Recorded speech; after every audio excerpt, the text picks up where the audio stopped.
Midweek Theatre.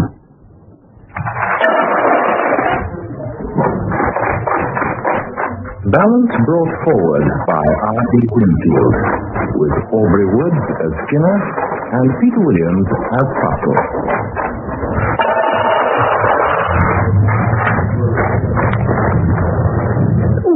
Sorry, Shelley. I bet you are. Actually, I'm enjoying it. Intimate contact with your warm, young, vibrant body. You're coming out with me today? I can't afford it, thanks. I'll pay you back. First payday after Christmas. I'm afraid I'm withdrawing your credit facility. You've got a customer. Stop! Sorry, Mr. Skinner. I was miles away. You can't afford to let your attention wander when you work in a bank. Oh, if I was less than honest, I'd have got away with all your blotting paper and unit trust secrets, wouldn't I? Now, firstly, can you cash me this modest check, please? What's that? One? Yes. As many as possible. Look at them down there. Banking has lost all its grace and charm. Once it was a glass of sherry and a slice of Madeira taken the manager's office, and now it's all those hefty jets and crash helmets and conscience. Security guards from Gregson's department store, Mr. Skinner. Paying in the daily takings. Does it warrant so many of them? Oh, if you knew the amount of money involved, sir. Oh, Dixons always do a fair old trade, but at Christmas time it's fantastic. Oh, there we are, Mr. Skinner. 15-1.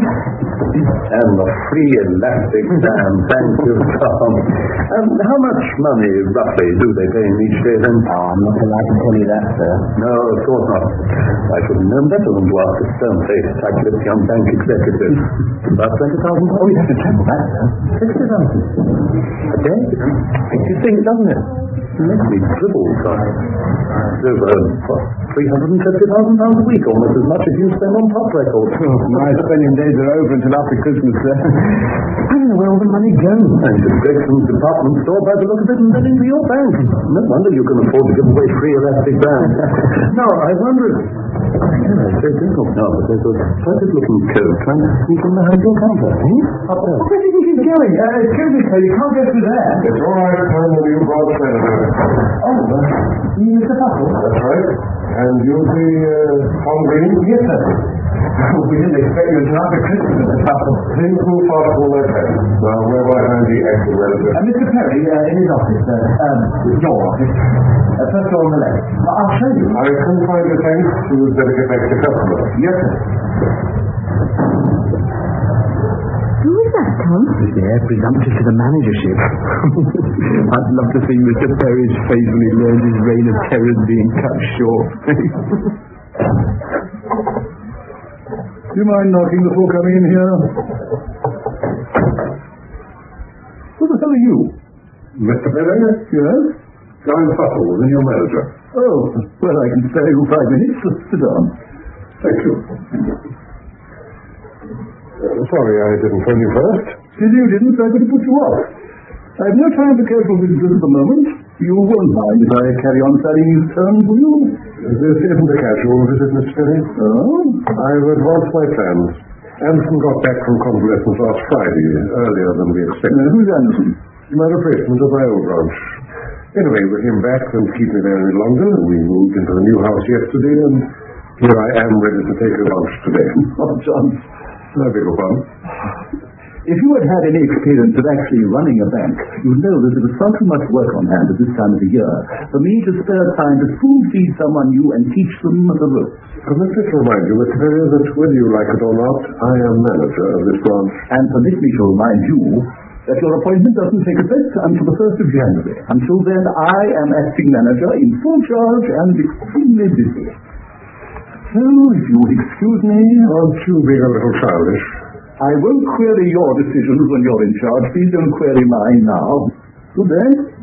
Head office said you were difficult. Difficult? Is that what they think of me? Do you know how long I've been at this branch, Mr. Fussell? Over 30 years, isn't it? 36 years. This branch has had 36 years of my life. I started as a junior filing clerk and worked my way up, step by step, to assistant manager. And all through my own efforts. I've got no friends at head office. I can believe that. I've been assistant to 5 different managers. 5 times the job has fallen vacant, and 5 times they've appointed people with half my experience. The worst of them was this last chap. He didn't know how to run a branch, and he didn't want to know. He was so bad that even head office twigged him, and 6 months ago he was asked to resign. I really thought I'd get the job this time. For 6 months I've been working like a Trojan, showing him that I could do it. Yesterday, head office let me into their little secret. They'd already given it to you. It was all decided last June. Yes, I'm afraid it was. The move was delayed for 6 months because Anderson was taken ill. But, don't despair, Mr. Perry. I'm sure your chance will come. But in case it doesn't, I'm determined to enjoy my brief spell as acting manager to the full, i.e. until the 31st of December. Very well, Mr. Perry. Since you feel so strongly about it. I'll see you again the first 9 o'clock then. Goodbye. Yes? Sorry to interrupt, Mr. Perry. That's all right. Mr. Fussell's just leaving. Mr. Skinner of Skinner Development would like to see the manager. Someone else who wants to bow to him without an appointment. All right, I'll see him. Might as well ruin the rest of the morning. He said he wanted the proper manager, sir, Mr. Fussell. Do you know him? Skinner? I don't think so. We come from your part of the country. Moved down here 6 months ago. Runs a one-man business speculating in old properties. A bit shady, if you ask me. Show him in, Green. All right, sir. This way, Mr. Skinner. You'll want to see me, but you can hang on if you like. Thank you.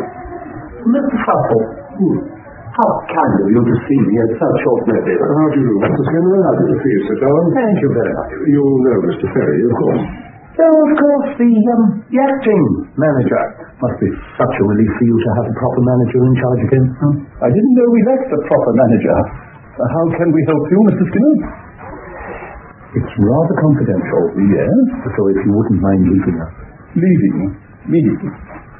I see. Very well. Please treat my office as if it were your own, Mr. Fussell.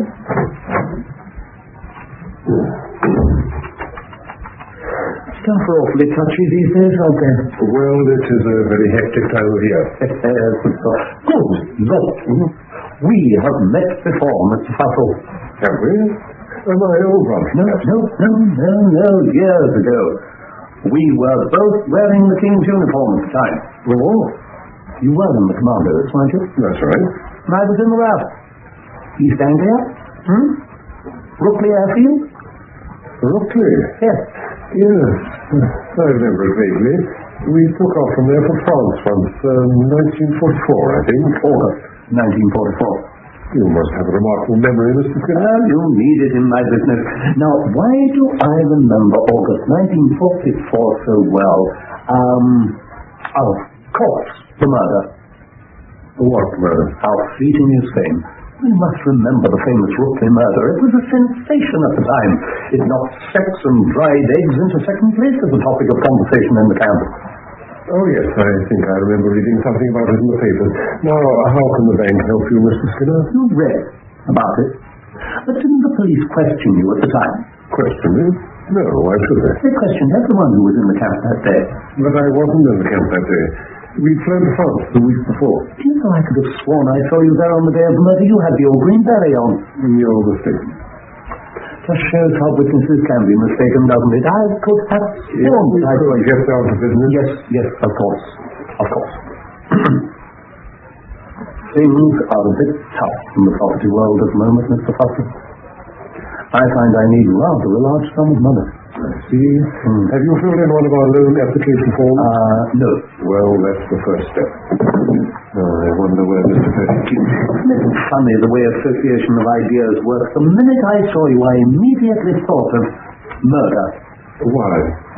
Well, the victim, the chappie who was killed, you know, his father. Now, he's something big in the band, isn't he? Yes, Vernon Woodhead. He's on our board of directors. That was the name, of course, Woodhead. I left office, wait, don't tell me, Rupert Woodhead. What a way to finish up. Stabbed to death in a country lane. See him in this house? Yes. I bet his father took it rather badly. Yes. They said he was blind drunk when he was stabbed. Couldn't have defended himself. What sort of man would do a thing like that? If you could just fill in this form. No, thank you. No, they never caught the killer. They're not likely to after 30 years, are they? Well, the police never close their files. Sound like owing the bank money. They never leave you alone. Wouldn't it be rotten luck to think you've got away with it for 30 years and then some... What a very complicated form. There must be easier ways of getting money out of the bank. Not honestly. And where is the form for the other way? Oh, I thought you would have finished by now. Just going, Mr. Berry. Terry. Oh, yes. Well, I'll be back when I've filled in your form, Mr. Fussell. Good day. Goodbye, Mr. Skinner.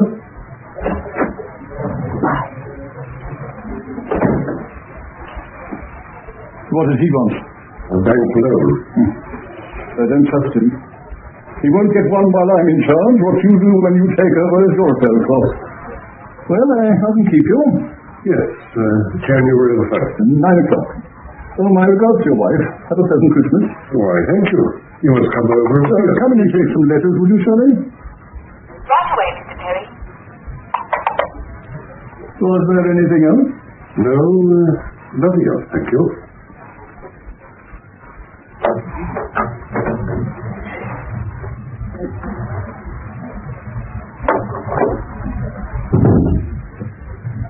Mary, I'm home. I'm in the living room. Oh, you look busy. Peter, you're home early. I wanted to be all ready for you. I'll help you. Oh, you're an angel. There's going to be empty teacher tomorrow. The removal men broke that awful teapot around gave us.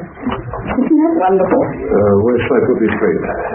Anywhere. On that cupboard for now. All right. The old big Jane, I forgot to ask you, how did you get on with the bank? Did you dispossess any old widow lady? Foreclose any mortgages? I didn't start today. Why not? Harry is determined to remain acting manager for his full term. I'm not allowed in until January the 1st. Good. You must go back tomorrow. No. Yes. Don't you see what he's doing? He's making you look a fool. You're the manager. It's your branch. You tell him what to do. Why are you getting so worked up?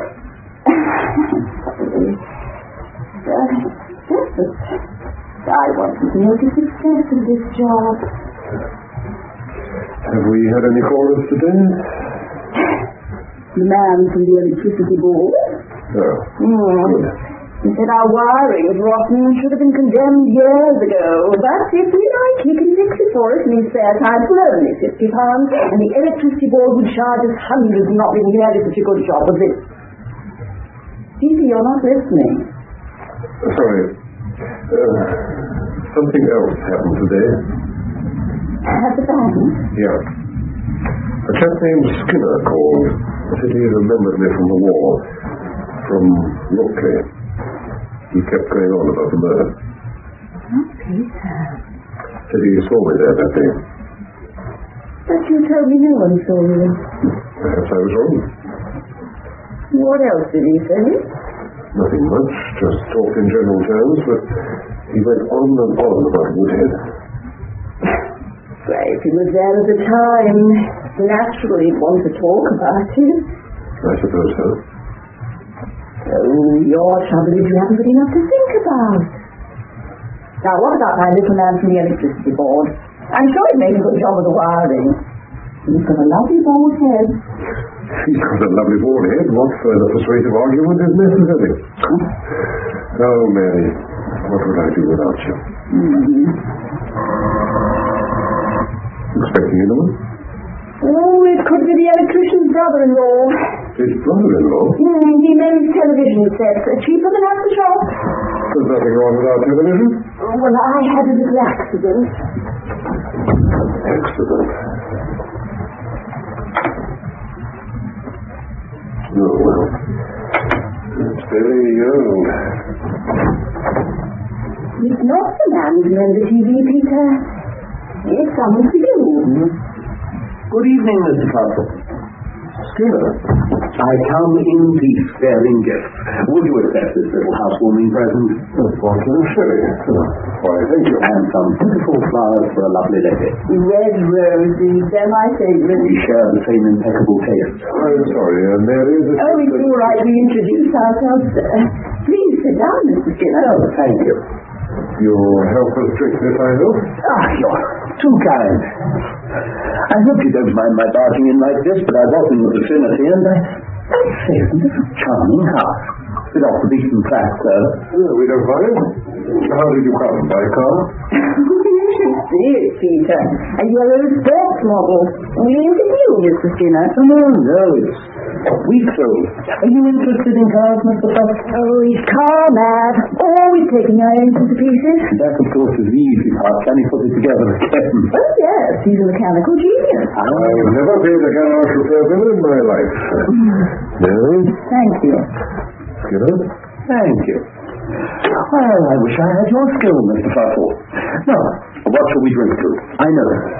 To old comrades alive and dead. I find that rather morbid. Well, then I'm instantly ready with another. May our sins never be found out. So drink up, Mr. Fussell. Why do they make sherry glasses so small? Would you like some more? Well, as it is a special occasion. Garden's going to take some looking after, isn't it? Are you a keen gardener? I'm very keen. Yes, I thought so. You've got the killer instinct. Well, what on earth do you mean by that? Oh, the slugs and carrot flies you gardeners have to slaughter. Now, I couldn't kill anything. You killed during the war, didn't you? Yes. I didn't. How old was Rupert Woodhead when he died? What exactly have you come here for, Mr. Skinner? There's no concealing anything from you, is there, Mrs. Fussell? As a matter of fact, there is a rather urgent little financial matter I'd like to discuss with your husband. I prefer to keep business separate from my private life. Can we save it for the bank? I'm afraid urgency does not allow that. I hate to show discourtesy to your charming wife, Mr. Fussell, but it would be less embarrassing if we could talk alone. Embarrassing for whom? For you. I'm ashamed to say that nothing embarrasses me. I keep no secrets from my wife, Mr. Skinner. Not even 30-year-old secret? No. Does she know you murdered Rupert Woodhead? Oh, yes, she does, Mr. Skinner. But how wonderful. Isn't that really what marriage is all about? I'm sure that with your lovely wife standing by you will soon get this annoying little matter sorted out to everyone's satisfaction. Isn't it peaceful and calm around here? Silence is such a wonderful thing. It's amazing how much people are willing to pay for silence. So it's blackmail. Of course. I'm not ashamed to admit it. Not the noblest of professions, perhaps, but better by far than mugging old ladies or stabbing drunken men. You know this wine gets better the more you have of it. Are you going to get to the point? Of course. Now, your hobby is cars, and mine is photography. And what a rewarding hobby it turned out to be. Now, if on that lovely August evening in 1944 you had let your attention wander from the task of stabbing poor Private Officer Woodhead to death, you might have noticed a glimpse of the setting sun on the telephoto lens of my little Leica camera. I took some lovely photographs. Where were you? Up on the hill.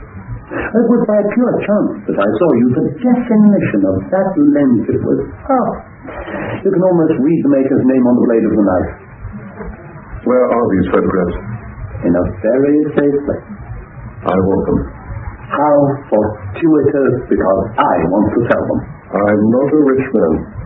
That depends on your standards, doesn't it? Paul Getty probably doesn't think an artist is very rich. Now, let me see. In your deposit account, there's about 4,260, and you've got exactly £562.63 in your current account. How on earth did you know that? Do counterers explain how their tricks work? Do bank managers explain how they calculate bank charges? Of course not. We all have our trade secrets. How much? Well, I don't want to belittle your achievement in saving all that money, but your few £1,000 is nowhere near enough. The least I could accept for my excellent photograph is £60,000. £60,000? I'd throw in the album free of charge. Oh, you must be mad. I haven't got that sort of money. No, you haven't. But your bank has. Oh, no. Oh, no. It's a vast reserve. It'll be a flea bag. You're asking me to rob my own bank? Of course not. That will get you into trouble, and that's the last thing I wish to do. All I'm asking you to do is to help me rob your bank. And if I refuse? I write the photographs and the negatives up in Christmassy paper and send them to the police with the following note. If you saw me kill him, why didn't you go to the police at the time? In 1944, they'd have hanged you. I'm a humane man. I couldn't have had that on my conscience. Besides, what would there have been in it for me? Commandos weren't paid very much. All right, Skinner. This has gone far enough. I want the film and the photograph. No, not the gun, Floyd. Please put it away. I'm not bluffing. You're not ruining my life, Skinner. I'd rather kill you. You'd rather. But you wouldn't.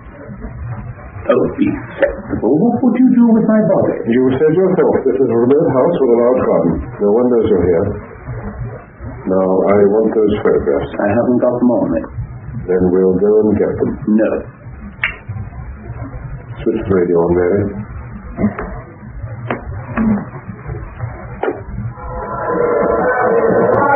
Louder.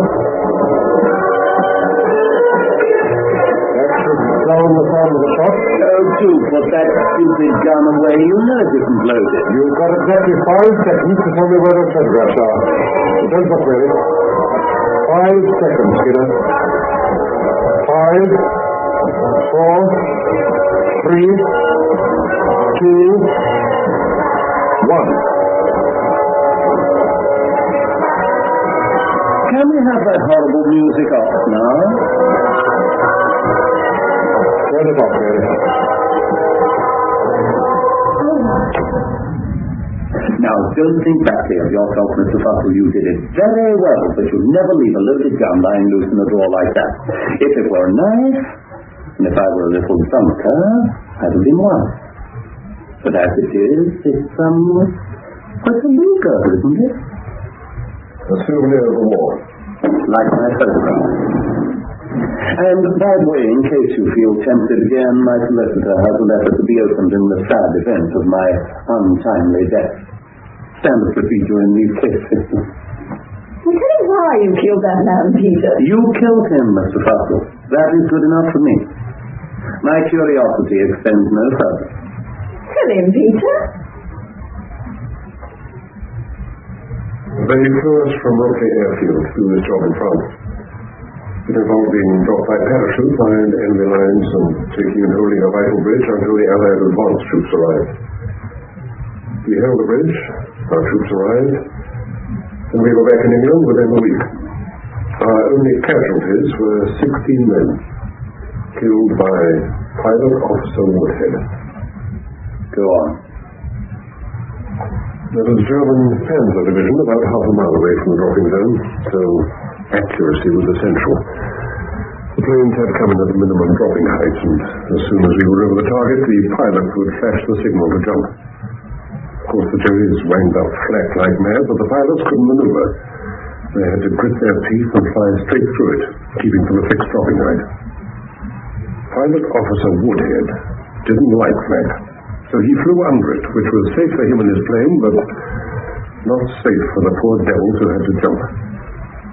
What happened? If you haven't got enough height, you hit the ground before your parachute opens. All 16 men were smashed to pieces, but Woodhead was winging back home to safety. 16 men. Most of them good friends of mine. One of them was my brother. Oh, I wish you hadn't told me that. My job is hard enough without having to stifle feelings of sympathy. I made a special journey back to Rockleigh to find him.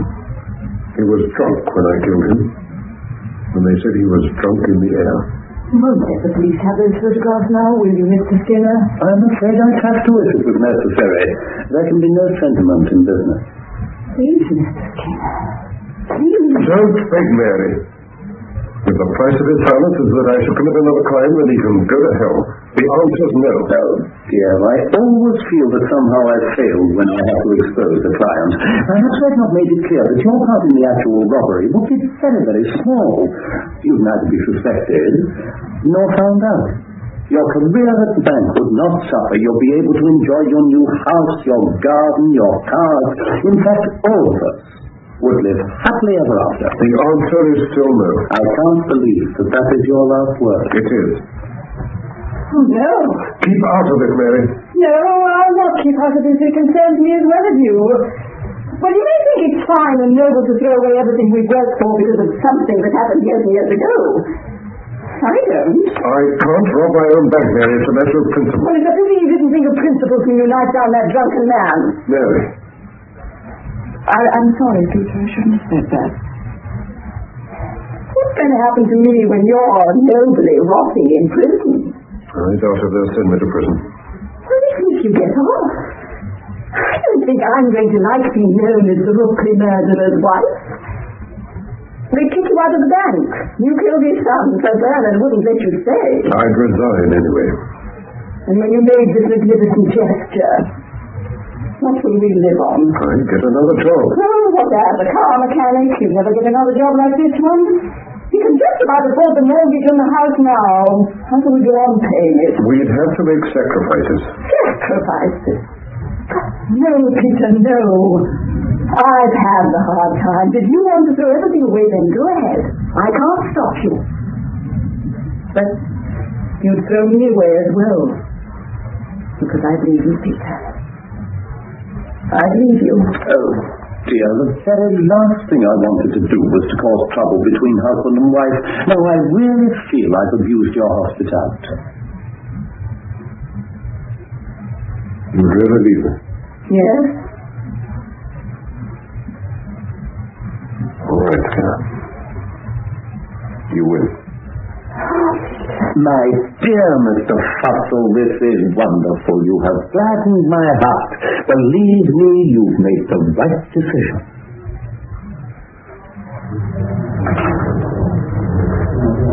Tom, where are you? Over here, checking the stationery stock, Mr. Perry. That should have been done yesterday. Well, I was a bit pushed there. You'll be pushed right out of the job if you don't back your ideas up. The Exons are sending over for a new pagan book. Let me know when they arrive. Yes, sir. Anyone think this job was worth having? Talking to yourself? Oh, hello, Cheryl. Here, you look a bit on the seaside. You could do with fattening up. Are you offering to take me out to dinner? No, I'm offering to pay some luncheon vouchers. Only half price. Please, Cheryl. Oh, good morning. Oh, Mr. Fussell. I haven't noticed you, I'm sorry. Good morning, Tom. Here's Mr. Perry in. Yes, sir. Is he expecting you? No, he's not expecting me. I'll go straight through. What are you doing here? You know what I think, Cheryl? What? I think Captain Queed is about to be relieved of his command.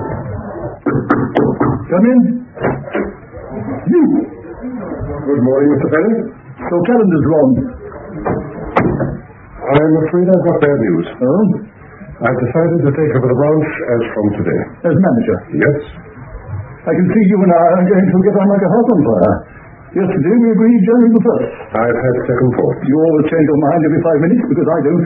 I said I'm staying as acting manager until January the 1st, and that's precisely what I intend to do. Good day.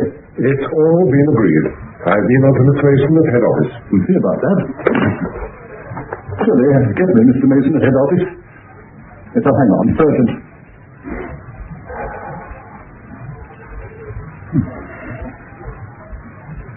Mr. Mason? Perry here. No, Perry. Newford branch. There seems to be some confusion. Oh? On what grounds? I see. I take this as a vote of no confidence in me, Mr. Mason. I don't see what other way I can take it. I must now consider my next course of action. I hope you're not thinking of resigning, Mr. Perry. Resigning at my age. You only have to wait a few days, Mr. Fussell, when you would have spared me this humiliation. Just a few days. I really am most sorry. I'll move my things out of your office right away. I thought there was the indecent haste you're showing to get in here. Yes. Mr. Skinner to see Mr. Fussell, sir. Come in, Mr. Skinner. What a glorious morning. Makes you feel good to be alive, eh, Mr. Berry? Harry. I know it doesn't. Is everything all right? He took it badly. Oh, don't worry about him. He'll have a whale of a time wallowing in self-pity. Perhaps you can now tell me why it was necessary. Of course. But we shall have to hurry now. Hold on. Yes. The new paying in book. Gregson's department store. Where did you get this? I hope you're not suggesting that I stole it. Did you? Certainly not. I bought it. It's a forgery. A forgery? And a very good one. My printer says that compared with banknotes, it was a piece of cake. But then who'd expect anyone to forge a paying in book? Now, Gregson's will be sending for a new paying in book this morning. The new one? Oh, yes, they've lost the old one. Someone must have picked it up in the bank yesterday by mistake. I wonder who that could have been. Oh, it will turn up. All you've got to do is to ensure that they are issued with this replacement. Why? You've probably noticed there's strings of unintelligible figures printed along the bottom of checks and paying in books. Well, that's for computerized accounting. They're specially printed so that an electronic scanner can read them and automatically transfer the account details to the computer. And what about the name of the firm? Well, that's only printed for the customer's convenience. The machine ignores it. Good. Because this paying in book for Gregson differs from the real thing in one respect only. It has my account number details printed along the bottom, not Gregson. I see. I thought you would. It means, of course, that all the money that Gregson pays in this afternoon will be credited to my account by your splendid computer. Something in the region of £60,000, if they've had a good day. I shall be in tomorrow to draw it out in cash. Cash? Of course. I'm going to make a quick getaway before the mistake's found out. Bank error in your favour, collect £60,000. Do you really think the bank is going to pay out all that money in cash without suspicions being aroused? But of course it is. My dear Mr. Fussell, I've been planning this for ages, ever since I knew that you were coming here. Now take a look at my account record, and you'll see that on 6 occasions I have deposited sums ranging from £10,000 to £30,000, and I've withdrawn them in cash a couple of days later. The money wasn't mine, of course. I borrowed it at extortionate interest rates.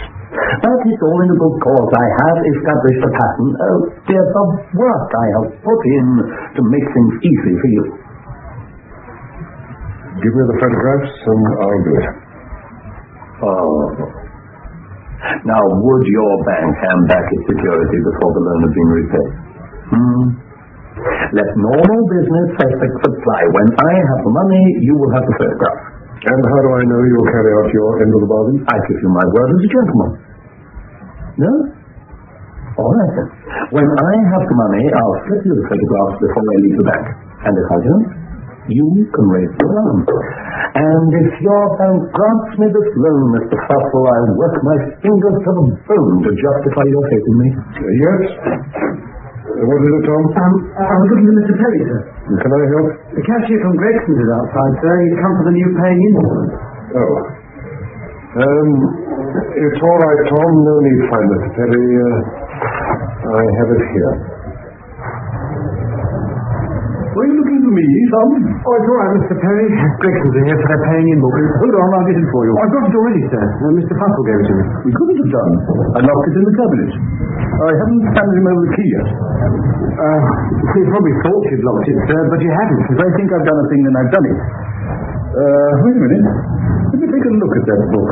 Anything wrong, Mr. Perry? Yes, there is. Have I told you about carbon paper?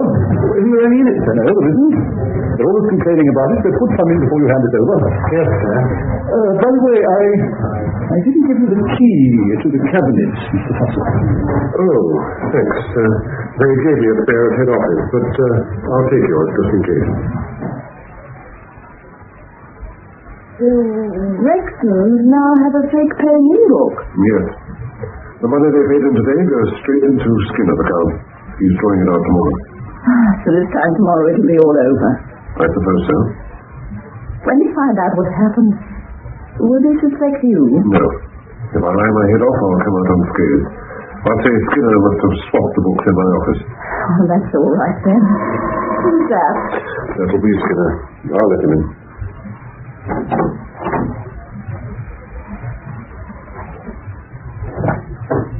Good evening. In the lounge.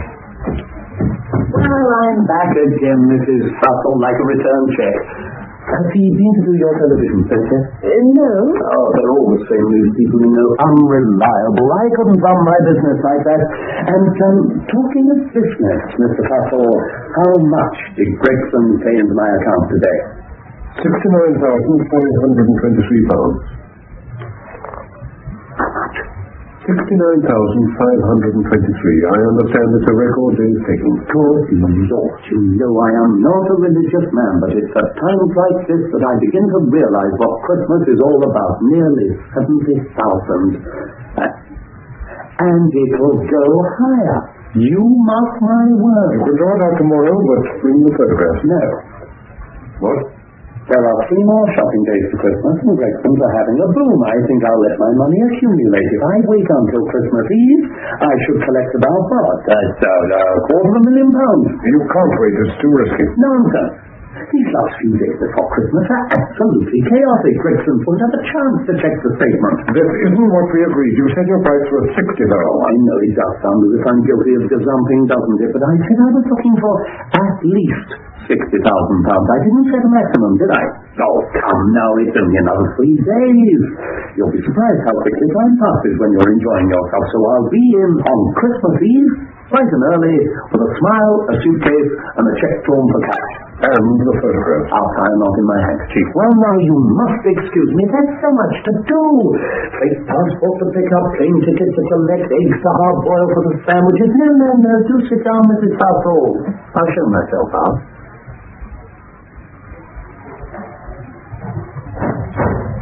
Here's your calendar, boy. It's the 24th today. Oh, sorry, Mr. Perry. How often do you want telling? And I'm still waiting for that list of overdrafts to head office. Well, I thought I'd do that after Christmas, sir. And you can think again. It's going off tonight. Even if you have to work overtime. Exit Ebenezer Scrooge. Fine Christmas Eve this is going to be. You wouldn't like to stay behind tonight and help me, would you, Cheryl? No, I wouldn't. You've had your Christmas present. Yes, lovely tie. I'll get you something first payday after Christmas. Oh, yes, like you did last year. I'm still waiting. Well, how'd you get all the home work then? I've been down in the vault getting that money ready for Mr. Skinner. What money? £217,000 in hard cash. He's picking it up today. All that money. You're not the only temptation in this place, sir. Oh, yes. Tom, Mr. Skinner just found this is cash ready? All ready, sir. Good. He'll be here to pick it up as soon as we open. You can take him to my office. I'll be out for a few minutes. Oh, right on, Mr. Fussell. Mr. Perry, I'm popping out for a while. You try and manage. Shirley, hop out now and open the door. Yes, Mr. Perry. Let them ravenous order in. That'll do. What was that money you were talking about? £217,000 for Skinner Investments, sir. He's picking it up today. He hasn't got that sort of money. Oh, he has, sir. I've checked. I know you're checking. Show me the account sheets.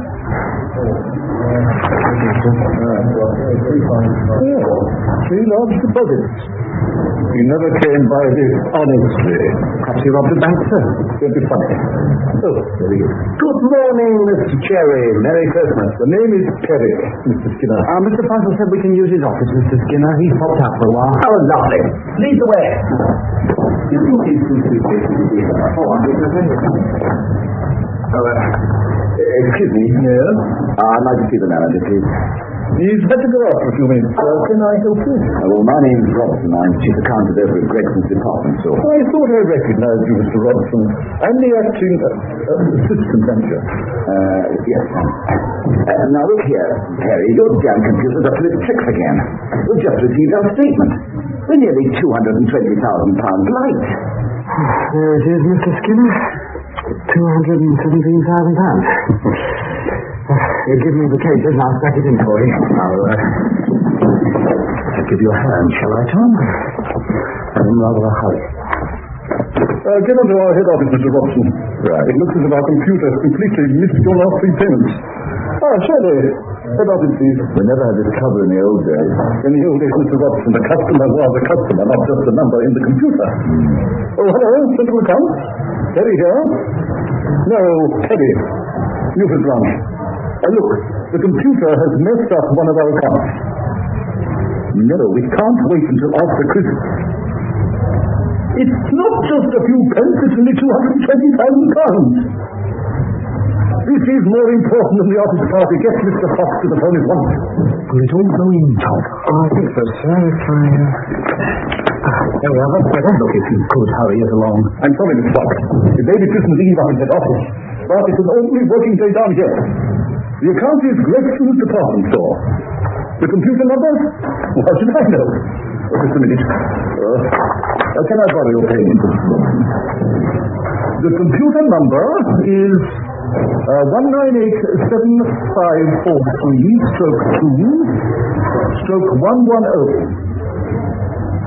No, I haven't made a mistake. I'm reading it straight from the book. There, sir. Thank you, Tom. Oh, by the way, as it's Christmas. Oh, I couldn't, sir. I won't tell anyone. Oh, thank you very much, Mr. Skinner. There you are, Mr. Farthorpe. I was afraid I'd have to leave without saying goodbye. No fear of that. Run along and open up the boot of Mr. Skinner's car with your Tom, the yellow sports model of the hydro. Yes, it is unlocked. Would you like to take this case, Tom? I'll manage the other. Right, sir. Well, now, there is my part of the bargain. All the evidence I got is in that package. There is nothing else, I promise you. Thank you. How do you know my car was in the side road? I noticed it when I was out. Oh, I see. Look, in case you've got any ideas of giving me alarm before I'm well away, remember I can still tell the police about that package. Not that any such unworthy thoughts would have entered your head, of course. Well, goodbye, Mr. Hartle. I'm everything. I don't know how I would have managed it without your help. Tell me one thing before you go. What? Who gave you details of my private account? It must have been someone in the bank. You wouldn't thank me for telling you. I promise you. Well, goodbye, and a Merry Christmas. Forgive me for not shaking hands. Mine are not really seen, I'm afraid.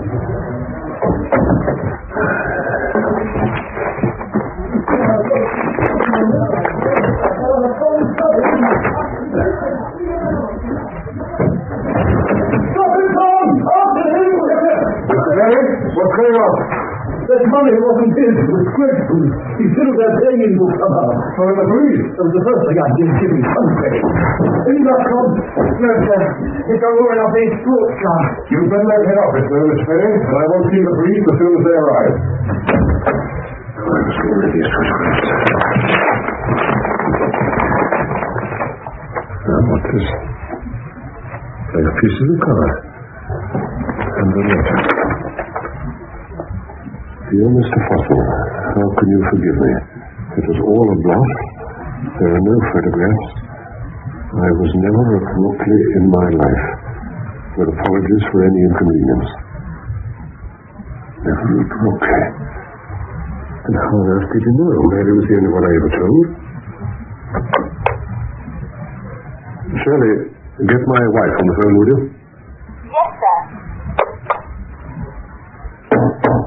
Just a minute.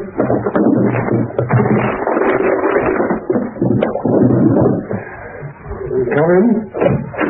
This is Detective Sergeant Betty. Come in, Sergeant. Sit down. This is a wretched business. Could be worse. I've got the money. What? I just came over the radio, sir. His car went out of control. He had a smash up at the bottom of Birch's Hill. Oh, no. That's a terrible accident. Well, we don't think it was an accident, sir. There's more than a suspicion of foul play. One of our chaps seems to think the car's been sabotaged. You mean someone deliberately interfered with the brakes? That's funny you'd mention the brakes. Oh, I assumed. Yes, well, it was the brakes, by all accounts. I'm on the way to look at the car now. Who'd do a thing like that? Oh, he wasn't short of enemies, sir. With a file that thick on him back at the station. I suppose he's dead. Very much so, sir. They were both killed outright. Both? There was a woman with him, sir. She hasn't been identified yet. A woman? Oh, he was a great one for the lady, sir. Could twist him round his little finger.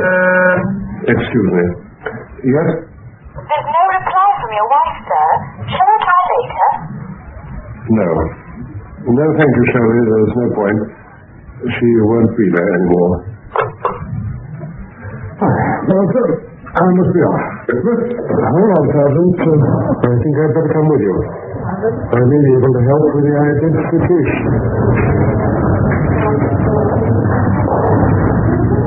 In Balance Brought Forward by R.D. Wingfield, Fussell was played by Peter Williams and Skinner by Aubrey Wood.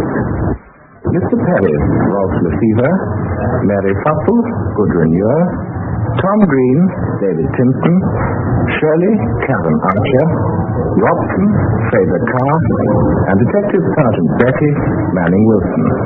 The play was produced by Harry Kaplan.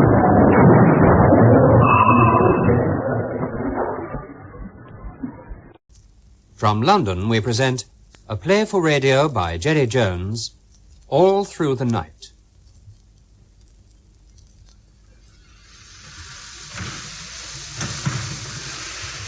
Now don't worry, I'll be all right. Well, I do worry. I don't like leaving you on your own. I'll be fine, Maya, fine. There's plenty of food in, and I could... I'll be all right, love. Now don't worry. I managed before I married you, you know. Your mum looked after you then. What, it's only 4 days, Maya. If I can't manage for 4 days, it's time to give up. Oh, I wish I hadn't said I'd go now. Look, have a good time. Enjoy yourself now. Forget about housework for a few days. It'll do the world a good. I'll be glad when I'm back. But just relax, see? Have a good time. You look very smart in your suit. All right. Gotta look smart to see you off, haven't I? Oh, Dave, you make it sound like my funeral. Have you got plenty to read now? Yes, I got a book. Sweets? 2 bags. 2 bags, girl. You'll be as fat as a pig. Take care, Davy. Don't worry. Shall I write? Well, it's only 4 days. Well, please yourself. You got the carriage to self anyway. I wish I hadn't. Why? Well, I like a bit of company. I might get tired of the book. You might have got landed with a dirty old man. There's a hell of a long tunnel just before it landed. No, serious now. I hate travelling in trains. Oh, I don't know. There's fellas travelling around the world in spaceships and you worry about a train. Oh, David, take care now. Look after yourself. I'll be back soon. Don't fuss your old head. Give me love to Gladys and Ben, will you? Of course. I filled the tea caddy and there's lots of shillings for the gas under the clock. Thanks, love. I've got lots of tins and things in for you, so you shouldn't go hungry. I won't. Now, have a good time. Bye-bye, love. Bye-bye.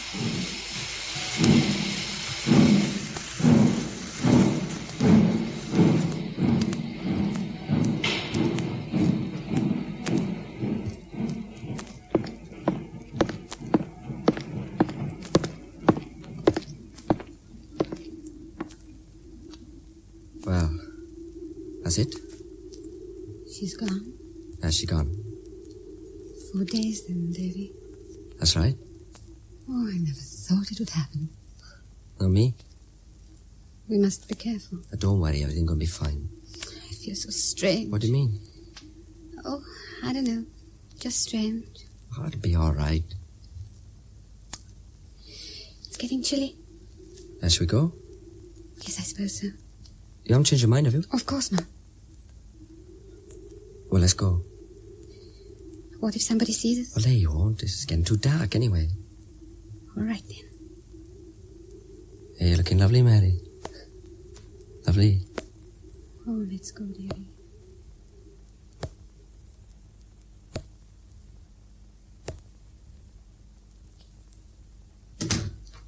There we are. Home sweet home. You better draw the curtains. Yeah, all right then. Hey, happy now? Ah. I don't know yet. Oh, look, darling, I know how you feel. I feel funny too. We'll be all right in a bit. Did you like the room? Well, it's clean. You bet it's clean. Maya works like hell now. Well, let's not talk about Maya, shall we? Okay. What's the photograph? Oh, it's our old school football team. That's me in the front there, inside right.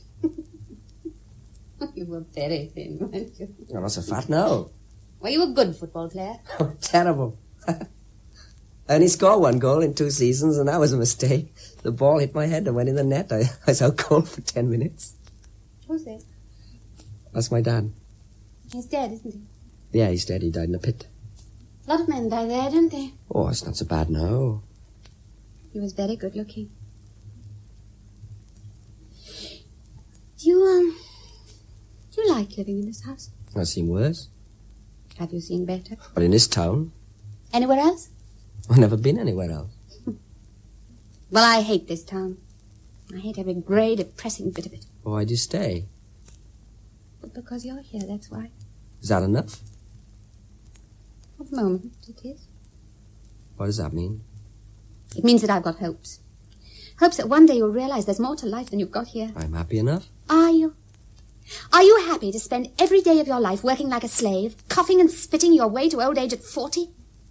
And at the end of it all you've got is a place in Dolgeth Cemetery with a white tombstone that turns black in 6 months. Look at this room.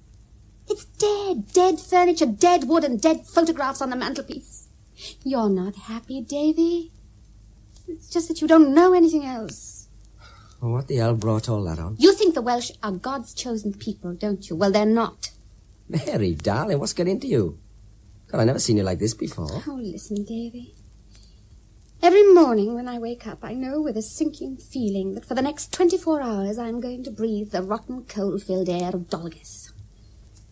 And every time I watch the 11 o'clock train leave the valley for England, I cry inside because I'm not on it. Believe me, Davy, every day of my life I cry about that train. If you hate Wales so much, go back to England. Nobody's asking you to stay. It's not as easy as that. Oh, yes, it is. All you got to do is get on that 11 o'clock train you cry about. One day I will. One day I will. Oh, Davy, give me a kiss. No. I was beginning to think we never get round to it.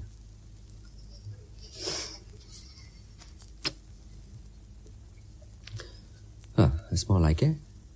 Am I being very silly? Oh, let's forget it now. I don't want to be silly. I want to be happy. Make me happy, Davy. I don't know any funny stories. None I could tell you anyway. Well, sing to me then. I can't sing, and well, you know it. How does everybody think that the Welsh can sing? Why does everybody think the English wear monocles?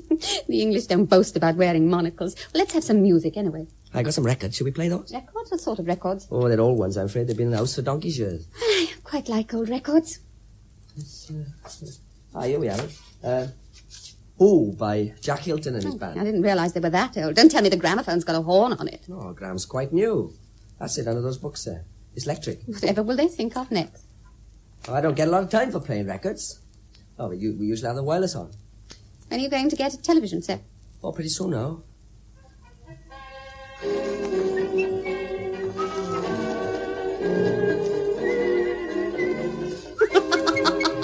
There you are. What's that? Oh, David, marvellous. I feel like I'm in an old film. It takes me back a bit. You know, it used to be Dad's favourite, huh? Many an evening, he put it on, and him and Mam, they danced around the room like a couple of daft things, all whirling and whirling, all Mam laughing and screaming. Then Dad, he'd get a pain in his side, he'd have to sit down. Oh, Mam used to dance in slippers. Red slippers they were. I remember after she died, I found them in a cupboard. I looked at them, and I felt them, and I could remember Mam dancing. They were good times, Mary. Gone forever. Davy, you're a sentimental old man. I'm sorry, love. Oh, don't be. I'm sentimental myself. It's a sign of old age. I don't think you're old. Got a cigarette? Yeah, of course. Yeah. Thanks. Davy, look at your hands. They look as though they've been burnt. Well, if it's pretty hands you're after, you better pick someone else, hadn't you? Darling, don't let's jump at each other. That's right, don't let's. You made your feelings quite clear. You hate me being a minor, you hate this town, so don't let's talk about it anymore. Oh, David, don't be upset. I was only thinking... Yeah, you're only thinking it's a pity I'm such a scruffy little Welshman. It's a pity I don't work in an office with a nice black suit and a stiff white collar. That's what you're only thinking. Please don't let's row. Please, darling. I didn't mean to hurt you. Hurt me? Sometimes you walk all over me with damn great boots on. Oh, Davy, I just... Listen to me. When I was a young lad, I used to dream of the day I'd become a miner like my dad. And now I am a miner. And I'm proud, Mary. I'm proud. I work with the finest men this side of paradise. I know how you feel. Do you really know? I don't think you do. I remember the day my father died. There was a gas leak and an explosion. And when they brought him up, both his legs had gone and his face was all charred. He was still alive, though. Don't worry, Davy lad, he said. I've had a good run. You tell your mum I love her, boy. Tell her I love her. And he died. In the blood and the rain. I ran away from him. I was running... I didn't know where. 10 minutes later, I was leaning up against a wall in Glyn Avenue, vomiting my inside out. But now I know what he meant. It's a hard, hard life. But there's a spirit of comradeship. It's like nowhere else on earth. It's a thing that you... You're not listening to a word I say, are you? You just don't give a damn about my feelings. And I'm not married to you either. You remember that? That's right. Davy, you're not married to me. Your wife is away for a few days and I'm keeping you company. What's the word? Fancy woman, isn't it? If you like. Oh, I don't like. If few days your wife will walk in through the door and I'll be gone. Only you will be here, you with outstretched arms and happy smile. Welcome home, darling. I've been lonely without you. Don't get tragic. There's lots of other men. I'm not interested in other men. If I'd known you were going to be like this, I'd never have asked you to come here. Well, what do you want from me? Tell me honestly, do you think I'd run away with you and leave a note for my wife saying, thanks for happy times, I found someone else? You tell me something. If you weren't already married, would you marry me? Make some coffee, darling. I'm tired. Would you marry me, David? No. Well, 10 out of 10 for honesty. I'll make the coffee now. Look, darling, I know it's been lousy these last few months, meeting in secret and all that. So when my wife said she was going away for a few days, well, I thought what a wonderful chance it was to spend more time with you. But I don't want it to get serious. Look, I love my wife. There's something I can't change. There's something I don't want to change. Black or white? Black! Please. I shouldn't have asked you, yeah. I'm sorry, Mary. Not at all, darling. Thanks for the use of the hall, as they say. How many sugars? 2, please. That proves we're not married, doesn't it? If there's one thing marriage teaches a girl, it's how many sugars her husband takes in his coffee. Mary, I'm sorry. Oh, don't worry, Davy, sweetheart. I was fighting a lost cause. For 2 years I've lived in this town, and for those 2 years I've dreamed of leaving it.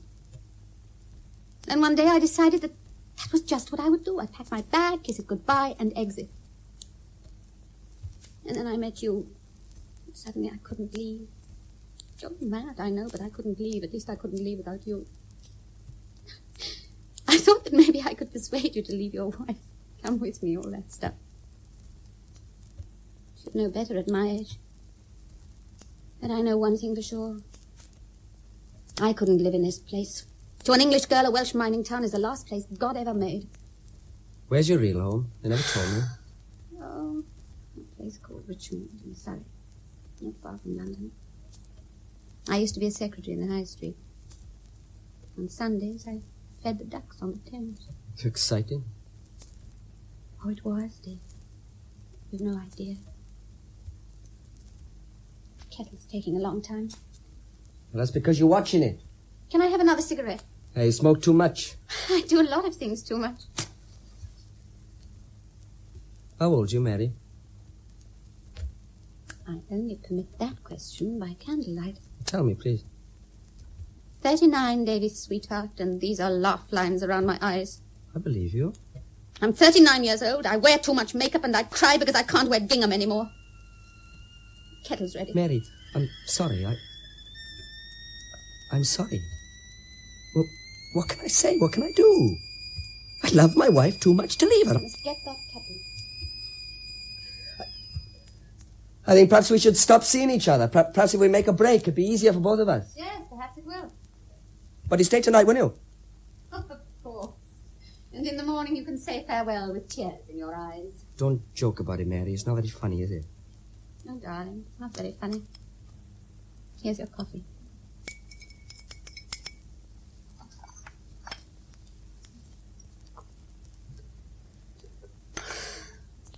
Make a good cup of coffee. It's a trick I bought off a beggar man. The secret's in the way you boil the water. Perhaps I should open a coffee bar full of bamboo chairs and bullfighting posters. Call it the beggar man's tip and make £1 million and live in Switzerland. And you, David Morgan, you could tell your friends that you once knew a millionaire. Yeah, I could. You could even have a brass plate outside the door. Rich Mary slept here. Maybe I should have made tea instead. Then we could have read our cups to see what the future has in store. I don't think I want to know. Nor do I, David. The future always looks black to me. I prefer to think of the past. Oh, maybe the past was awful too, but when you look back on it, it always seems nice. It's like holidays, Davy. I never enjoy holidays until about 4 years afterwards, when I'm looking at the snaps I took. For my 21st birthday, I was on 2 weeks' holiday in Scotland, and for the whole fortnight it poured with rain, and I caught the flu. But when I look back on it, the tears come to my eyes, and I can't hear the bagpipes anymore without feeling a lump in my throat. Bagpipes? They're like the wailing of the devil. Oh, I like the bagpipes. Oh, yield that the high road and I'll tack the low road. You certainly are sentimental. Well, I am indeed. Do you know who my favourite poet is? Robert Burns. No, Rupert Brooke. He was sentimental too, at least I think he was. He died so young. Perhaps he knew he was going to die. He was always writing poems about death. One day, I think I'll feel a cool wind blowing. See a slow light across the Stygian tide. And hear the dead about me stir, unknowing, and tremble. And I shall know that you have died. How did you learn all this poetry? I can recite the alphabet backwards, too. I don't believe it. Z-Y-X-W-B-U-T. All right, I believe it. David, do you think that one day I'll marry a tall, dark, handsome man with lots of money? Oh, I hope so, darling. I'll live in a beautiful Georgian house in Hampstead, and from my bedroom window I'll look across the rooftops and see St. Paul's twinkling in the sun. And there's a lovely park, too, with wonderful trees, and you can lie on the grass and watch beautiful children in beautiful clothes and drink tea out of a cardboard cup. Oh, Davy, I feel so tired. Tired and old. I wish I was young again. I mean, really young, washed and clean, with a pretty white dress and my hair in pigtails. Hold me, Davy, hold me tight. I don't want tonight ever to end. Hold me. Mary, take it easy. Oh, sure. Sure. I tell you what, let's get drunk. Drunk? Why not? Why not, indeed? Let's get drunk, forget the old ruddy mess. Now, what do we get drunk on? Undiluted coffee? Brandy. I suppose you've got a bottle hanging on the end of your watch chain. Oh, some in the cupboard. An old bottle left from last Christmas. Go get it, sir. The lady's in the mood. It is. Untouched by human lips. Ah, some glasses. What would my guide mistress say if she saw me now? Well then, 2 tumblers. Lord love you, sir. You are a caution. Here, I give you a toast. To all disapproving persons behind the lace curtains, damn their eyes. And turn their tongues to feather dusters. Come on, drink up, darling. There's a long bottle before us. Cheers.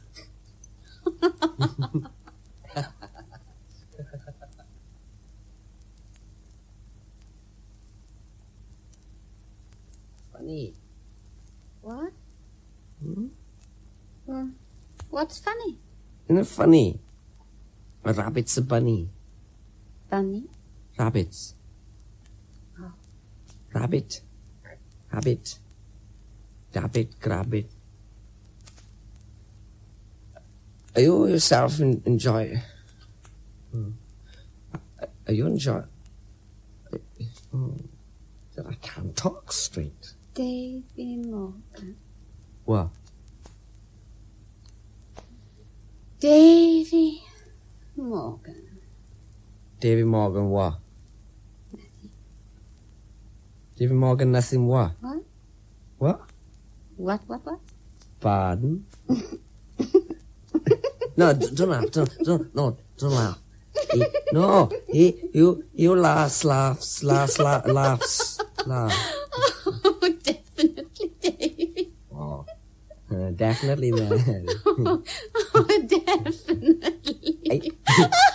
Mary, no, it's very funny. Oh, dear me, another day, Tuesday was. No, I'm a liar. It was Wednesday. Well, no, anyway, down in town, there's a girl, and she's wearing. Oh, talk about funny! It amazed me. It really amazed me.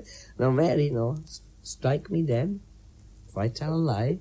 I said, I don't mind telling you it was funny.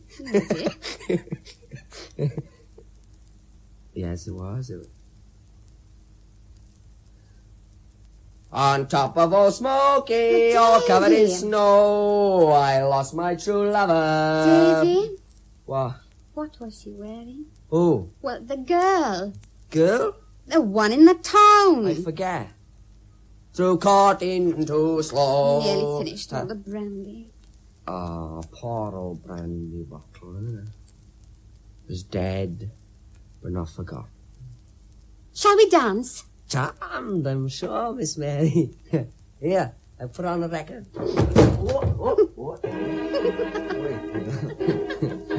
Here we go then, Mr. Morgan, and the first one to fall down is a sissy. I didn't dance very well.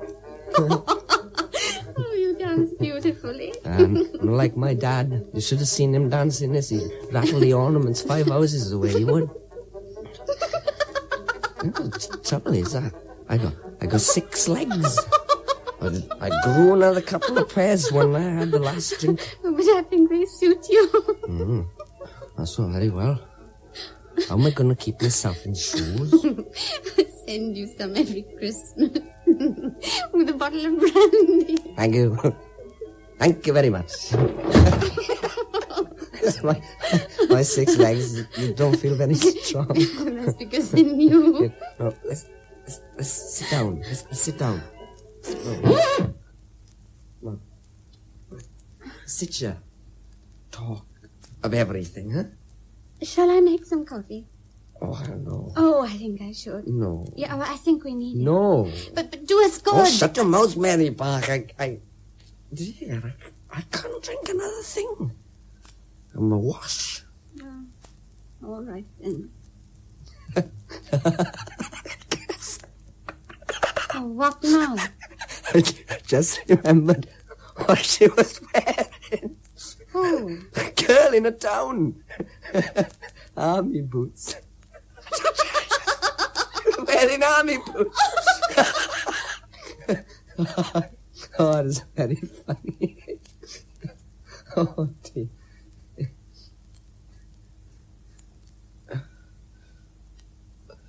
I feel tired. Tired to death. So do I, Davy. Tired to death.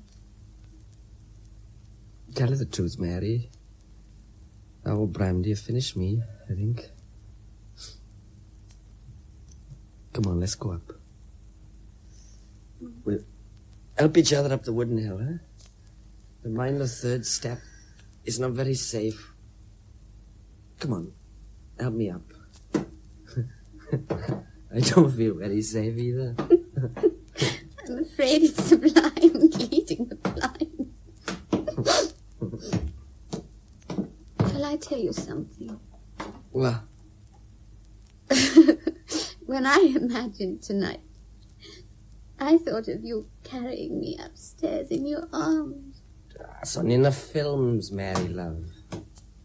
It's only in the films.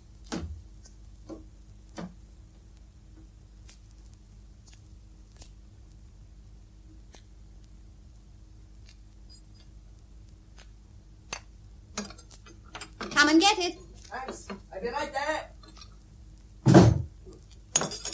Yeah, I'll have the boat down duty in a minute. Oh, you look nice in that dressing gown. Housecoat is the word, darling. Housecoat, then. Toast okay? Yes, just the way I like it. Can I steal another cigarette? In my pocket over there. Thanks, honey. I wonder what those people out there would do if they knew that I'd been staying with you. No idea. I bet they'd shave my hair off, dump me in the pond, and shout witch. Perhaps. Sanctimonious lot of hypocrites. Oh, why does the first cigarette always taste like rope? Quick! Hide in the back kitchen. Who is it? Well, how the hell do I know?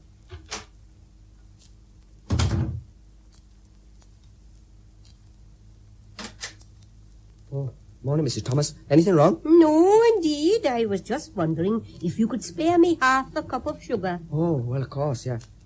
Just a minute, I'll get it for you. Oh, thank you, Davy, lad. That's kind. Yeah. There we are. Mrs. Thomas, all right? Oh, lovely voice. Sorry to bother you. Oh, Maya, not back? No. Not for a couple of days yet. You must be terrible lonely for you. Yes, indeed, yes. Well, you must excuse me now, Mrs. Thomas. The hooter's just about due. Horrible old hooter. I hate it, boy. Look, you've nearly filled the cup with sugar. I only wanted half a cup. Oh, you'll make yourself sure. No, I can spare it, honest. Well, there's kind. Lovely boy you are, David. Goodbye, Mrs. Thomas. Goodbye, darling. God bless. Cadging old devil. Who was it? Mrs. Thomas in the store. She's always on a cadge. Perhaps she was snooping, Davy. No, I don't think so. Perhaps she spotted me coming No, here. we're being too careful. Oh, I don't like it. Oh, take it easy now. No one's going to know you ever had anything to do with me. It's nothing short of a miracle they haven't found out already. Maybe it's because they couldn't believe such a thing possible. Not from Davy Morgan, the nice young Davy Morgan who loves his wife so You leave my much. wife out of it. Oh, well, that's a good one. Leave my wife out of it, he said. Look, you should have gone last night. It was a mistake to stay. Yes, it was a mistake ever to meet you, Davy, darling, but I've spent my life making mistakes. Well, start learning from your mistakes, love. It's not too late. Thank you, sweetie. Any more cherry mottos up your sleeve? Smart remarks don't suit you. And bored indifference doesn't suit you. I'm not indifferent. I hate this as much as you do, but we said all there is to say. We got no choice. That's right. We have no choice. Anyway, it doesn't matter anymore, does it? This is a final performance. Oh, please, darling. What the eye doesn't see, the heart doesn't grieve. More tea? No, thanks. I gotta go. Just like that. I've got to go. Just like that? Yes, Mary, just like that. Oh, Davy, I overestimated you. I thought you had sensitivity. I was wrong again. I'm always wrong. We had all this out last night. You agreed this was the best way. You agreed to go without fuss, so why be so contrary this morning? Mary, quite contrary. How does your heart ache? Look, I'm going now. Tonight, when I get back from the ship, I want you gone. Gone for good, you understand? Well, that's it then. The last breakfast. Goodbye, Mary. Not even a kiss?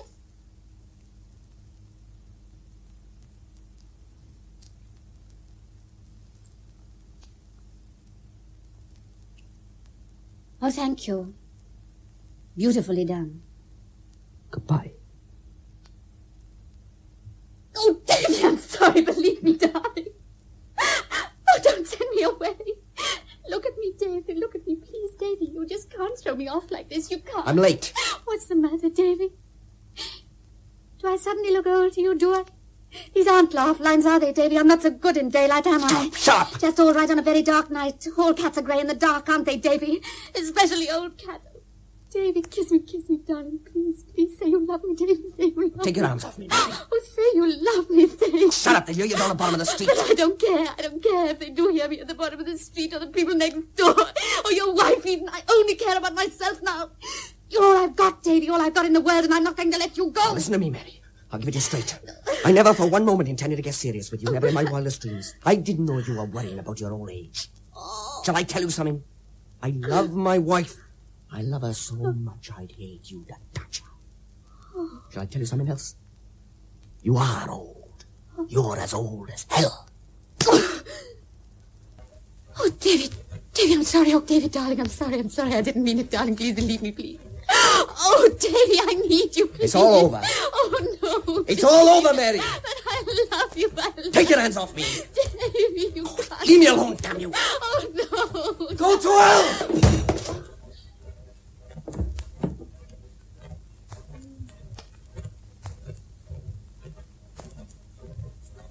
Mary?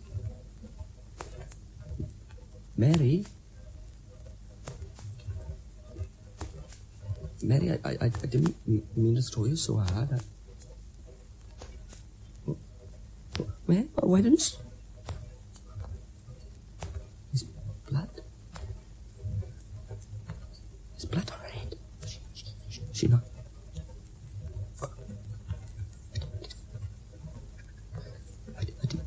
Oh, dear God, what have I done? Mary, sweet Jesus, I didn't mean to kill her. Mary! Oh, God help me, please, God help me. What's that? Just a minute, Tommy, just a minute. Yeah, just a minute. I've got to cover the body with something. Blanket. That's it. Blanket. There's one in the hand cup. Come on, Davey, open up. What the hell are you playing at? I'm coming. That's it. Covered over. No one around. Think of something. I think of something tonight when I get back. Oh, about ready time too. Sorry, Anyhow, here's the inner tube. Where shall I put it? What? The inner tube, man. Where do you want it? Oh, thanks. I put it in the hole, yeah. You feeling all right? Yeah, I'm all right. You look like you've seen a ghost. I put a tube on a coat stand. Gonna have a storm, I think. What? I said it looks like we're gonna have a storm. And hurry up, Davy. For Pete's sake, the hotel will be gone in a minute. All right. I'm ready. If I get in trouble for being late, I'll paste you one. Sorry, Tommy. Sorry. There's the ready hotel now. Come on, man.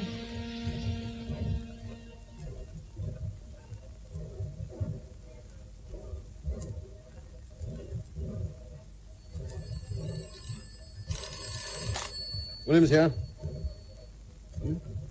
Huh? Blast! When? I see. All right, thanks. Let me know as soon as you can. Trouble, sir? Number 18 district's threatening a stay-down strike. The deputy's trying to find out the cause now. I've asked him to let me know as soon as he can. I'll bet that charge man's the trouble there. What's his name? Evans is charge man on the 18th district. Yes, Evans, that's the man. Pain in the backside ever since he came here. So we haven't got enough problems. Coal stocks piling up, can't sell the ruddy stuff, and now men going on strike. Wonder what the hell it's all about. Well, that's a position. Either the management agrees to reinstate those two men, or we stay down. On no account must there be any weakness. Do I make myself clear? Yes. Hey, how long do you think we'll be down here? As long as we have to. Food and stuff will be sent down to us later.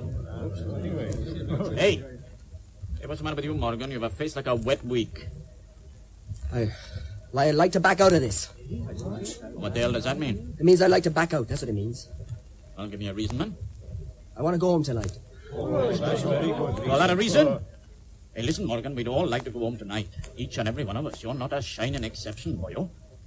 Well, what about Danny? And Lou and Tom? Ask Tom there. Go on. That's right, Davy. My old man's very ill, as you know. She could go any time. But I believe in this strike. But Tom, lad, look, when you get to the top again, your man might be dead. You'll be down here. She'd die up there all alone. I believe in this strike, Davy. Well, I don't, and that's straight. Yes, up there. What about you, Danny? Your wife's expecting, isn't she? Don't you think she wants you by her? She'll understand. Oh, she won't, boyo. She'll understand damn all. She'll say what I say, that you're a lot of ready school kids playing games. That's enough, Davy Morgan. Shut up. No, I won't shut up. What the hell are we striking for? Two men who've got to serve. Those men are a load of rubbish, and you know it. It's a principle, Morgan. Principle, my fat aunt. We're striking because of you, Evans. Because ever since you become charge man, you've been a grade A troublemaker. You're a little tin dot in a hair shirt, Evans. That's what you are, a tin pot hitler with a grudge against everyone up top. There's only one person can benefit out of all this, and that's you. And well, you know it. Give me that bull about principle, or I'll spew all over you. Shut your mouth, Morgan, or by hell I'll kill you. It'll take a better man than you to do that, Evans, but you're welcome to try. Hey, listen to me, everyone. Listen. This strike is not just about two men laid off, and damn well you know it. It's because bit by bit the bosses up top are clamping down on us. It's the thin end of the wedge, that's what. Yes. Now first, a couple of men laid off. Then, a few more. Then before you know where we are, we're all out of work. We've got to stop the rot before it spreads. At the moment, the mines are producing far more coal than the country needs. I don't have to tell you that the livelihood of each and every one of us is threatened. We must protect that livelihood, and we must protect it now. Hands up. All in favor of a stay-down strike. Yes, all right, Evans. You're outnumbered, Davy Morgan. The strike is on, and you are stuck with it. Hello? Bill? Get this. Today, Dolgeth Colliery is the scene of the latest stay-down drama. 100 miners have decided to remain below ground until the management agree to reinstate two men who were sacked yesterday. A few minutes ago, a spokesman for the strikers phoned from the bottom to say the men were in high spirits and determined to see it through. The management state that an early solution will be found, possibly within the next few hours. That's all, Phil. Get it in pronto, mate. See you later.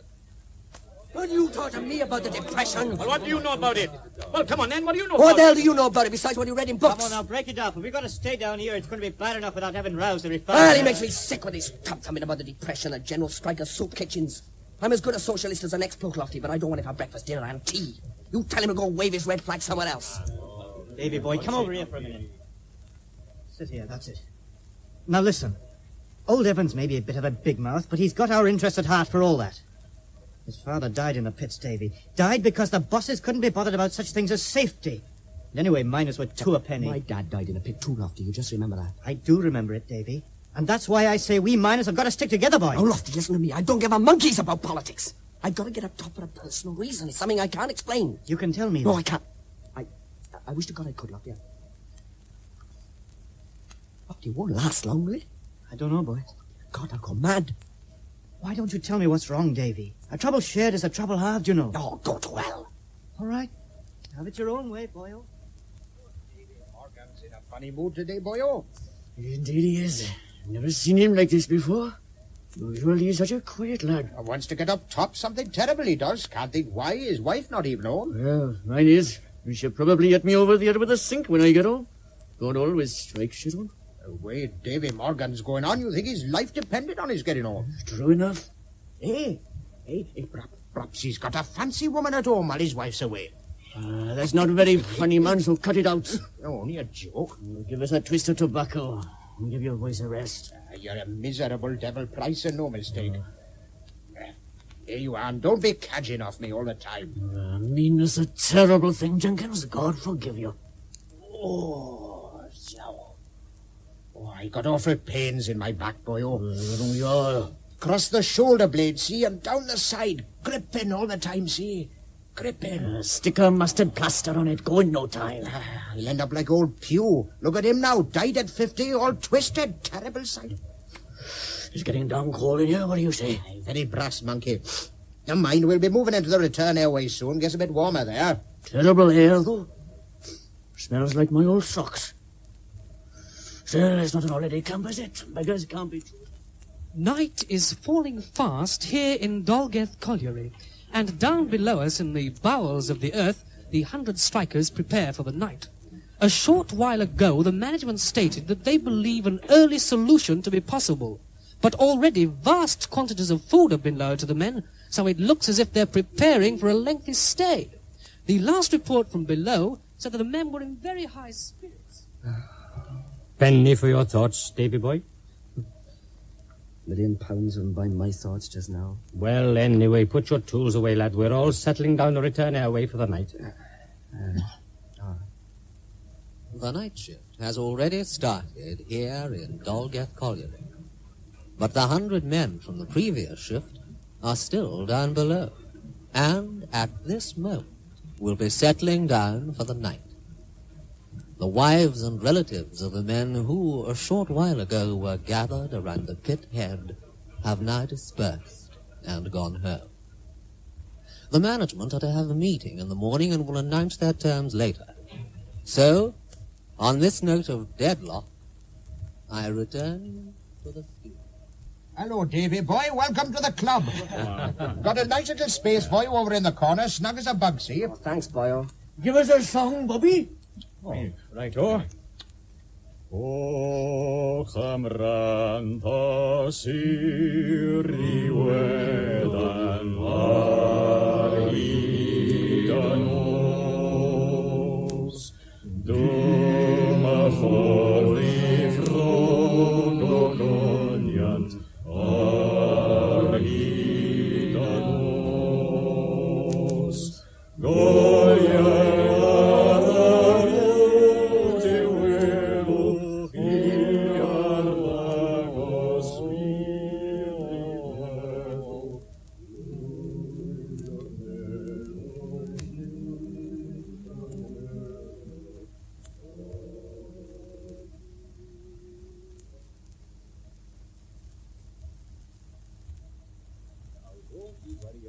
Everything will be all right. I hope so. Well, of course it will. It's only a stay-down strike. Come on, now, drink your tea.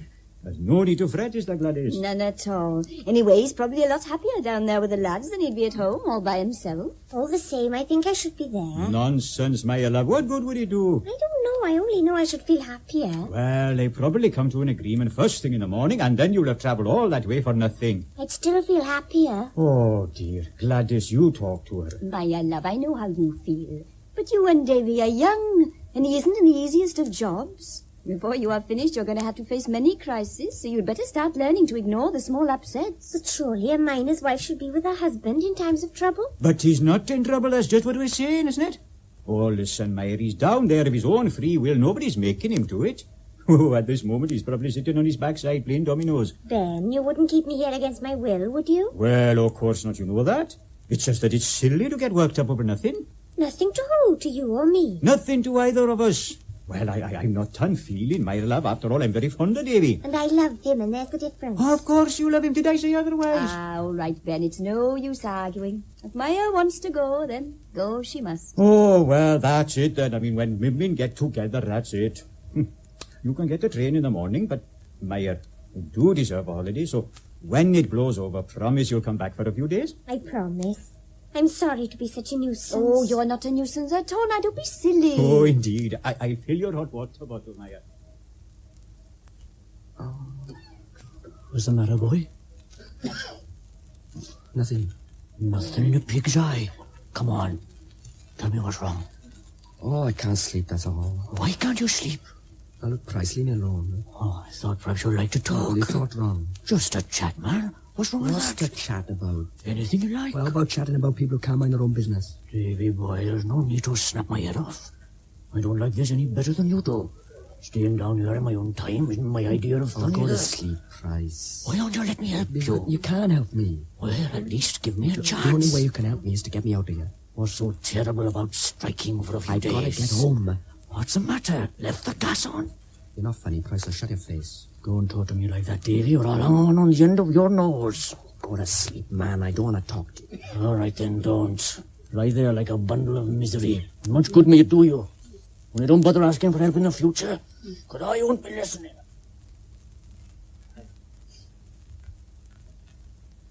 I'm sorry, Price. Well, I'm terribly worried, see. I know that much for myself. The point is, why? I can't say. Why not? But I just can't. I'm sure it's not that bad. Listen, Price, if I can't get out of here quickly, I'm going to be in worse trouble than you ever dreamt of. Well, what sort of trouble? Stop asking questions. What sort of trouble, Davy? Stop asking questions, will you? I don't like the sound of this. Shut up. It sounds nasty. It is nasty. Oh, look, Davy, if you've got bad trouble, you can't kick it under the carpet forever. Shut up. Everybody will hear you. Does it matter? Yes, of course it matters. Come on, man, out with it. There may be a solution. All right. But it's like this. You know, Maya had gone away for a few days. Yeah? Well, I know a girl, see, and she come round to my place last night, and well, she stayed the night, see. Well, after she left this morning, I noticed she left some things behind, you know, powder and lipstick and a few other bits. Well, I just left them lying about. I thought I'd get rid of them when I come home from work. Well, now I'm stuck down here, and maybe Maya will hear about the strike, and she'd come home, she'd find them. Well, it'll be all hell let loose. I got to get home before she does. Oh, Davy, man. You've been a bit of a fool, haven't you? Now, don't preach. What am I going to do? Now, wait a minute, Davy. You may have been a fool, but it's not as bad as all that. Look, in the morning, we'll tell Evans it's essential that you go up. Essential for strong personal reasons.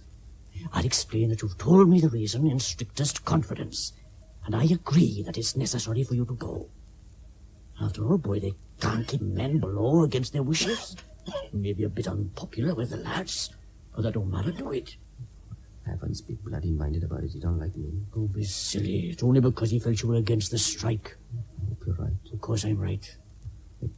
Promise you won't tell anyone what I told you. Oh, you don't have to ask me that, Davy. I'll say not a word now. Of course not. Now, don't worry. You'll laugh about this later on. Get some sleep now. We'll go and see Evans in the morning. Okay. Thanks, Price. Not at all. I was young myself once.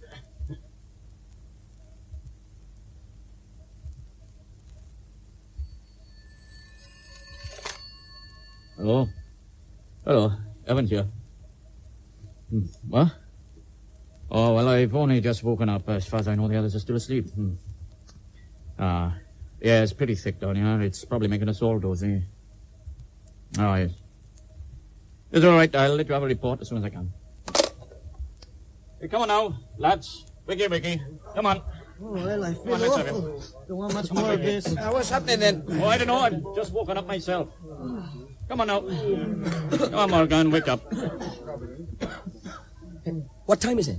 It's after 10:30. What? I said it's after 10:30. What the hell's the idea of letting us sleep till this time? Oh, I'm sorry, Mr. Morgan. If I'd known you were anxious to rise early, I'd have given you a call. Don't be sarky with me, Evans. Well, what's the matter with you? You're not going anywhere? Oh, yes, I am.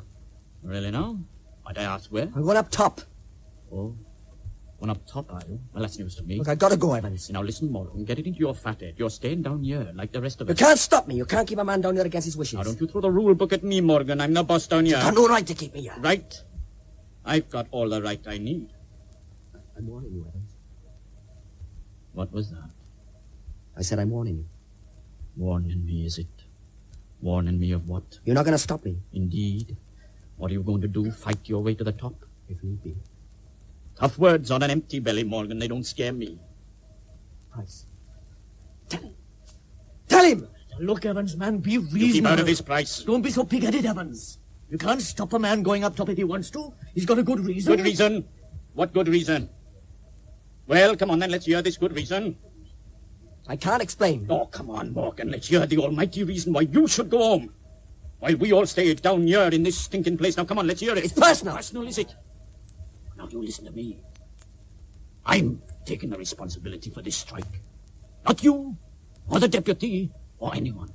It's a fight between me and the management. If we hang out long enough, the others may join us. But if I let you go, then others will start wanting to back out. Now, I'm putting myself out on a limb, and I'm not going to start taking chances. Evans, listen. Now, you save your breath, Davy Morgan. You're staying right here. That's what you think. Oh, you've done it now, Davy Morgan. You've done it now. Take it easy, Evans. You didn't mean it. I'm going to kill you for that, Morgan. I'm going to kill you for it. Come on, Morgan. Put up your hands, damn you. Now, listen, Morgan, it doesn't make any difference to me if you defend yourself or not. I'm going to kill you just the same. Come on, Morgan, on your feet. You've a long way to go yet. Put up your guard, Morgan. Go to hell. Get up. Get up, Morgan. I've not finished with you yet. I'm going to the top, I tell you. I'm going to the top. You're all talk, Morgan. Let's see some action, eh? Come on. Come on! Drop that stick, Evans. You must be mad. Stay away from me, Price, or you'll get it too. For God's sake, stay away, Price! This is it, Morgan. This is where I cut you into little pieces.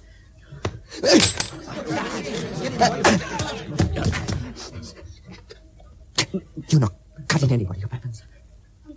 Damn you. Listen to me, Evans. I'm going up top. You understand? And nobody's going to stop me. Nobody.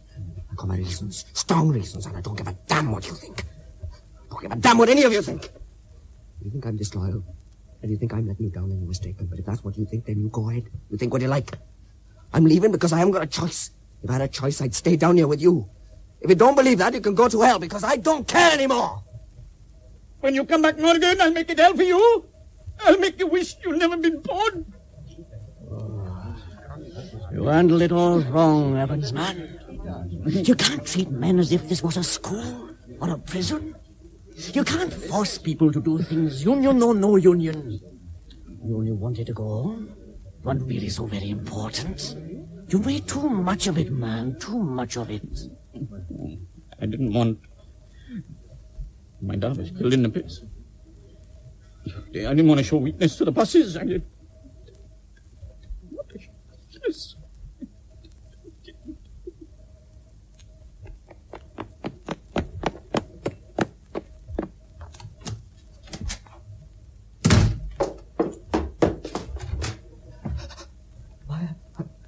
Davy, what's happened?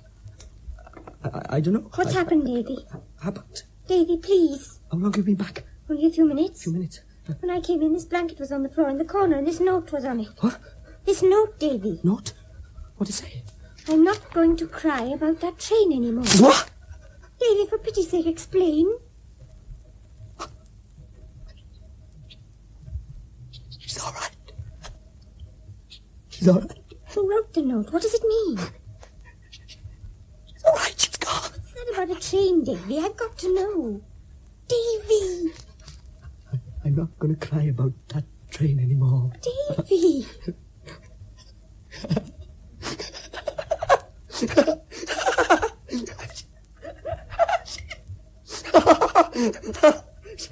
She wasn't. I didn't have time to check. She went. Davy, for God's sake, what are you talking about? What does it mean? I love you. I love you so much. I love you so I can damn well die. Do you hear me? I love you so I can damn well die. Davy. Nothing will ever come between us again, darling. Nothing. Davy, you're all black. You make me filthy. I love you. Oh, I love you.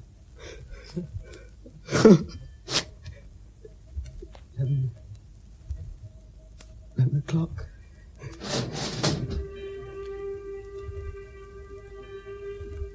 Maya. Good. Look over there. Do you see that white smoke? Yes? That's the 11 o'clock train for England. Oh, poor Maya. My poor Maya.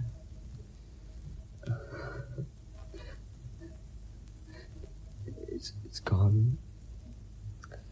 The 11 o'clock train. It's gone. Yes, Davy. It's gone, Maya. Out of the valley, through Landed Tunnel, and on towards England. What was her name? What was her name? Mary. Was she pretty? I suppose so. In a way she was. Did you love her? No. No, Myra, I didn't. She was a sad girl. So sad. Mary, quite contrary. How does your heartache grow? What? Nothing. I just remembering. Davy, why did it happen? I don't know. Oh, so many reasons. It doesn't matter anymore.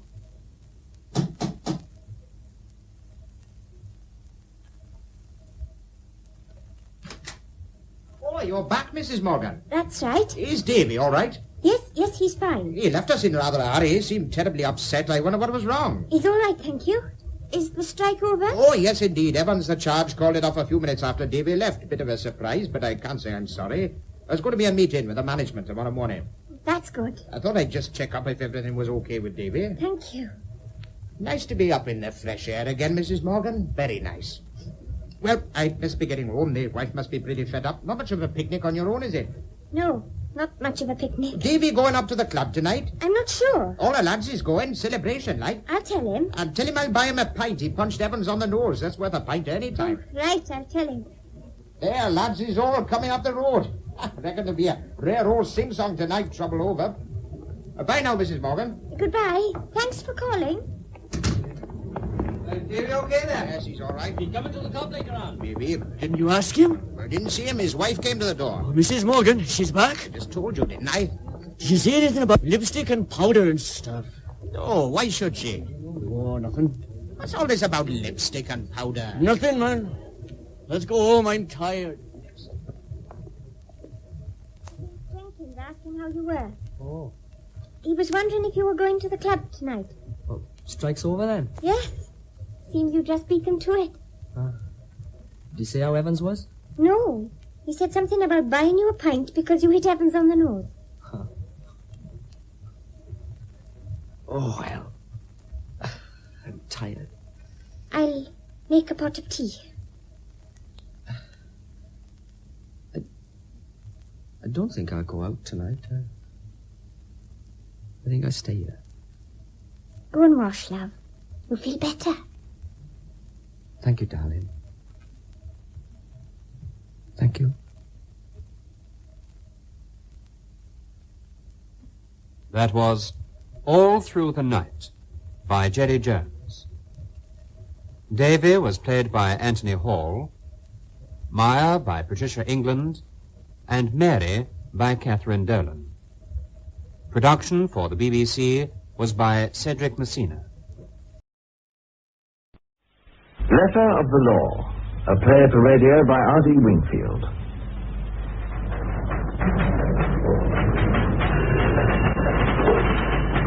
Pemberton Police. Won't keep you a moment, sir. Right. Good morning, sir. No, the inspector's in court at the moment. Right. I'll give him the message. Thank you. Sorry about that. Can I help you, sir? The name's Shaw. I'm to report to Superintendent Wiltshire at 9:45. Oh, yes, sir. Detective Inspector Shaw, isn't it? Detective Sergeant Shaw. Oh, yes, I'm sorry. So am I. Let the superintendent know I'm here, would you? Yes, sir. Sergeant. Take a seat, will you? I'll tell him. I'm sorry, Superintendent. Nobody can say I'm a fussy man, but I'm not having him. Oh, yes, you are, Inspector. Division can keep their rubbish. They don't want him, neither do I. You've been screaming for a replacement ever since Edwards was promoted. Yes, and they send me this. We're damn lucky to get a man of Shaw's experience. Now, what's the matter, Nash? Afraid you won't be able to handle him? But because he was once a detective inspector, I can handle him. I just don't want to be involved with trash like him. They should have kicked him out of the force. His past record saved him. He's obviously got friends in the right places. It takes a lot of guts to accept a demotion, you know. He's a comparatively young man. He wouldn't have much difficulty in getting a cushy job in industry. Oh, yes, it must take a lot of guts to smash the jaw of a handcuffed prisoner. If he's Edwards' replacement, I don't want him. I'm managing quite all right on my own. But you're not, are you, Inspector? 7 unsold robbers on the trot. I've got the Chief Constable breathing heavily down my neck over that little lot. Still got his knife into me. No one's got their knife into you. But 7 robbers, over 200,000 quid knocked off, and not the slightest clue as to who's behind them all. They soon forget your successes, don't they? You're only as good as your last failure. You'll be glad of some help, Nash. You've been overdoing it recently. I've been worried about you. Well, thank you for your concern. But it's misplaced. I'm quite all right. And thank you for offering me the services of ex-Inspector Shaw, which I declined without regret. It wasn't an offer, Inspector. Come in. I told you I didn't want to be disturbed, Kendrick. Detective Sergeant Shaw is here, sir. Oh, he's early. All right, show him in. Very good, sir. He won't be wanting me here. No, I'd better see him on my own first, and then I'll hand him over to you. Look, I've told you, sir, I don't want him. Don't waste your time bringing him round. You'll do what you're told. Wait in your office until I hand him over to you. Shaw will work under you, and you will give him all the help and assistance in your power. Understood? Yes, sir. Good. Yes? Detective Sergeant Shaw, sir. If you'll excuse me. Sure. Sit down. Welcome to Pemberton. Thank you, sir. Detective Sergeant Shaw. You come to terms with it, I hope? With what, sir? Your demotion? I've been demoted, sir. Is it necessary to keep talking about it? You've been transferred to this district under very murky circumstances. Everyone is going to be talking about the famous ex-inspector. If that happens to be a subject on which you're unduly sensitive, I can see you're in for a rough time. Yes. All right. Just one more thing, and then the subject is closed. Keep your hands to yourself in my district. Understand? I lost my temper. It won't happen again. No, Sergeant, it won't. Well, I think you're going to like it here. Plenty going on. Pemberton's a new town, and it's growing rapidly, like our crime figures. You'll be joining a good team. We're a bit grey around the edges and overworked, perhaps, but we're hoping you'll be able to make things easier for us. I'm attaching you to Detective Inspector Nash. You saw him briefly as you came in. Oh, the old chap? I wouldn't let him hear you say that if I were you. Well, perhaps my recent tribulations have made me oversensitive, but the warm smile of welcome seemed to be conspicuously absent from his face. He doesn't want you. It's understandable. In his shoes, I'd feel the same. But he's got me, and he'll have to make the best of it. Yes, that's what I was trying to tell him. Well, let's go across and meet him, shall we? No point in putting off the pleasure. In here, Shaw. There you are, Inspector. As you ordered, sir. Good. Well, here's the answer to your prayers. Inspector Nash, Detective Sergeant Shaw. Pleased to meet you, Inspector.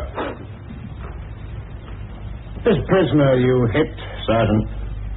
One whose jaw you fractured, I mean. There was only one. Little chap, was he? Medium height. Oh, I heard he was little. And handcuffed, I understand. Yes. I beg your pardon? Yes. I see. So there was no fear of him hitting you back then? As long as you were in no danger. Hit one of mine, Sonny. Just one. And I'll break you big as you are. Now, I don't think there's any need to stress that point, Inspector. You don't, sir. I feel it can't be stressed too strongly. Your fame has preceded you, Shaw. As has yours, sir. Your charm and efficiency are the talk of the division. 7 robberies, isn't it? That will do, Shaw. Inspector Nash is your superior officer. Well, I'll leave you two to get acquainted. You know where my office is, should you want me?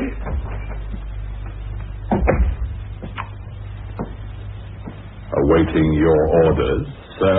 If you want to request a transfer to another district, you'll find the forms in that cabinet. I'll support your application. Oh, you're too kind. This my desk? Bloody desk did you think it was? I'll assume it's mine. Have I the inspector's permission to look through the case's pending file? Do what you damn well like. Thank you, sir. I'd like to be fully in the picture. Come in. Now wait outside, Kendrick. Sir? Until I call you. Sir? In my office, Shaw, I tell people whether they can come in or not. Good Lord, I only... Very well, sir. I'll remember for the future that you like to tell people to come in. All right, Kendrick. Sorry to bother you, sir. Now, don't you get temperamental. Just had a 999 call from Potterson's Supermarket, sir. Their wages van was ambushed at the corner of Petts Grove. Ambushed? We changed the route. Yes, all right, Kendrick. Come on, away. How much do they get? Close on £2,000. Where do you think you're going, Shaw? With you, sir. Oh, no. I prefer to work on my own, thank you. And what do you want me to do, sir? As long as you stay out of my way, Sonny, you can do as you damn well like.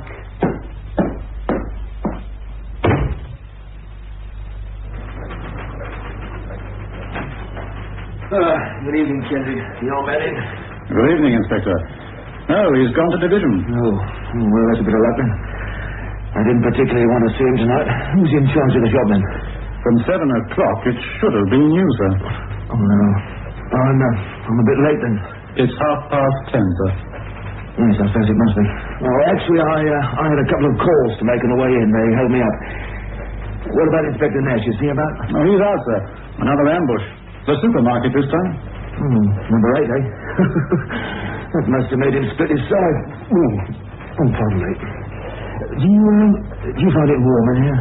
Not particularly, sir. Oh. No chance of a cup of coffee, I suppose. I'll see what I can do, sir. Good lad. I'll be in my office. Bill, a cup of coffee for the inspector. Black and very strong.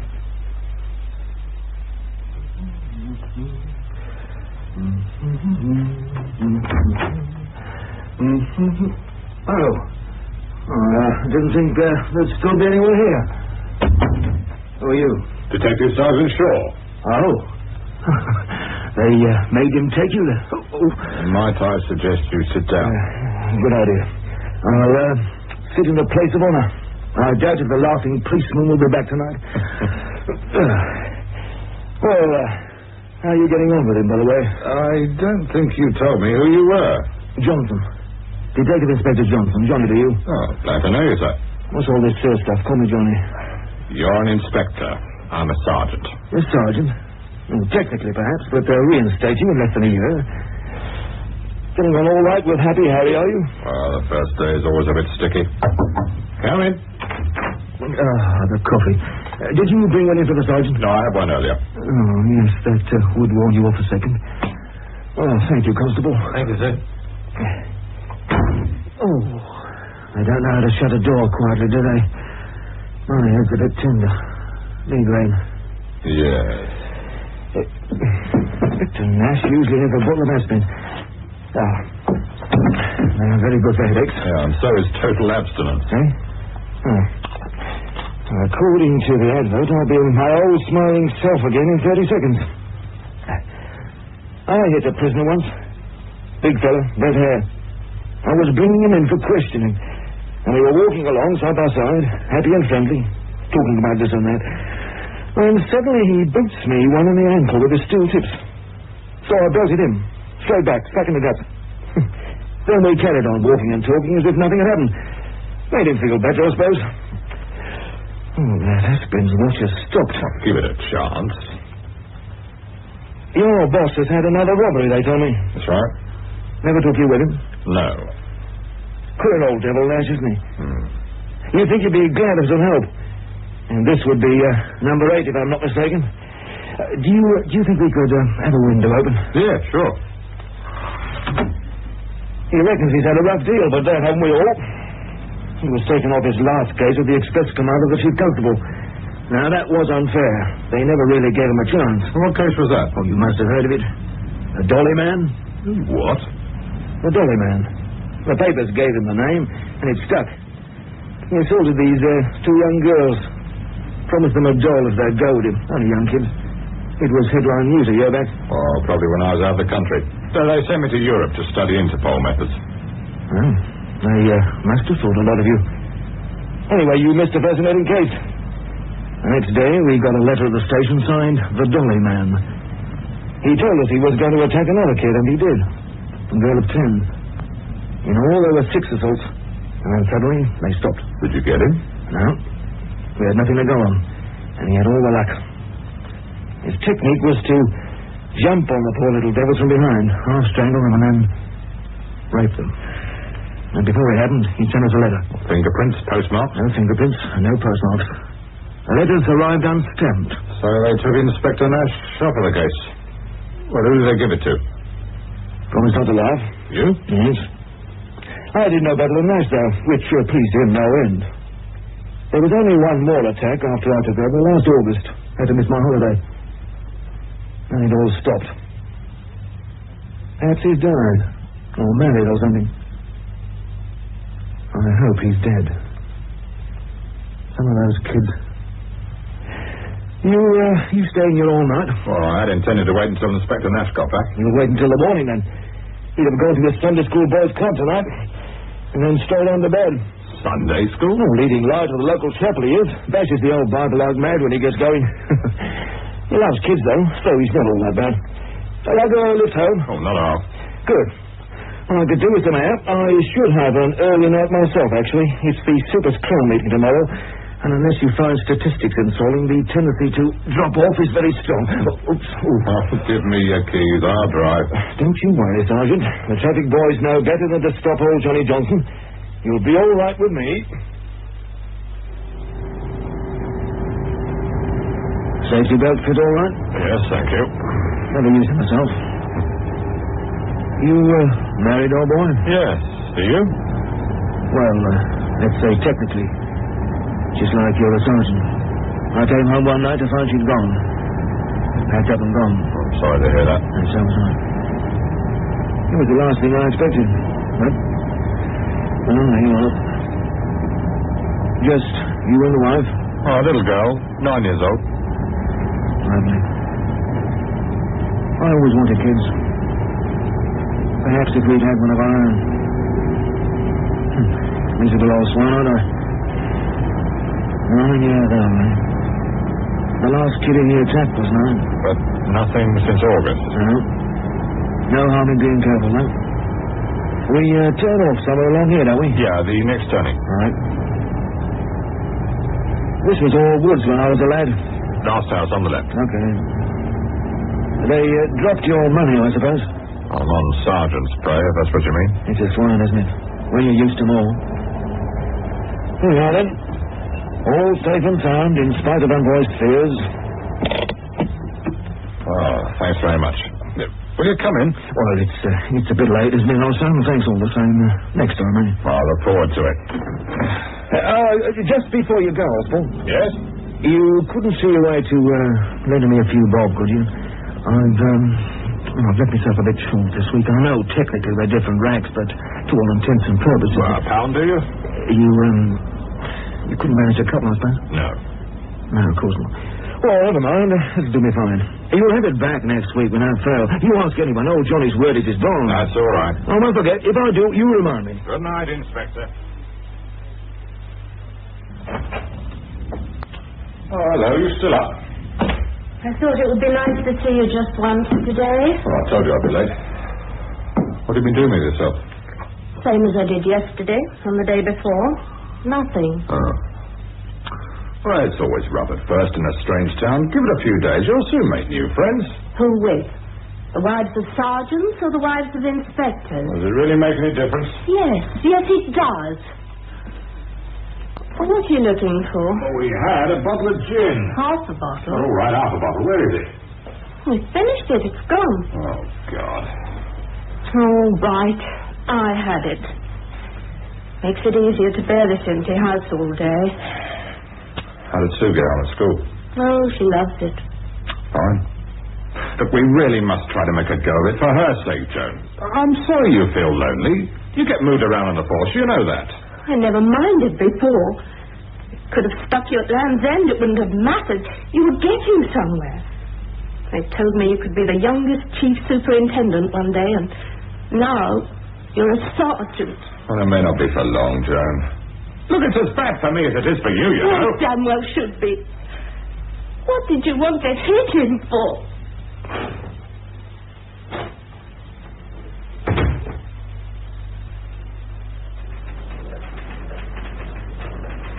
Henry, get someone to have a look at my car, would you? I had the devil's own job starting it this morning. Right, you are, sir. The super said he would like to see you, sir. With Sergeant Shaw. Yeah, what about? No idea, sir. Shaw has been in to complain, has he? What about, sir? Yeah, never mind. That stolen van turned up yet? No, sir. As soon as it does, let me know. Shaw? Good morning, Inspector. The superintendent wants... Hey, what are you doing with those files? Just bringing myself up to date. Don't touch my stuff. It's an office file. Give it to me. And in future, ask for what you want. And don't go rummaging around on my desk. Office files should be available to everyone. Are you trying to tell me what I can or can't do? Morning, all. Seen a load of manure in your travels, either of you? My latest case. Typecasting, if ever I heard it. What, farmyard manure? According to the tersely worded message passed on to me, yes. Still, given a favourable wind, I'll find it. Your gang struck again, then, Inspector. 7 for 8 unsolved job, isn't it? Almost qualifies for the Guinness Book of Records. Divide with the longest amount of time spent in public houses during working hours. I thought you Sunday school boys were more forgiving. Come in. You don't want me, do you, Kendrick? No, sir. Inspector Johnson. Good. Come on, Shaw. When we get going, we haven't got all day. Whatever it is, Kendrick, I can't handle it. I'm up to miles of manure at the moment. You'd better see this, sir. It came this morning. I'd hope it's in the last of him. You've compared it with the others? It's the same. Short and to the point, anyway. Another one tomorrow. Signed, the Dolly Man. I won't take up too much of your time, gentlemen. I know you're busy. It's just a brief chat to see how you and Nash are getting on together. How did you find things yesterday, Shaw? Those days are always difficult, sir. Yeah. Your wife settled in all right? Well, she's finding it a bit lonely at first. She'll soon find new friends. And your daughter? Oh, very happy with her new school. I never knew you had a daughter. I don't believe we touched on the subject during our friendly conversation. Yes, I have a daughter. Susan, age 9. Thank you. I see there was another wages job yesterday, Inspector. Yes. This gang's too damn clever. We vary the routes, we vary the days the firms call at the bank, but the villains always seem to be in the right spot at the right time. What do you make of it, Shaw? I can't answer you, sir. I haven't been involved in the case. But you must have gained some impression when you were out with Inspector Nash yesterday. Inspector Nash? I prefer to work on my own, sir. Are you telling me you didn't take him? You know my views on the quality of the assistance I'm offered. Now, listen to me, Nash. Could you leave us, please, Sergeant Shaw? Sir? I'm sorry, Johnson. I don't want to be disturbed. I won't keep you a minute, sir. No, wait outside. I'm busy. You can't wait, sir. I'm afraid we'll have to. We've had another letter from the Dolly Man. Shut that door, will you? Is that it? Yes, sir. Right, let me see.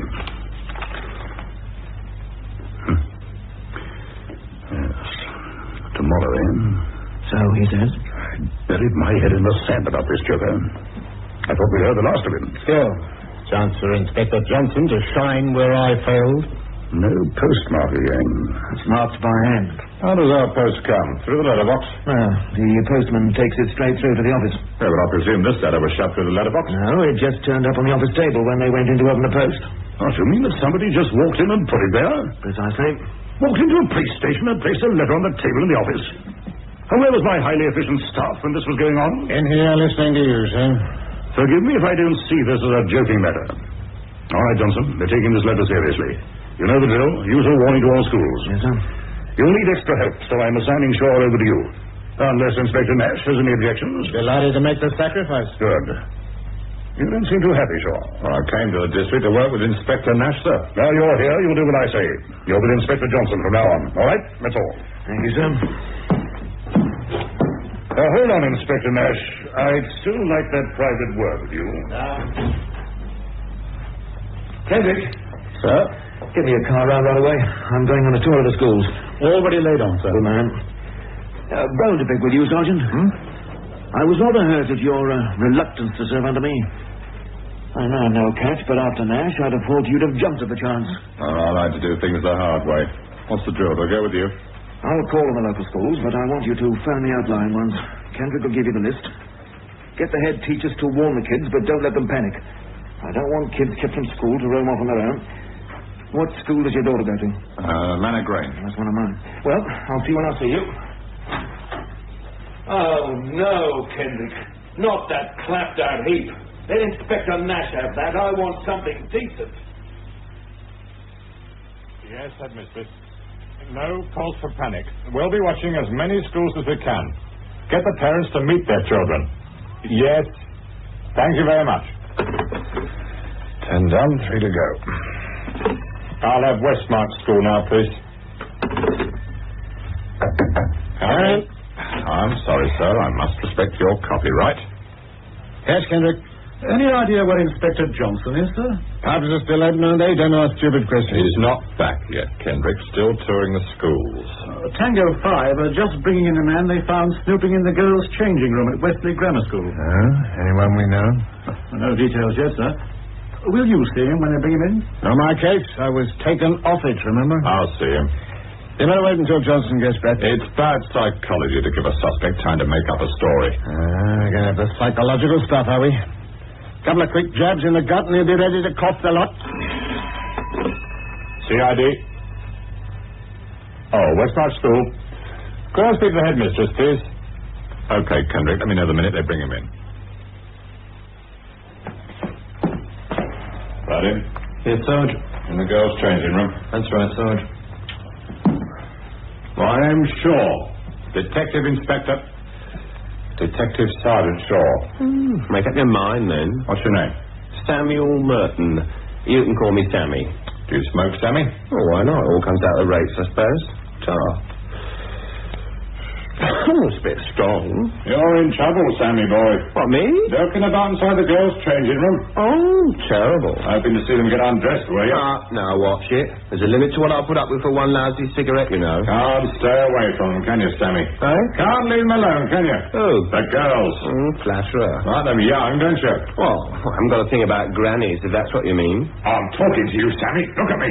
I was. You were smuggling at the constable. He doesn't think you're funny, neither do I. Oh, you can't please everyone. What were you doing in the girls' school? I wasn't doing anything. In the changing room. What was you doing? Why were you there? I'm a ratepayer. Interested in education. I want to see how my money was being spent. All innocent, was it? As a newborn babe. Then why did you run away when the policeman came? Well, you hear such stories of police brutality, don't you? In your own interests, I'd advise you to start taking this very seriously, Merton. I'll put my serious face on. How's that? Have you heard of the Dolly man? In the top 10, is it? All right, you bet your bit of fun knowing you're down to business. Sammy, I'm talking to you. Take your hands off him, Sergeant. You came just in the nick of time, Inspector. This one's got no sense of humour. I'd be obliged if you didn't interfere, sir. Interfere, my...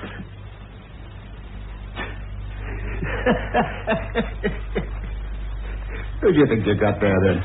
He could be the Dolly man. What, him? Sammy Merton. I know, I've heard it all. You don't like having a laugh, Inspector? I tell you, Sammy, sure. You don't mind if a girl even looked at him. Well, no need to get personal.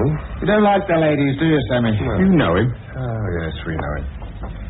Now, come on, Sammy. None of us have got much time. Tell us all about it so we can get back to work. Yes. Just had the headmistress of the girls' school on the phone, sir. 20 quid, missing from the office cash box. Oh, down at 20 quid now, Sammy. Oh, there was a time you wouldn't touch anything under 50. Well, they can't be too fussy these days, Inspector. Money's tight. There was no money on him when we brought him in. Usual place, Sammy. Down the back seat of the police car. Life holds no mysteries for you, does it, Inspector? You're too predictable, Sammy. You make it easy for us. Ah, he's all yours now, sure. Take his statement down. It'll keep your hands occupied. Ready when you are, Sergeant. Let me know if I'm going too fast for you.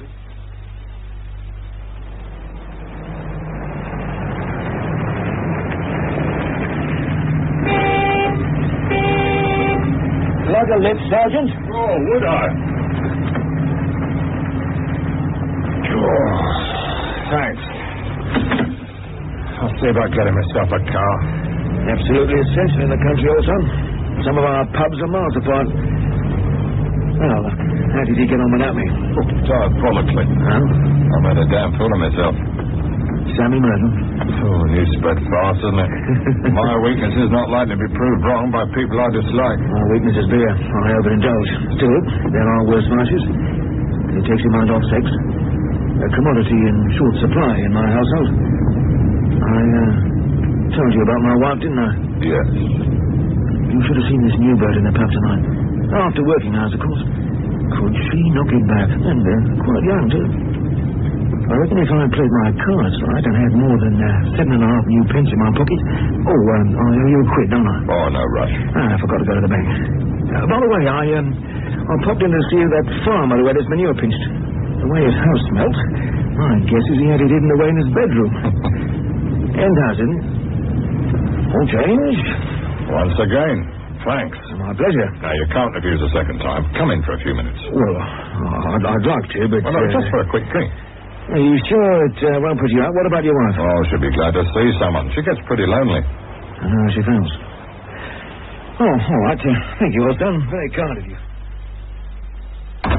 John? This way, Inspector. All right, thanks. In here. John? Who's that? It's me, Bill. Oh, where have you been all today, Billy boy? Who's that? This is my boss, Inspector Johnson. Good evening, Mrs. Shaw. You never told me you're a policeman. You two know each other, then? We bumped into each other earlier today. She wasn't the girl in the pub, was she? The one who could really knock it back? You don't want to take any notice of me. Is that the time? I didn't realize it was so late. I'll show you. No, I can find my own way. Until now, good night, Mrs. Shaw. So what's so terrible about going to a pub? What am I supposed to do? Mope in the house all day? I talk to no one. When you come home at night, you're too tired to talk. You married a policeman? Oh, damn the bloody police. Can't get away from them for a minute. Have to bump into your inspector in the pub and then that other one calls here. What other one? Kept asking questions about Sue. What school did she go to? Did she go to Sunday school? Inspector Nash? Yeah, that was him. Kept asking all sorts of questions. He wants Sue to go to Sunday school. Does he? Where was Sue when you were out drinking tonight? Mrs. Norton next door sat in for me. Oh, she's a nice woman. Gave her 10 shillings. She's glad of the money. Husband's been off work for nearly a year. She'd have to support him. Oh, what's been up with him? Oh, I don't know. Back at work now. So, your pub crawl tonight was really an act of charity for Mrs. Norton? Just one pub. One lousy pub. Oh, don't let's argue anymore. When you're not here, I miss you. And when you are here, we fight. Oh, don't leave me alone tomorrow night, please. Look, I'll have to. I'm on special duty for watching out for a chap who assaults little girls around Sue's age. No, sir. Nothing to report up to now. A few false alarms, that's all. We're hoping the danger's past now. It's gone 9:30. Most kids should be in bed. Yes, sir. If anything happens, I'll let you know. The super? Yes, sir. He was wondering if the dolly man had struck yet. Proper old worry, Gus, isn't he? He knows I'm in charge tonight. Anyway, I think we can almost sound the all clear. He's never been later than 8 o'clock before. None of his other letters were false alarms? No one's infallible. You know what, Kendrick? I've been studying you. Sir? You're ready to take a little more responsibility, my boy. I've decided to let you take complete charge of the station for the next half hour while I pop out and have a drop of supper. You know where to find me if anything blows up. Anything happened yet? Oh, hello, Inspector. No, he's not dared make a move. Probably knows I'm on the case. Instead of me, you mean? Of course not. What are you doing here anyway? You're not on till tomorrow. Some papers on my desk I've got to clear up, then I'm finished. Credit to us all, old sport. I say, do us a turn, would you? Keep an eye on the shop for a couple of minutes, just in case the strain of command proves too much for young Kendrick. As long as Kendrick knows which pub to drag you out of in case of trouble. I don't know what you mean, old boy. I won't be long. I'll be gone in a quarter of an hour, whether you're back or not. Oh, back to time. I'll be in my office, Kendrick. Right you are, sir. I thought Inspector Johnson was on tonight. He is. He'll be back soon. Anything happened? Not my case. Well, if nothing's happened by now, we're safe for the night. What do you know about it? You know nothing. You wouldn't recognize that dolly man if he was standing under your nose. Would you? Yes. Anyway, I'm going. You're supposed to be on duty so you can be in charge until Johnson comes back. Before you go, I had a chance to read up on these wage robberies. I've got a theory which might interest you. Nothing you've got to say would interest me. Yes? Inspector?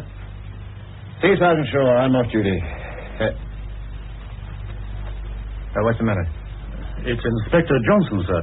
He's just come in. Pubs are shut early. Could you have a look at him, sir? I think you should, sir. Yeah, come on, Shaw. Good Lord. He just walked in, sir, then collapsed.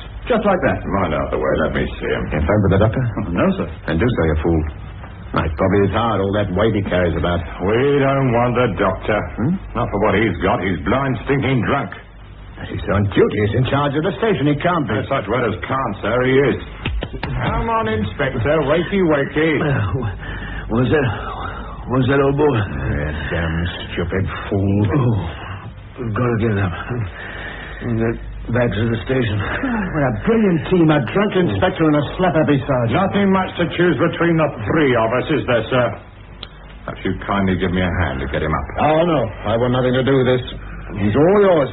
I'm getting out. You're passing by on the other side, Inspector. Don't quote the scriptures at me, you drunken lot. It was brought to my notice that a member of the force, whatever his rank, was drunk on duty. I'd have to report him. And you know what that means. I prefer not to know about it. I see no signal, said Nelson. Take it home, sure. He's probably got a touch of gastric flu. I was gone before he came back. Understand? I understand. Right. Good night.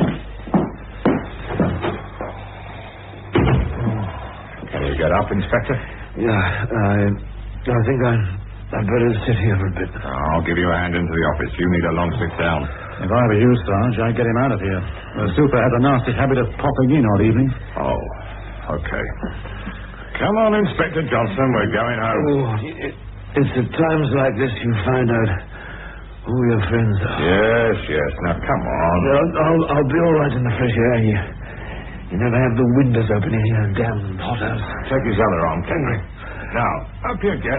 Steady. No, this way. Oh. Easy does it.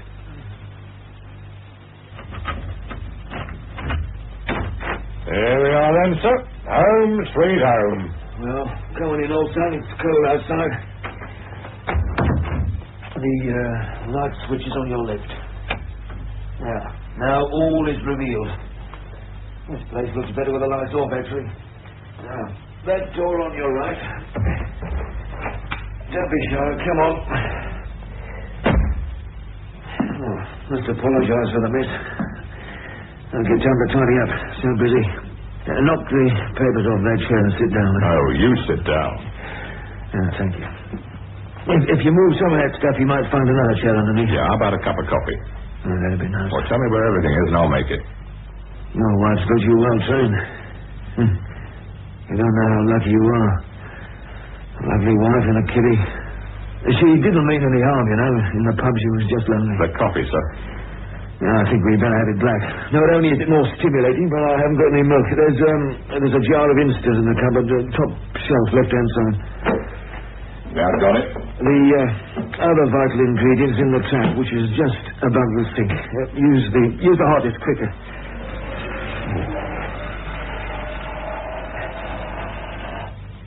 And the cups? They're on the side, I think.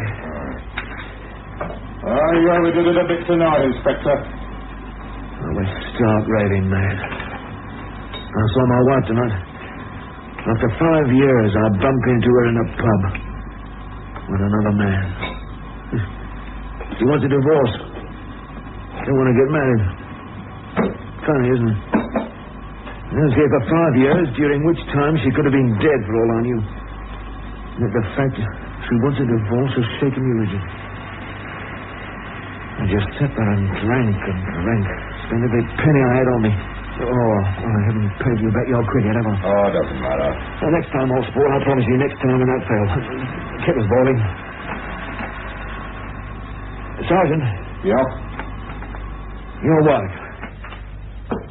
Don't let her go into pubs on her own. Not on her own. Oh, that looks good. One thing I'll say, for instance, coffee is the right colour. That's all. Aren't you having any? No, I've got mine here. You take sugar? Please.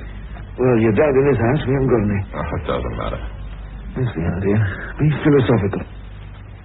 Now, look at this room. Go on. Just look at it. A pigsty, isn't it?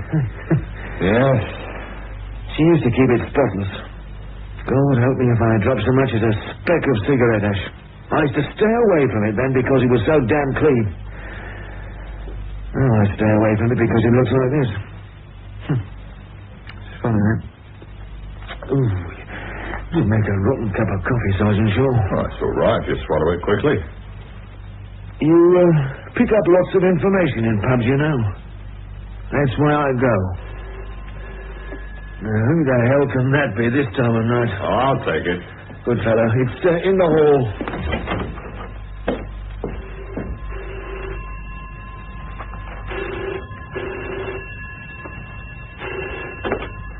Yes?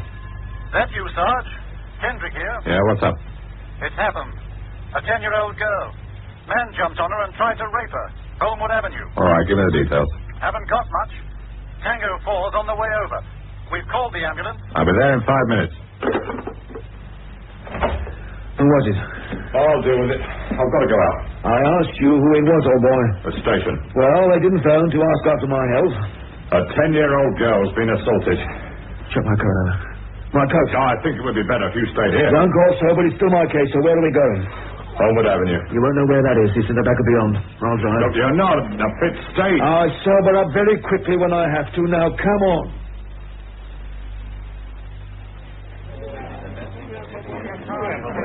Now move back there, please. Move right back. Let them get the stretcher through, please. Where's the kid's mother? She's going with her in the ambulance. Right. All right, everyone. That's all there is. If there's any more to see, break it up now, please. You help us all, ladies and gentlemen, if you went home. Please.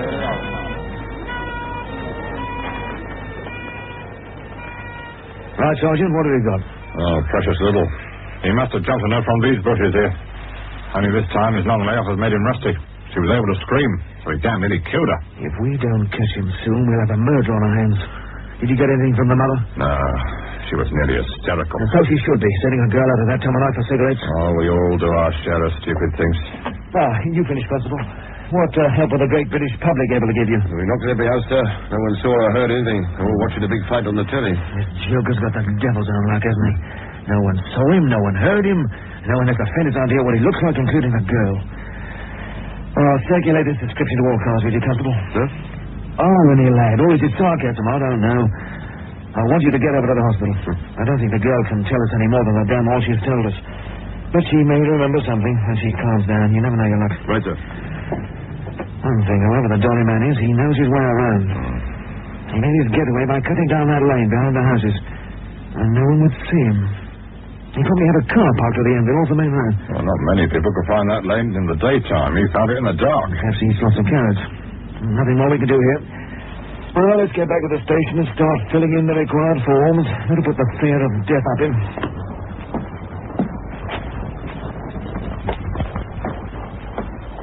I thought you left the car by that corner. No, over the road. Look out! He's in a hurry. Did you see who was driving? No. Doesn't matter. Come on, let's get back to that car. Your wife doesn't like being on her own, does she? And at this rate, we won't be home before midnight.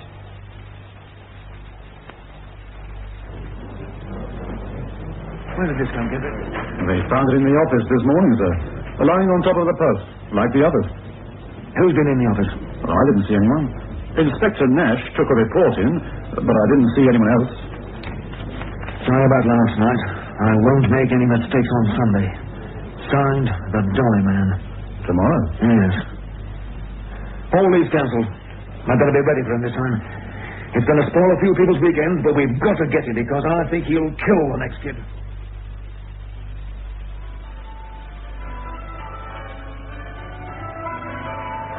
Can't we have that window shut? I thought you Bible punchers liked the sound of church bells.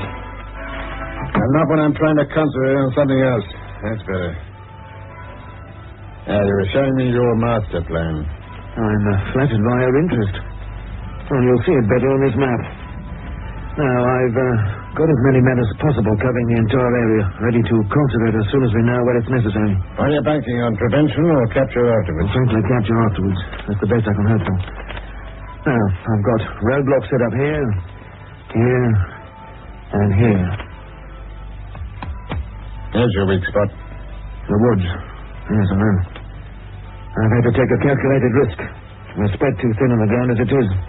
Your master plan has taken into account the fact that I'll be taking a couple of hours off this afternoon, I hope. The Sunday school. You'll warn the kids to watch out, won't you? I'm capable of thinking of some things for myself, thank you. The ex-inspector. How did it go, Sarge? Any joy? False alarm. The man acting suspiciously turned out to be Dutton in plain clothes. We nearly finished up by arresting each other. It's been as quiet as the grave, eh? I'll speak too soon. Johnson, Ciardi. Oh, hello, Mrs. Shaw. Yes, she's here. It's for you also, my missus. Hello? Bill, Yes. I'm leaving now. All right. I should be back by 7. There's no rush. I get custody of Sue, right? That's what you want. Where is she now? Mrs. Norton next door's looking after her. Are you all right? As well as can be expected in the circumstances. Well, I mustn't keep you. Bill? Yes? Nothing. I'll see you tonight. Goodbye. Bye. I know I'm nosy, but there's nothing wrong with our one. My wife is popping into town for a couple of hours to arrange a divorce, that's all. I suppose my messing up your weekend didn't help. I'm sorry, old boy. Terribly sorry. Sorry? Sorry for who? If his wife has left him, he's driven her to it. Uncalled for, old boy. What do you know about it? I know a damn sight more about a lot of things than I'm given credit for. Hey, what are those papers doing on your desk, Shaw? I'm sorry, I meant to return them. They're from your robbery file. Look, I've told you before. Keep your bruiser's fist off my stuff. I don't want any help with my cases. If results are anything to go by, I should have thought you did. You think you're so damn clever, don't you, Sergeant? You'll be laughing on the other side of your face before the day's out, I promise you. I'm going. Yes, you'd better. Say a prayer for me when you get there, won't you? I always do. I am. Miserable old git. Well, we're sorry to hear your bit of bad news, Sergeant. So, sir. If you want any time off or anything... No, thank you. She take your daughter with her? No, she's with the woman next door. She'll be all right. Good. As long as she's safe. I'll get it. Sure, CID. What sort of man, madam? Well, how is he acting suspiciously? No, don't you do anything. You keep your child inside and wait. We'll get a car over there right away. Now, just give me the details.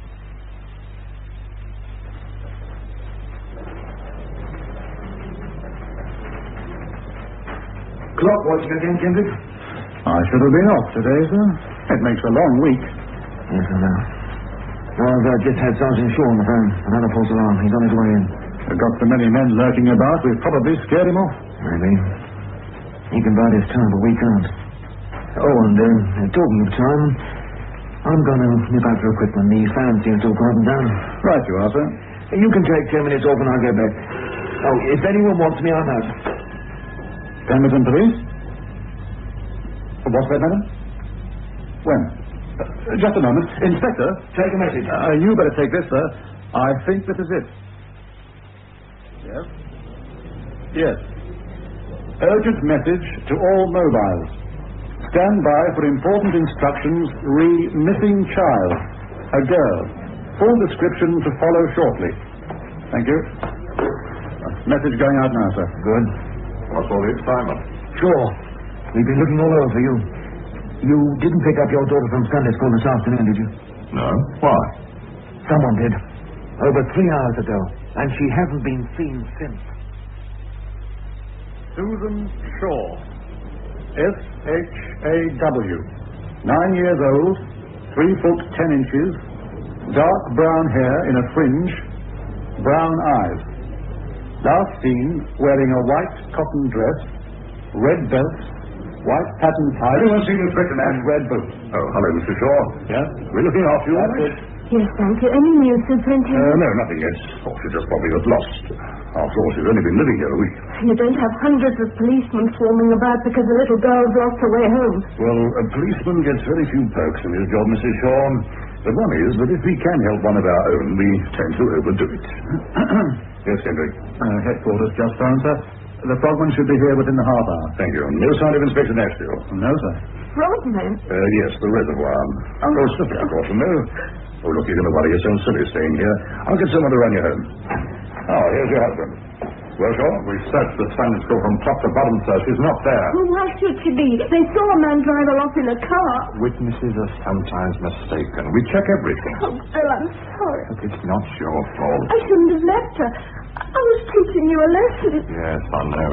Superintendent, about Kendrick. Oh, excuse me, sir. Oh, hello, Mrs. Shaw. Any news, Inspector? No, but we'll find her, don't you worry.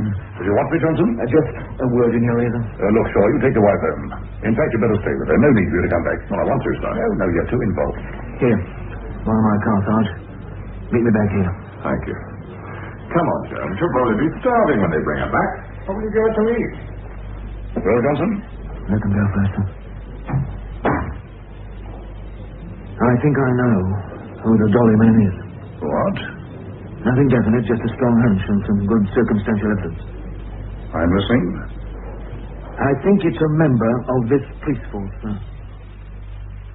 Come in and shut the door. If we're going to make fools of ourselves, Johnson, I prefer we do it in private. No, and say that again. I believe that the Dolly man is a member of the force working in this station, sir. Don't let the fact that I'm not saying anything give you the slightest encouragement. All of the attacks have taken place in remote parts of the town, sir. Now, we're looking for someone who would know the district like the back of his hand, as a policeman would have to. Or a taxi driver, or a milkman. Sergeant. But take the warning letters. They mysteriously turn up in the office. If a member of the force brought them in, we wouldn't have a mystery. The next part's a bit difficult. You mind if I smoke, sir? No. Go ahead. I took over this case from Inspector Nash, as you know, sir. I had to investigate 3 attacks on kids last year. They all took place miles from anywhere, but on each occasion, I always managed to bump into Inspector Nash, who just happened to be in the area. I don't want to hear any more, Johnson. Any finish, sir? The last attack, the other night, Homewood Avenue. We were nearly knocked down by a car rolling past at 11 o'clock at night. It was driven by Inspector Nash. Is that all? Nash hates Shaw's guts. He told Shaw earlier on today that he'd be laughing on the other side of his face by the evening. And that's all? Shaw's daughter goes to Nash's Sunday school. She hasn't been seen since. That will do, Johnson. I never heard such slanted rubbish in my life. If you've got any accusations to make against a brother officer, you'll make them to his face, not behind his back. I'd be glad to do that, sir, if we could find him. Find him? He didn't return to duty this afternoon. I went round to his house to see if anything was wrong. He's gone. What do you mean? He's packed out bag and baggage and gone, sir. Paid his rent up to the end of the week and cleared all his belongings out. He's burnt a lot of papers in the grate, very efficiently. He told his landlord he was leaving for a long holiday and didn't expect to return to Pemberton. I'll have one of those cigarettes now. He left today. Yes, sir? I want him.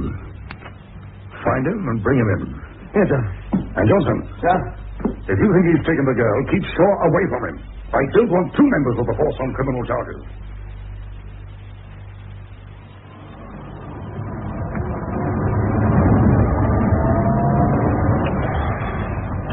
Relax, Sergeant. Journeying away like that. You give yourself ulcers. We'll find her, don't worry. It's what he's likely to do to us. Don't think about it. Ask me where we're going. Where are we going? You ever get hunches? Yeah. Mine religiously let me down. Except on the odd occasion. I'm banking on this being an odd occasion. We're going to Whitney's Wood. It's a part of the district not covered by roadblocks. One of our Achilles' heels. I've a feeling you'll make for it. Detective Inspector Johnson, come in, please. Johnson here. What is it? Message for you from the superintendent, sir. Report just received that a man and a young girl have been seen in the vicinity of Whitney's Wood about 30 minutes ago. Any description of the girl? Yes, it fits, sir. The girl was seen to be struggling and crying. I've got Sergeant Shaw by my side. Oh, just a minute, sir. On. The superintendent would like Sergeant Shaw to report back to the station immediately. I'll tell him. I'm 3 minutes away from the woods. We're switching the main search there, sir. You'll have our full team arriving shortly. Radio cars, dock handlers, the lot. Thank you. Over and out. Whitney's Wood, eh? I hate insubordination, Sergeant, so I won't order you back to the station. Thank you, sir. Can we go any faster?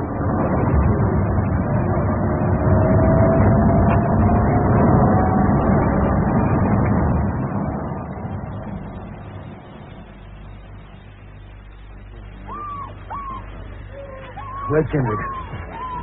Well, go with the main party, Kendrick. Sweep round the woods and come in from the other side. We'll go in from here. If anyone's in there, we'll flush them out. You know the drill, so carefully. Right, sir. You lot, come with me. We're going in from the other side. You with the dog, come here. Sir? We don't know what we're going to find, Sarge. It might be better if you stayed here. I'm coming with you. All right. How'd you make that flea bagger and its keep, Constable? You got anything of the girl, sir? She wore this cardigan this morning. Thank you, sir. Here, boy. Find her, boy. Find her. The dog's going the wrong way. He knows what he's doing, sir. He's on to something. Don't let him go dashing off on his own. We'll lose him in this light. Get the lead on him. Call him back.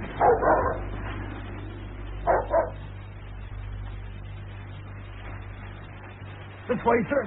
Over here. I know, you fool. My 4-minute mile days are behind me. Hello. He stopped. He found something. Shaw, over here. We found something. Right. Damn talk. Blood, sir. May not mean anything, Sarge. Shine it torch just for that. Yes. It's a red boot. Recognize this, Sarge? Yeah. We're on the right track. What was that? Keep it quiet. There, boy. There. Good dog. Now, listen. Over there, to the left. Bring the dog. Come on, boy. No, this way. He's onto something over here, sir. All right, let him go. See what it is. Look, sir. By that tree. There's someone over there. Come on, Sarge. Will you call this damn thing off? No talk. Lead him to a stop. All right, Constable. Blow your whistle. Let another search it over. How is she, Sarge? Whacked out, poor kid. She's all right? Yes, first she's all right. What is that? Nearly forgot about him. I was the one to do the hitting this time, Sergeant. Get him, Constable, would you? Just on those bushes. It's a dolly, man. Norton? Who's Norton? The husband of the woman who's been looking after my daughter, sir. He's a postman. A postman? Ours, actually. He delivered to the station. That's how we got the warning letters. He brought them in with the post. Well, that messes up your theory, doesn't it, Johnson? I was hoping you'd forgotten about that, sir. How has he been having trouble with us for the past 8 months? He's been off sick. In hospital. A mental hospital. Discharged himself last week. You've got a lot to thank you for, Inspector. I don't want anyone's thanks. If you hadn't taken the case from me, I'd have had it wrapped up a year ago. Bit of support at the time would have been nice. I was under pressure, you know that. The Chief Constable wanted a man who could produce results. If you'd given me some hint that you were making progress... I preferred to keep my suspicions to myself until I had some proof. A point to remember. Hey, Johnson? Quite, sir. What put you onto him? Foot slogging, hard work, elimination. There's over 200 people in this town receiving or who have received treatment for mental or nervous disorders. I checked on every one of them. I whittled it down to 10 possibilities, which included Norton. Did you know his own daughter died some years ago when she was 12? Sure. We guessed. We saw the photograph, but we didn't like to ask. That's what started him off, poor devil. He took it badly. You knew that he was our postman? I knew he was a postman. That's how I got on my top 10. He'd know all the ins and outs of the odd places where the attacks took place. If I'd known he was our postman, I never dreamt of checking that. Seems so obvious now. You did very well, Nat. Afraid I never really dropped the case when Inspector Johnson took over. I don't know if he noticed me hovering around whenever there was an assault. Yes, I did, as a matter of fact. The attack stopped when Norton went back in the hospital. So that clinched it for me. But I didn't have a shred of proof I could offer a court. If you'd only told me you'd got that far. You were in no mood to listen to it. You were more concerned with getting the Chief Constable off your back. Point taken, but to be fair to the Chief Constable, Matt, I must tell you that I was in full agreement with him at the time. Your record of failures was too high. But still, that's all behind us now. You've shown us what a dangerous detective you are. Now, I want no more arguments. You and Shaw will make a first-class team. I want to see you working together so that we can get all these outstanding cases buttoned up. Understood? Yes, sir. Shaw? Yeah, I was wondering, sir. Would it be possible to have a few words with Inspector Nash in private? Yes, you two should get together. We'll leave you to it. Come on, Johnson. We've got the press conference in half an hour. I think it's usual to lay on some drinks, sir. You can leave that to me if you like. So, we're to be the new crime-fighting team, aren't we, sir? So the superintendent said, sir. You look about as pleased as I do. Well, if we're going to get together, you might as well know there's one or two things I can't stomach. Like taking bribes? Huh? I said, like taking bribes. How long have you known? For sure. Today. A phone call came for you. I'm afraid I didn't think I was you. They wanted to know the routes for next week's wages deliveries. They said they'd never phoned me here. No wonder you're not having much success in solving that case. And I've been looking through some of those files you didn't want me to see. Some of your cases came to a pretty abrupt halt, didn't they? That was when you were paid off, I suppose. How long has it been going on? Long enough. Years? It started when I was a copper on the beat, and that's going back a bit. Few brought here and there for looking the other way at the right time. Trouble is, once the word gets around that you're that way inclined, they won't let you alone. You could always refuse. Only the first time. Then they've got you. Now, don't look down your nose at me. At least I never hit anybody. I've never hit a prisoner in my life. If I had, they'd have busted me. I'm not one of their blue-eyed boys, you see. I'm not a very good copper, either. Why they made me up to inspector, I'll never know. I gave them plenty of cause to regret it. I couldn't solve my cases. I was out of their depth. Boys ain't bothered with their bribes. They were safe anyway. Funny thing. The only case I ever put my heart and soul in was a dolly man. And they took me off that. You know I've got to turn you in, sir. I knew you'd be trouble from the start. You had brains. Those files wouldn't fool you.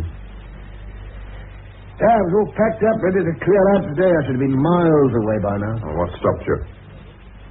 I saw a Norton driving off with your daughter. Thank God you did. You haven't told anyone else? Not yet. Give me an hour start. Half an hour? I can't. You know I can't. Oh, all right then. Get it over and done with. I thought I'd better take you back to division. Good idea. Let the chief constable see you bring me in. You'll be an inspector again before the end of the week. I thought you'd prefer it to be there rather than here. Oh. Yes. Yeah, thanks. I'd prefer that. When you work with people, This way, Inspector. Righto, madam. I'll have someone round right away. No, you wait inside. We'll come to the house. Are you going out, Inspector? Yes, with the sergeant. Will you be long? Yes, probably gone some little time. Good night, Kendrick. Good night, sir. Good night, Sarge. All right.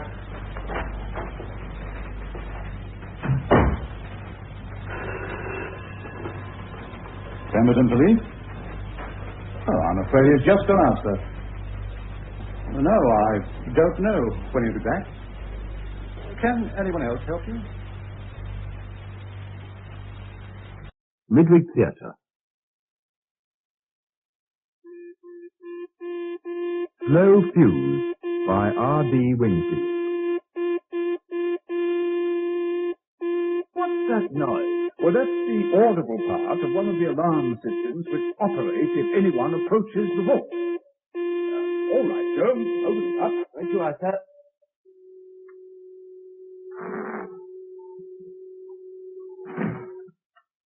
After you, Major. Thank you. This is where we keep our stock of raw materials. Gold, silver, and platinum. Now, no need to tell you not to touch, of course. This is silver. It's silly to me. Not to the expert eye, I assure you. Please put it down. You're just feeling the weight. What would I have to pay for one of these? Something in the region of £13. The gold is considerably dearer, of course.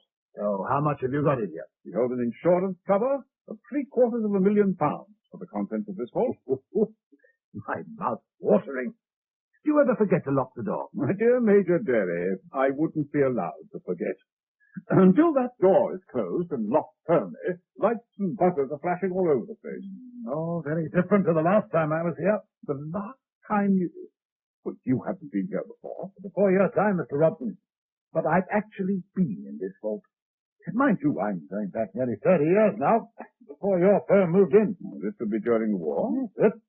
The army commandeered most of the buildings on this estate. They stuck me in here. I was on bomb disposal. How interesting. Yes. Yes, I had my office out in the corridor, and my bed in this vault. Safest place to be during the air raids. Well, if you're successful in obtaining this position, Major Gerry, we'd very much like to have your story for our house magazine. You've had many other applicants, sir? A few. Not up to my standard, though, eh? All right, here's a story for your magazine. I remember one night rolling in here stinking drunk. Drunk? Do you drink, then? Not as much as I did. We'd like to think the man we appoint will be of temperate habits. The salary you're paying, it'd have to be. What's that? Oh, the builders. You probably noticed them when you came in. They're digging the foundations for the new extension and strengthening that far wall at the same time. It looks strong enough to me. Yes. Well, now, we really must move on. Close it up now, Smith, and telephone control to send this down for us. Very well, sir. This way, Major.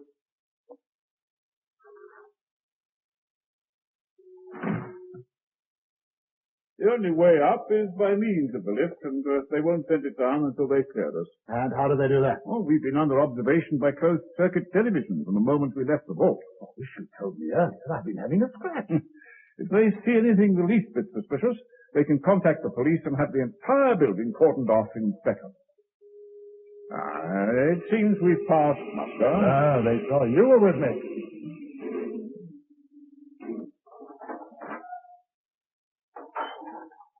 Up to you. Tell me, Mr. Robson, if it's all so foolproof, why do you want a security officer? Well, there's more to this place than just the bullion store, you know. Well, as you say, the vault is foolproof. Thief-proof, in fact. It's protected by 7 different types of alarm systems throughout the building.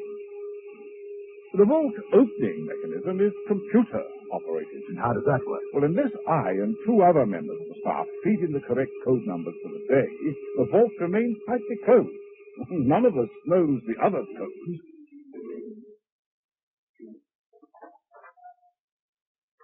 After you, at weekends and holidays, we operate a time lock which overrides the computer. Yes, all in all, we don't have many sleepless nights worrying about the vault. What do you worry about then? Well, the rest of the factory, the workbenches. We make articles of all types in precious metal. Gold and silverware, commemorative medals, presentation cups, and so on. Well, this means we have to remove our precious metals from the safety of our vault to the factory floor, and that's where we're vulnerable. Thousands of pounds worth of material circulating every day. How do you make sure they don't take their work home with them? Mr. Robson. All right, Bradford, I can hear it. This may answer your question, Major. Do you mind turning out your pocket, please? Eh? You're being screened by apparatus which reacts to the presence of gold, silver, or platinum. It's reacting to you. I've got to go filling in my tooth. Reacting to a little more than that, I think. Please, Major. All right. Here we are. Just wanted to see if I could beat your security system. You've convinced me I can't. Did tell you not to touch, Major. Ah, but no point in telling the criminal that, Mr. Robson. Similar to the old mine detector, I suppose. I believe so. Have this returned to the vault, would you, Bradford? And turn that thing off. Yes, sir.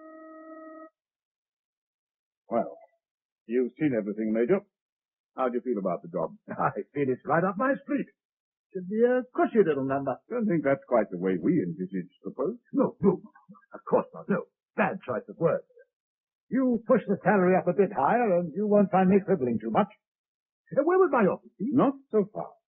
The security officer's office would be in the extension building when it's finished. When will that be? They're only on the foundation. Well, by the end of the month. Oh, that suits me fine. I don't retire from the army until then. Well, it gives us both plenty of time to turn it over in our minds. If you're suited in the meantime, you let us know. Don't you worry, Mr. Robson. I won't accept anything else. I wouldn't be too hasty if I were you. The bird in the hand, you know. I'm going to enjoy working here. Your advertisement said something about interview traveling expenses. But the army barracks are only the other side of the town. And you came in a jeep. Yes. Yes, well, I won't bet that then. Know the way out, don't you? Straight down the corridor and left at the end. I'll phone the guard, let him know you're coming. I've been most impressed, Mr. Robson. We'll meet again. Goodbye. Goodbye. I think not. Oh, that's Major Gerry. What do you think of him? A good deal older than I would have wished to have seen, sir. He's my age. Quite, sir. I mean, good heavens, he looks 10 years older. Hardly in the peak of physical condition. He's at least 2 stone overweight and a drinker. Yes, I don't think we need bother with him off the short.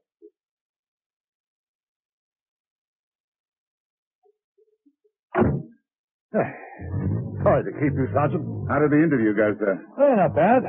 For one horrible moment, I thought they were going to offer me the job. But my natural charm put them off in the end. Did you manage to have a good nose around? They took me all over the place.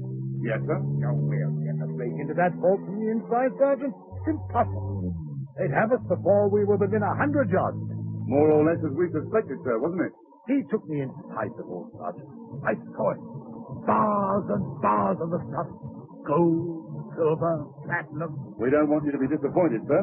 There must be some way of getting it out. Wish I could think of one. They've got it buttoned up so tight. 7 different alarm systems, computer control, closed circuit television. It'd take an army to bust into a place like that. But don't forget, Major, until you leave us at the end of the month, an army is just what you've got. Look out. Damn civilians.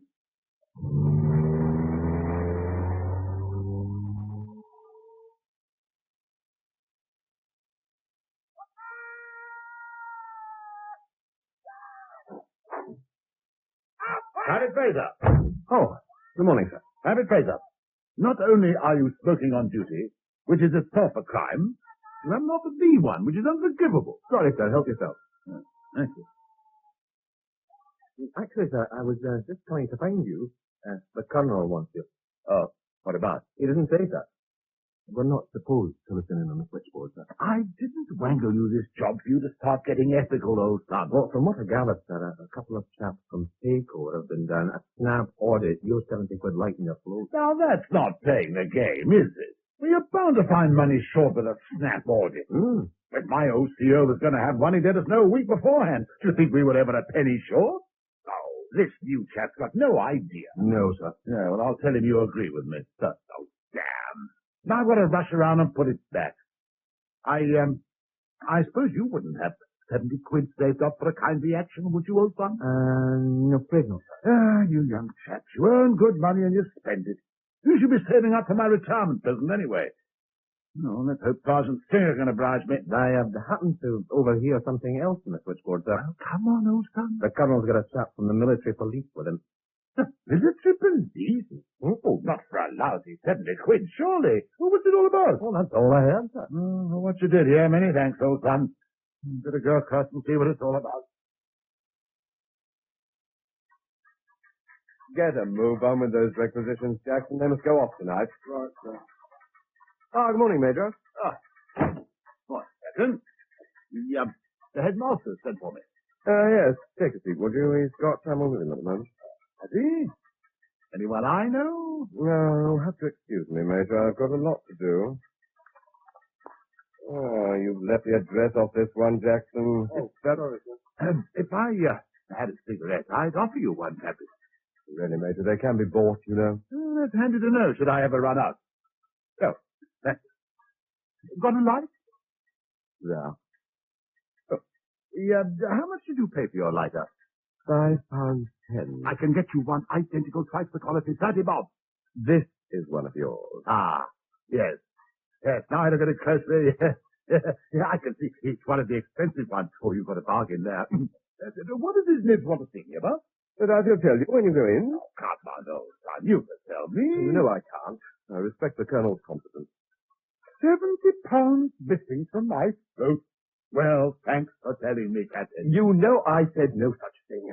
If the Colonel heard you say that... Moi? Yes, he's here. Right. Would you go in now, Major? Sit down, Gerry, sit down. You know Major Parsonson of the military police, I believe? Yes, indeed, sir. Well, old friend. Caught the whiskey bandit yet, Major? We will, Major. We will. Any idea why you're here, Gerry? Yes, sir. But if I could help in any way. Everything all right in the section? Oh, that's clockwork, sir. Through your cash accounts, always balanced? Funny you should say that, sir. I was just on my way over to the office when I got your message. Oh, yeah, that's stupid mistake I made. I was working on some papers last night, and I found a bundle of pound notes mixed up with them. Obviously, they were from my throat. I must have scooped them up with the papers into my briefcase. It's a good job I found them. I'll stick it back when I leave you. I see. What was it you wanted to see me about them? Well, it doesn't matter now. On your way to put it back, you say, Major. That's right. Good. I'll take it for you. I'm seeing the auditors at lunchtime. Auditors? Oh, didn't I mention them? No, sir. Here you are, Major. Thank you. I'll just check it through in case you've given me too much. Wait a minute. What's this? Another £3. Must have got caught up in my jacket lining. I did it, mister. No, thank you. Yes, it seems all to be that. Disappointed? Of course not. Good. So I'll get back to my office, sir. Well. Sit down, Gerry. There's something else. Perhaps you'd like to take over Major Parsonson. Certainly, Colonel.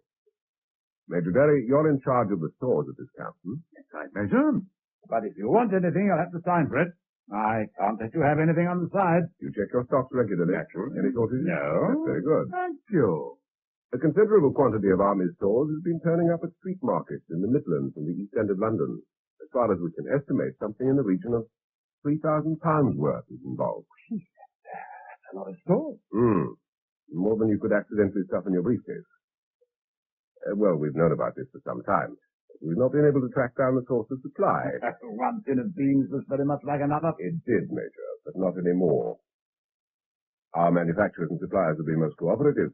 They've been marking up different batches of goods with code numbers, and we've been keeping careful records. Oh. Yes, we can now tell that the goods involved were originally supplied to 4 separate depots, and this is one of them. All we've got to do now is to find out which one.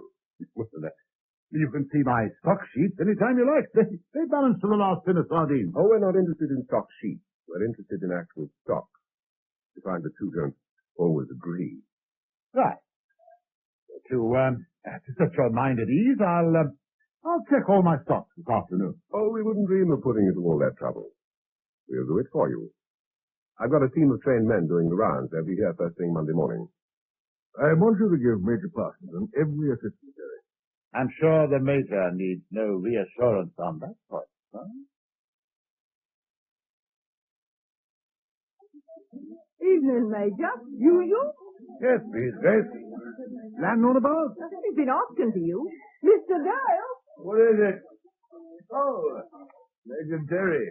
Down. Quiet word. Sure. That whiskey you got me wasn't knocked off, was it? Oh, heavens. What? Only we've had one of your chaps in here, military policeman. Said they were looking for some stuff knocked off from the army catering section. Coincidence. Who was this chap? There he is, in the other bar. Oh, yes, I know him. Friend of yours? Hardly. Yeah. Said they pinched bottles of sherry as well. Interested in sherry? Could be, if the price was right. We'll talk about it afterwards. He's coming over. Evening, Major Parsons. Gerry? What's this cheap whiskey you're trying to plug in? Your tongue will get you into trouble one of these days. He's gone off in a hurry, Major. He'd have stayed if he'd seen you, Grace. Now what's coming? What are you doing when you finish tonight? Going straight to bed. Oh. I've been on my feet non-stop since 9 this morning. I want some rest. I've had a rotten day as well, Grace. That's why I was hoping for a little bit of kindness and understanding tonight. On the cheap as usual, I suppose. Just a little chap. I know your little chap. They finish up with me cooking your breakfast. I'm mad about your bacon, Grace. Yeah, I know. Service down this end, Grace. Coming. Ah, there you are, Major. Over here, Sergeant. I got it, sir. Guess who I bumped into outside? Yes, he's really bringing down our necks today. He's warning the landlord against buying cheap whiskey. But it'll kill all our trade. How did you get on? I've done a quick stock check. We're in trouble. Yes, well, we have been going a bit mad recently. I'll say we have, sir. There's hardly anything left. You reckon £3,000 worth of job? I'll make it more. So that's it then. The balloon goes up on Monday. Looks like it, sir. You better be out of here by Sunday night then. Did it? I was hoping for one really big job before I left. Grace? Yeah? Same again for me and a bidder for the sergeant. Right. Good evening, Sergeant. Hello, Grace. I was up at our old stamping ground today, Grace. Yeah? Here you are, Sergeant. Take the Major's as well. Thank you. Yes, Grace, I applied for a position as security officer of Consolidated Silversmiths. They never give you a job. Why not? Prisoners if they know me. I told my old sleeping quarters. It's packed solid with gold bars now. Did you know Grace during the war then, sir? Not as well as I'd have liked. She was a buxom land girl then. Her marrows were the envy of the barracks. Right, Grace? Right. Now, what about paying for those drinks? Oh, that's not like me. Keep the change. Tuppence, sure. Eh? Another tup. Sergeant? Yes, sir. Here you are, Grace. Thank you. It hasn't really changed much, you know. Still as solid as ever. The safest place to be in an air raid, as I kept telling you. No place with a bed net with strikes of you. I prefer to take my chance with a bomb. There's no shortage of them. They barely built it this time.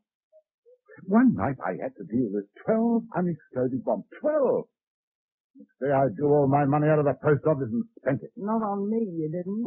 Marvellous memory you've got, Grace. I couldn't have done it. Messing about with bombs, knowing they could go up at any moment. They put me off reading cereals. And it wasn't all excitement, though. The hardest job at times was finding that damn thing.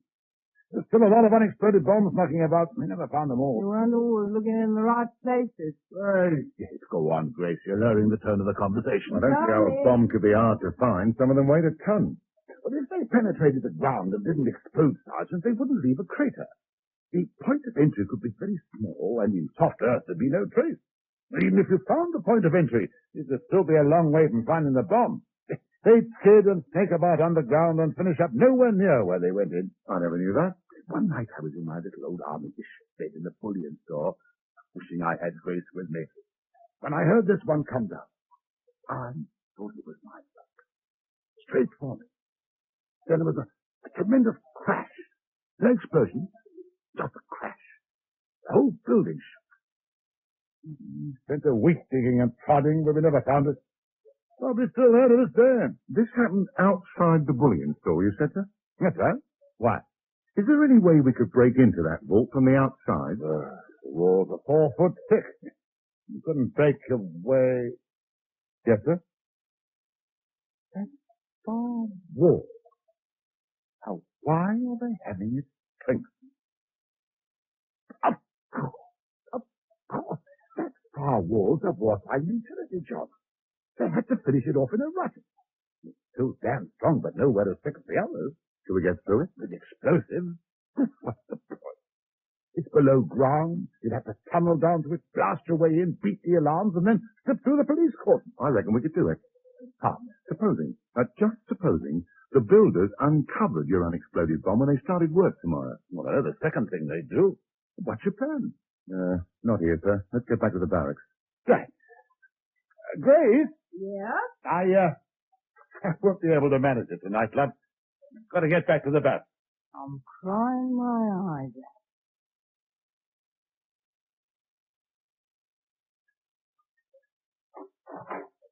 Good morning, Mr. Austin. You sent for me. Oh, yes, Bradford. Come in and shut the door. Now, did you agree with head office that we would accept the next bullion delivery intended for Hammersmith? Yes, sir. The vault at Hammersmith has been giving some trouble. Well, then that's their problem. We can't take it. Oh, plenty of room, sir. It's not a question of room. We've only got insurance cover for £750,000, and we're pushing our limit now. Any more would put us right over the top. You can tell head office that... what's going on out there? Mr. Robson, I must be Mr. Major Gerry. Sorry to barge in on you like this, sir. I'm afraid there's no time for niceties. We're evacuating the building. Evacuating the building? We had a call from your builders 20 minutes ago. They've uncovered an unexploded bomb from the last war. What? Potentially dangerous. If it went off, it could take this place with it. We're going to try and defuse it on the site. Do you know anything about this, Bradford? Well, no offense to you, Major, but I can't take any chances. I'm going to get in touch with the police. The police, sir, are already here. Listen. Attention, please. Attention, please. This is a police announcement. Unexploded bomb has been uncovered in this area. It's potentially dangerous. Please evacuate this area immediately. Attention, please. Keep moving, please. Quick as you can now. Keep moving, please. Major Denny? Yes? Third floor cleared. Good, thank you. Keep it moving, please, ladies and gentlemen. Shall we give your name to the constable as you leave the building? Ah, there you are, Major Derry. How long do you think you and your chaps will be? I wish I could say.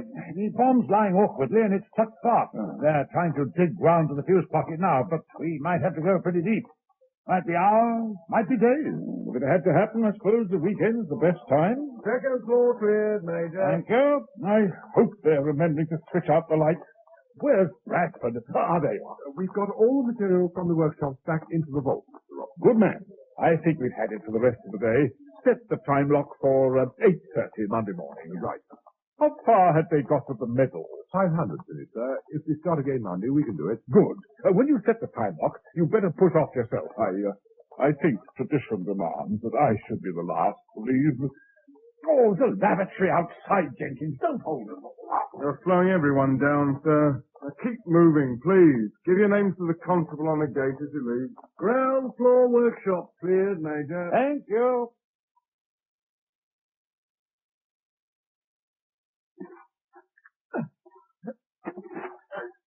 Bit more beef into it, Fraser. We've a long way to go yet.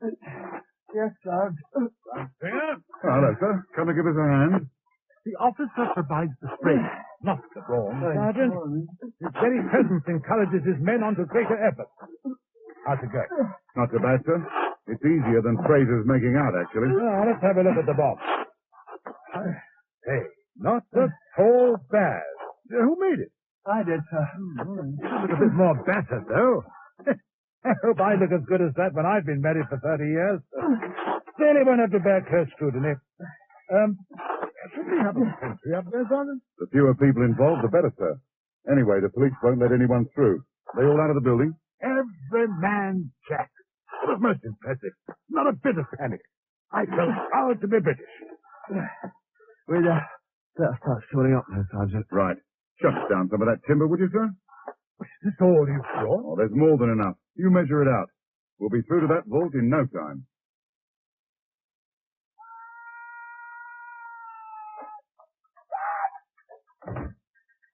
Morning, guys. Good morning, Major Parsonson. Beautiful day? Is it? I'm looking for Major Gerry. He doesn't seem to be in his office. No, we found him a job to do for a change. He's over at Consolidated Silversmith. Where? Oh, you must have heard of them. The big white building on the factory estate, north of the town. Oh, yes, I do know it. What's he doing there? Digging up bombs. The builders turned up an old German unexploded bomb, and our expert has gone to defuse it. I bet that pleased him. Well, he volunteered, actually. Oh. Consolidated Silversmith. They deal in precious metals, don't they? Yes, that's right. They made most of the regimental plate, actually. I wonder if Major Gerry would mind if I popped over to see him. I find it fascinating to watch the expert at work.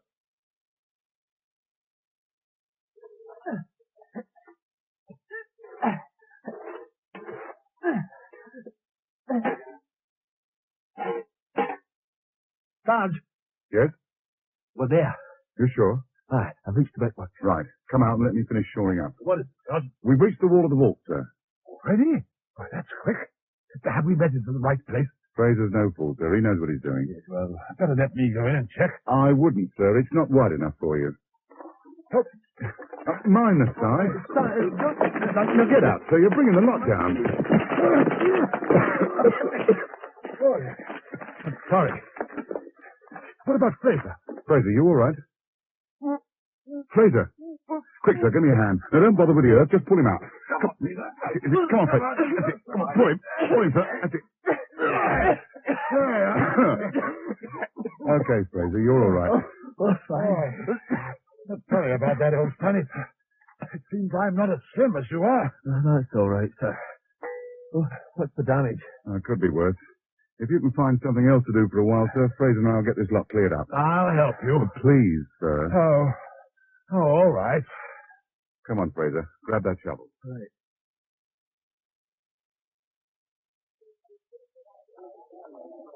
Constable. Sir? They're still too far forward. You've got to get them back.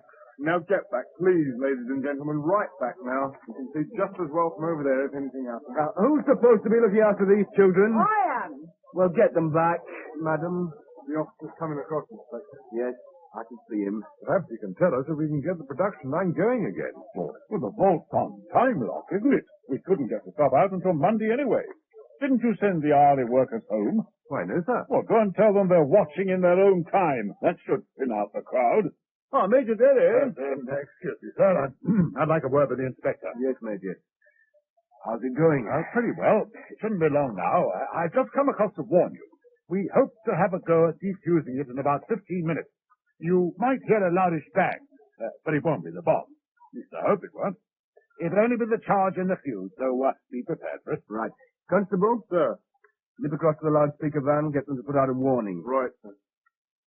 Now, when the fuse is out, you can move the bomb, I suppose. Yes.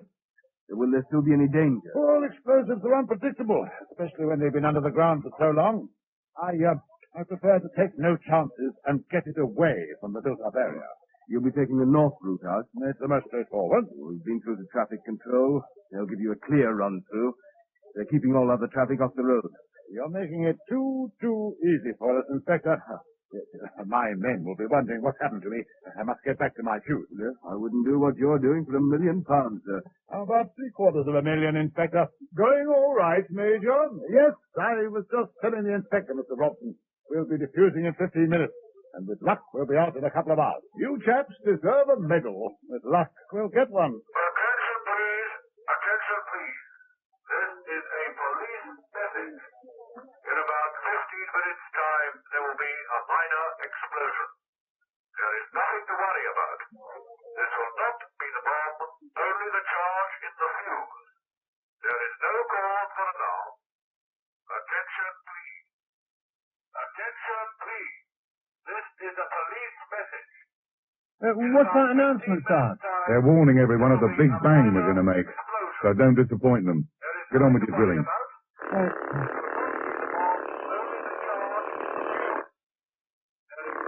Hello, I'm coming down. Attention, please. Keep right on edge. What you doing? Making the holes for the charge, sir. You turned up at an opportune time. Can you give me a hand with the sandbags? Queen's regulation. Officers are not supposed to do manual work. They're not supposed to knock off bullion stores either. Well, the police are much more polite than you are, Sergeant. They're holding up all the traffic so we can have a clear getaway. They're the best in the world, sir. I've always said so. Now pack those charges in firmly, Fraser. Just because you're going to be rich, there's no reason to be sloppy. I know what I'm doing, Sergeant. You better let it get on with it, sir. I detect a hint of temperament. Start chucking the sandbags over. Right. Oh, what a waste. Why do you want them? Fraser's orders. They'll deaden the noise, sir, and keep the force of the blast forward. And I want to get through in one go. Well, as long as you've got a reason. Oh, no.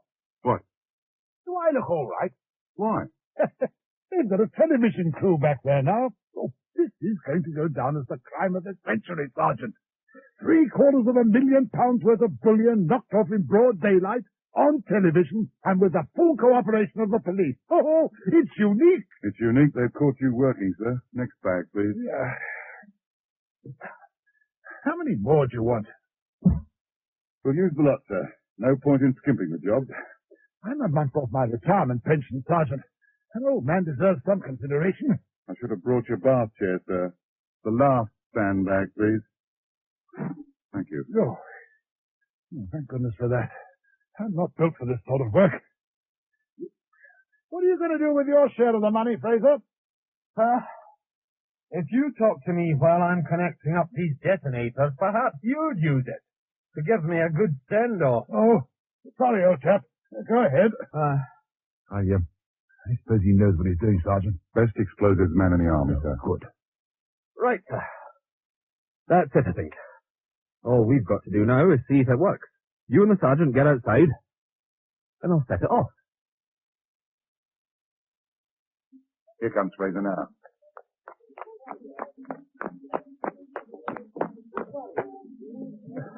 All right, old son? Oh, yes, sir. 10 seconds from... No. 10, 9, 8, 7, 6, 5...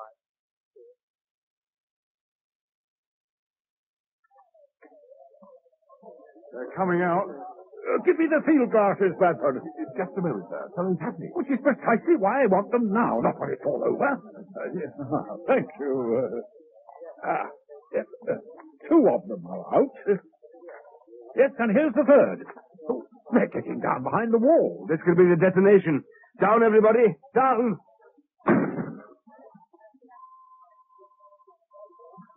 All right. It's all over. Well, what's that noise? Oh, I imagine that's the alarm systems in your vault going off, Mr. Robson. The shock of the explosion has set them going. We can't get in to turn them off until Monday. We'll be very popular with our neighbors. I'm sorry, sir. You can't go further than this point. Inspector White, is it? That's right, sir. I'm Parsons, Military Police. We've spoken on the telephone, yes? Very pleased to meet you, Major. Nothing wrong, is there? No. I just want to have a word with Major Gerry. Oh, I'll put out a message for him on the loudspeaker if you like. No, thank you. I'll take a stroll over there. Let it be a surprise. Come on, sir.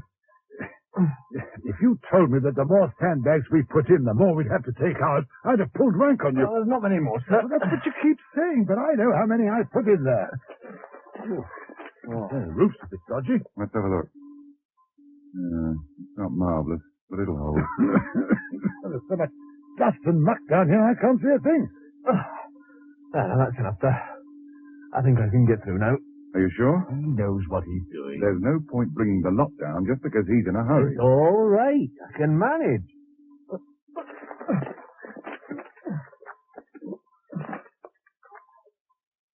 Well, we'll soon know now. Yes. Come on, Fraser, hurry up. Those damned alarms are getting on my nerves. Give him a hand. He's coming out. Come on. Out you come, Fraser. Out you come. Well, for God's sake, Fraser, are we through or not? Is this what we're after, sir? Gold! Fraser, you're a ruddy genius. All we've got to do now is to help ourselves. Right. Thank you, Gerry. Oh, no, not him. Parkinson, what do we do? Don't panic. Stay here. I'll try him anymore. Major Gerry! He's all right, all right. Wait there. I'm coming up. No need. I'm coming down.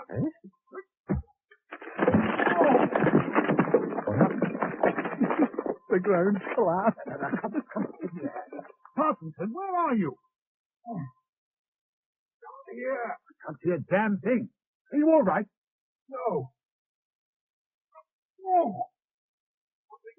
Something's fallen on me. I think it's your electric bomb. No, ours is over here. Can you see him, Fraser? Mine, sir. I've got a torch. Oh, no. What is it? That bomb you were looking for 30 years ago, sir. I think Major Parsons just found it. Let me see. Oh, yes. The size of it. Bigger than ours. Well, it's older. Don't get down there and get me up. Give the hose to old chap. Try not to move. That damn thing went up. We'd all know about it. What do you think, sir? Can't even there. You know, this could be a blessing in disguise. It'll keep him out of our hair for a while.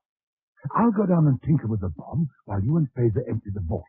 With a bit of luck, we can still pull it off. Right, old son. Let's have a look at you. It takes my leg. But try moving your foot. Oh! I'd say you'd broken it. Can't you get this damn thing off me? Well, not until I've made it safe. You know much about these things? No. Hardly your line, is it? And I'll just put my box of tricks down there. Now, let's try and improve your education. Your standard or conventional bomb comprises of a case, i.e. the part resting on your foot, a fuse, and an initiating charge. Initiating charge? That's it, old son. Feel free to ask me any questions. Now, the fuse sets off the initiating charge, which explodes, and sets off the main charge. It slightly matches the firewood that the cola light. Yes. What are you doing now? Well, I'm scraping away the dirt, trying to find the fuse pocket. So you might have picked a cleaner bomb. Here it is, hiding from Daddy. Oh, can't read the damn marking. What would they tell you? What sort of fuse it is? I shall continue my educational discourse. Now, broadly speaking, there were two types of fuse, impact and delayed action. The delayed action was activated by clockwork mechanism, which was set to a predetermined delay and then ticked away merrily until time ran out. The impact fuse was supposed to go off on impact. That's the name implies, but sometimes didn't. At times they'd use both types in one bomb. Hey! Oh, damn thing won't come off. Look, could you hit it like that? And not if you've got any sense. The worst thing to do. Next to getting your foot caught under one. Won't budge any other way. Now, either I saw your leg off, or I try again. Yeah, we'll try the hard way first. Gerry, Yes. The luck's in. Yes, I think it's coming. Yes.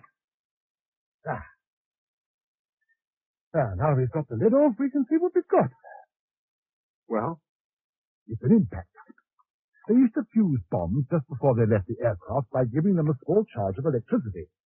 This was stored in a condenser, and at the moment of impact, a tremulous switch completed the circuit, and up went your bomb. Sometimes, as in the present case, it didn't work until your standard, not conventional bomb disposal man rolled up and poked it about. I say you don't look too good, old boy. I'm all right. Just hurry it up. Now, you see these two wires? Now, which one do I cut the base of? The wrong one, instant death. You look the type, Major. You can choose. Which one to fancy? Left or right? Oh, you fool! Don't you know? Oh, keep your head on, old sport. It doesn't matter. These condensers wouldn't hold a charge for 30 months, let alone 30 years. So he as dead as the old dodo by now. It's just a question of getting the lot out. And this is the tricky thing. Do you believe in fate, Major? Huh? Fate? Why do you ask? You know, they talk about the bomb with your name on it. And this bomb was dropped 26 or 27 years ago. I was in that bullion vault a few yards away. If this fuse had worked then, I wouldn't be here now. And after all this time, we've come together again. Giving it a second chance. Gerry, if you can either talk or work, I'd prefer you to work. Getting on your nerves, am I? Nearly over. Now, shut your eyes and pray. Because... it's out. Let's put in the basin. Next, please. Major Gerry. Yes. Hold on, old sport. Don't go away. I'll just see what my sergeant wants. We've got the best part of it out, sir, but I don't trust that tunnel anymore. Another trip could bring the lot down. I see. Pull out now, you think? Yes, sir. Fraser? Yes, sir. Right. Collapse the tunnel and get the loot onto the lorry. Then back it up over here so we can get the crane to this damn box. Is it safe? Yes. I've got the fuse and the charge out. Old skills die hard. How's Major Parkinson? Try not to laugh. Broken his leg. Wait, Fraser. Now, we better get a move on. The sooner we get away from here, the better. And don't forget, a big smile for the television cameras on the way back. Who's that? Insurance man. I say, old chap, do you know you've got a bomb on your foot? I'm getting just a little bit tired of your Sorry, inane... old son, sorry. We'll soon have you out of here. They're bringing the crane forward now. Back a bit more. More, yeah, that's it. More the crane. Swing it to the left. Swing it to the left. That's bang on.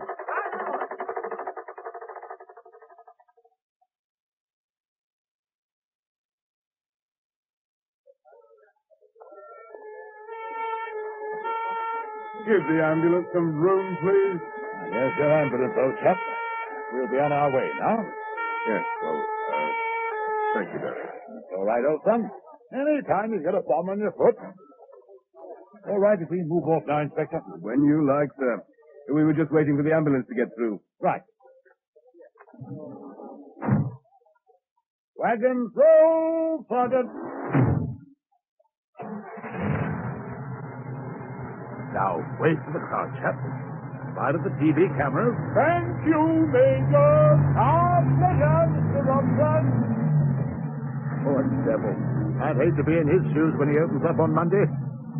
I don't think a little bit of speed would go amiss at this stage, Sergeant.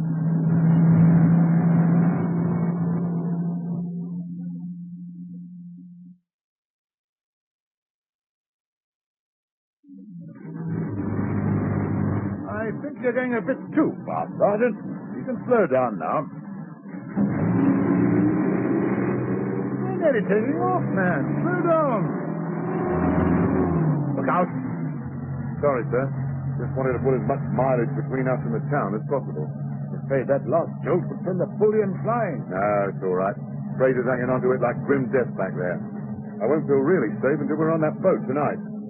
I'm looking forward to that part of it, Sergeant. This tramp steamer of yours sounds like a sinking old house to me. Well, he could have taken the Queen Elizabeth, sir. But I doubt if the customs men would have treated our bullion as personal luggage. What's that?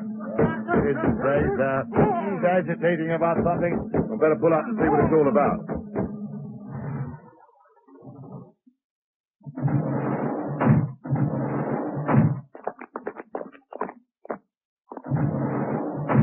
What's up, Fraser? The bomb, sir. It's ticking. Ticking? Get back, both of you. Into the ditch, quick.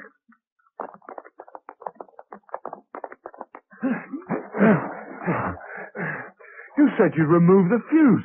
Not that I am. I should have checked. There were two of them.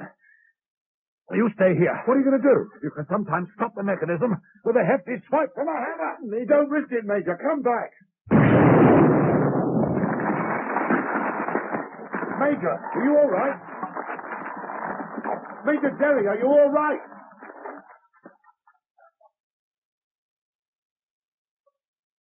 Doctor, I think he's coming round now. Easy, yourself, easy. What? What? The bomb. Got to get to the bomb. All right, you're in hospital. Couple of broken ribs, a crack on the head, that's all. Not very lucky. How did I get here? Two of your men brought you in. They were very worried about you. They're outside. Would you like to see them? Yes, please. You come in now. Only for a few minutes, please. Hello, Major. Sergeant. Liaison. Oh, I properly messed this one up, didn't I? Boy, could have been a lot worse. It will be if the cops catch us. Let's see if my clothes are in that locker. We've got to get out of here smartish. What's that on your wrist? Handcuffs, sir. They're waiting outside. Half the police in the county are out scavenging for gold at the moment. It's all over the ruddy place. You're making my mouth water. How long are you two? The inspector's waiting. Oh, are you ready to make a statement, yes, sir? No, I'm not. No. I'm injured. I'm in pain. I'm weak from lots of blood. Well, goodbye, chaps. Wear your medals at the trial. They'll halve our sentences. You're right, sir. Now what? Mind out of the way, please. Let the stretcher through. Careful. He's got a broken leg.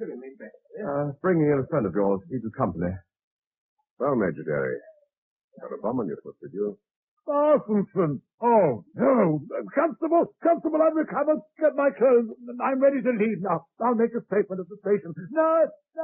Where are my trousers? Sins of Commission by R.D. Wingfield, with Alan Dudley as Mr. Merry. Sins of Commission.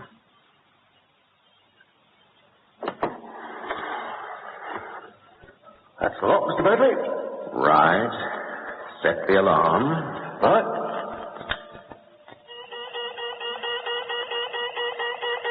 Shut the inner door. Right. All right.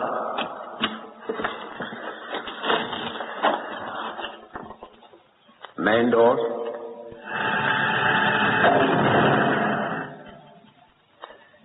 Thank you, Fletcher. Right, gentlemen.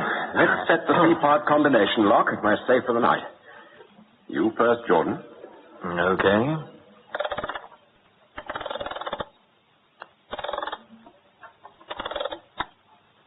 Hicks. Give us room, then. What? Oh, sorry, old boy.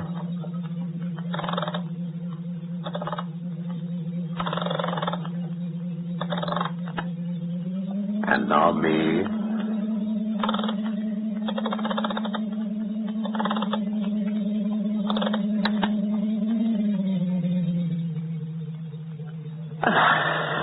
That's it, then. Operation completed. Fine. Good. I'll be up then, Mr. Bradley. No. Would you hold on for a moment, please, Fletcher? I've got something to tell you. Bad news, I'm afraid. Bad news? Well, a bit of a shock, perhaps. Not the end of the world, not to a chap of your capabilities. My fellow directors and I... Yes, our overheads are too high. Top-heavy. You see... Oh, look. Take this envelope. We're giving you an extra month's salary in lieu of notice, and you find a check for your full redundancy settlement. Redundancy? You're getting rid of me? What do we want a security officer for with this new vault? The job's gone, Fletcher. It isn't necessary anymore. I see. When do you want me to? Well, we'd like you to leave tonight. A clean break will be best. Tonight? No, why not? Your work's up to date, isn't it?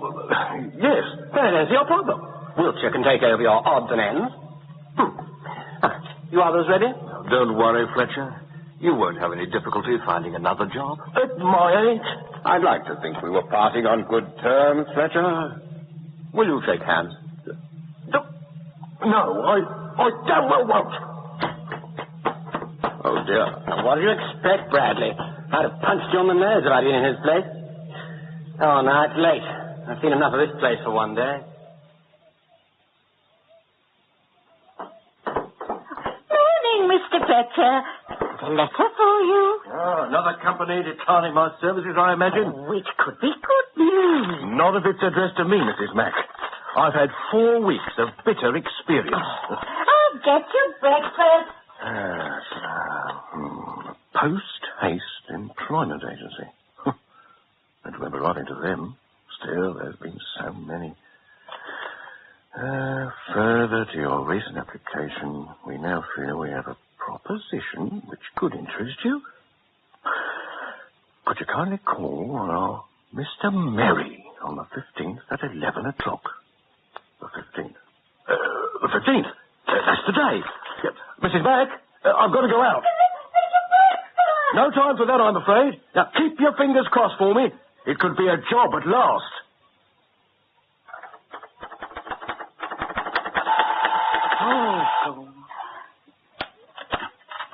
Post-haste employment agency, good morning. Yes. Sorry, love, it's been filled. Might have something for you tomorrow. Goodbye.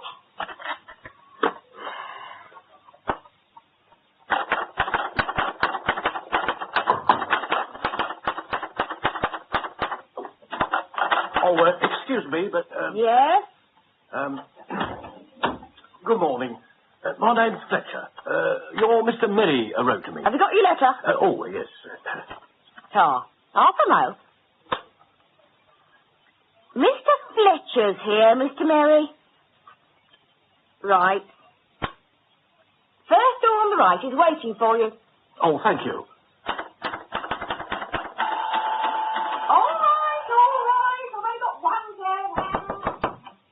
Come in.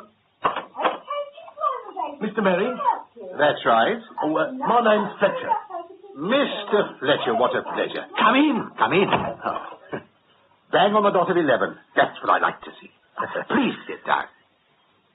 Pleasant journey? Yes, thank you. Splendid, splendid.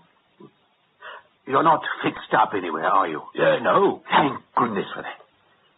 Sorry the appointment was at such short notice. The damn girl couldn't find your number. Oh, the phone's under my landlady's name, Mrs. Mack. That explains it. And I thought it was incompetence. She'll never forgive me. You'll take copy. That's very nice of you. My dear chap, it's my pleasure. Jean, do you think we could have 2 copies? Oh, never mind that. Let it ring. You usually do. Well, quick as you can. Staff aren't as willing as they used to be. You know, it's damn good of you to come at such short notice. I've been to quite a few agencies since losing my job, Mr. Merry, and my reception has varied from mild disinterest to downright hostility. Yes. I'm rather overwhelmed by your enthusiasm. My dear chap, you should have come to us in the first place. We flatter ourselves we can instantly recognize a man's true worth. We charge 10%, by the way. I hope that's all right. 10%? Our fee. 10% of your earnings. It's the usual thing. Well... If we don't get you a job, you don't pay us anything. Keep us on our toes, you see. Yes, well... I'll get Jean to make out the form. Never there when you want her. Come in. I've been trying to get you on the phone. I've been getting your coffee. I can't be in 2 places at once. Well, that is true, of course. Stick it on the desk. Sure. Would you make out a commission agreement form for Mr. Fletcher? The first chance I get amongst my many other jobs. Good girl. Your phone's ringing. I can hear it. Yes. A heart of gold, really, if you've got the patience to look for it. Your coffee. Thank you. Yes. Oh, I'd say this is disgusting.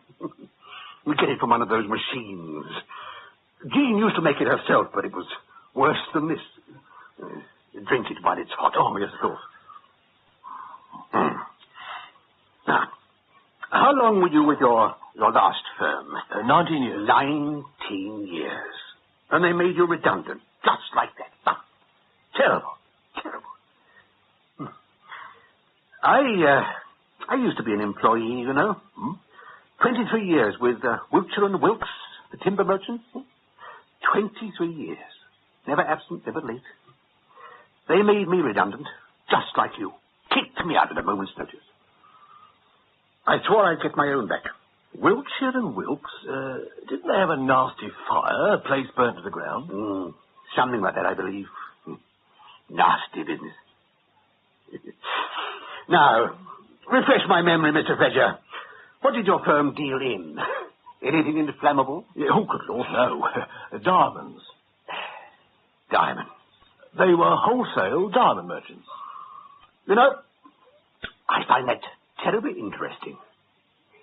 And you were their security officer? Until they got the new vault. Yes.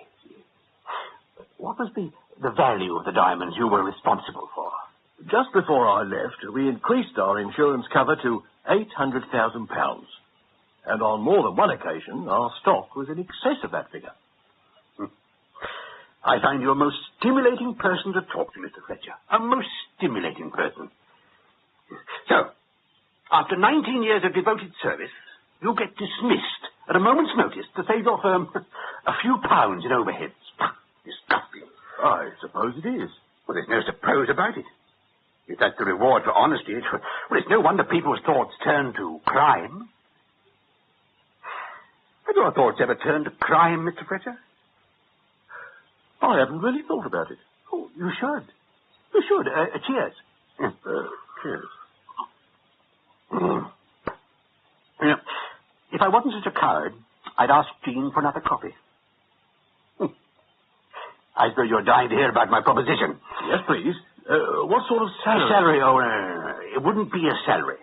You get commission only, a straight commission basis. Oh, I don't think I'd like to... Oh, come now. Have you no faith in your own abilities? What sort of a job would it be? Something rather different from what you've been doing.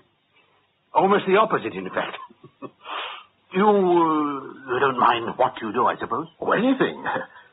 So long as it's legal. Oh.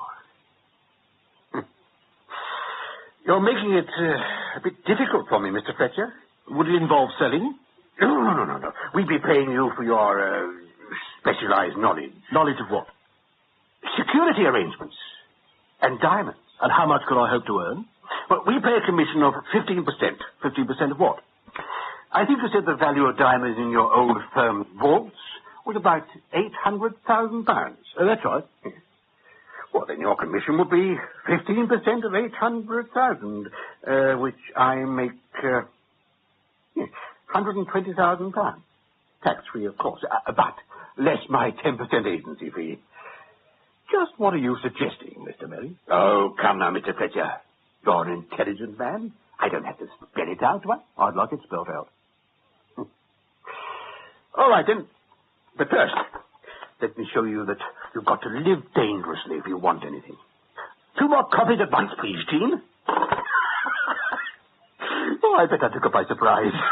You watch her face when she comes in. It'll be as black as thunder. Now then, there's £800,000 worth of diamonds stored in your old firm's vaults, Mr. Fletcher. It's my belief that with your specialized knowledge and help, we could get them out. You mean steal them? Yes. I do seem to use a lot of words where one would do. Come in, Jean. Ah, what a treat to see your smiling face. I'd like to remind you, Mr. Merry, that I'm employed here as a switchboard operator, not as a waiter. Well, then just put the copy on my desk, Jean, and return at once to your chosen profession. No. Hold on, miss. Hey? Would you mind not leaving us? I'd like a witness. Now, Mr. Merry, would you mind repeating in front of this young lady the suggestion you just put to me? You make it sound like something improper, Mr. Fletcher. I merely told you that if you help us to steal some diamonds, you get 15% of the take. Did you hear that, miss? 15%? You're mad. We do all the work and he gets 15%. Oh, but he's vital, Jean. Vital. Oh. The whole thing would fall through without his cooperation. Well, 10% would have been ample. Oh, I think we can afford to be generous. There'll be plenty to go around. Good Lord. Oh, I say you're not leaving us, are you, Mr. Fletcher? I don't think there's any more to be said. Well, you don't have to make up your mind right away, of course. But we'd appreciate a quick answer. You might as well know I'm going to the police. If you think that's the right and proper thing to do, by all means do it. But you'll be making a fool of yourself. And you'll be wasting the time of a body of men for whom I have a great deal of respect. Jean and I are marvelous liars, you know. To save time, may I phone from here? Well, I prefer it if you use the one on the switchboard. My work must go on, you see. You'll get it for him, would you, Jean? And then come back and take some letters while we wait. Oh, I say, you didn't set the machine for oxtail soup, did you? This coffee tastes even stranger than usual. And if there is any other way we can be of service, please don't hesitate to blah, blah, blah, the usual rubbish. Now, the next one. Yeah. Ah, that sounds like the flat feet of the Lorraine. You better nip through the other door. Right, Mr. Merry. Just a tick. You can take the cup. I don't know how you can drink that stuff. Secret is not to let it touch your tongue. Off you go. Oh, all right. The great dictator. Dear. In here, officer. Well, do you mind going through reception, please? This is a Oh, good Lord, Mr. Fletcher, how are you? This is the man, Sergeant. All right. Leave this to me, please. Is your name Merry, Sam? That's right. Merry by name and merry by nature. But, Graham, sir. Detective Sergeant Graham. Do you know this gentleman, Mr. Merry? He knows me all right. Yes, of course I know him. His name's Fletcher. He's applied to us for employment. Sorry, Mr. Fletcher. Nothing for you yet. This gentleman has made a very serious accusation against you, sir. Oh? He tells us that you have invited him to join with you in a conspiracy to steal some diamonds to the value of approximately £800,000. Oh, Mr. Fletcher. You deny it, sir? Well, of course I do, Inspector. Sergeant, sir. Oh, Sergeant, yes. I won't press charges against him. I feel sorry for him. It must be a great strain losing your job in these difficult times. If I had anything to offer, Mr. Fletcher, you get it, you know that. But taking it out on us like this, well, I thought better of you, you know. He's lying, Sergeant. He put that proposition to me barely 30 minutes ago. Please, Mr. Fletcher, let me handle this. Mr. Merry, was this gentleman with you this morning, sir? Oh, no. Oh, dear me, no. He was last in here. I'll ask my secretary. She'll know. I don't think that's a nice thing to say, Jean. Now, would you mind popping in for a minute? Charming girl. She'll soon sort it out. Yeah? Jean, come in. This is Detective Inspector Graham. Detective Sergeant. Yeah, Sergeant, yes. Well, your promotion is not too far away. I don't know if you remember the other gentleman, Mr. Fletcher. Yes, I remember him. He's got a good memory for faces. Now, when was he here last, Jean? Well, I can look it up in the book. About 4 days ago, I think. That's right. Last Thursday, yes. He was throwing his weight about because we didn't have anything to offer him. I was here today. You know I was. No. Why don't you take it easy for a few days? You've obviously been under too much strain. He's lying, Sergeant, and she's lying. If that's so, we can soon prove it, sir. Could I look at that book you mentioned, miss? I'll go and get it. No. I'll come out for it. I'd like to ask you a few questions on your own. Well, thank you very much, miss. You've been a great help. Not at all. Oh. Come on, Mr. Fletcher. Right. Hello, Taste Employment Agency. Can I help you? Well, Mr. Fletcher, none of this seems to bear out your story. They're both lying. So you keep telling me, sir. Do you wish to persist with the charge? There doesn't seem much point, does there? Not for me to say, sir. Oh, yes. You don't believe me, do you? What was your speed? All right. I withdraw the charge. There's no point in going on. If that's your decision, sir. It is. If you should change your mind, just let me know. Well, goodbye, sir. I'd try and take it easy if I were you. Oh, thank you for trying anyway. Goodbye, Sergeant. Clerical? I'm afraid only the filing. It's a filing class, I think. No, that's what it is. Come in. What are you doing now, dear? Sergeant Graham. Where's Mr. Fletcher? He's gone, sir. He's decided to withdraw his allegations. Lack of evidence. Oh, good. That's being sensible. Very sensible. I thought you were going to be an inspector. No, Sergeant. Police wouldn't send an inspector on a thing like this. You should know, of course. Sorry if I nearly messed things up. Anyway, well done. Very well done. I'll get your money. £9. Hold on. We said 10. Less my agency fee. Overhead, you know. There. Any more jobs? Nothing on the books at the moment. But keep yourself free after next week. Mr. Fletcher is going to turn up trumps. You think so? I know so. And in this instance, diamonds will be trumps. I'd keep an eye on him if I were you. If he phones the police from his home, we could be in real trouble. My dear Graham, I don't expect you to do the worrying for a mere £10. That's what my commission's for, to take that off you. It's all taken care of. Harry's keeping an eye on him, and we'll get his phone tapped. I must get phase 2 into operation, so he'll come cap in hand to us in, 7 days? Fancy a coffee? Good morning, Mrs. Mac. Beautiful day. Beautiful? It's pouring. Just what we want. It'll freshen us all up. I must say, I'm glad to see you back to your old self again. You've been a changed man since you got this new job. It'll be good to start work again. I'm looking forward to next Monday. I'll get it, Mrs. Mac. Oh, thank you, dear.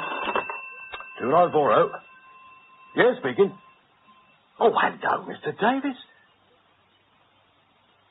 What do you mean? But you promised me. You told me I had that job. I see. Yeah, I see. Beautiful day. Just look at that ruddy rain.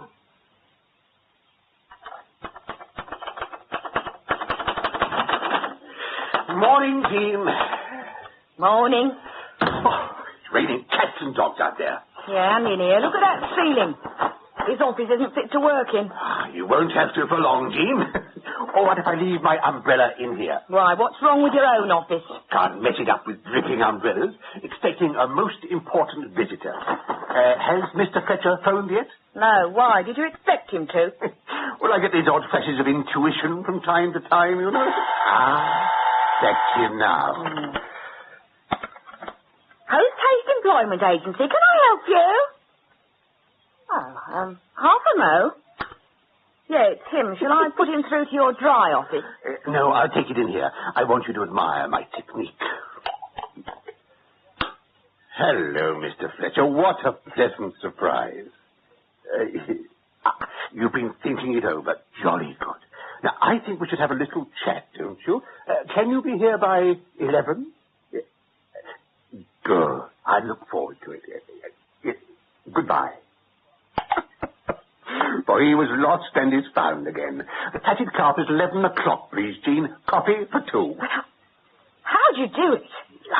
The poor wretch has had a terrible disappointment. He was promised a really marvellous job at Fenton starting Monday. Then they phoned him today and told him he wasn't going to get it. Shocking thing to do, really shocking. By the way, we owe Bill Davis of Fenton's £50. Send it to his home in a plain envelope, would you? Less the commission, of course. Sometimes I don't think you're very nice, Mr. Merry. I have the odd doubt myself now and then, but it soon passes. You better buzz around and get the others in, Jean. We start talking business today. Come in, Mr. Fletcher, come in. Wretched morning, isn't it? What shall I do with my umbrella? Stick it in reception. Jean won't mind. Right.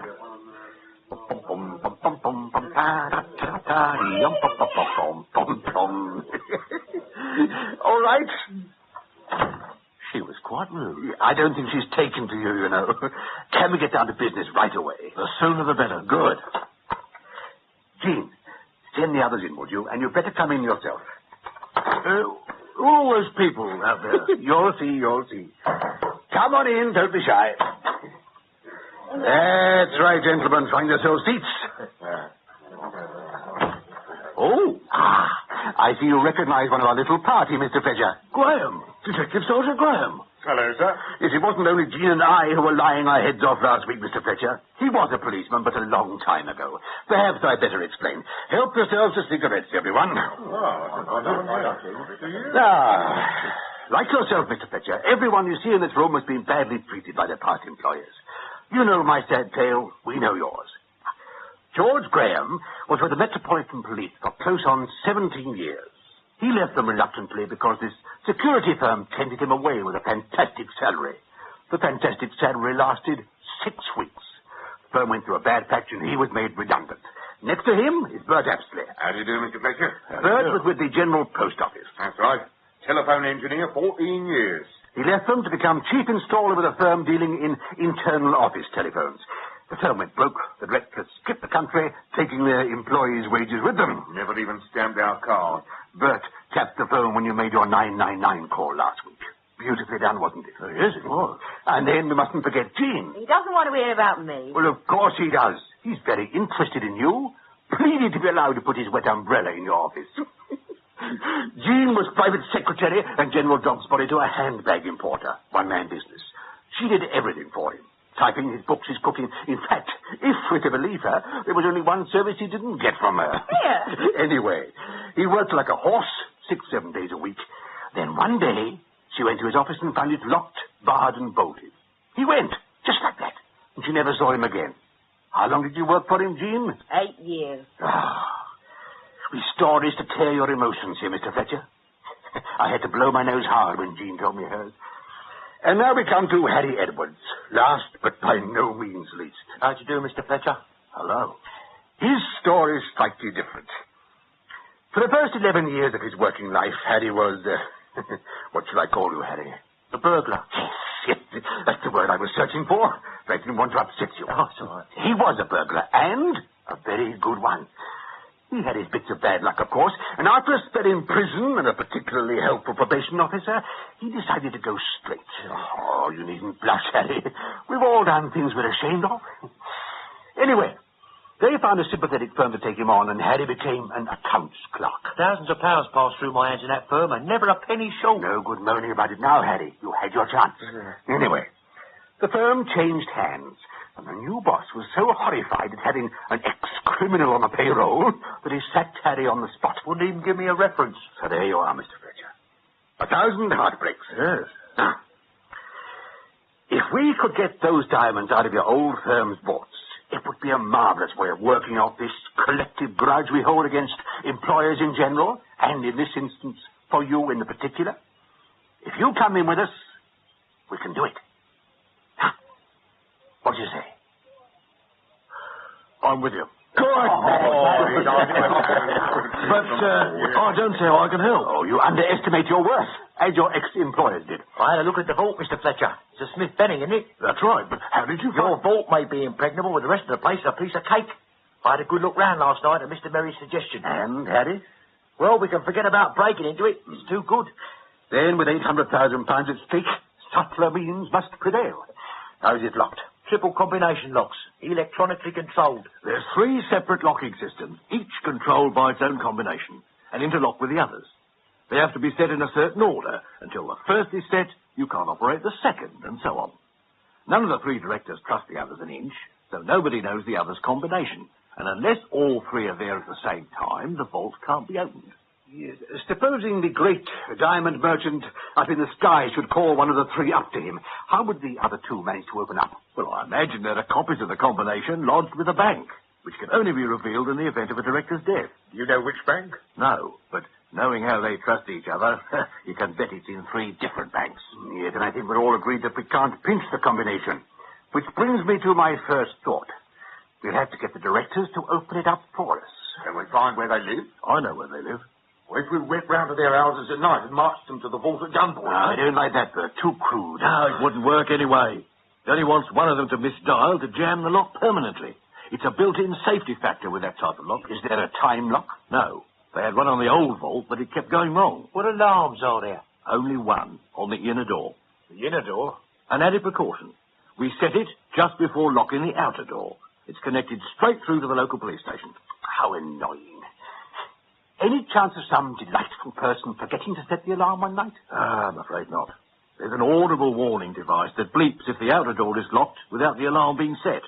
It also bleeps away if you try to lock up with the inner door open. But there must be some way of switching this wretched alarm off. When you opened up each morning, for example. There's a conceal switch, but inside the main door, of course. Of course. Of course. Do you know where it is? Well, naturally, You're an asset to our team, Mr. Fletcher. Gentlemen, I see a light at the end of the tunnel. I believe I know how we're going to pull off this job. But before we go any further, perhaps I'd better restate once again how the spoils are to be shared, to avoid any possible misunderstanding. You all get equal shares, 15% of the total take. As head man, I get slightly more, 25%. The reason I get more will become obvious as you gasp in wonder when I reveal the details of my ingenious plan.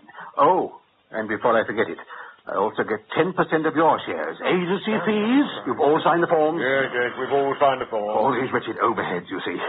Anyway, the plan. Now, in my old job, I was once called to the office in the dead of night by the police. I was on their records as a key holder, and there was a suspected break-in. False alarm, as it happened. You said you could get hold of a police uniform, Graham? That's right. And it shouldn't be too difficult to mock up your car to look like a police car. I think your 3 directors, Mr. Fletcher, are going to be knocked up by the police one night. Oh, they wouldn't come. Of course they wouldn't. Oh, dear. Have I overlooked something? Yes, you have. Your idea isn't new. It's been tried before. So the police have come to special arrangements with key holders where large sums of money are involved. They do it with banks, for example. How does this special arrangement work? By a code word. If they want the key holder to turn out, they don't call it his home. They phone. And to show the phone call isn't fake, they use a previously agreed code word. It might be, monarch, for example. Yes. They phone the key holder, say the one word, monarch, and then hang up. Now, the key holder has got to assure himself that the call is genuine, so he phones the police back and says, I've just had a monarch call. That's right, sir, says the police. It was us who phoned. Would you go to your office right away? How ingenious. Yeah, and foolproof. Oh, no. Nothing's foolproof when £800,000 is at stake. Any difficulty in tapping their phones, Bert, and pretending to be the police? Oh, please the kind. One hurdle overcome. And what is the code word, Mr. Fletcher? I know what it was, but it's changed every week. That's it, then? Patience, Harry, patience. If it's changed every week, Mr. Fletcher, someone must keep a list of the words to be used. Of course. The police have one, and Mr. Bradley has the other. But he keeps it locked up in his desk, and only the directors are allowed to see it. What? One of those tuck-me-halfpenny little office desks, plywood bottoms to the drawers, locks you can open with a paper clip? Well, it's the usual type of office desk, yes. You tell me how to find his desk, and I'll let you have a copy of the list tonight. He's all smiles again. Now you see, Mr. Fletcher. An excellent morning's work. Now, the last item on the agenda is, when do we do it? It's Friday tomorrow. As good a day as any, I think. The place will be shut for the weekend, so we'd have a bit more elbow room. So, Friday it is, eh? Yes. Oh, right. Good. I don't think we'll be missing much on the telly. Now, who says a nice cup of coffee? Jean? Jean. Jean.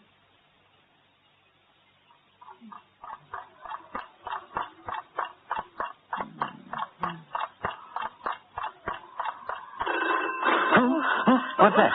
Oh, what is it? All right. It's a phone. Oh, it's 3 o'clock in the morning. Who'd be calling us at 3 o'clock in the morning? But I'm going to find out, isn't it? Hello? Raina Maiden. Pardon? Raina Maiden. Rhine Maiden? Rhine Maiden? Here, give me that list. Oh, what list? That's the code word list. In the top drawer there. Come on. You mean this? Suppose I see it from there. Give it here. Oh, yeah.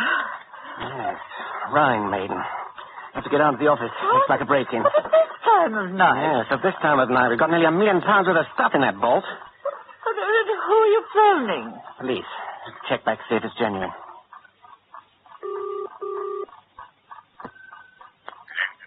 My name's Hicks, Associated Diamonds. Was it you who phoned me?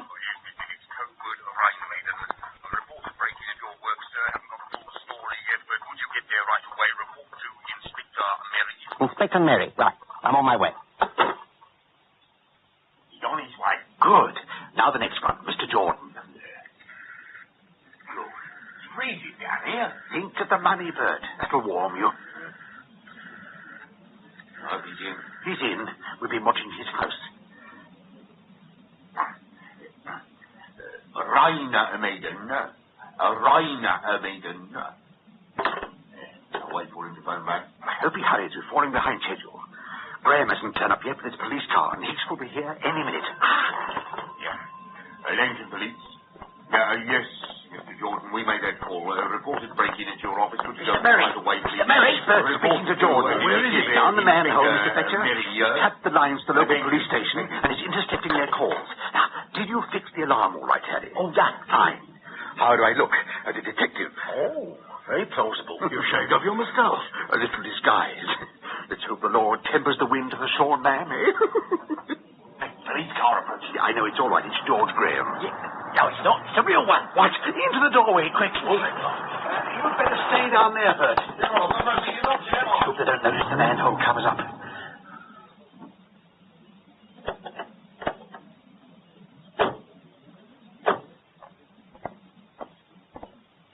They're checking the building. Of course they are. They do it every night. Are you sure? Of course I'm sure. I'm a professional. Always checking advance. It's a great pair. I'm impressed. How long do they stay? A few minutes at the most. We haven't got a few minutes. She'll be here soon. Just our lucky for reports direct to the real police. Oh, what a tangled web we weave. Bert signalling. There's another car coming. That'll be Hicks. Oh, dear, oh, dear, oh, dear. Relax. The police are going. Get them, hurry.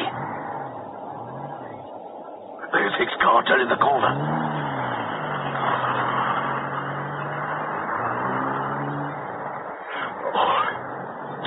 Just let me catch my breath. I'm certainly earning my 10% tonight. I've had enough worrying for all of us. Get through to Bradley now, Bert. Okay, I'm trying. Quick as you can when I head off Hicks.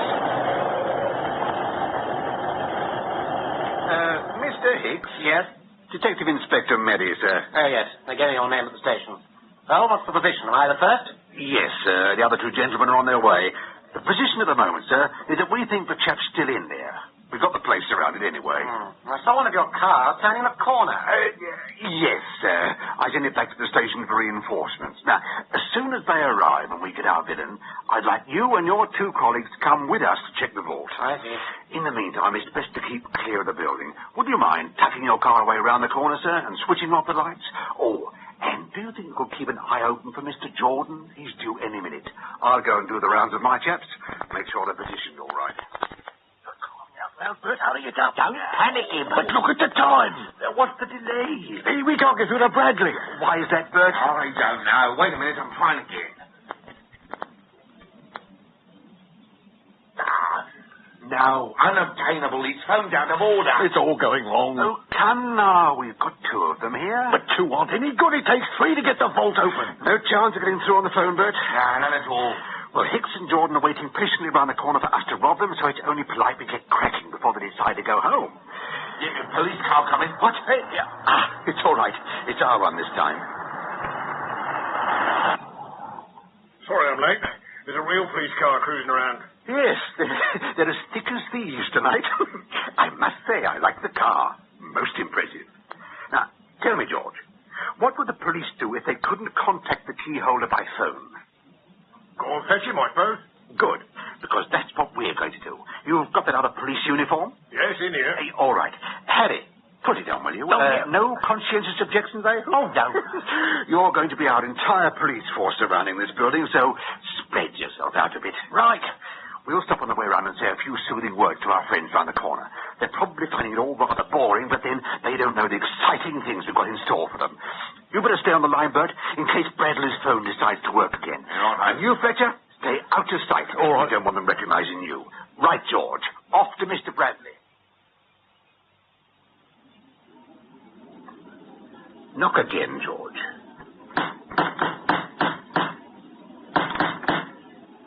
They must have heard us by now. I used to sleep through the Blitz, you know. Bombs dropping, ACAT guns booming. A light. Who is it? Police, Mr. Bradley. Just a minute.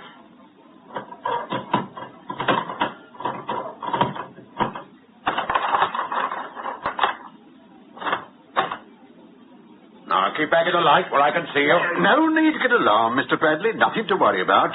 We are police. And I hope you've got a license for that gun. Do you know what time it is? Oh, only too well, sir. Sorry to disturb you, but there's been a break-in at your premises, and we'd like you to come down. Keep back. Why didn't you adopt the proper procedure? We couldn't get through, sir. Your phone seems to be out of order. What's the code word? Rhine Maiden. That's good enough for me. Hang on a minute while I fling some clothes on. And you needn't worry about this. It's not a real gun. It's all right, Mr. Bradley. We're not real policemen. How much longer are we going to be kept waiting? About time. Bradley.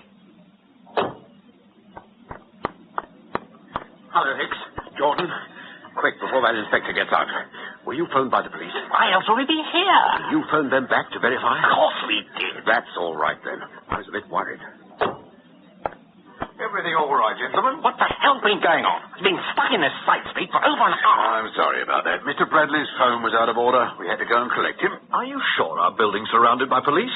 I've had a quick look round and haven't seen a soul. Inspector! Yes, Constable? We think he's got away, sir. What? He must have spotted us waiting for him, sir, and got out over the back. I should have a few words to say to the sergeant on how well he's been keeping his men hidden. We're searching the area, sir. Oh, and there's another thing, sir. The station has been on. The alarm's ringing. The alarm? They got into the vault and opened the inner door. Let's not panic, gentlemen. We'd better all go and have a look at the vault. Let the sergeant know what we're doing, Constable. Yes, sir. Smart man. Credit to his chosen profession. Well, off we go then, gentlemen. Have you got the keys, Mr. Bradley?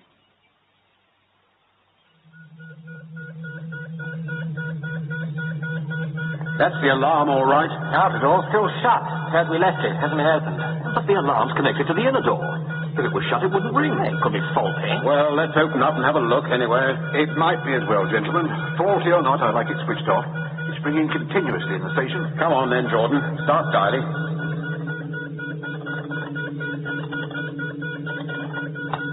X.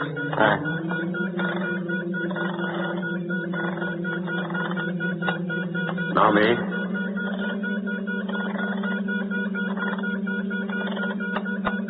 Right.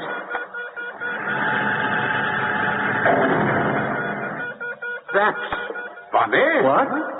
Well, this alarm isn't sounding from in here. No, it's a tape recording from out here, I'm afraid. Switch it off, would you, Graham? Right. What's on it? Marvellous little gadgets, aren't they? Transistors, thanks to Japanese sweated labour. Sounded just like the real thing. Now, all move back, please, with your hand up. This time it is a real gun, Mr. Bradley. That's the idea. Now, better switch off your alarm. Then we'll be working when we open the inner door. Under that shelf, Mr. Graham. Got it? Yes. In you go, then. Be as quick as you can. Right you are.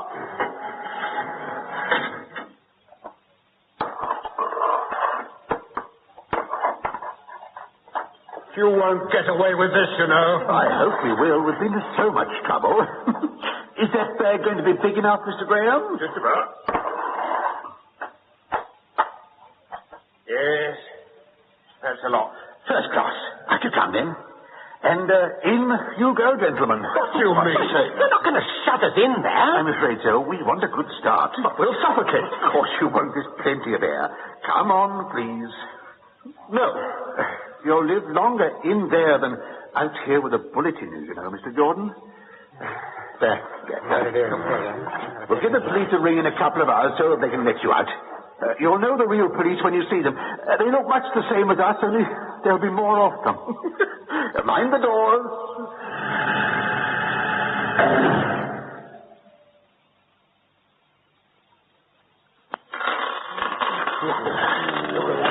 Look at them and wonder, gentlemen.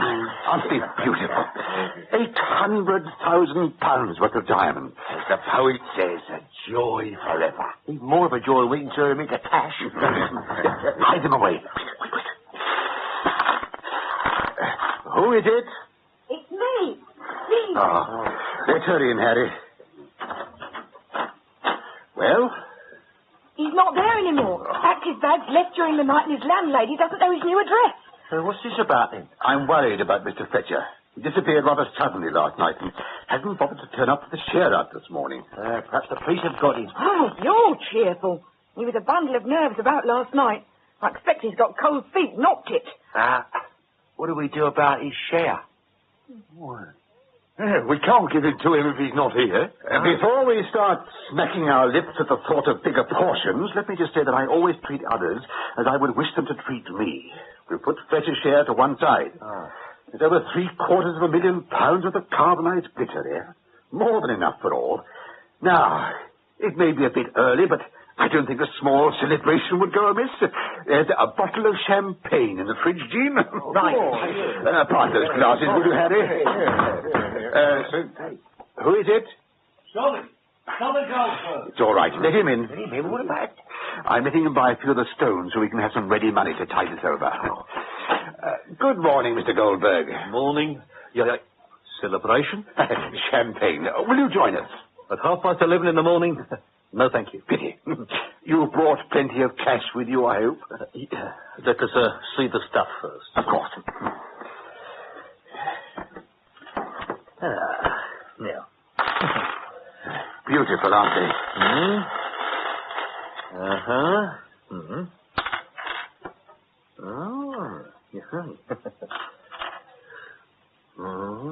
Yes, they are beautiful, all right. Very beautiful. Almost indistinguishable from the real thing. What? But they are fakes, Mr. Merry. Good quality, but fakes. If I was in that sort of market, which I am not, I might offer 300 or 400 for them, perhaps a little less. I think someone has been having you on. Say when, Fletcher? When? When? Well, here's to our success.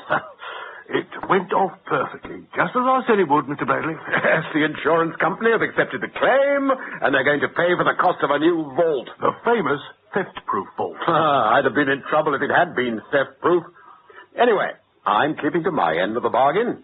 Here's the key to the safe deposit box. You'll find it contains £200,000 in cash as we arranged. Thanks very much. Well, I'll slip out the back way. If your other two directors should see us together, they might form certain conclusions. Very wise. You know, I can't help feeling sorry for that chap, Merry. He did all the work and got nothing out of it, not even his 10% commission. Oh, don't worry about him. He'll find something else. He's that sort. My dear Mr. Robson, come in. So glad you could come to see us. So, you were kicked out of the Bank of England after 16 years. Terrible. Now, I might be able to do something for you on a commission basis. Would you like a copy? Tell me roughly, how much money do they keep in the Bank of England? In Sins of Commission by R.G. Wingfield, Alan Dudley played Mr. Merry and Peter Tottenham Mr. Fletcher. Bradley was William Fox, Harry John Hollis, Hicks David Goodison, Jean Chris Salt, George Graham William Edel, Bert Nigel Graham. Don't worry. You'll find it. Here he is. Well? I'm taking the tarpaulin from the boot. You better go on to the station. He was dead, wasn't he? Yes, Mrs. Station. The back of his head smashed in.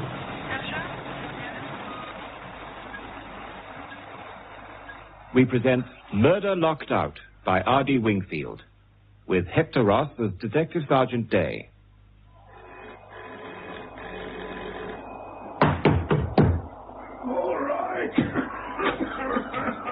All right, I'm coming.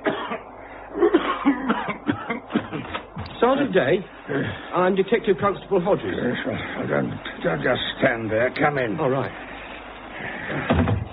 Do you mind dripping onto that mat there?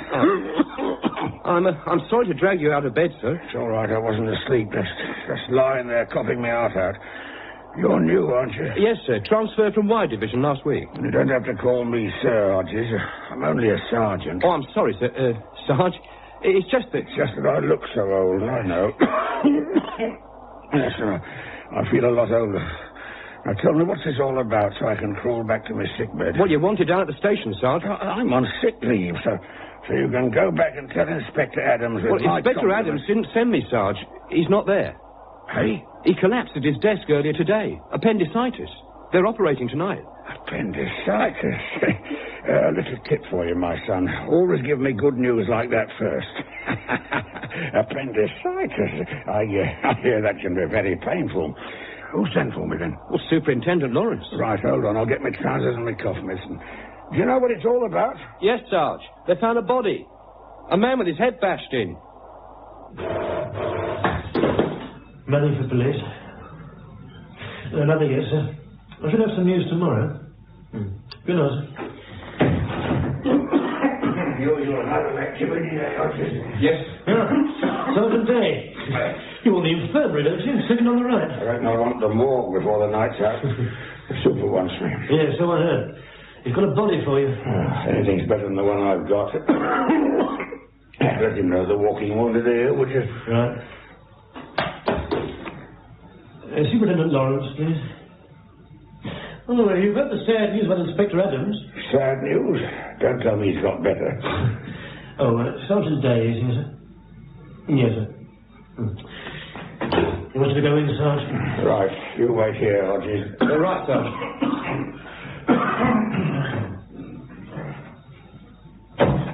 Why doesn't he like Inspector Adams? Let me put it this way, Constable. Inspector Adams can't tolerate slackness, laziness, or inefficiency. And nor, for that matter, can Superintendent Lawrence. Come in, Dave. Thank you, sir. Sit down, sit down. Sorry to drag you back, but we're in one hell of a state with staff. Still, you only had a cold, didn't you? Bronchitis, sir. I've still got it. But not as serious as appendicitis, of course. Cigarette, sir? No.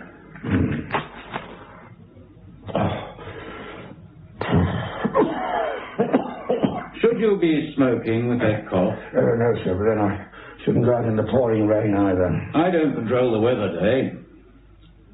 You retire next year, don't you? Yes, sir. I've been looking through your personal file. Not a particularly distinguished career, is it? You haven't dragged me out in the rain to tell me my shortcomings, I hope so. You know your shortcomings, Dave. If there was anyone else to send, I'd leave you in your sick bed, but with Adams away, I'm forced to send you. Get over to 17 Priestley Gardens. You'll find Foxtrot Tango 3 waiting for you. They've got a man's body with head injuries. They'll fill you in. Right, sir. Take D.C. Hodges with you. He's new, but he's keen. And try not to let him pick up all your bad habits. Yes, sir. You haven't got long to go, Dave. Don't mess this one up. Take it easy, son. Slow down. I want to die of bronchitis in my bed, not in a car smash. Sorry, Sarge. This is my first murder case. That's better. The body's got no place to go. It'll wait for us. It may not be murder, not even to oblige you, Hodges. But it's murder sending a sick man out in weather like this. Oh, roll on retirement. You've been in the force some time, haven't you, Sarge? 32 years. Can I ask you a personal question? Yes, why haven't I got any higher than a sergeant? Well, yeah. I'm flattered you need to ask, son. People are usually surprised that I managed to make sergeant. Actually, I'm not a very good policeman. I'm a nice fellow. Everyone's pal, but not a good copper. I was good a long time ago, just like you, salivating at the thought of a nice, juicy murder case. They all thought I was going places, but I couldn't keep it up. I lacked dedication, I suppose. Everything seemed too much bother. You've got to be a swine like Inspector Adams to get on in the force. Well, that's not me. Why are you slowing down? Oh, there, Sarge. By that supermarket. Those two men, they're acting suspiciously. Now, don't be greedy. You've got to murder. What more do you want? Drive on. Oh, should we take a look? In the pouring rain? No. Give someone else a chance. Turn left here. That must be it. Over there. Yeah, that's Foxtrot Tango 3. Hold on. He's coming over to us.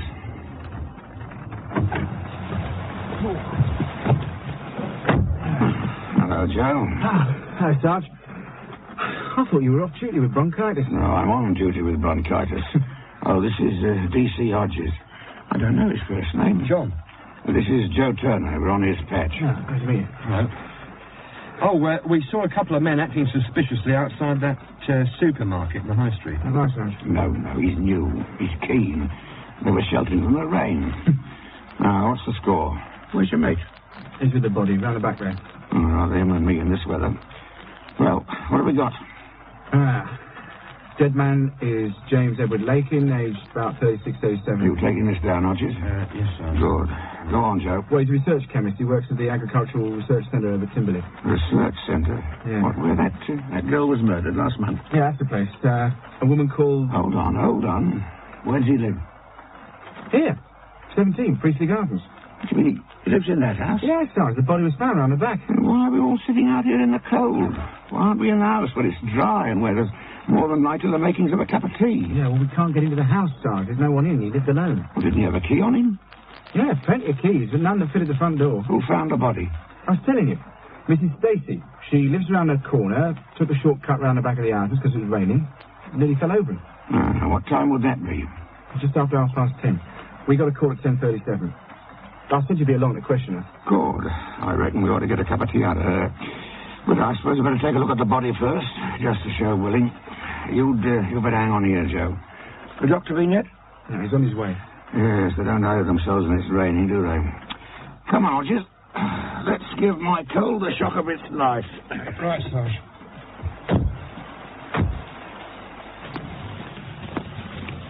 There he is. Hello, George. Who's that? Oh, it's you, Sergeant Day. Of course it's me. You didn't think they'd send anyone important when it's raining, did you? Oh, this is Detective Constable Johnny Hodges. Hodges, Georgie Grover. Hello. Hi. Hello. Are you hiding something from me, Grover? What have you got concealed under that tarpaulin? The body, Sarge. Well, as we're here, we might as well take a look. Well, there you are, Hodges. You couldn't wait to get here. Was it worth it? Open window up there, George. We had noticed it, Sarge. I'll go through his pockets, Hodges. See if we can find his door key. Okay, it's not there. I've looked. But Hodges is newer and keener than you are. Go on, son. He won't bite you. Did you shift the dustbin, George? No. There when we arrived. Someone shifted it. It's been dragged from over there. Look, you can see the marks. Well, I've solved this case, I think. Any luck, son? No. Oh, here's the stuff we found on the body, Sarge. A key ring. None of them fit the front door. Take charge of it, Hodges, would you? Right, Sarge. By the way, sorry to disappoint you, but it's not murder. No? No. Here's the doc. Over here, Doctor. What a shocking night. They reckon we'll have rain before morning. Oh, here's your patient. Can I have some light? Your torch, Hodges. Oh, yeah, right. Well, Doc? Well, he's dead. I should hope so. The time you took getting here. How long's he been dead? Well, it's difficult to be precise. Well, within 5 or 6 seconds, say. Oh, about 2 hours. Perhaps a little more. That means he died about 9:30, 10 o'clock. If you say so, son, your maths are probably better than mine. Cause of death, Doc? Oh, look at his head. Fractured skull. See that open window up there? Yeah. Supposing he was trying to get in and fell. Would that do it? A burglar? No. He lives here. My guess is he forgot his front door key and tried to get in through the window. He drags the dustbin over and climbs onto it to reach the wall. And he shins up the drain pipe, misses his footing, and comes down a damn sight quicker than he went up. He cracked it on the concrete. Yeah. Yes, it could well have happened that way, Sergeant. Are the forensic boys come to do their stuff? Accidental death, hardly worth coming out in the rain for. Pity it couldn't have been a murder. But just to oblige young Hodges here. I shouldn't have sent you out with a cold like that. It was the only one they had. You should be in bed. Yeah, so should I. Oh, if you get in touch with the coroner first thing, I'll let you have a full report after the PM. Good night. Good night, Doc. And thanks. Oh, cover him up, George. No point in him getting as wet as us. What about the woman who found the body, Sarge? You going to question her? No, I don't think so. I'm wet and cold, and I've got a feeling her tea's going to be rotten. I'm off home. Get a statement from her, would you, George? Okay, Sarge. And while you're about it, find out from the neighbours if he's ever forgotten his key and climbed in the window before. Oh, and someone had better break the news to his relatives. You've got a sympathetic face, George. All right, Sarge. I'll tie up all the loose ends. Here's the meat wagon to take him to the morgue. If I hang about any longer, I'll have an extra passenger. Come on, Hodges, take me home. We'll do the paperwork tomorrow.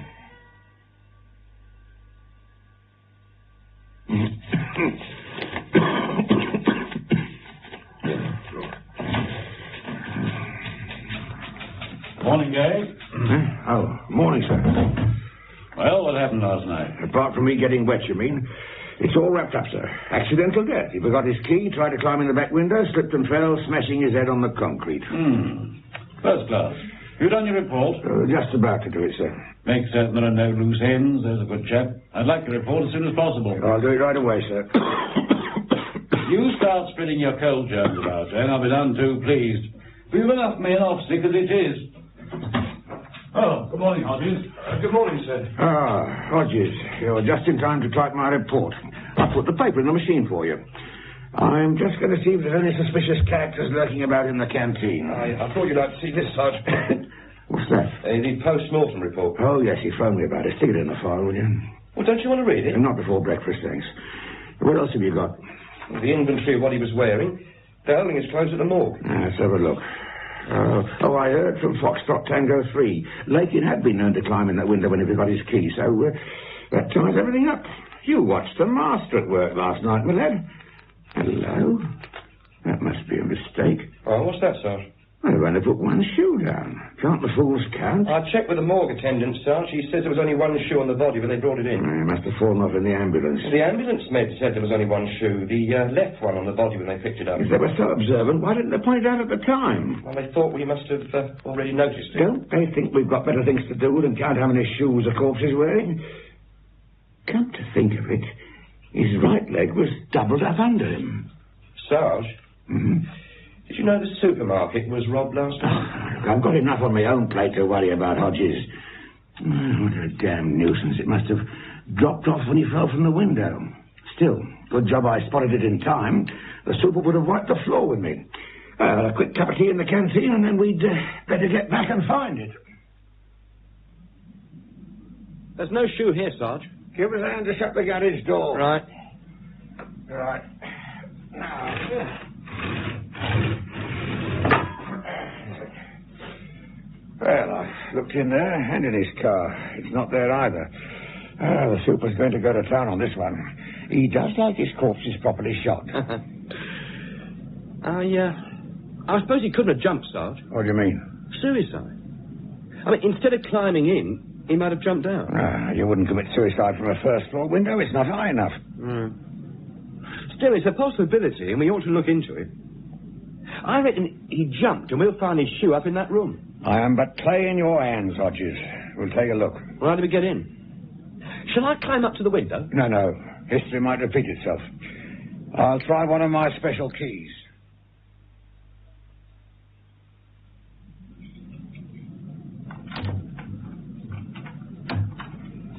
No good. We'll try to get the other bunch from the station. What are you doing? Looking under the doormat. People sometimes stick a spare key there. Oh, use your loaf, son. If you had a spare key, you wouldn't have had to climb in through. Shall I try it in the lock, Sarge? If you had any respect for my feelings, you'd throw it away. Yes, try it. I wish I was in a nice, clean hospital ward having my appendix out. After you, Constable. Let's see if we can find the shoe. No, it's not here, Sarge. A shoe, my kingdom for a shoe. I don't like his wallpaper. Anyway, he couldn't have jumped. The windows weren't open wide enough. If you'd found the shoe, my son, I'd have opened it up a bit more for you. You can speed up some of these cases if you help the clues along. Care to join me in a cough? What? Oh, no, thanks.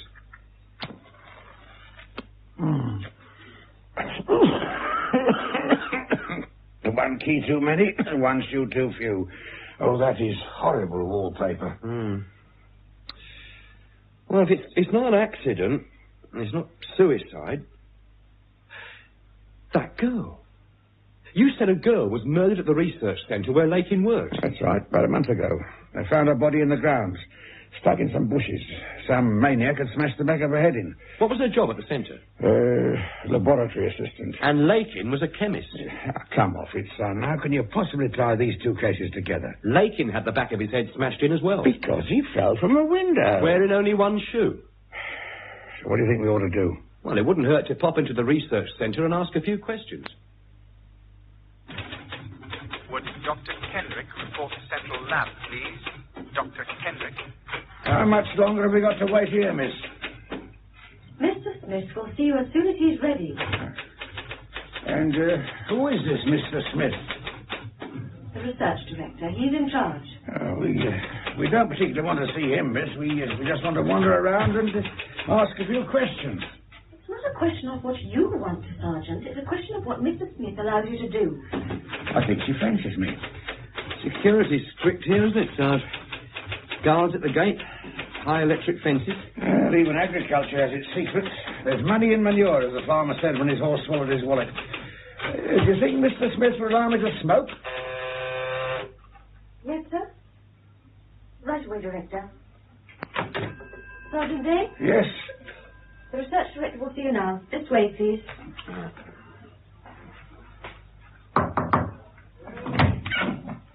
Detective Sergeant Day and Detective Constable Hodges to see you, Director. Have them sit down. Would you sit down? Thank you.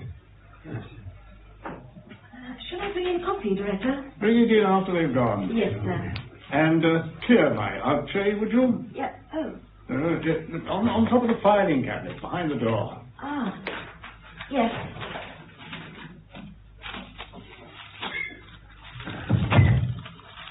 Sorry to call on you unexpectedly, Mr. Smith. I'm not ready yet. Oh, sorry, sir.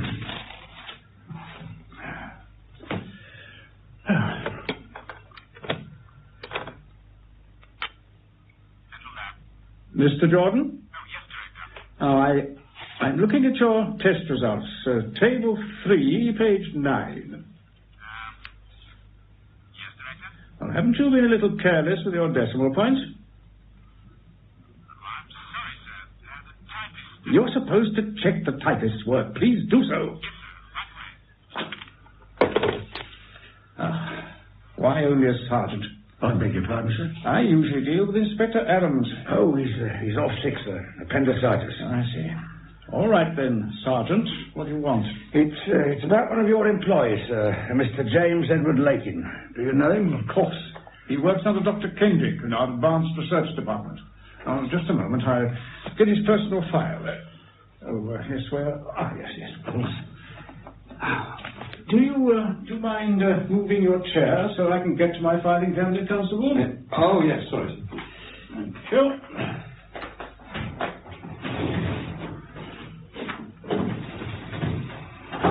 Now, what do you want to know, and why? He's dead, sir.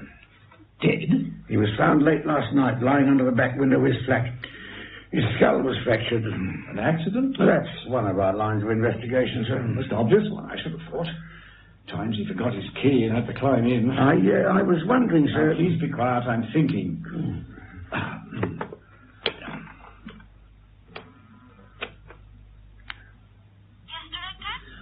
Miss Page, Laking won't be coming in anymore. We'll do the paperwork later, but in the meantime, get on to H-Lab and tell Davidson to report immediately to Dr. Kendrick and take over Laking's work. This is a tragedy. We're behind with our schedule as it is. You don't seem concerned at the death of this man, sir? I resent the influence, Constable. I'm very much concerned. Let my secretary know when the funeral will be, and we'll be suitably represented. We have a budget for this sort of thing. The same budget you used when that girl was murdered, sir? Murdered Kent? What possible connection could there be between the two deaths? Well, we were hoping you could tell us, sir. Who's conducting this interview, Sergeant? You or your constable? Oh, I am, sir. What work was Mary Kent doing? It's all in your files. It's unfortunate I haven't got them with me, sir. She was a grade A laboratory assistant. Yes, sir. What I actually meant was what precise work was she engaged upon? I can't tell you. But you must know, sir. Of course I know, but I don't intend to tell you. Even sergeants, I'm sure, have heard of the Official Secrets Act. Yes, sir. We often heard our superiors talk about it. What's the Official Secrets Act got to do with an agricultural research centre, Mr. Smith? You do have a lot to say for yourself, don't you, Constable? Now, what on earth is...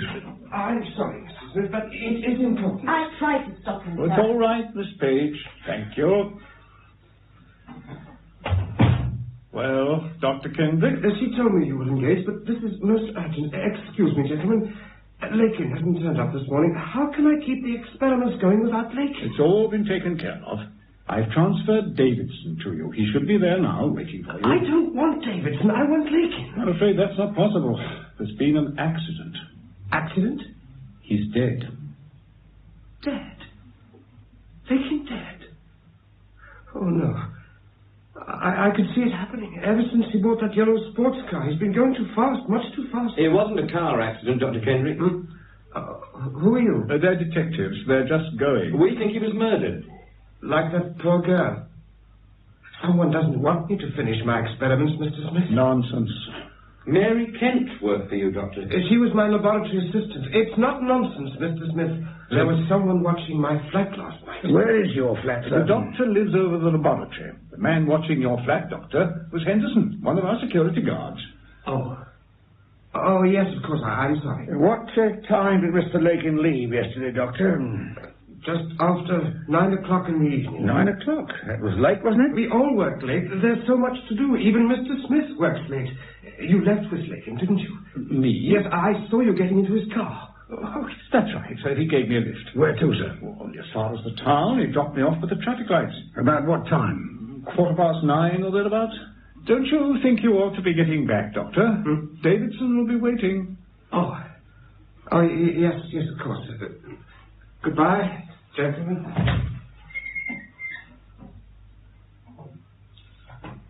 I wish, Sergeant, you hadn't let your subordinate air his wild theories about murder to Dr. Kendrick.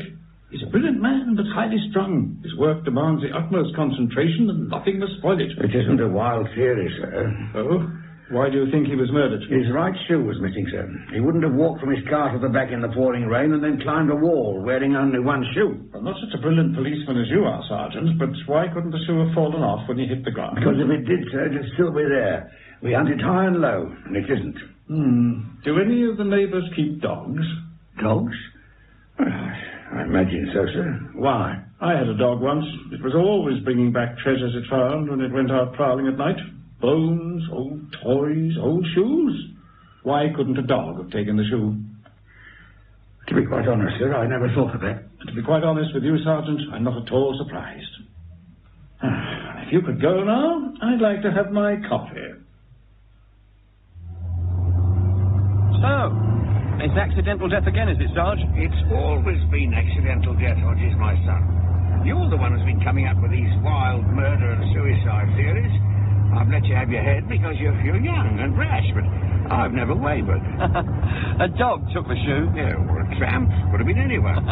After all, the shoe would have been lying there all night. We didn't go back until the morning. But if it had been there last night, we'd have seen it. Anyway, why should he climb in the back window when the key was under the mat? He forgot. All brilliant men forget. I'm always doing it. An accident, pure and simple. Who wants Inspector Adams when they've got brilliant men like me? Hey, Sarge. Now what? Do you remember what Dr. Kendrick said about Lakin always driving too fast in his yellow sports car? Yes. Oh, you searched his garage. What was in there? A Mini, a blue Mini. There was no yellow sports car. No. But there was one parked in the side road. Well, a lovely little job. I thought it belonged to one of the neighbours. It must have been his. You see, there's an explanation for everything. Let's take a look at it, Sarge. Just in case. This is the one, Sarge. Well, it's yellow. I grant you that. And it's locked. Well, try the keys from Lakin's pocket. I was going to. Give me some credit.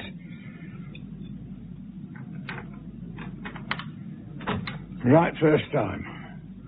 He's got a 4-track stereo. Yeah. I'm more interested in that. On the floor by the front passenger seat. Damn. The missing shoe. I could have done without that. I think I'll go on sick leave. If he'd walked from here across the road and round to the back with one shoe on, in all that rain, his sock would have been soaked and muddy. And it wasn't. So he was carried over? Yes, Sarge, he was carried over. He was carried over because he was dead when he was brought here. We'll have to alter a hell of a lot of forms, you know. Well, we'll have something to eat and then we'll go and break the news to the superintendent. He won't be too pleased. He was happy with it as an accident. What did you say, Daddy? I think it's murder, sir. Oh, for goodness sake. I knew it was a mistake to put you on this case. You're trying to impress young Hodges, I suppose, trying to build it up into something big. No, sir. I think there's a tie-up between Lakin's death and the murder of that girl at the research centre. Yes, that reminds me. You went to the Agricultural Research Centre today, didn't you? No harm in that, is there, sir? That chap Smith, the research director, it seems he's got friends in very high places. The chief constable's just phoned. Oh? He's had someone big from Whitehall on the phone to him. One of Smith's friends. A little bit of pressure has been applied. So the Chief Constable wants us to drop the case. Good heavens, no, of course not.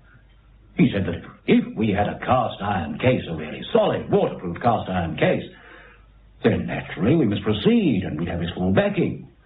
But, as you've probably guessed, the place is not an agricultural research centre.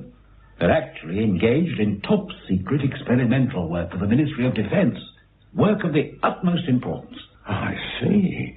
That explains why they kept firing the Official Secrets Act at me. Precisely. The Ministry are most anxious that nothing happens to interfere with this research programme, and the Chief Constable has pledged his full support. So, let's look at this objectively. What exactly have we got? 2 murders, a man and a woman, both with their heads bashed in. Hold hard. You're jumping to conclusions.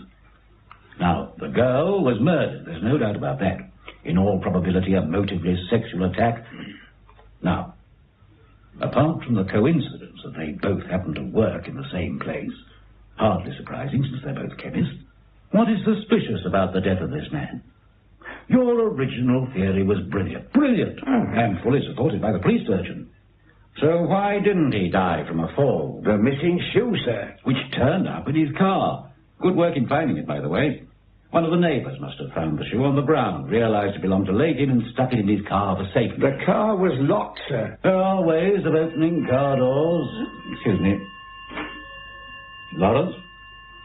Oh, hello, sir. Yes? I'm talking to him now. I think so.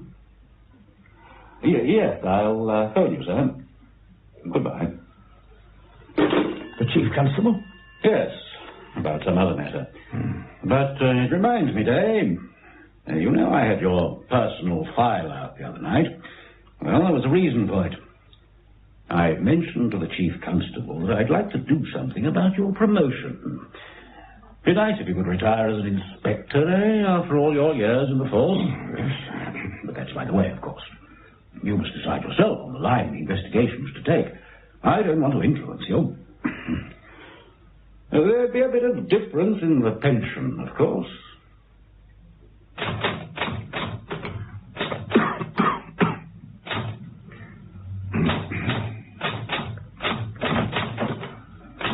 Sorry I'm late, Sarge.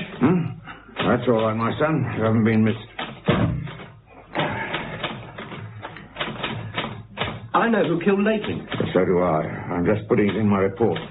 While you've been out gallivanting heaven knows where, I've solved the case. You have? Who killed him? The law of gravity. He didn't jump, he wasn't pushed, he fell. One of those unfortunate accidents with which this life of ours is fraught. I don't get it. You know it wasn't an accident. That was before the superintendent explained it to me. Explain what? That I had the choice of retiring as a sergeant or as an inspector. I just had to play my cards right. It seems that Mr. Smith has friends in high places, and they want the investigation stopped. Why? That place is a front for the Ministry of Defence. They're doing top-secret research work. An investigation could mess it up. Well, I couldn't let that happen, now could I? So a double murderer is going to get away with it? But it's not murder, it's an accident. My report says so. It's here in black and white, and I'm not typing that lot out again, even if the murderer comes in here and confesses. Sarge, he could kill again. If you feel so strong about it, go and tell the superintendent. No, he wouldn't listen to me. Then that's the end of it.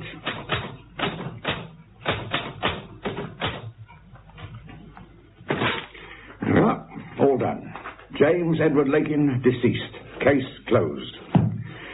Another triumph for Sergeant Day, grizzled veteran of 100 investigations and 1,000 coughs. Now stop looking all sullen and hard done by, my son. You have to show me a bit of respect when I'm an inspector. Well, I might respect the rank, but not the way you got it. At my age, son, just getting it's enough. Whatever promotion I get, I'll earn.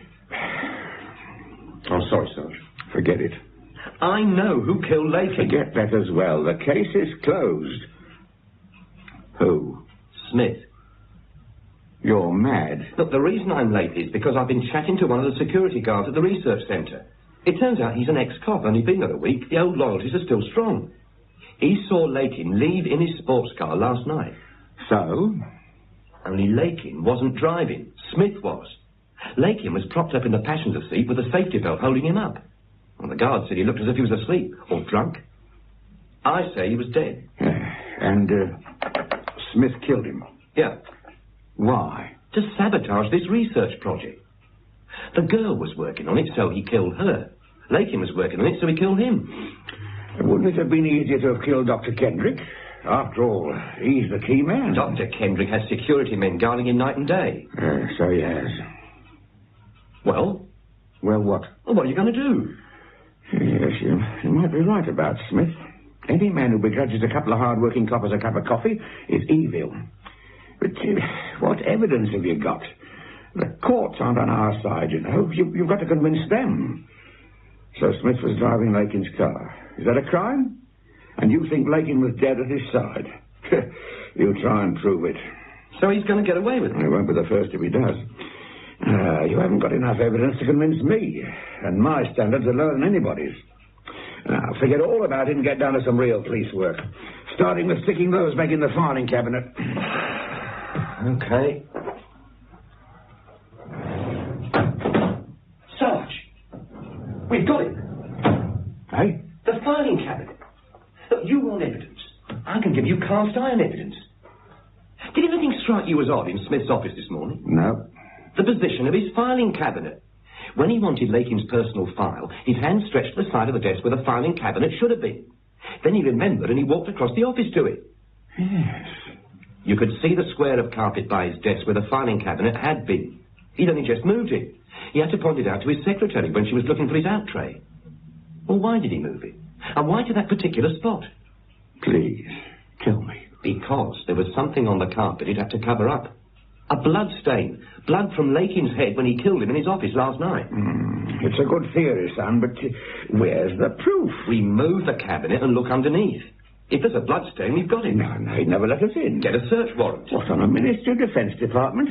And what happens if I defy the super and the chief constable and then his lousy carpet fails to oblige us with a blood stain? Forget it. They needn't know. Look, suppose we don't make it official. Suppose we sneak in and look round there tonight when everyone's gone home. You're mad. We'd be in and out in 5 minutes. Breaking into someone's office at night? They'd bust me if they found out. I've already agreed with the super. The case is closed. So that's the end of it.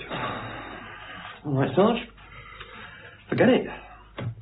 I just thought you might like to start acting like a proper copper for a change. I won't jeopardise your precious promotion. I'll go on my own. Not if you're ordered not to, you won't. Oh, I see. Pulling rank on me, are you, Sarge? Yes, I am. Now, sit down. I said sit down.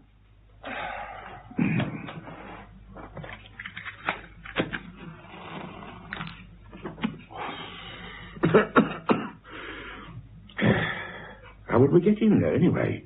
It's guarded like the Bank of England. Sarge? Yes, I know. It just proves I'm as stupid as everyone makes out. That ex-copper's on tonight. He'd let us through. I'll pick you up about 9:30. Come on in. In we go. It's locked, Sarge. Well, he didn't know we were coming, did he? Out of the way.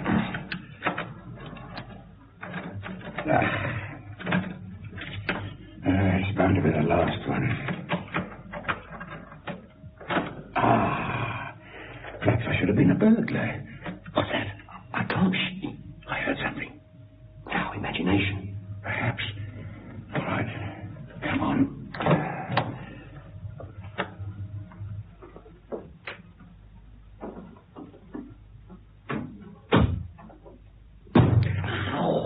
You found the cabinet? My knee has. Over here. Keep your torch down. Yeah. It's like a flaming searchlight. Okay. Right, now give us a hand to shift it. Flip it. Yeah. Right. That's it. Okay, Hodges, it's your big moment. Shine your torch and see what we've got. Nothing. Never mind, son. I've been wrong myself sometimes. And you can see why there's nothing, can't you? Look. Keep your torch down. Look. He's had it recarpeted. So, yes. He doesn't waste much time, does he? I prefer the old one, I think. Not so much blue in it. Come on, let's get the cabinet back. In a minute. What are you doing? Having a look through his desk. No, he said the filing cabinet, and that's all. We won't get another chance. Not if anyone catches us, we won't. Now, come on. When I've finished. Hey, Sarge, this. What is it? A key. It was in his top drawer. He's taking his front door key. Put it back. The Sarge. He's accused of planting evidence and got no right to be here. Someone's coming. Shut that drawer. Down behind the desk. Oh, what's the use? It's a chance. Down. No. It's Kendrick. Operator? I want the police. Operator. Why do you want the police, Dr. Kendrick? Who are you? They're police officers. We were here earlier today. Oh, yes, I remember. Oh, thank goodness we're here. The phone seems to be dead. Let me try, sir. Yeah, it's probably off at the switchboard. It's my turn. Someone's trying to kill me. Why do you say that, sir? Someone's been following me. Are you sure? Yes. Listen. It's him. Switch off the torch, Hodges. Right. Dr. Kendrick, are you there? It's Mr. Smith. Thank goodness. Hodges, open the window. Get the doctor out that way. Make for the car and radio for help. I'll hold him off. He's dangerous, Sarge. He's a killer. I'm frightened enough, thanks. Now get Kendrick out of here. Just a minute, Doctor. Hurry up. I can't hold it much longer. We're through. Right. Let me go. Oh, no, you don't. Drop that. Drop it. Oh, my arm. Still, it won't hurt. Detective Sergeant Day? Yes, sir. I'd like you to come down to the station with me, if you wouldn't mind. Where's Dr. Kendrick? He's quite safe, sir. Safe, you fool. He's nearly killed his guard tonight. Now, where is he? Nearly killed his guard? He's killed twice before. He can kill again. Where is he? He's gone with Hodges to the car. Oh, I hope for your sake Hodges is all right. Come on, let's find them. There's some of my guards. You men, over there. Where did you leave your car, Sergeant? Just round the corner. There. Oh, my God. Sergeant? Mr. Smith? Someone smashed this man's head in. He never remembers afterwards. Oh, now, put that down, Doctor. Just put it down. Oh, that's right. All right, Peters. Take him and look after him a bit better this time. Who would want to do a thing like that? Come along, Doctor. You come with me. You just come along. Hodges, you all right? Let's have a look at. Aye. He's lucky. Must have been a glancing blow. Nothing's broken. Oh. What happened? How'd you feel? Oh, something hit me. Yes, it was Kendrick. Are you all right? Yeah. Kendrick? The most outstanding research chemist this country's ever known. He's a genius. He's insane. It is possible to be both. When he's lucid, he's brilliant. And when he's insane, he kills. Yes. We've watched him carefully since the go. Laking knew the risk. He must have been careless. Tried to make his death look like an accident. I didn't notice the shoe. I'm going to have to arrest him, Mr. Smith. Out of the question, I'm afraid. His work's far too important. He's so near to success. He could kill again. Possibly. But that's a risk I'm prepared to take. You may be, Mr. Smith, but I most certainly am not. You're doing what, Day? Shut the door, would you, Hodges? Sir? I'm charging him with murder, sir. There's big issues involved here, Day. Surely Mr. Smith explained them to you. Oh, he explained them, sir, but no one's above the law, no matter how important they are. At least that's what they taught me when I joined. Kendrick has killed twice, he could kill again. But the work he's doing could save thousands of lives. They use a similar argument when they dropped the atom bomb. I'm charging him with murder. You haven't a shred of evidence. No, sir. Firstly, there's the missing shoe. What missing shoe? I've got the mortuary attendant's report here. There were 2 shoes on the body when it was brought in. Show me. This isn't the same report. It's been altered. That's the only report now in existence. I see. So we've actually come down to this, have we? Destroying vital evidence. I'm sorry, Day. I like it no more than you do. But my instructions came from the top, the very top. All right. You needn't have bothered. I don't need the report. My case is strong enough without it. Smith has admitted that he faked the accident. And he'll deny it. It'll be your word against his. Oh, no, sir. Not just my word. Detective Constable Hodges was there. Hodges? Hodges? I don't recall Mr. Smith making any such admission, sir. What do you mean you don't recall? It was less than an hour ago. You were there. You were standing by my side. I see. What promotion did he promise you, son? All right, Hodges, you can go.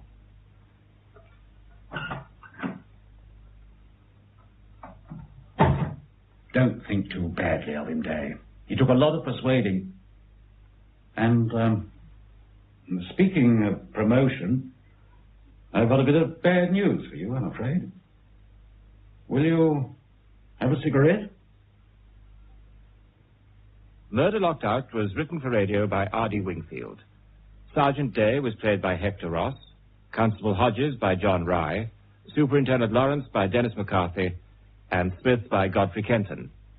Dr. Kendrick and P.C. Turner, Kerry Francis, Jordan and P.C. Grover, Peter Pacey, the desk sergeant and the doctor, Nigel Lambert, and Mrs. Stacey and the secretary, Emily Richard.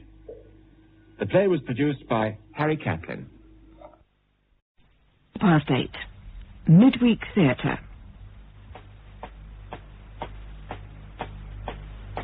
John Pullen as Hassler in Saturday Roster, a play for radio by R.D. Wingfield.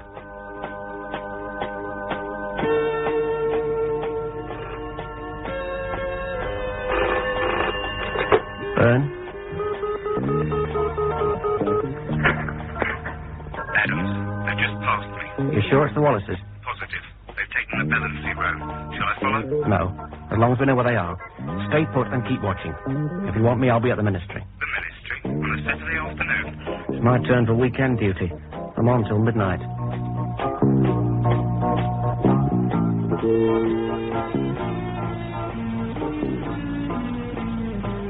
I'm sorry, miss. I can't let you in without a pass. You've seen it every day this week. But that's not today, miss, is it? I'm sorry, but there it is. Suit yourself. I'm not begging to work on a Saturday afternoon. If World War III starts and there's no one to answer the phone, you will explain, won't you? Trouble, George? Oh, afternoon, Mr. Hassler. Young lady's forgotten her pass. Not again, Sally. Yes, again. All right, George, I'll vouch for her. She's on with me today. With you? I thought I was on with Mr. Shadbolt. We thought you deserved the best, Sal, so you've got me.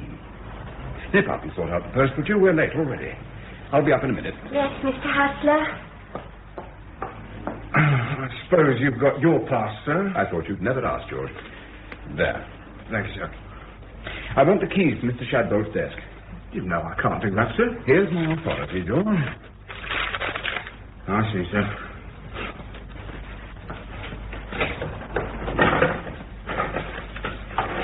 If you'll sign for them, please. Best writing?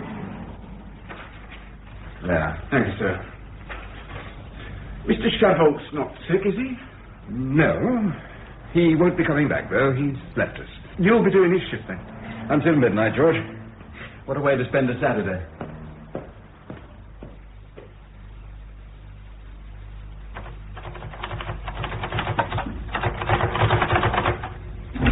Hello, Mag. Sorry I'm late.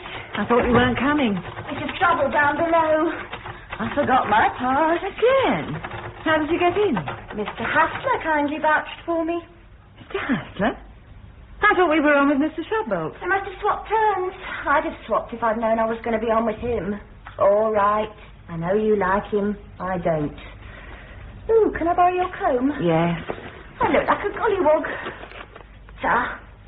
Ooh, I hate coming in on Saturdays. It's only 1 in 9. You only die once, but that's no comfort when your turn comes, is it? And when you're on with Hassler, it's worse still. Oh, Mr. Hassler, the way you creep about, I never heard you come in. I thought I'd entered the ladies' hairdressing salon by mistake. Very funny. When you've finished your home perm, you might take a look at your switchboard. It's making funny noises. It's not the only thing. Hello, Mag. I didn't expect you in today. No, there's been some changes. Anything in the post? Sally hasn't brought it in yet. Chase her up, would you? Your wife phoned. She said, would I ask you to ring her? Well, you've asked me. She gave me a number. Chuck it in the basket. Now, where's that damn post? Ah. Post! Sorry I'm late. I've been busy. Yes, your hair looks very nice. Give Maggie the post and get me the Wallace file. I'll be in Mr. Shadbolt's office. The Wallace file. John Wallace, Admiralty Coding Clerk. He's been passing stuff to the Russians. Second cabinet, third drawer down. What's Hassler doing in Shadbolt's office? I don't know. Well, he's been after his job long enough. Hey, what time are you finishing tonight? I don't know. I shall probably stay on till midnight. With Loverboy? I see. I wouldn't touch him with a barge pole. He's waiting for that file. You ever met his wife? I have. I had to take some papers to his house once. He treated her like dirt. If she left him, he drove her out. Oh, what's the use? Love is blind. Here's your file. Can't you knock when you come in? Stick it down there, will you? Mr. Shadbolt doesn't like people rifling through his desk. Mr. Shadbolt won't know. He's not coming back. I'm taking over. Oh, he got the push then. You don't seem surprised. You always get what you want, Mr. Hassler, so why should I be surprised? Besides, I've seen it coming for weeks. Oh? I know I'm supposed to be the dumb blonde around here, but I keep my ears and eyes open. I bring in his post, don't forget. I see all the stuff that comes into his office and the little that comes out. You'll find what you're looking for in that top right-hand drawer. This one? Good Lord. Oh, this stuff goes back for weeks. Urgent correspondence. None of it's been touched. I used to see him shoving it in there each night before he went home. You should have told someone. Are you trying to tell me you didn't know, Mr. Hassler? I'd better get back to my switchboard before I say something I shouldn't. Oh. Sorry, didn't know you were engaged. It's all right, Mr. Byrne. I'm just going. Come in, Mike. Sit down. I thought Mr. Shadbolt was on today. He's not with us anymore. He wasn't coping. Look at this. Correspondence going back for weeks, untouched. Who's got his job? I have. Oh. Congratulations. Thank you. It's only on a temporary basis, but if I give them the results, it'll be confirmed. The chief's asked me to have a word with you about the Wallace case. I'm taking it over, of course. Oh. I haven't had time to look through the file. What's the position? Well, Wallace is a coding clerk in the cipher section at the Admiralty. Mm-hmm. We twigged that he's been passing stuff on to the Russians, so we make sure he only passes on what we want him to pass on. That can be dangerous. We keep close tabs on him, I hope. Oh, as much as we can, within the limits of our budget. It's easy when he's at work. We've got a man at the Admiralty. But it's difficult at other times. We haven't got the staff. And you know what the Treasury think about excessive overtime. They've moaned about the overtime in this case. I wish they were on our side. It wouldn't half help. What happens weekends? Wallace and his wife own a cottage on the coast at Bellency. They go down every Saturday and return Sunday night. I have a chap on duty at the junction of the coast road each weekend. He reports as they come and go. Who's watching them at the cottage? No one. It's an isolated spot. The only house for about 6 miles. Anyone watching would stick out like a sore thumb. So we're paying overtime, and all we've got is a man watching the main road miles away. Well, it's the only road in and out. Scrub it. We can't afford him. But we can't leave them for a whole weekend on watch. Of course not. The chief's emphatic. They've got to be watched. Well, then? We don't get overtime in our grades, Mike. I thought you might like to watch the road yourself. Look, I'm working flat out as it is. I know. I'm not ordering you. You're looking after that end of it, so I leave it to you to do the best you can. They've got to be watched, and we've got to cut the overtime. You'll think of something. You might go through these papers of Shadbolt's. You can work in here if you like. I'm going to give Maggie a few letters. After all that's been Shadbolt's done for him, a minute ago... Isn't that the switchboard ringing, Sally? You can't hear it from here. Precisely. Then go out where you can hear it. That's what you're paid for. Thank you for reminding me of my duties, Mr. Hassler. It's a relief to know you're not after my job as well. Do a few letters, Mag. Sure. You want till midnight? If you want me. There's a lot to get through. I thought we could go back to my place after. Oh? Well, there's no one there, and it's damn lonely on my own.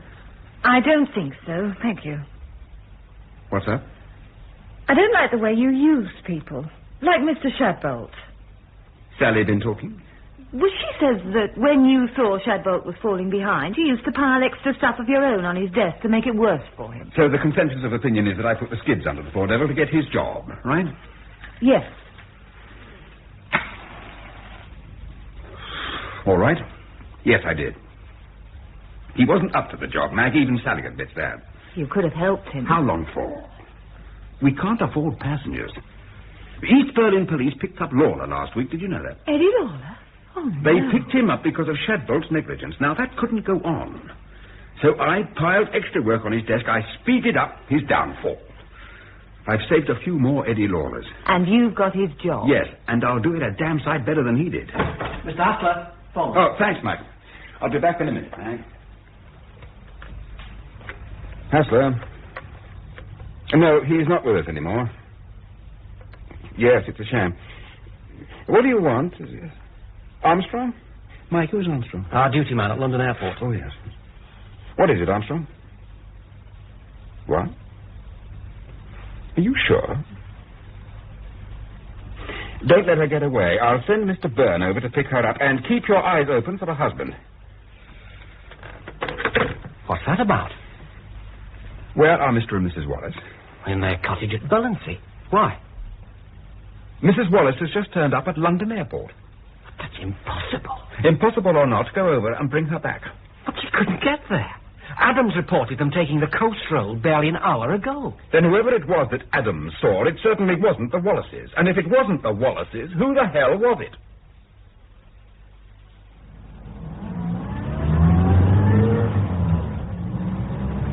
Hey, navigator. Valerie.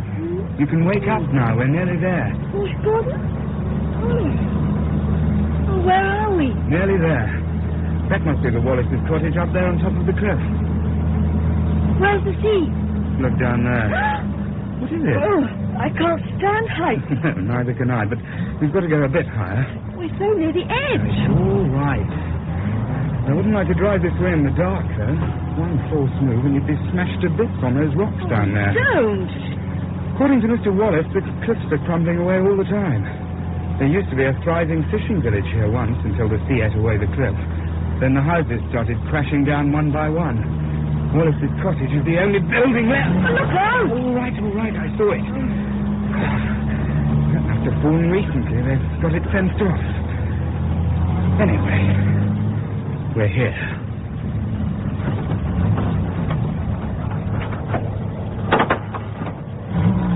How'd you get?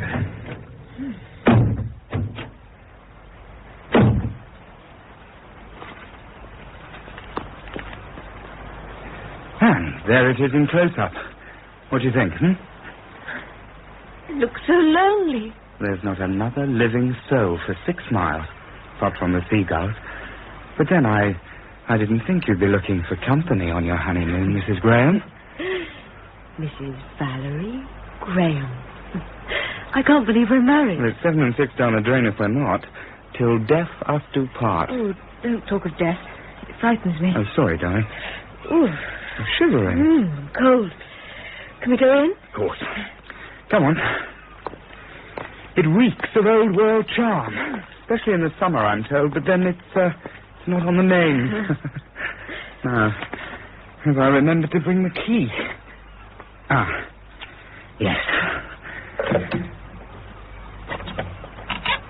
Ooh. You'll love it once you get inside. After you, Mrs. Graham. Oh, haven't you forgotten something? I don't think so. Handkerchiefs, diary, yo-yo. Aren't you going to carry me across the threshold? You only do that when it's your own home, surely. Not for a spooky cottage you've only rented for a fortnight. Oh, I don't care. I want to be carried across the threshold. It's my right. Nag. Come on, then.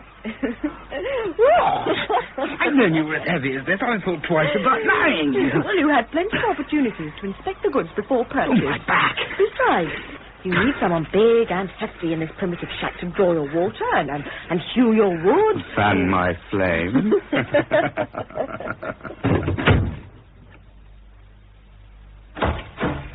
Byrne has just phoned. It's definitely Mrs. Wallace at the airport. He's bringing her in now. Oh, that's awkward. Oh, I say it's awkward. Why the hell couldn't it have happened while Shadbolt was still in charge? This will probably put the kibosh on my promotion.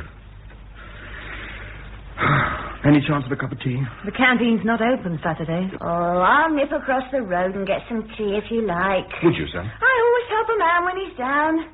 Besides, it'll be nice to get outside for a warm. Good girl. Oh, get enough for Byrne and Mrs. Wallace, would you? Right. Will this really mess up your promotion? How can it fail? I'm in charge of a team of skilled men watching 2 people. And somehow it's the wrong 2. Ah, the fire's coming along nicely. It's getting dark. Then I'll light the oil lamp. Every modern convenience. Ah, such brightness, mine eyes dazzle. I haven't stopped feeling round the door for the light switch. Well, what do you think of the place, I haven't seen it properly yet. Can we have the curtains drawn? Sure. I keep getting the feeling that someone's watching us. If anyone's watching us, they've got remarkable eyesight. 6 miles from anywhere. Perhaps. Why did Mr. Wallace let us have this cottage so cheaply? It's not all that cheap, and it is off-season. I mean, he'd be lucky to rent it to anyone at this time of year. Why did he lend us his car? Because he's a nice chap, and he's got a soft spot for honeymooners. There's nothing suspicious about it. Oh, look. What? We've got a telephone. I know. A real live telephone. And it works. Well, we're not cut off from the outside world. No more than we want to be. Well, I feel better now. As long as I know we can phone if there's trouble. What sort of trouble? Oh, nothing. Just being silly again. Yes, I suppose we can always dial Tim if we're not sure if it's bedtime. And, talking of bed... We haven't had tea yet. Oh, the Englishman's honeymoon. Everything stops for tea. I think the kitchen's through here. Bring the lamp, love, will you? Yes. Oh, dear. Oh, it's a bit primitive. Oh, but there's every modern appliance. Spit for roasting your ox, a grinder for your corn, even a hook for hanging your freshly slaughtered pig. Where's the tin opener for your baked beans? Hey, it's just occurred to me. I never asked you if you can cook. I'll surprise you at tea time. And afterwards, I hope. Come on. The most important thing about making a good cup of tea is freshly drawn water. Where's the stove? There it is, lurking in the corner. Looks like the original prototype. Have you got the matches? Oh, they're in the other room. Hold on, I'll take the lamp with me. You don't mind the dark, do you? Well, be quick. I'll speed like love's winged messenger. Hey, the fire's coming along nicely. Now, where did I put the matches? What is it? It's all right. What is it? You were staring at me through the window. A man. Come in. Mr. Byrne. And Mrs. Wallace. What a pleasant surprise. Please sit down. I'll be with you in a moment. I must get these letters done. Why have I been brought here? Just 1 second and you'll have my fullest attention. All right. Now then. First, I must apologize for the lack of heat. The radiators are off. Must remind you of Siberia, Mrs. Wallace. Look, my name is not Wallace. It's Johnson. Mary Johnson. And I'm not married. God can hear you telling these lies, Mrs. Wallace. The lady's passport, sir. Thank you, Mr. Byrne. There. You see? My name. Johnson. I must congratulate your printer, Mrs. Wallace. A beautiful job. How is he on banknotes or insurance stamps? Yes? Ah, the tea. I haven't sugared them, so help yourself. Thank you, Sally. Just stick it on the desk. Isn't her hair beautiful, Mrs. Wallace? Does it all herself?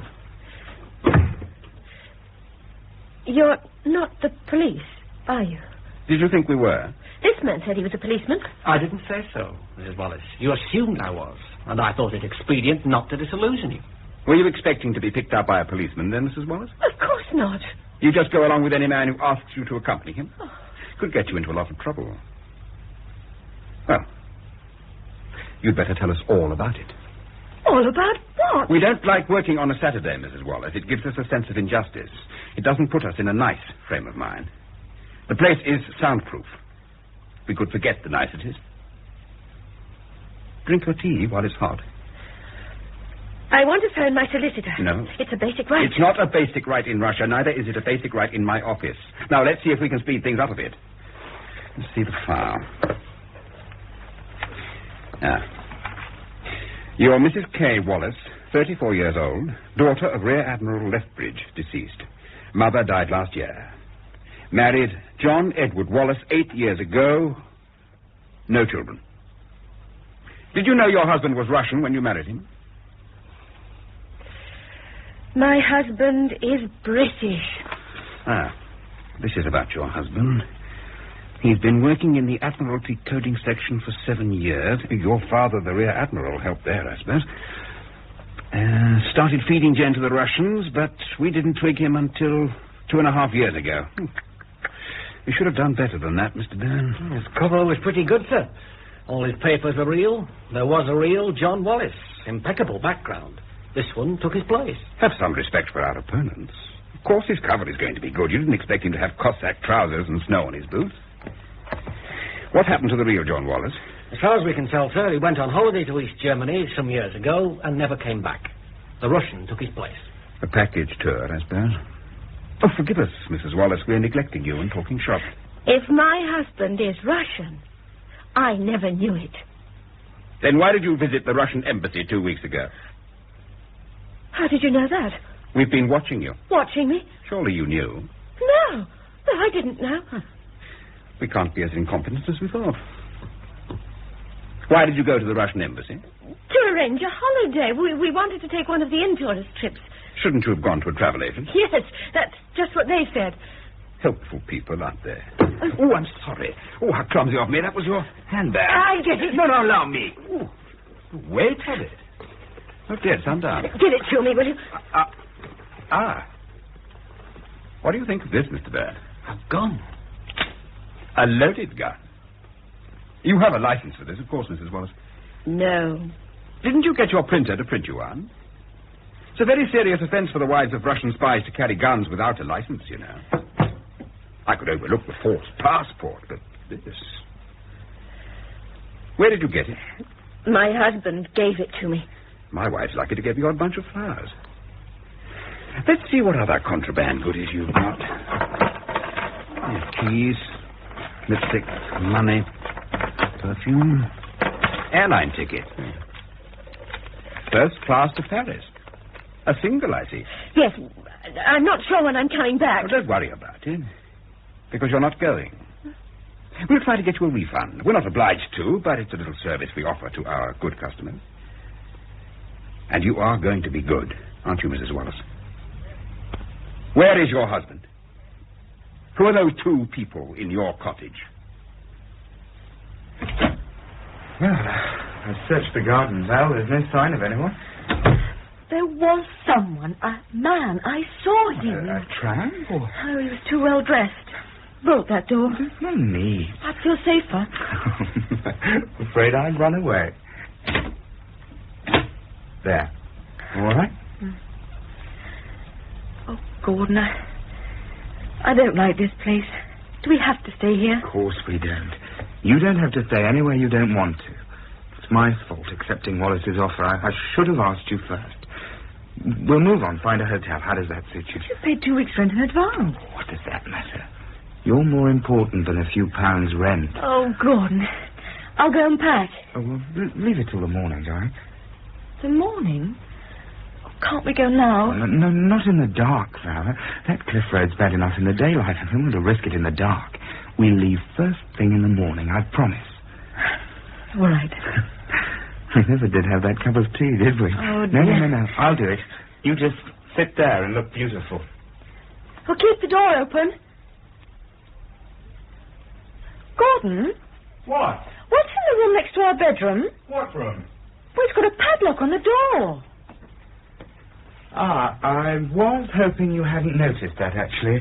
Wallace keeps the mummified bodies of his murdered ex-wives in there, swinging from hooks on the ceiling. I don't think that's funny. No, neither do they. See, you've laughed. Thank goodness. It's getting more like a wake than a wedding.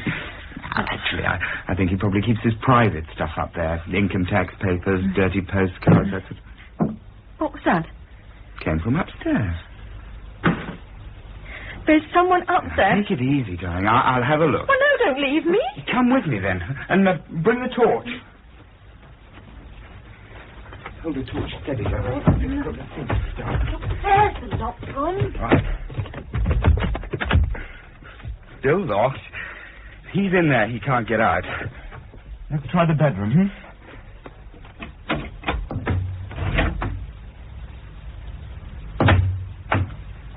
There's your ghost. Where? You must have left the window open. Look, the wind's blown the curtains and knocked your perfume on the floor. Oh, and it's broken. It was a wedding present from the girls at work. Very stimulating, isn't it? Not that I need any artificial aids. Hey, and that bed looks inviting, Do too. you mind? I'm a respectable married woman. Oh, I like the married ones best. It was just a ruse to get me up here, wasn't it? To lure an innocent lad from the straight and narrow. All right, woman, you win. Have your wicked way with me. I thought we were having tea. The kettle hasn't boiled yet. What time does your husband get home, my darling? Oh, damn. A phone? Ignore it. It would be important. It's not for us. No one knows we're here. Well, I'm going to answer it. I'm tickled. Get off. Come back.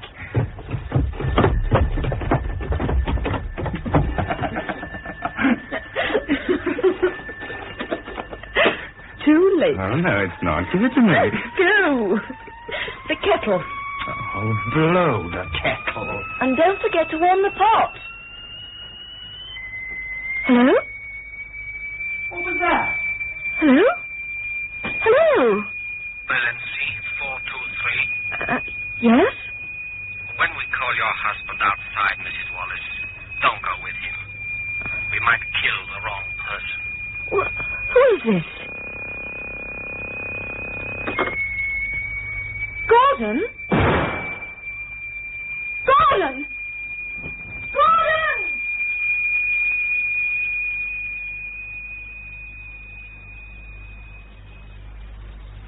We're not getting anywhere, are we, Mrs. Wallace? Somehow I feel we're not getting your wholehearted cooperation.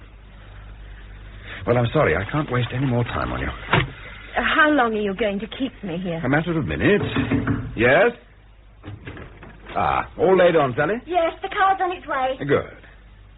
You'll be pleased to learn, Mrs. Wallace, you're leaving this cold office and going to a nice warm cell. Sally's taking you to Holloway Prison. Prison? Unofficial, of course. They oblige us from time to time, and in return we let them use our photostat machine. How long will I have to stay there? As long as you like.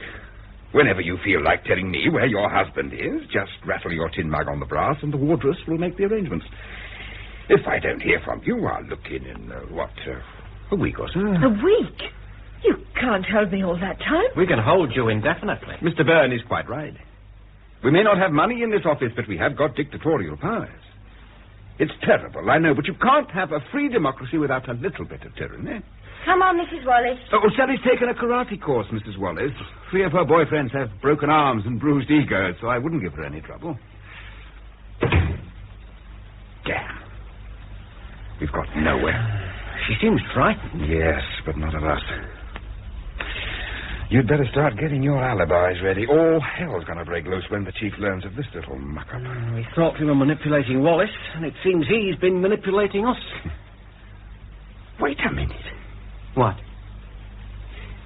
She was surprised we knew she'd been to the Russian embassy. She said she had no idea we were having a watch. I believe her. So, why all the mystery? Why the fake passport? She wasn't trying to fool us. She didn't know we were onto her. So it wasn't for our benefit. What did she say to you when you picked her up? Oh, something like, you can't do this to me. I've got a British passport. Yes.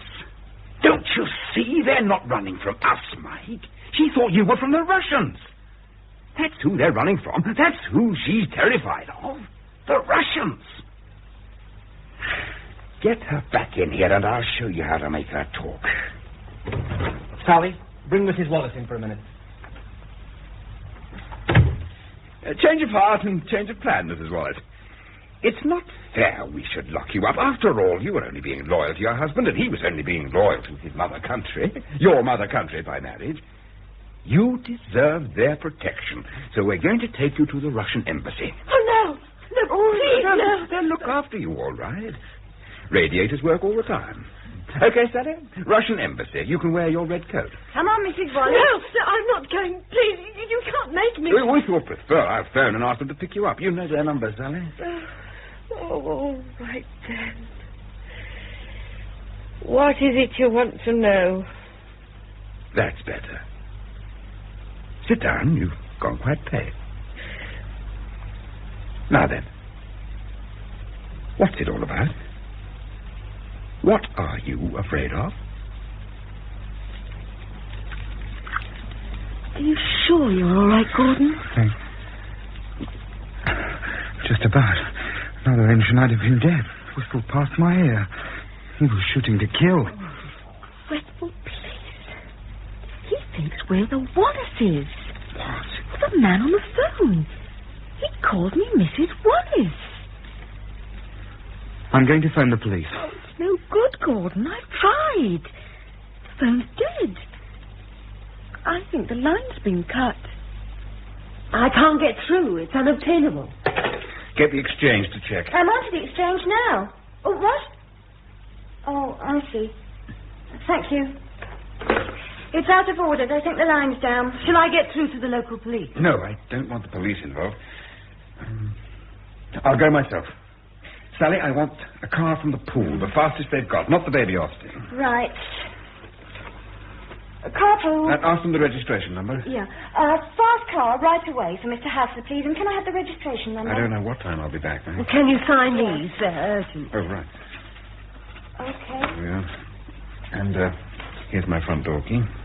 You sure you want me? Yes. I wouldn't ask you otherwise. Thank you. It'll be here in 5 minutes. And it's registration number PMT98L. Right, sir. Now, get on to traffic control, Scotland Yard, and tell them that, as I won't be observing any speed limits, I'd be obliged if they'd extend to me the courtesy of the trade. I'll phone from the other end if I can. See you, Mac. So, you're going round to his house tonight? You heard. I made a point of listening.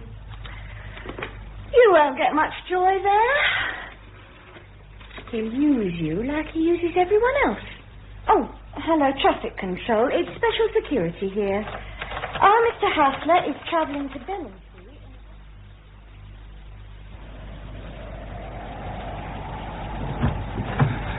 Quietly. So far, so good. Surprised he let us get to the car. Well, here goes. What's wrong? No wonder he let us reach it. He sabotaged the damn car. That's what he was doing when you saw him in the garden. What do we do now? We can't stay here. It's safer in the house. As quick as we can, right? Now.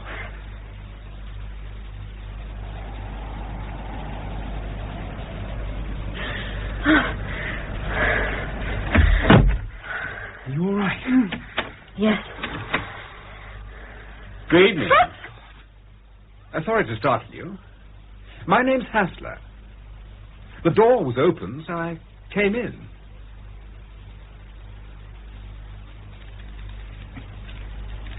That fire's gorgeous. I was chilled to the marrow. I must have been wandering about out there for hours. It was lucky I found you. Yes, very lucky. We're the only house for miles. Clean living brings its own reward. What are you doing here, Mr. Hassler? I overturned my car in a ditch. The damn road made a bend before I was ready for it. You don't seem to have suffered much damage. Clunk, click, the old seatbelt. The car's a wreck there. This is a charming place. Have you lived here long? Oh, it's not ours. We've rented it for a fortnight. For our honeymoon. We were married today. Oh, congratulations. Today? Yes. So this is your wedding night? Yes. I suddenly feel unwanted. I'll leave at once. A phone. I'll get a taxi. It doesn't work. You sure? The line's dead. Oh, you're right. Dead. Dead. I never called my mother. Never mind. I'll walk. Oh, please stay, Mr. Hassler. Huh? We're in terrible trouble. Trouble? There's a man out there with a gun, and he's trying to kill my husband. A gun? Good Lord. Yes, he's already had one shot. Missed me by inches. He sabotaged the car and cut off the phone. Turn down the lamp a minute. I can't see any. Ah. Yes. He's got you pinned down all right, isn't he? You can turn up the lamp, huh? He's in a good position. He could stay there for days. When do you expect anyone to be passing by? No one does pass by. We're miles off the beaten track. He thinks we're the Wallaces. He phoned and told me not to go outside or I might be killed as well as my husband. He called me Mrs. Wallace. The Wallaces being the people you rented the cottage from? Yes. Are they friends of yours? No. We saw the cottage advertised for rent, and it seemed just what we wanted for the honeymoon. Secluded position, near the sea. It didn't mention men with guns as one of the attractions. So you wrote to Mr. Wallace? Yes. He asked me to meet him one lunch hour, and we did the deal there and then. The rent was so cheap I couldn't turn it down, and he even said we could borrow his car as it was difficult to get to. I haven't got a car. Sounds a nice chap. What did he look like? Ordinary, about my build. Yes. He would have to be your build. Did you meet him, Mrs. Graham? No. Gordon made all the arrangements. You know, by the strangest coincidence, I have met Mrs. Wallace, and she looks remarkably like you. You've met her? Yes. Isn't it strange? Many people at your wedding? Just the two of us. None of your relatives there? Well, we've no relatives living. Oh, that is sad. You got a house yet? Not yet. My firm's transferring me up north. That's why we're married in a hurry. We're going straight up there after the honeymoon. We'll live in digs until we find something. Wallace couldn't have believed his luck. Shall we tell him about the locked room? Locked room? Oh, the door to the left at the top of the stairs. I expect he keeps his private stuff in there. I have a burning desire to see what's inside. Oh, I'm afraid you can't. It's locked and padlocked. I have some small skill in lock-picking. Don't worry. I'll have it open in a flash and no one will be any the wiser. But I won't leave a trace. You stay here. I've got a torch. I'll take the poker. Just in case. Just a moment.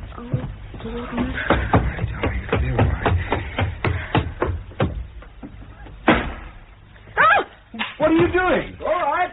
Done it. I'm coming down. All those locks for one small suitcase. What was that noise? I wrenched off the padlock with the poker, then smashed the door in. But you said you could get in without leaving a trace. I know, sir. It's what we call a lie in the trade. Now, let's see what's so important about this suitcase. Clothes.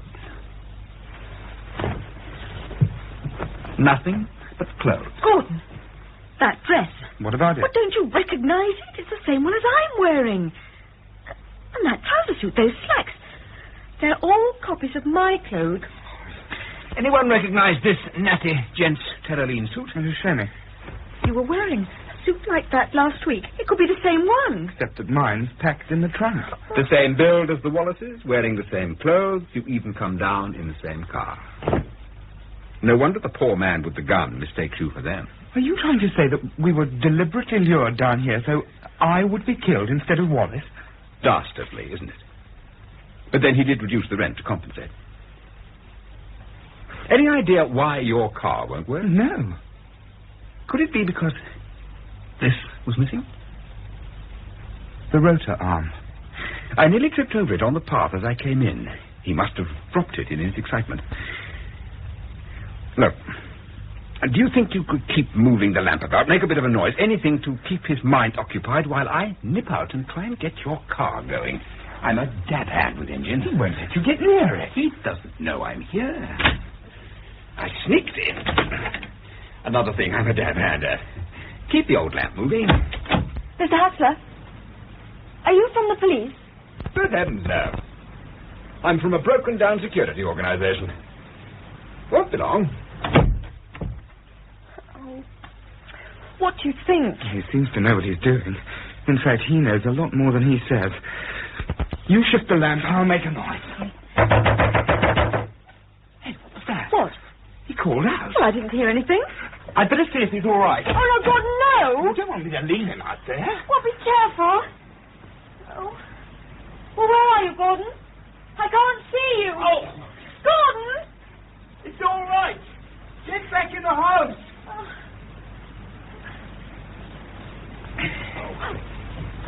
What's happened to Mr. Hassler? Give me a hand to get him in, will you? In the chair. Wait. Is he dead? Oh, his head. Yeah, someone's coshed him, but I think he'll be all right. Oh. What is it? I fell over him out there. I twisted my ankle, I think. Might even have broken it. I can't put any weight on it. Oh, now we are in a mess. What are we going to do? Well, he's fixed the car. I managed to see that. Now, it's up to you. What do you mean? Well, I can't move far with this leg. In any case, I can't leave him. You'll have to take the car and get help. Oh, I'm not leaving you, Gordon. You've got to. It's our only chance. Is he still out there? Yes. Well, you'll be all right if you drive quickly. Run straight to the car and go like mad. Yes. There's a call box on the main road. Ring the police. If you miss it, go straight to the town and call the police from there. But what about you? You'll be all right. We've only got to hang on for half an hour at the most. You should have the police here by then. I'll bolt the door up. Your leg. I'll manage. If you're quick, we'll be all right. Well, I'll be quick. Yeah, and be careful down that cliff road. Yes. Watch out for the bit they've fenced off or you'll end up in the sea. It's you I'm worried about. I'll be all right. Oh. Well, I won't be long. Good luck.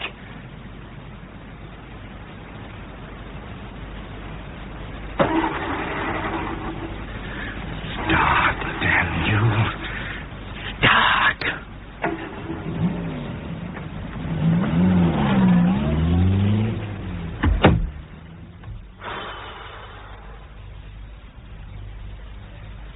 All going according to plan, eh, Mr. Wallace? What did you hit me with? A rock? Hit you? I found you lying. You're the one who's lying. Your legs got better all of a sudden, isn't it? Yes, lucky I saw you coming. I took most of the blow on my shoulder. Otherwise, you might have smashed my skull in. If you've any other thoughts of killing me, forget it. I've got a man outside. Who are you? Just a small cog in a broken-down security organization. As I told your bigamous wife. You must have had the shock of your life when I produced that rotor arm. I pinched it from your coat pocket. Another of my social graces. Where's Kay? Your real wife? Safe and sound. Her throat's a bit sore, of course, but she's done an awful lot of talking. She told us about the letter and the photograph she found in your jacket pocket. Yes, I'm not usually so careless. They should have been destroyed immediately, but it's so rarely they let us have a letter from home. My wife didn't know, of course. She misunderstood about the photograph. My father sent it to me. It was of my sister. She was 10 years old when I left home. She's grown up into a pretty young woman. Yes. I saw the photograph. And wives finding photographs of pretty young women in their husbands' pockets are apt to jump to the wrong conclusion. She wanted to know what the letter said. So she took it round to the Russian embassy for a translation. And that really put the pussy among the pigeons, didn't it? She found out too much. She'd blown your cover. She had to go. Yes, they ordered it. The KGB. She was a danger. It had to be an accidental death, so no blame could attach to me. So I could go on working at the Admiralty. I'd married her on their orders. There was no real love at first, but after 8 years, you... My marriage was completely the opposite. Why didn't you tell them to go to hell? No, you don't do that for the KGB. Besides, if I hadn't cooperated, they'd have done it on their own, ran her down in the street or something. So you bigamously married this other poor girl, just to provide someone to be killed instead of your wife? I love my wife. I don't care who is killed as long as it isn't her. Who's that? It'll be my chap. Come in, Bert. Well? The chap with the gun and another man have gone off in a motorboat, sir. Mm-hmm. The KGB boys. Let them get well away before you bring the car up. They moved the fencing away from where the cliff had collapsed. They meant for her to drive over the edge. Is she all right? As if you cared. She's not all right, is she, Bern? No, sir. We didn't interfere, as you said. She went over the edge and smashed to pieces on the rocks. You let her die? It was necessary, Mr. Wallace. Your masters will be assured of your loyalty and will carry on using you without question. But now you will be working for us, telling us everything they want to know, so we can provide you with the right answers. And if I refuse? You love your wife, Mr. Wallace. We take her to your embassy. Let them see how you've both deceived them. It's a dirty game, isn't it? See if the phone's working, would you, Ben? Right, sir. Okay. Must have reconnected the wire before they left. They're damned efficient. Get the office, will you? 5 minutes to midnight. And we're not on again for another 9 weeks. Minister? Duty office, please. I'll take it. It's all worked out quite well, hasn't it? We can tell the chief this is how I planned it all along. Oh, hello. May I just caught you then. Yeah, they're all tied up this end. What letters? Oh, shove them in my desk drawer. Anything as long as they're out of sight. My place? No, of course I hadn't forgotten. Look, don't put the letters in the drawer. Bring them with you. And you might fetch your shorthand notebook at the same time. In Saturday Roster by R.D. Wingfield, Hassler was played by John Pullen, Gordon, Sean Probert, Valerie, Emily Richard, and Byrne, David Goodison. Sally was Frances Jeter, Maggie, Jean Trend, Mrs. Wallace, Elizabeth Morgan, and the porter, Peter Pacey. Other parts were played by members of the cast. The producer was Kay Patrick. No! Get away, please!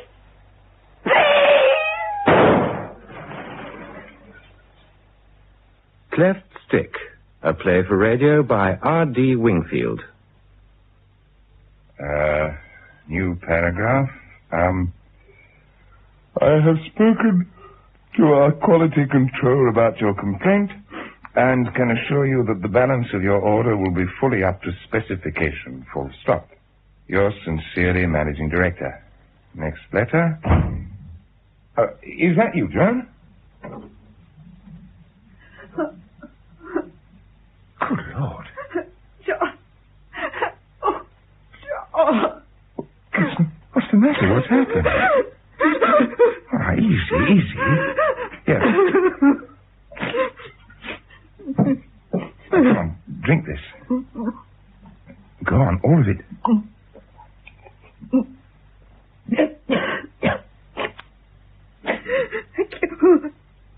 Sit down and tell me what happened.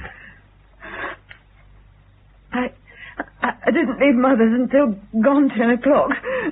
As it was late, I took the shortcut through the woods. But this time of night. I know. Oh, darling, the times I've told you. Well, what happened? What happened? A man attacked me. He jumped at me from the bushes. He tried to strangle me. What are you doing? I'm calling the police. Then I'm going out to look for him. What was he like? John! He's dead. What did you say? Emergency, what service He's please? dead, Fire, John. I ambulance. killed him. Emergency, what service please? I had your gun. He tried to strangle me. I shot him. What were you doing with my gun?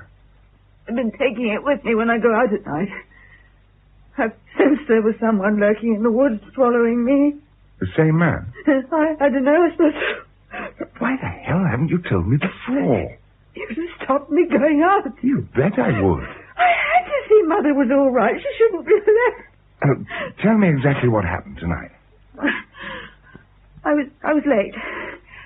I took the shortcut.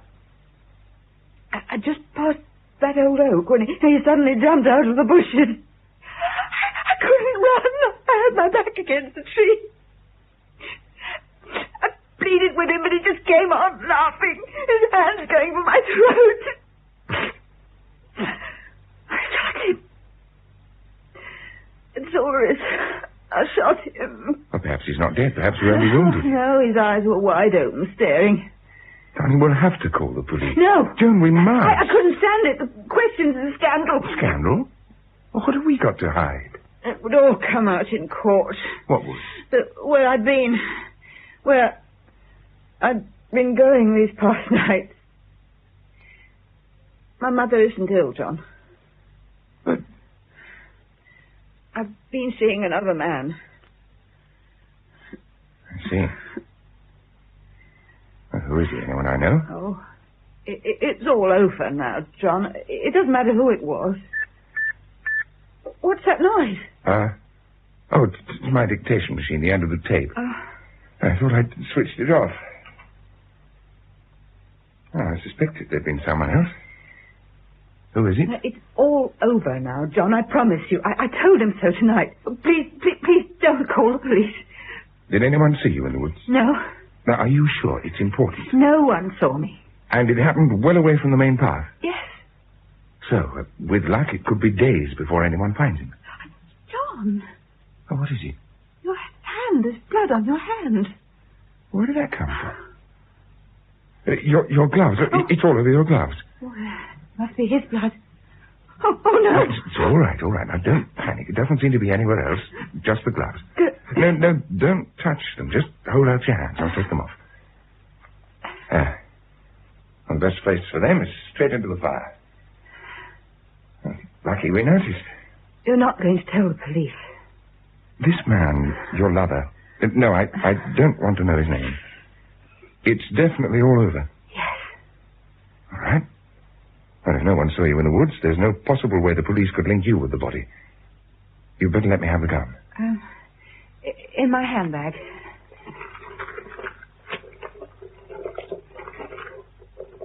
It's not here. Must be. It's not. In your coat, the pocket. No. And where is it? I can't think. But that gun's registered with the police. If they find it... I remember I dropped it. Where? When I realized he was dead, I dropped the gun and ran. Where did you drop it? Oh, not far from the body. We'd better go and look for it. Oh, I couldn't go back there. I couldn't. All right. Now don't upset yourself. I'll go on my own. That's all right. Now, tell me exactly where it happened. God, I'm sorry. Darling, just tell me where it happened. Well, you know that little clearing, the one past that big oak tree?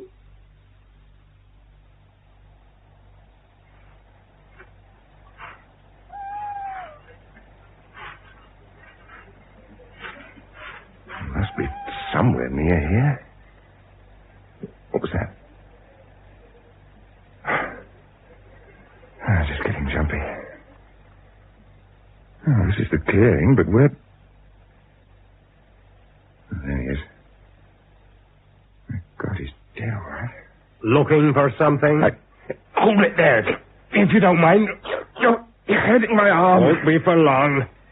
We've got a visitor. Well. Who are you? As you asked first, we're police officers. I'm Detective Superintendent Bishop.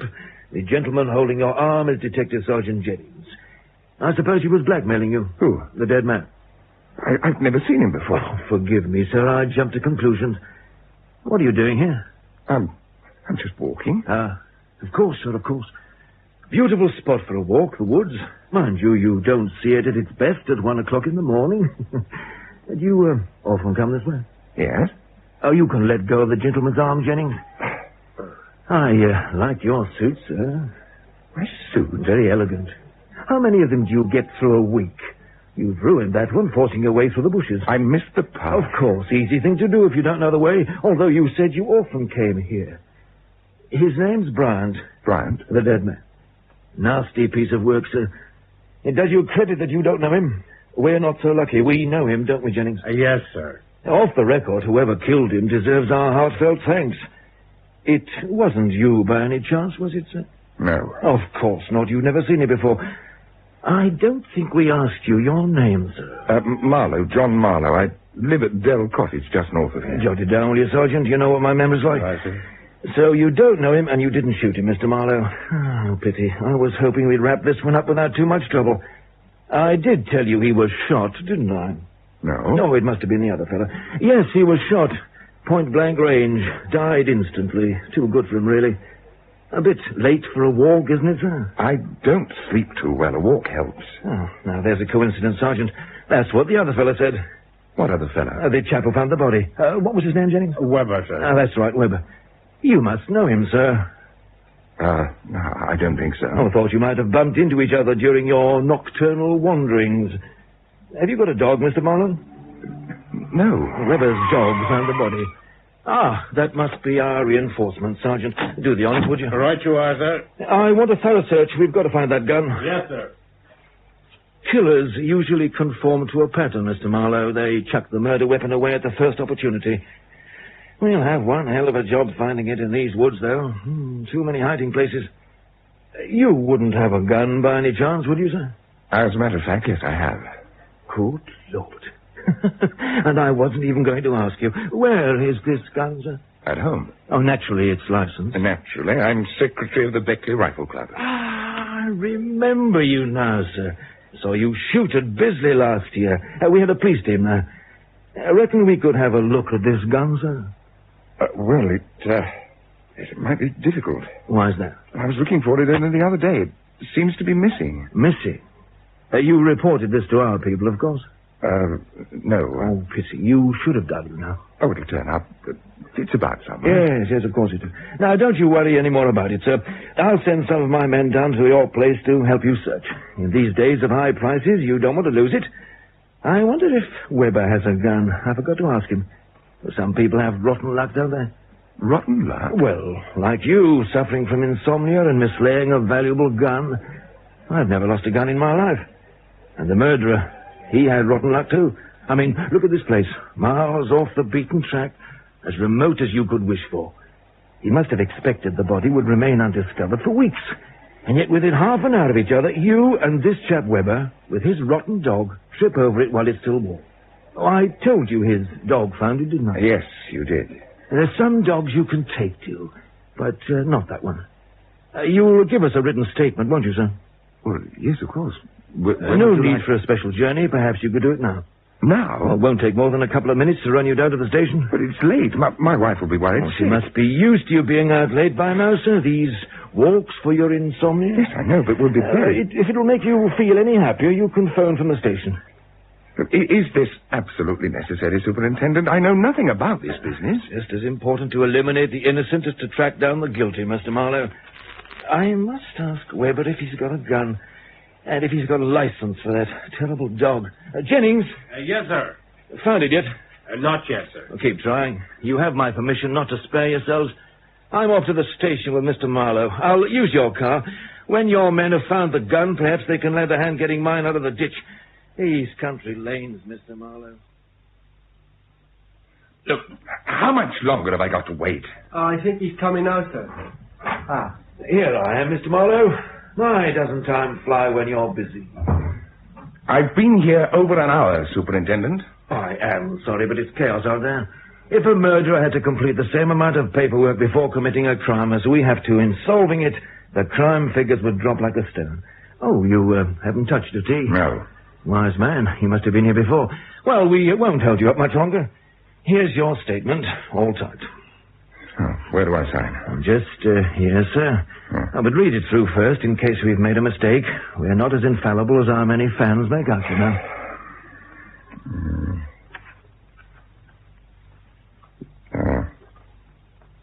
Yes, right, I read it. Anything you want to change? No. Fine, then. Sign here and I'll witness it. A good, bold hand, sir. That's what I like to see. Now, let me just have a quick look through it, and then I'll run you home. Insomnia, out for a stroll. No, nothing about the crime, never seen the dead man before. Yes, that's all in order, sir. It's a pleasure to deal with you. You know, some people come in here and tell us a tissue of lies, and we have to get them all typed out. Oh, mustn't forget the witness set. Yes? Can you spare a minute, sir? Oh, Jennings, sorry about your car. The wall was closer than I thought. I'll pay for the rear lamp. Could you come outside, sir? Oh, you can speak quite freely in front of Mr. Marlowe, Sergeant. He's just signed a statement absolving himself from any connection with the crime, and I've witnessed it. We found the gun, sir. Good man. That is good news, isn't it, Mr. Marlowe? And ballistics have done a quick check. The gun and the bullet from the body match. As indeed they should. Excellent. Any fingerprints? No, sir. The killer must have worn gloves. Oh, how annoying. Do you wear gloves, Mr. Marlowe? No. You should. It gets bitterly cold at night in these woods. Oh, but you know, don't you? You're insomnia. You're bursting to tell me something else. I've checked the gun with records, sir. It was licensed. We know the owner. Licensed. Ah, you're not the only honest person in the world, you see, Mr. Marlowe. And is the owner anyone we know, Sergeant? Yes, sir. Don't tell me. Let me guess. The chap who found the body. Weber. I'm always suspicious of people who walk in the woods at night. Oh, present company accepted, of course, Mr. Marlowe. Am I right, Sergeant? No, sir. It's registered in the name of Mr. Marlowe. Oh, dear. It doesn't look as if you'll be going home quite as early as we'd hoped, Mr. Marlowe. Look, I'd better tell you the truth. If you knew how much that helps us, you'd like to make another statement, I suppose. Yes, I suppose so. The authorized version this time? Good. Lucky I asked the typist to hang on. I must have second sight or something. Off we go, then, Mr. Marlowe. Statement number 2. My wife shot him. He attacked her as she was coming home through the woods.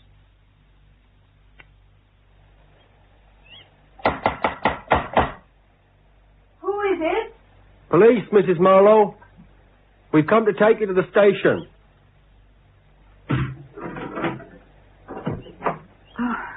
I'll just get my coat. Is my husband all right? As far as I know, Mrs. Marlowe. Superintendent Bishop did phone you, didn't he? Yeah, he phoned me. I'm ready. Shall we go? Yes. Right you are. I'll tell him. Thank you.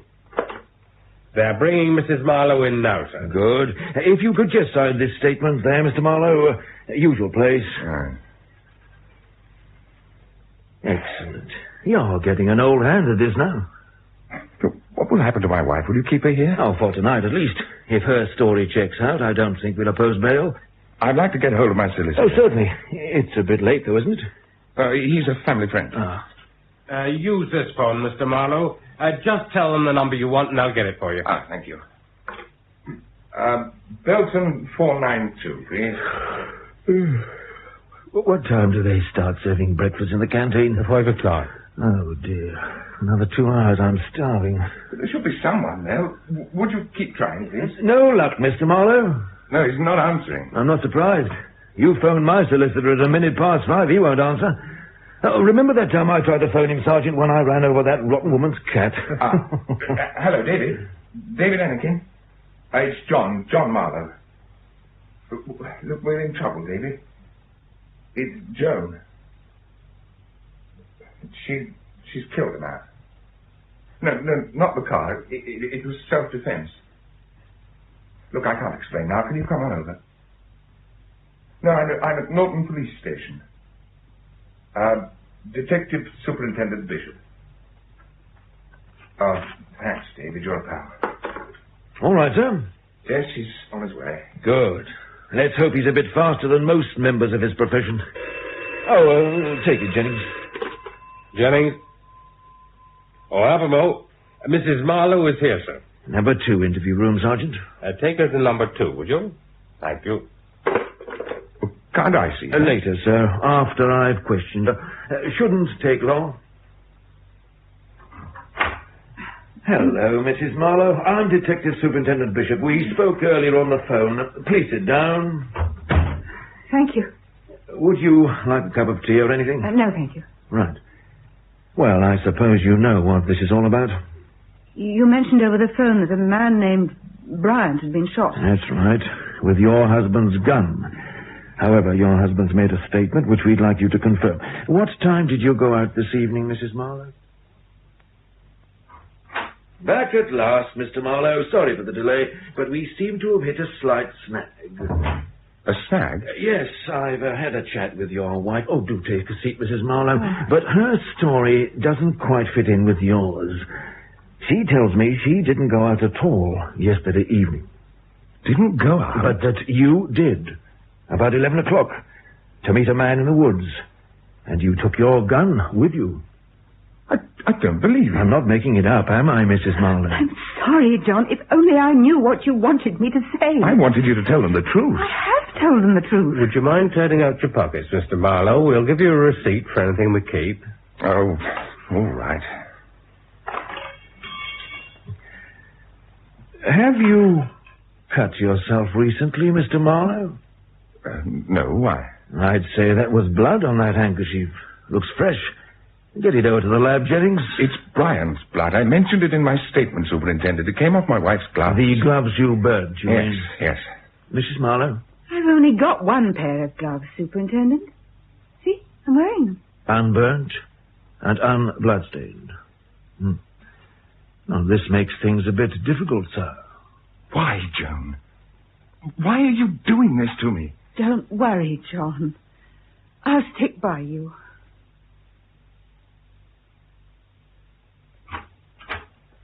You're a solicitor for you, Mr. Marlowe. John. David, what kept you? I phoned you hours ago. Sorry about that. Couldn't get the Richard car to start. I'll bang on the door when I want to come out of it, sir. Right, sir. Oh, this is a rotten mess, John. Cigarette?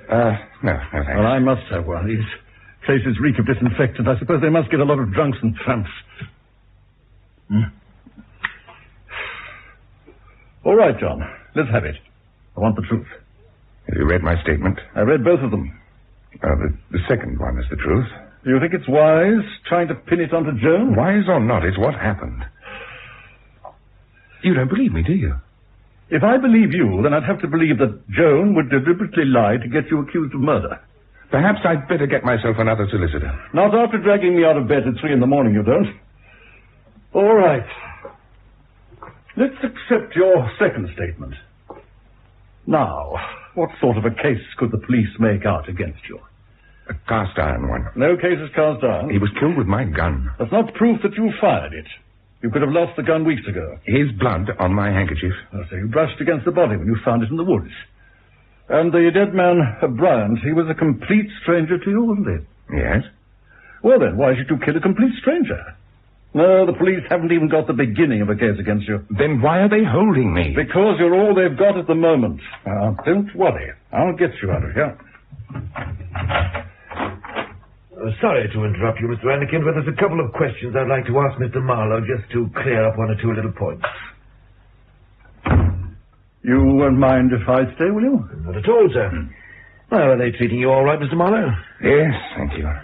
Well, the lab tells us that the blood on the handkerchief isn't yours, sir. But it is the same group as the late Mr. Bryant. It is Bryant's. I don't dispute it. From your wife's gloves, which you burnt, of course. It's always possible that Mr. Marlowe accidentally touched the body when he found it, Superintendent. Sergeant Jennings is pretty sure he didn't, sir.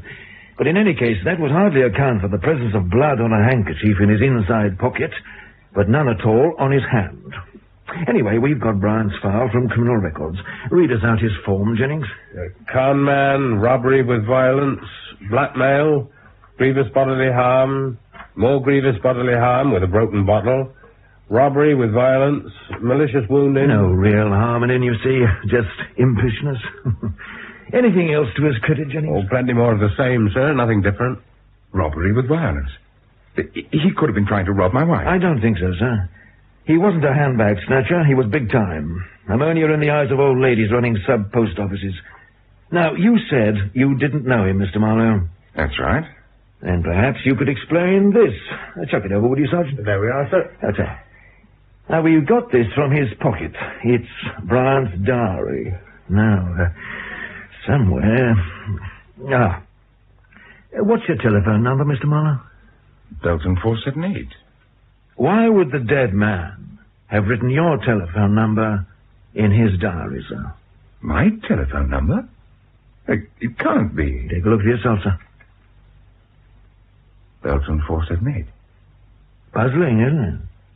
Any explanation that might help? No. There's more, I'm afraid. Here it is. The entry for today. Oh, well, yesterday now. Take a look at that. Well, let me see, John. Isn't very clear. Oh, I think it's very clear, sir. It says JM 11:30. Now, who can JM be?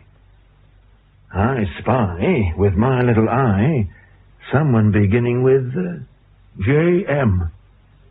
John Marlowe. No, it's not me. 11:30, sir, the time of your meeting with Bryant. I didn't have a meeting. I didn't go out. Of course not. You said so, didn't you, in one of your statements, the second or the first, I forget which. Well, perhaps there's a simple explanation for these entries. If you think of anything that might help, let me know. In the meantime, I'll carry on with my investigations. Come on, Sergeant.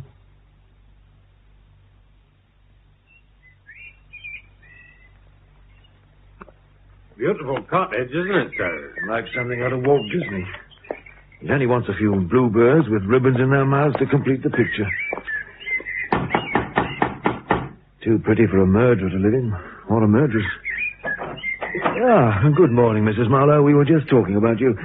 Isn't it a glorious day? Good morning, Superintendent. You don't mind if we come in, do you? Oh, I hit your gatepost with my car up there. Loosened it a bit, I'm afraid. What a delightful house. In here? Yes, please. And what a charming room. Huh. Ah, that must be the famous fireplace where your husband did or did not burn your bloodstained gloves. Oh, and tropical fish. What a fascinating hobby. I used to keep them, you know. Did you? Yeah, lost a lot. The thermostat went wrong one night and the water boiled. Found a tank full of bouillabaisse the next morning. Can you fire a gun, Mrs. Marlowe? Yes. Oh, I suppose anyone can, just a question of pulling the trigger. Oh, I can smell coffee. I've just made some. Would you like a cup? Mrs. Marlowe, it's what my whole being is craving for. I won't be a minute. Right, Jennings. When she comes back, I'll keep her talking and you go and nose around the house. Looks like his study in there. As good a place as any to start. Right, sir. Oh, dear, they've got woodworm in that centre beam. Can you see it? Just by the light. Oh, this is prompt service, Mrs. Marlowe. It's already made. And there are a few cakes I've baked, if you'd like to try one. Delightful. Delightful. I'm not much of a cook, I'm afraid. Sergeant? Oh, thank you, Mrs. Marlowe. I'll take mine with me, if you don't mind. With you? He's going to take a little look around, Mrs. Marlowe. Nothing to worry about, just routine. Do you know there's a serpent in your Garden of Eden? What do you mean? You've got woodworm in that centre beam. Well, don't let's keep you, Sergeant. Oh, right, sir. Alone at last. I thought he'd never go. The middle beam, up there by the light. Oh, yes, we've had it seen to. How's your coffee? It's a bit bitter, I'm afraid. Oh, that's all right. It doesn't have to be good for me to enjoy it. Would this be the room you stayed in when you didn't go out last night? Yes. Delightful room. Did you watch television or listen to the radio? I read a book. Murder story? A romance. Would you like to see it? No, thanks. I'll leave this cake if you don't mind, Mrs. Marlowe. I'm not as hungry as I thought. You know, your husband gave me the impression that he expected you to back up his story last night. If I'd known what he wanted me to say, Superintendent, I'd have said it. Yes. Very loyal indeed. They haven't cured the trouble, you know. Oh. The woodworm people. That wood dust means they're still active. Can you think of any reason why anyone would want to blackmail your husband, Mrs. Marlowe? Blackmail? Yes. Amongst his many other virtues, the late Mr. Bryant was a blackmailer. He might have been blackmailing your husband. As far as I know, my husband has no guilty secrets. Have you got any? No. Oh, then I'm the odd man out. That was, very nice. Would you like a second? No, thank you. The memory of that one will last me a long time. Excuse me, sir. Ah, Sergeant, have you got any guilty secrets? Hundreds, sir. I thought so. You don't get shifty eyes like that for nothing. You found something. Yes, sir, in the study. Come on, Mrs. Marlowe, you can be a witness. In the top drawer of the desk, sir. You haven't drunk your coffee, Sergeant. No, sir. Knock it back quick and Mrs. Marlowe will give you a second one. Now, what have we here? Ah, a check. And you see who it's made out to? R. Bryant. Pay R. Bryant the sum of £1,000. Signed, John Marlowe. Oh, don't touch it, Mrs. Marlowe. We'll want it tested for fingerprints. £1,000? Why should John want to give Bryant £1,000? Well, unless Bryant was a woodworm exterminator in his spare time, it fits in nicely with our blackmail theory. But if he was willing to pay the money, sir, why kill him? Well, perhaps £1,000 wasn't enough for Bryant. But why, guess I'm sure that if we ask Mr. Marlowe nicely, he'll explain. The check itself is typed, Mrs. Marlowe. Was that usual? Yes, he typed most of his checks. On this machine here, I'd imagine, sir. The type looks the same. Well, the lab can verify it. We'll have to borrow this typewriter, Mrs. Marlowe. If you must. And the check, of course. Hello. What's this? A portable dictating machine. My husband brings a lot of work home from the office. Something like the ones we use for our report. Looks as though he's done a lot of letters. I'm afraid I don't know. Well, I won't mess about with it then in case I break it. I'm not very lucky with mechanical things. Here's the receipt for the typewriter, Mrs. Marlowe. You needn't have bothered. Oh, things have to be done properly. Hello. Is that your wedding photo? Yes. Wonderful institution marriage. The two partners sticking together through thick and thin. Bryant wasn't blackmailing you, I suppose? No, he wasn't. Of course not. You didn't know him, did you? Like your husband. Sorry to be such a nuisance, Mrs. Marlowe. Don't bother. We'll see ourselves out. I'm sorry, John. She refuses to come and see you. Why is she doing this to me? Why is she lying? Why, indeed? A damn fine solicitor you are. You don't believe me, do you? Not part of my job to believe my clients, son, just to do my best for them. She'd been seeing another man, you know. Joe, don't believe it. She admitted it the night she shot Bryant. Mind you, I'd suspected it for some time. I always thought you and Joe were very happy. We were at first. Oh, I suppose it was my fault. I was spending more time on the business than on her. Have you thought of divorcing her? I couldn't, even if I wanted to. I just got the business on its feet. It was hard work, but I did it. Trouble is, it's all Joan's money. I didn't have a penny when I married her. Even the house is in her name. If I divorced her, I'd lose the lot. I see. I suppose if I was sent to prison for life, she'd be able to divorce me for desertion or mental cruelty. I don't really know, John. My partner handles what little divorce work we do. I can't really accept that Joan would go to these lengths just to get a divorce. Any idea who the man is? No. I'll make a few discreet inquiries. Might lead to something. Now, who's this? Well, good morning, gentlemen. Good morning, Superintendent. I've just been taking coffee with your good lady wife, Mr. Marlowe. We found something of interest. Now, where did I... Now, if I remember correctly, sir, you tell us you didn't know the late unlamented R. Bryant, Esquire. That's right. And yet you made him out this cheque for £1,000. We found it in your desk drawer. You must believe me, Superintendent. I've never seen this cheque before. It seems to be your signature, sir. I don't dispute the signature. Don't admit anything at this stage, John. Why deny it? It's my signature. I always left a couple of ready-signed cheques in my desk so my wife could settle any odd bills for me. This typing's been added afterwards. The only fingerprints on it are yours, sir. People have been known to wear gloves, Superintendent. And to throw them on the fire, sir. Oh, yes, Jennings? He's here, sir. Oh, thank you.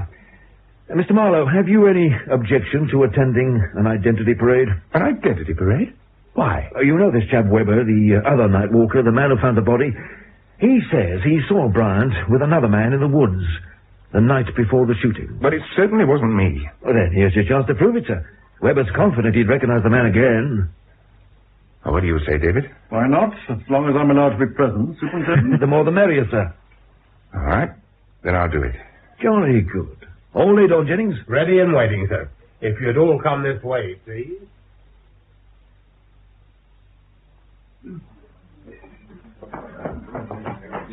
Right, gentlemen. If you could all form a line along here, please.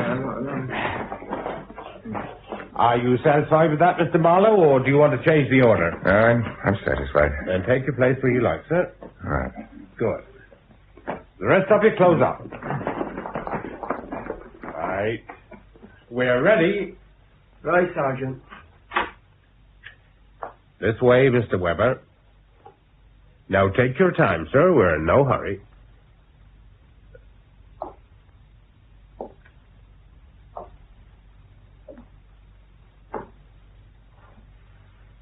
Him. Touch him, would you, sir, so there's no mistake.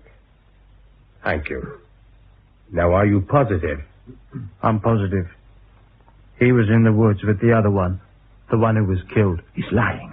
He's lying. All right, sir, that'll do. I tell you, he's lying. David, he's lying. Thank you, gentlemen. That'll be all. Take Mr. Marlowe to the charge room, Constable. The charge room? Yes, sir. You're going to be charged with the murder of Robert David Bryant on or about the night of Wednesday, June the 17th. But I've already You have told no need to say anything. But anything you do say will be taken down and maybe...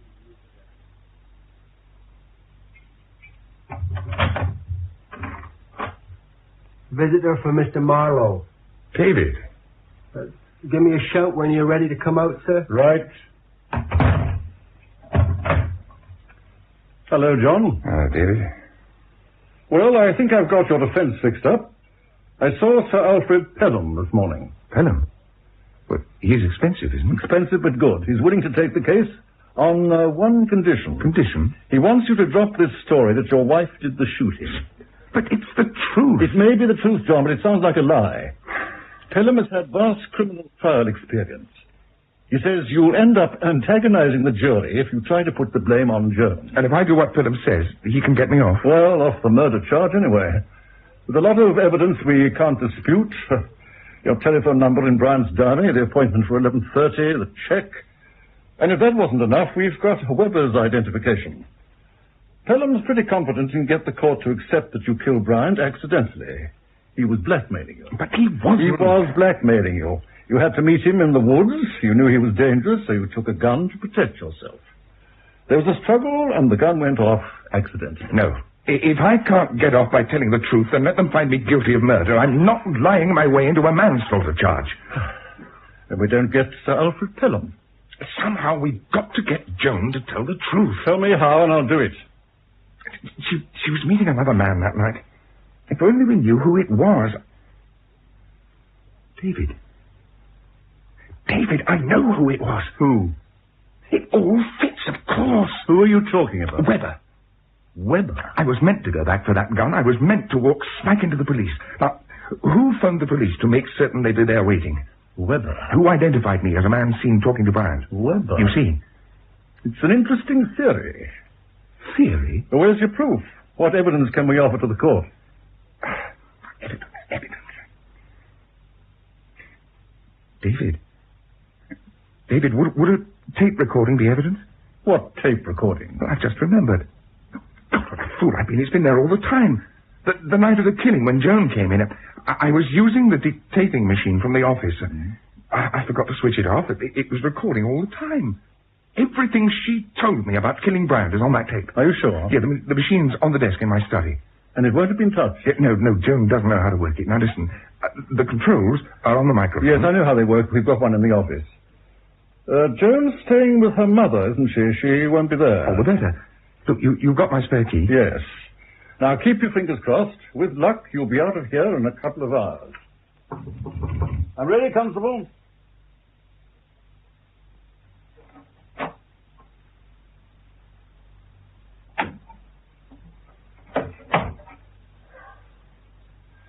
Dictating machine.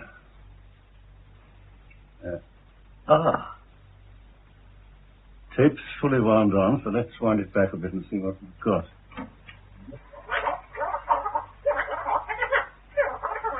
Try about here. Memo to sales manager, copy to works engineer. Whilst last month's sales figures were encouraging, it is... Try a bit further on.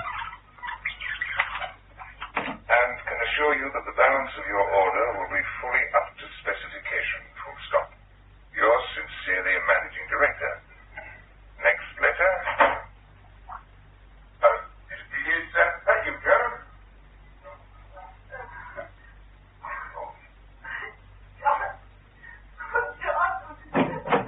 David! Joan! I thought you were your mother. Oh, I couldn't stand it there any longer. What are you doing? Listening to a rather interesting recording. Listen. Oh, turn it off. It's recording all the time. It's enough to clear him and put you in prison in his place. What are you going to do? What do you think I'm going to do? I press the erase button, so. And erase everything off the tape. Yeah. Absolutely blank. Gone, never to return. Oh, David. All right, darling, all right. We're safe now.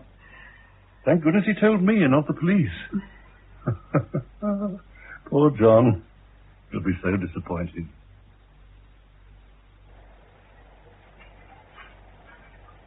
Over here, sir. I got here as quickly as I could. What's the position? Anakin is still in there, sir, with Mrs. Marlowe. He arrived about half an hour ago. That's very interesting. I wonder why. Just to look at the woodworm, perhaps? Hello. The downstairs light has gone out. The upstairs light's gone on, sir. That'd be the bedroom. I wouldn't have thought the woodworm had extended that far. So Anakin's the boyfriend, sir. I thought it might have been Webber. Webber? No, he's a bit too fond of a good cup of coffee to mess about with her. Shall we go in, sir? No, I want to question them separately. I don't think there's much chance of that until morning. No, I'm going home. Ah, the bedroom light's gone out now. She must be showing him her holiday slides. I'll leave you to keep an eye on things, Sergeant. I'll be back in the morning to have a little chat with her. Sorry to bother you at this early hour, Mrs. Marlowe, but I just happened to be passing. Just a couple more routine questions. Would you like some coffee? No, thank you. You got your gatepost fixed then? Yes, the local gardener did it for me. I thought you were staying with your mother. Only for a few days. I came back yesterday. Very brave of you to spend the night here, all alone. It must get very lonely. What time did Mr. Anakin go? Mr. Anakin? We've been keeping an eye on the place for your protection, of course. Where's the dictating machine? It was on his desk. Mr. Anakin took it away. So that's what he was carrying. We thought it was his overnight case. What did he want it for? My husband asked him to pick it up. He thought there would be something on the tape to support his story. But naturally there wasn't. The tape was blank. There was nothing on it at all. Nothing. Not even the letters your husband had dictated? Letters? The spool was completely wound on when I saw it the other day, which usually means it was full up. But if you say it was blank, then blank it was. You've no reason to lie to me, have you? Had you known Bryant long? Bryant? You remember the dead man in the woods? I didn't know him at all, I've told you. We found this in his flat. It's your photograph, isn't it, Mrs. Marlowe?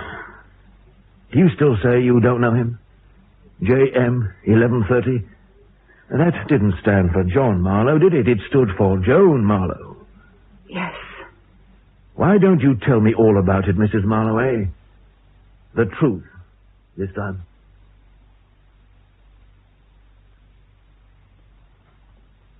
Blank? Nothing on it at all? Listen for yourself.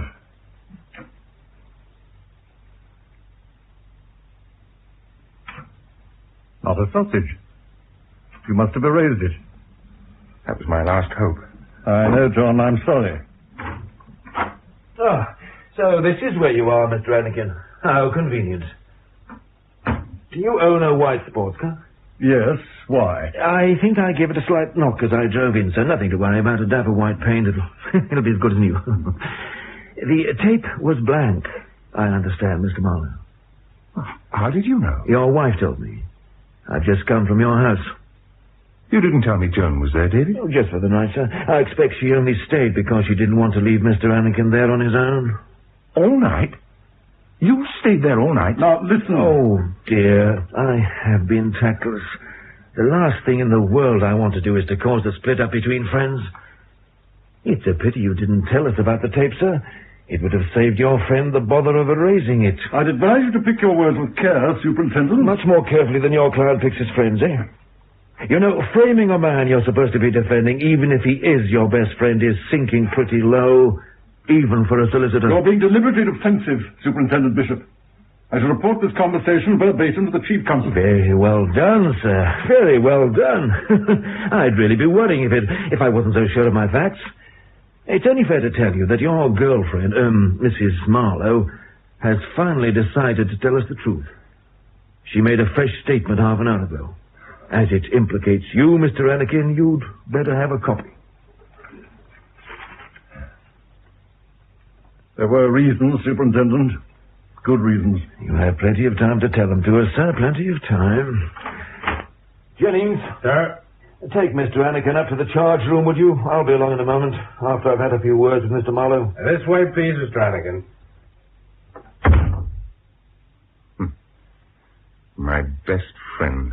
We get the friends we deserve, I think, sir. And you certainly didn't deserve any better. What do you mean?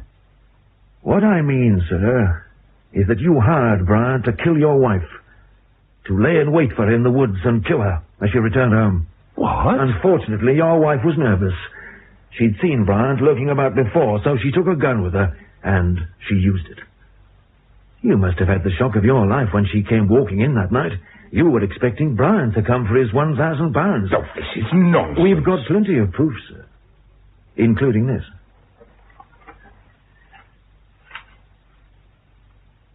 My wife's photograph. The one you sent to Bryant, so he could identify whom he had to kill. You've no proof I sent it. You had enough sense not to include a covering letter, sir, agreed. But when we found it, it was still in its envelope. And the envelope was addressed to Bryant in your handwriting. Blackmailers never throw away anything that might prove profitable in the future. That £1,000 wouldn't have been the last payment he'd have demanded for his services. Yes. I'd have a job to explain the envelope, wouldn't I? And we've also got Webber's evidence.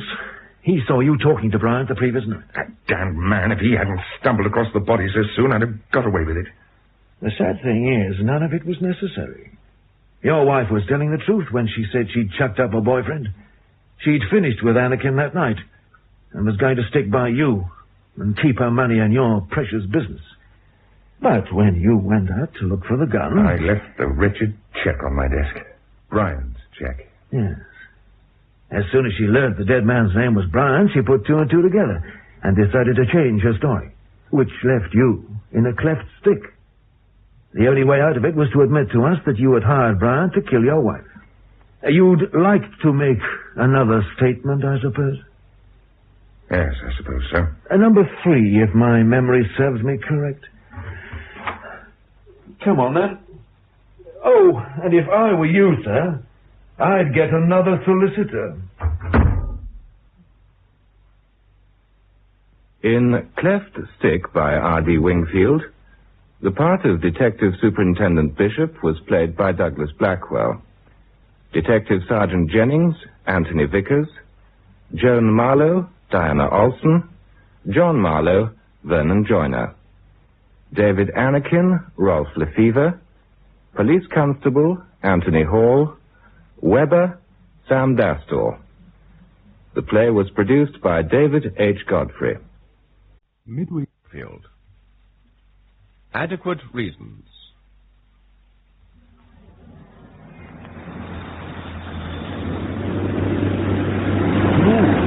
He's in a hurry. Hey, what was the number of that car we're supposed to look out for? UYT 576J. Oh, that was him. Come on. Right.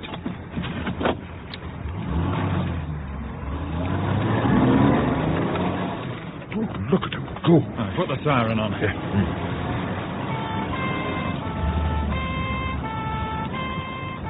Right, he's slowing. Pull up in front of him.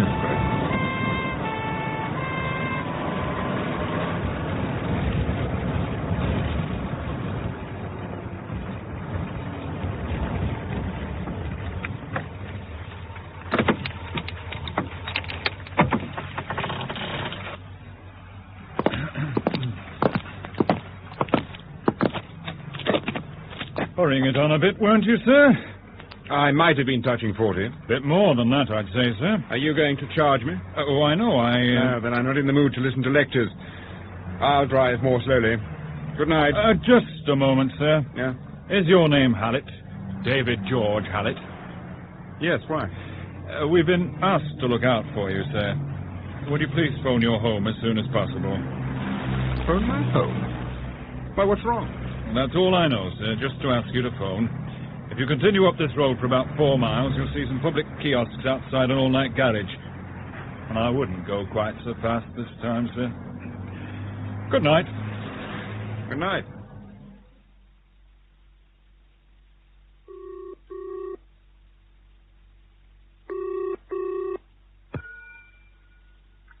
Aylwood 357.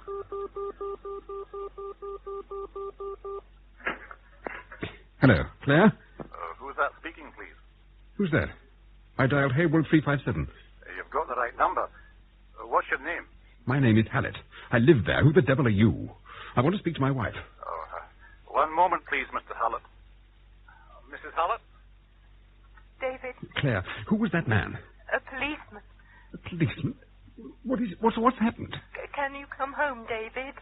Please? I want to know what's happened. Oh. Hello, Mr. Hallett. I'm afraid your wife isn't feeling too well. Do you think you could come home at once? Your son's been missing since 1 o'clock this morning. Mr. Hallett? Yes. What's going on? Where's my wife? The inspector would like to see you first, sir. This way. I object to being shown around in my own house, thank you. Inspector? Oh, come in, Mr. Harris. Sit down. Who are you? State Inspector Nuttall. This is Detective Sergeant Dalton. You found my son? Not yet, sir. Then what are you doing stuck in here? We've got over 50 men out looking for him, sir. Well, he's only 4 years old. He can't have got far. It shouldn't take long to find him. How much do you know about it? All I know is he's missing. Your wife phoned the station just after 1 o'clock this morning, 3 hours ago. She'd been disturbed by a noise in your son's room. She went in. His bed was empty. The window was open. Do you want a drink? No, thanks, sir. Well, go on, I'm listening. We had a car here within 4 minutes. The constable searched the house and grounds without success. 1 or 2 things made them worried. So they got back to the station, and we decided to mount a full-scale search. What made them worried? Probably nothing, sir. You can help us with that in a minute. There was one room in the house we couldn't search. It was locked. Yes. It's always kept locked. Your wife said you had the key, sir. He won't be in there. Nevertheless, we'd like to look, sir, just to make sure. That was my daughter's room. She died of polio last year. She was 8 years old. Oh, I'm sorry, sir. I've kept it locked ever since. If you'd like to give us the key, we could look. No, I'll come with you. I've got the key here.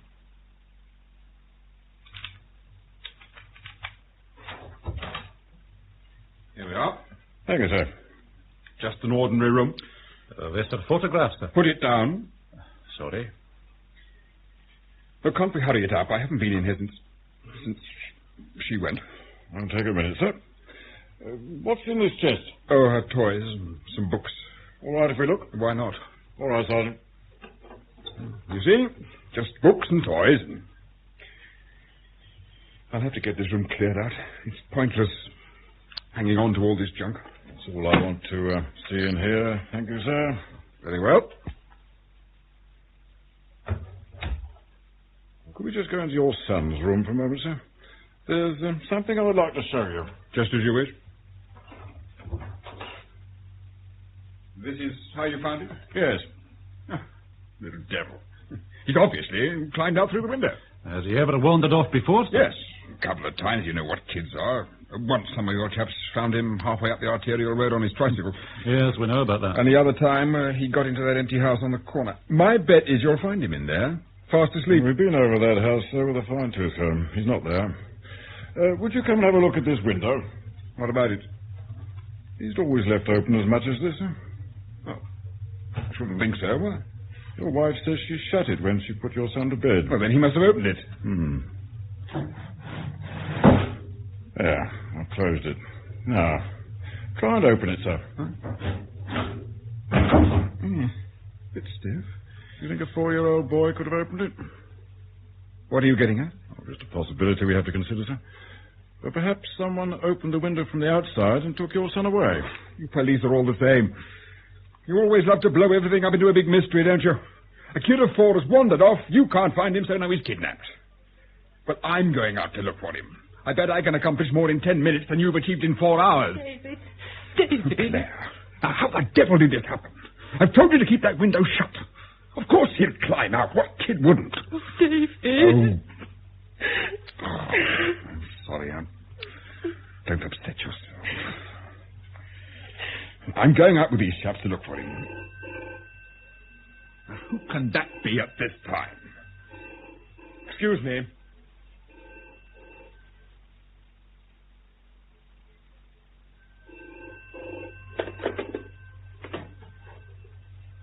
Yes? Mr. Hallett? Who's that? You won't know me, but pretend you do. I'll tell you what you've got to do to get your son back. Who are you? Just listen. You've got the police in the house. Get rid of them. Then stand by your phone. I'll call again in an hour's time, but get rid of the police. Is he all right?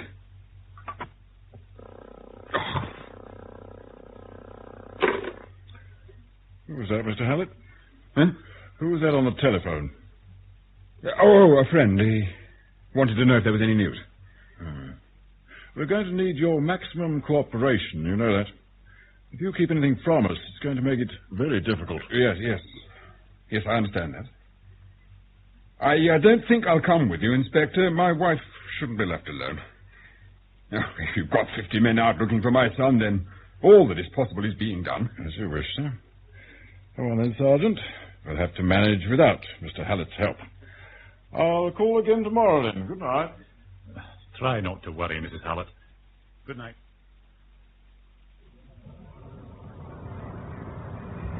You make a damn good driver of a hearse, Sergeant. Sorry, sir. Are we in a hurry? Yes, we are. It'd be a wonderful thing to have money. Be able to afford a house like that. Yes, sir. If I saved up every penny of my pay for 15 years, I still wouldn't have enough to buy that place. That chap Hallett probably makes as much in 5 minutes as I make in a month. Yet here am I, at 5 o'clock in the morning, still flogging my guts out to find his son while he stays indoors in the warm. He's not worried, you know, not a bit worried. I think he is, sir. He just doesn't show it. I'm not in the mood to hear good things about him, if you don't mind. Well, what's our hurry to get back to the station? Well, you heard the same as I did. Use your brains. What do you think that phone call was about? It was the kidnapper wanting the police out of the way so that he can talk about picking up the ransom money. Well, how can you be sure? Well, I'm not. As I see, it's all a question of money now. A business deal, you see. He didn't need us anymore. I've got 50 men out there searching, dragging rivers. I can't pull them off because I'm not sure. I can't be sure because he's lied. You have taken a dislike to him, sir, haven't you? Well, the minute we get back to the station, get on to GPO. Sir? Now, I'm having his phone monitored, whether he likes it or not. So when he comes crying to us, we'll be ready. There's a call coming through now, sir. Right. Switch it through the loudspeaker. Right, sir.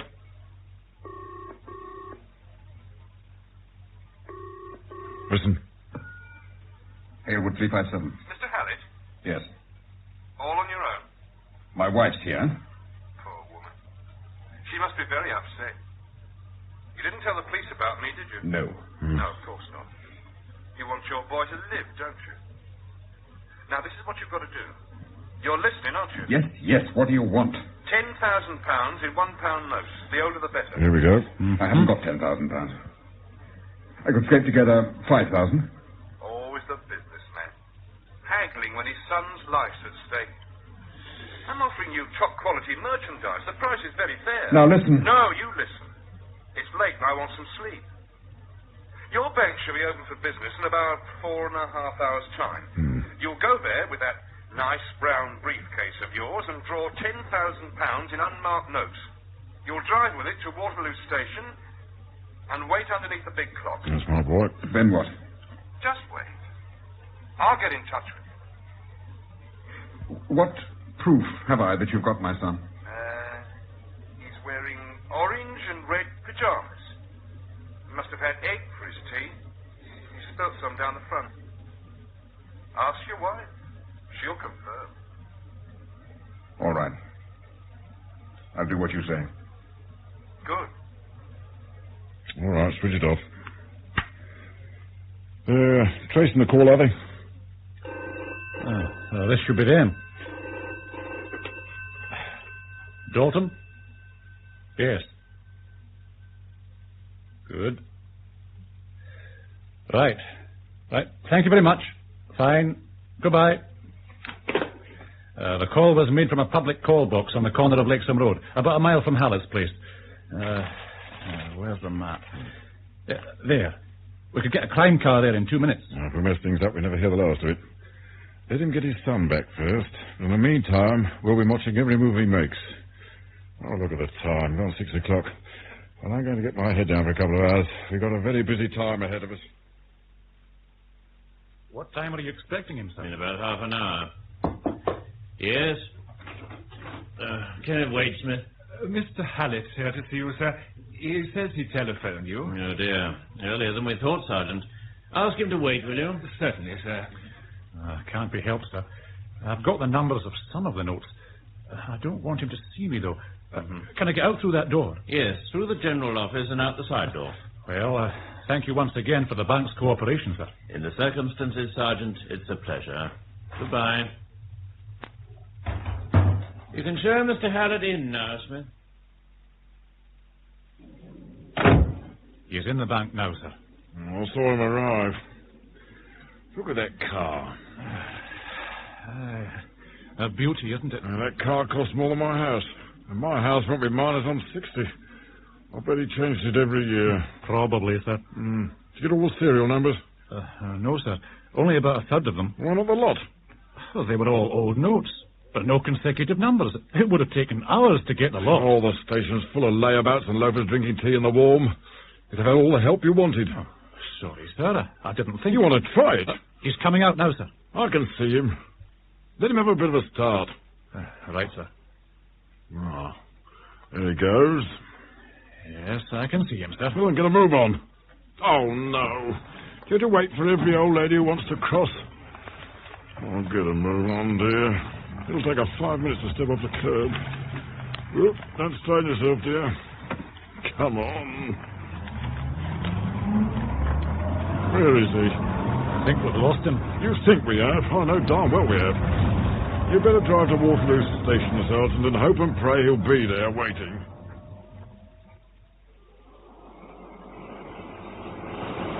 Passengers holding reservations at 11:40 Isle of Wight train, please queue at the side of platform 11. Thank you. Oh, we're going to the Isle of Wight now. Just pack it all in and join the queue at platform 11. Inspector Nuttall? Yes? All exits covered, sir. Good. Now, they know they've only got to follow whoever approaches Hallett. I don't want any arrest until we get the boy back. We're all clear on that, sir. Good. Well, go on then. Make yourself inconspicuous. Sir. Gosh, look at those fools by the exit. Sticks out a mile. They're plainclothes coppers. They're passengers, sir. Our chap is over there. Right. Not the 7-footer in the size 13 boots. Yes, sir. Oh, most inconspicuous. Whose suit's he wearing? It isn't his own. Hallett's still there? Yes. He's getting as impatient as we are. Well, they charge for a cup of tea in this place. Wait a minute, sir. Someone's approaching him. Who? That little chap in the brown suit. Yes, he's making straight for Hallett. He's talking to him. Excuse me. What is it? You wouldn't be Mr. Hallett, would you? Yes, why? Oh, I guessed you was the one with that brown briefcase. You feel so awkward going up to a complete stranger. What do you want? I've got a message for you, actually. Oh? I was walking past that phone kiosk by the bookstall when it rang. Well, being a bit on the nosy side, I answered it. Oh, I must hurry or I'll miss my connection. Yes. The gentleman on the phone asked if I'd kindly pass on a message to a friend of his who'd be carrying a brown briefcase and standing under the clock. Well, I looked and saw you. Yes. What's the message? Oh, he said, go to the phone box outside the King's Head Public House at Tattenham Corner and he'll phone you there. Tattenham Corner. Right. It was a bit of luck, really. I was passing by. I mean, I just heard it ring. Oh, he's gone. Hallett's leaving, sir. And he's still got the briefcase with him. No, I don't think that little chap's involved. Let the others tail him. We'll follow Hallett. You better not lose him this time, Sergeant, no matter how many old ladies want to cross.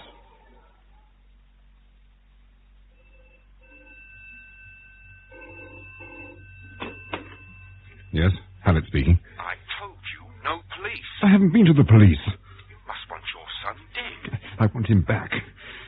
I've got the money. You've been followed all the way here from Waterloo Station. 2 men and a grey Morris Minor. Well, I give you my word, I know nothing about them. Get rid of them. They're parked in the lay-by off the crossroads. Get rid of them and come back to the phone box. It's your last chance. Your son's last chance. Every citizen has a duty to cooperate with the police, no matter how much money he's got. I can see his point of view, sir. Thing is, packing as if we were a couple of school kids caught smoking. He's made our job 10 times more difficult, you know that? 10 times more difficult. He just wants to get his kid back. Oh, yes, and when that happens, you know what he'll do? I'll tell you. He'll come slithering to us to get his 10,000 quid back, and quick. I know his type. Any message, Jones? The superintendent would like to see you right away, sir. Hallett's probably been on to complain. They'll get no apologies from me. I won't be long, Sergeant. He's happy, Sarge. We've had a lousy morning. We've been tailing Hallett since 10 o'clock. In the last minute, he spots us and sends us packing. The inspector didn't take it too kindly. Words were exchanged. Oh, dear. I reckon I've got time to nip down the canteen for a cup of tea. I don't think so. He's coming back. If you could tear yourself away, Sergeant. Oh, that was quick, sir. They found the body of a young boy in Marsley Woods. Oh, no. It sounds like ours. Come on. A perfect ending to a lousy morning.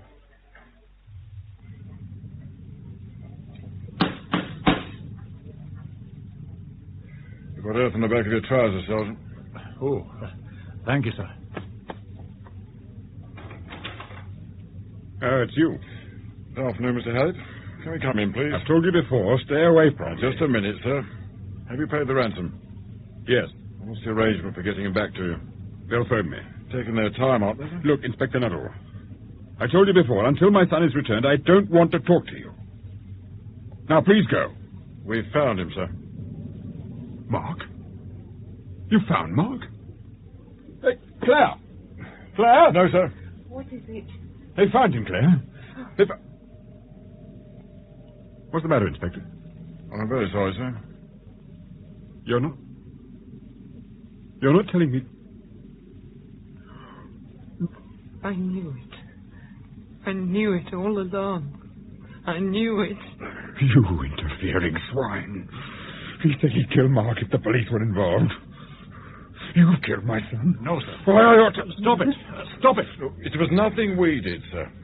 According to medical evidence, your son has been dead for some hours. What? In fact, he was already dead when the kidnapper phoned you. There was no chance of returning him to you alive. Oh. How did he die?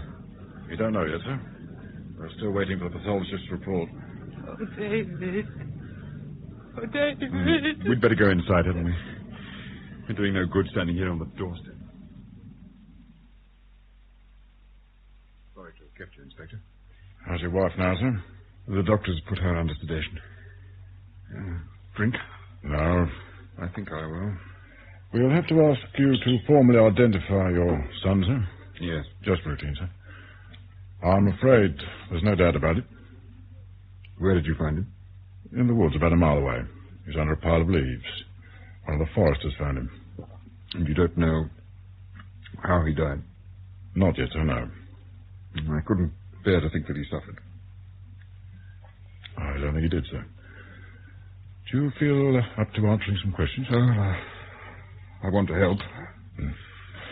What happened this morning after you sent us packing? Yeah, I have a lot to say for myself then, didn't I? I went back to the phone box. As soon as I got there, the phone rang. It was him. He said, so you've got rid of them? I said, yes. He told me to drive about 3 miles up the road until I came to a humpback bridge. Without stopping the car, I was to chuck the briefcase out, then go home and wait for the phone call which would tell me how I could collect Mark. So I'm going to have another drink. You did all that? Yes, to the letter. You didn't see anyone pick up the briefcase? Well, I just drove straight home. Any other cars about? I didn't see any. I just drove straight home. What are you hopping about for, Sergeant? Can I ask a question, sir? If you want to. Mr. Hallett, you said that when you returned to the kiosk, the phone rang almost immediately. That's right. Do you think the kidnapper could see you from where he was phoning? Oh, I hadn't thought of it. It's possible. And his first words to you were, so you've got rid of them. Now, we were tucked quite some way down the road, yet it seems that he could see us as well as you. You've got a map of the area, Sergeant. Come on, let's have it. Here we are, sir. Now, where's the King's Head public house? There. And we were parked here? No, a bit further back than that. I know where we were, Sergeant. Over this way is just open country. Ground rises here. You could look right down, yes. I'd say you have to be somewhere within this area here. I could see the phone box and the road junction. Oh, why don't maps fold up again once you've undone them? Let me, sir. Stupid things, they cost enough. Yeah, well, you better take a drive up there and have a sniff around, Sergeant, after you've dropped Mr. Hallett and me off. The identification, sir? What now? Well, sooner the better. It's not fair, is it? Both my kids. Very well, Inspector. Ready when you are. This way, gentlemen. Thank you. All right. Mr. Hallett? Yes. Thank you. All right. 4 years old. get someone to run you back, sir. Constable? Yes, sir. Did you see that Mr. Hallett gets home? This way, Mr. Hallett. He's the father? Yes. I don't know how people can do it to kids. Is the pathologist in? In his office, Inspector. You know the way by now. Come in. The happy, smiling face of Inspector Nuttall. Come in, my dear fellow. Will you join me in my simple repast, a ham sandwich? Oh, thank you, Dr. Fuller. I've eaten. You rich policemen, you can afford to have leisurely meals in expensive restaurants, while us poor pathologists have to snatch the odd snack in the Spartan surroundings of our inadequate offices. What do you have to pay to get a decent meal in a restaurant these days?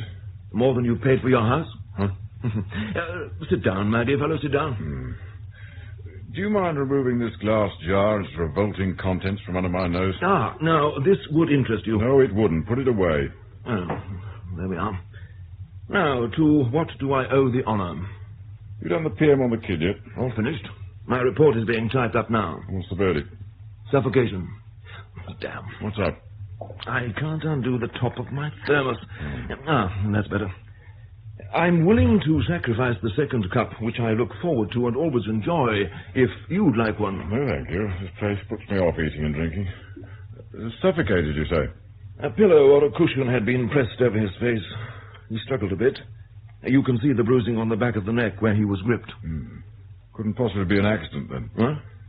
When he was deliberately held firm by the back of the neck, not a chance. This is murder, Inspector. Was he murdered in bed, do you think? Well, not while he was lying down, anyway. The fact that he was held at the back suggests he was sitting up. Time of death? There I can be fairly precise. I've examined the stomach contents. Chuck us that tin, would you? What's in it? Sugar, my dear boy, sugar for my tea. Thank you. He had his last meal about 20 minutes to half an hour before he died. A boiled egg, bread, milk. Find out from the mother when she fed him and add on 30 minutes. I'd say he died shortly after 8 o'clock last night. No. You don't agree? It's too early. The wife heard a noise in his room at 1 o'clock this morning. He'd been dead 5 hours then, old sport. But I'll check my figures if you like, but you know my record for infallibility. Anyway, find out when she fed him. That'll clinch it. Well, that was a delicious little snack. But look at the time. Unless you want me any more, Inspector, I've another customer outside awaiting my attention. That's about it, thanks. You'll send me a copy of your report? I'll personally autograph it for you. Where are you going now? Back to the station? No, over to forensic first. They've got his clothes for examination. If you should see my sergeant, steer him over there, would you? I called at the mortuary, but you left. That place gives me the willies. You look happy. I found where he phoned from. Where? Another public phone box. Well, I said it would be. Yes, sir. Well, mention that fact in your report, would you? It might dispel the widely held theory that I'm old and useless. You're sure you found the right box? Positive. Don't get cocky about it. I'm feeling cocky, sir. All right. Let me in on the secret. What have you found? This, sir. A used window envelope. Looks familiar. On Her Majesty's service. From the Inspector of Taxes. No, nothing inside. What's so special about it? Look at the back, sir. Some figures. 42387X. I give up. You tell me. 42387X is the telephone number of the kiosk outside the King's Head.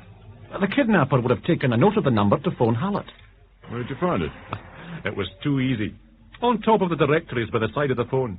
I didn't think the praise would go to your head. I'd say it was a damn good piece of work. Oh.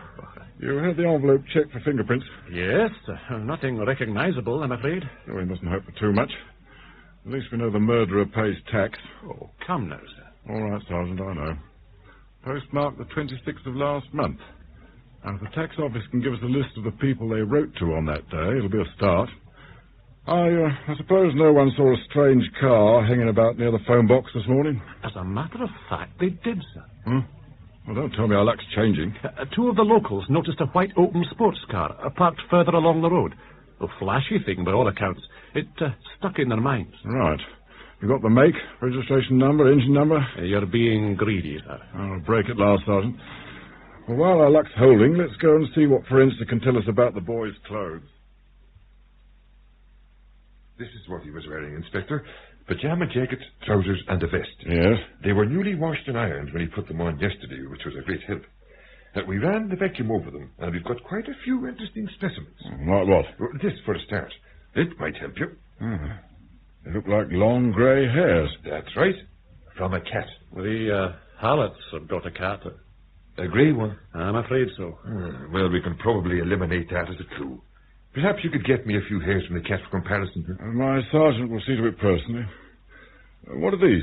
Red fibres, wool and nylon. Knitting wool? Oh, no, definitely not knitting wool. No, these would be from a carpet, fairly new, of quite good quality. I hate to mention it, but the boy's room was newly carpeted, and it was red, if I remember. Yes, about the colour of those fibres, Jordan. You're shooting me valuable clues down 1B1, Inspector.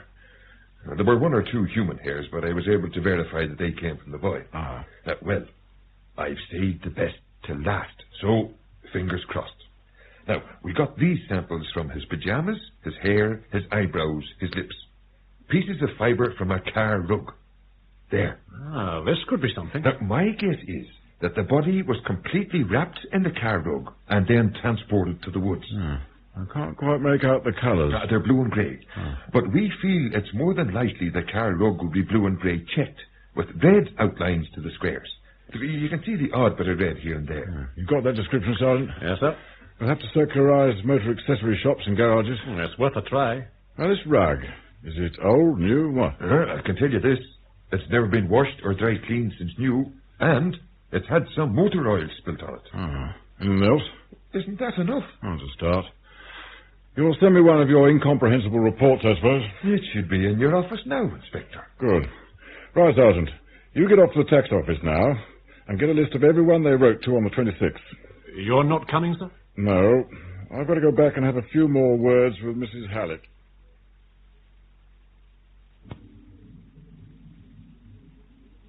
Oh, won't you come in, Inspector? My husband's out, I'm afraid. Thank you. It's you I came to see, actually, Mrs. Hallett. In here? Thank you. Can I take your coat? No, I won't be staying. Just a couple of questions and I'm away. How are you bearing up? I still expect to see him running in through that door.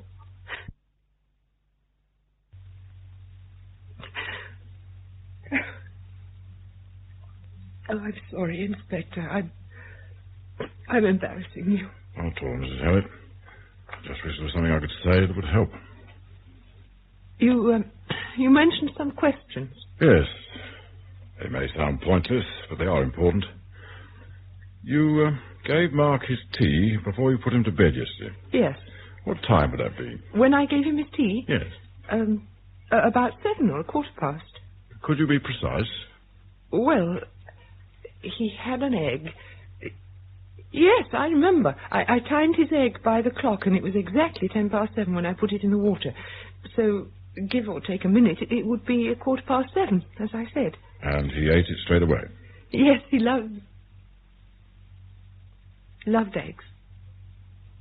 But I don't see the point of these questions. Believe me, you're helping me immensely. You've already told us you put him to bed at 7:45. Yes. And when you looked in on him at 8:30, he was sleeping soundly. He was fast asleep. Well, when we find the man who killed your son, Mrs. Hallett, those times are going to be very important. I appreciate So that. you must have the correct times. Did you leave the house at all, for any reason, last night? Leave Mark on his own? Oh, how could I? You're telling me you stayed in the house all the time? Well, if I didn't go out, I stayed in, yes. Would you listen to me very carefully, Mrs. Hallett? If you'd left him alone, you couldn't possibly have dreamt that a terrible thing would happen while you were away. Maybe you had to go out to meet someone you prefer your husband didn't know about. I can understand your difficulty, but the truth will have to come out. It'd be much better if you told me now. I'm sorry, I just don't know what you're talking about. All right. I'm talking gibberish. Let's get your times straight. You put him to bed at 7:45. Yes. At 8:30, you looked in and he was fast asleep. Yes. Just before you went to bed at 10 o'clock, you looked in again. He was still fast asleep. Yes. At 1 o'clock in the morning, you heard a noise in his room. When you looked, his bed was empty. That's right. And you didn't leave the house at all. told you. And yet, according to expert medical evidence, at 8 o'clock your son was dead. At 8:30, he'd been dead for half an hour. At 10 o'clock, he'd been dead for 2 hours. What do you say to that, Mrs. Hallett? He was asleep. He was asleep.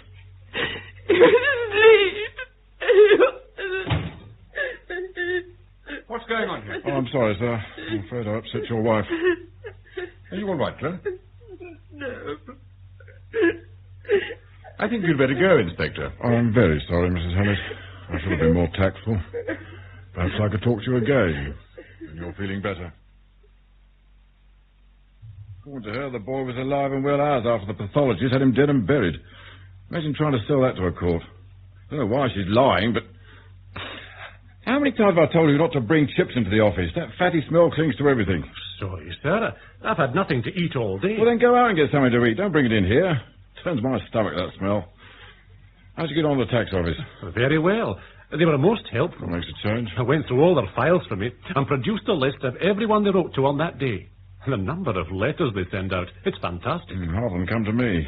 They reckon I own 56 quid from 3 years ago. Let them try and get it. Yes, sir. They probably will. Anyway, we're checking every man's name on the list with the Vehicle Registrations Department to see if we can come up with someone who owns a white sports car. Who's doing the checking? Johnson and Taylor. We always get the bright ones, don't we? Well, you better be in there with them. I only popped out for a couple of minutes. Well, you finished your chips, so get back in there. And take the waste paper basket with you. The chip paper is stinging the place out. A bit of fresh air in here. Oh, answer it, would you? Yes, sir. Dalton. Oh, hello, Johnny. What? Oh, just a minute. It's Johnson, sir. They've come up with a likely name. Get the details. Okay, Johnny. Shoot. Yes. Got it. Sounds hopeful. Oh, yes, he's back. He's moaning like hell about the chips. Yes, open your window. Ta-ta. Here it is, sir. John Edward Foster, 52 Ewington Way, and he's the owner of a new white sports car. Ewington Way? Here it is on the map, sir. And Hallett lives there. I've got one of my feelings, Sergeant. We're on to something. What time is it? Just gone 10:15, sir. Oh, come on, we're going visiting down Ewington Way. Where'd you get your chips? Tony's, on the corner. All right, just pop in there on the way round.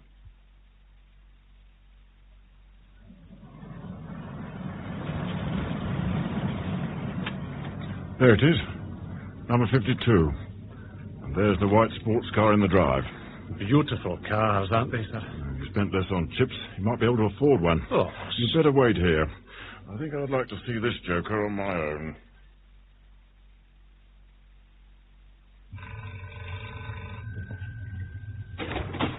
Yes? Mr. John Henry Foster. That's right. I don't know you, do I? I know it's late, sir. But I'm hoping you'll be able to help us with some inquiries we're making. Inquiries? I'm a police officer, sir. Detective Inspector Nuttall. Oh. Well, shouldn't you have a warrant card or something? Yeah, you're quite right, sir. Here we are. Oh, thank you. Oh, I suppose it's all right. I don't really know what they're supposed to look like. Not very impressive, are they, Mr. Foster? Is that your car? Yes. I say there's nothing wrong, is there? What should be wrong, sir? Well, I can show you the receipt if you want to see it. It was a straightforward deal. I have to set you back a few pounds. Is it about the car? No, not directly. Would you mind telling me where you were this morning from about 10 o'clock until midday? Oh, that's easy. I was at work. Look, it's a bit nippy talking here on the doorstep. Would you like to come in? Oh, thank you. It's very nice of you, sir. This way. That door on your left. I'll put the electric fire on. It'll soon warm up the room. All right. I'd better take the name of your firm, Mr. Foster. Oh, yes, of course.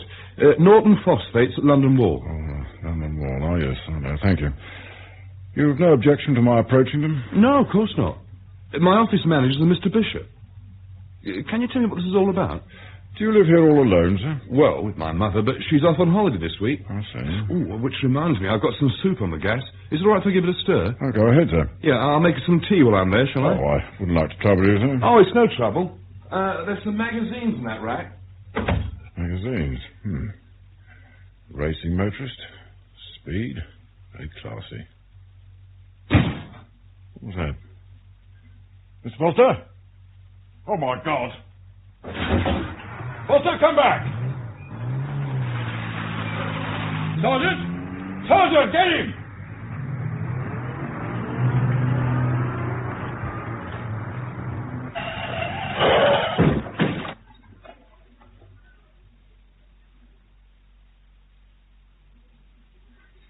Sure you're all right, Sergeant? Yes, thank you, sir. I bleed easily. Oh, I must have belted my nose on the windscreen. Well, get out of the car. You're drinking blood all over the carpeting. Right, sir. Shall I put a key down your back or something? I'll be all right, sir. You better go in the ambulance with Foster. Oh, how is he? Out cold. Must have caught his head a crack. What do you think I found on the back seat? The blue and grey rug? No, I'll have to ask him about that. Would you settle for a brown briefcase stuffed with banknotes? That all? Hello, Sergeant. How's it going? He's regaining consciousness. Good. You got his statement? What? Oh, dear. I was afraid of something like that. Get Johnson to take over from you and meet me here in 15 minutes. Does your nose stop bleeding? Oh, good. Then we'll go in my car.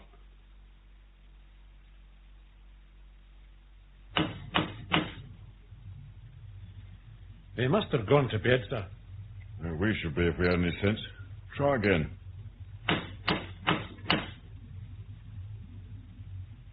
All right, someone's coming. Who was it? Inspector Nuttall, Mr. Hallett. Do you know what time it is, Inspector? Only too well, sir. Who is it, David? It's me and the sergeant, Mrs. Hallett. Sorry to bother you at this ridiculous hour, sir. We thought you'd like to know right away. We've got him. The man who killed my son? Yes, sir. Did you hear that, Claire? They've got him. Oh, come in, Inspector. Come in. Thank you, Sergeant. Now, never mind your rules and regulations. We're going to have a drink. Oh, pour them, Sergeant. Sir? Go ahead. Yeah, fill them up, Sergeant. Make them large ones. You better have one too, Claire. You look as white as a sheet. It's been such a day. You've caught him then, Inspector? That's right, Mrs. Hallett. The sergeant had to ram his car to stop him. We got him, and the money. Who is it? A chap called Foster. John Henry Foster. Lives at Ewington Way. You know him? No. He's only young. Can't be more than 25, 26. Why did he do it? He was short of money. He lost his job. An expensive car he couldn't afford, but wouldn't give up. And that was his reason? Reasons rarely sound adequate to other people, sir. Oh, I gave him money. Yes.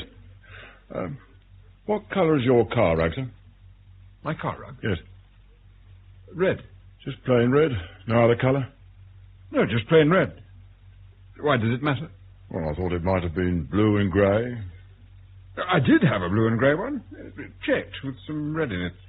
I spilt some oil on it and we threw it away. Thank you very much. Let's tied up one or two loose ends. As I've told you, we've recovered the ransom money. The money, yeah.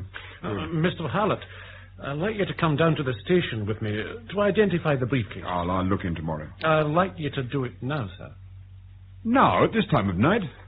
If we can get all the exhibits identified for the inquest tomorrow, sir, it'll be over and done within a day. Otherwise, it will be adjourned for a week or so, and I think we'd all like to get it over. Yes, of course. I'll just slip on a coat. You'll be all right on your own, Claire? It won't be the first time. I'll stay with your wife, sir. We'll be there and back in 20 minutes. Oh, right. Thank you. Well, come on then, Sergeant. The inspector's glass is empty, Claire. After you, sir. Sure. Another drink, Inspector? No, thank you.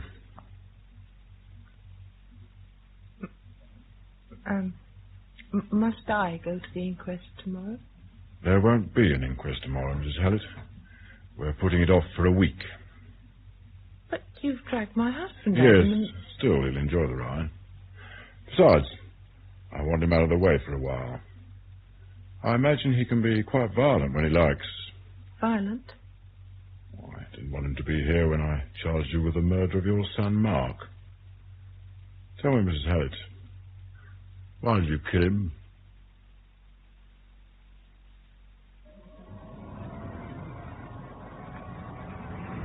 If you don't mind me saying so, Sergeant, that was a complete and utter waste of time.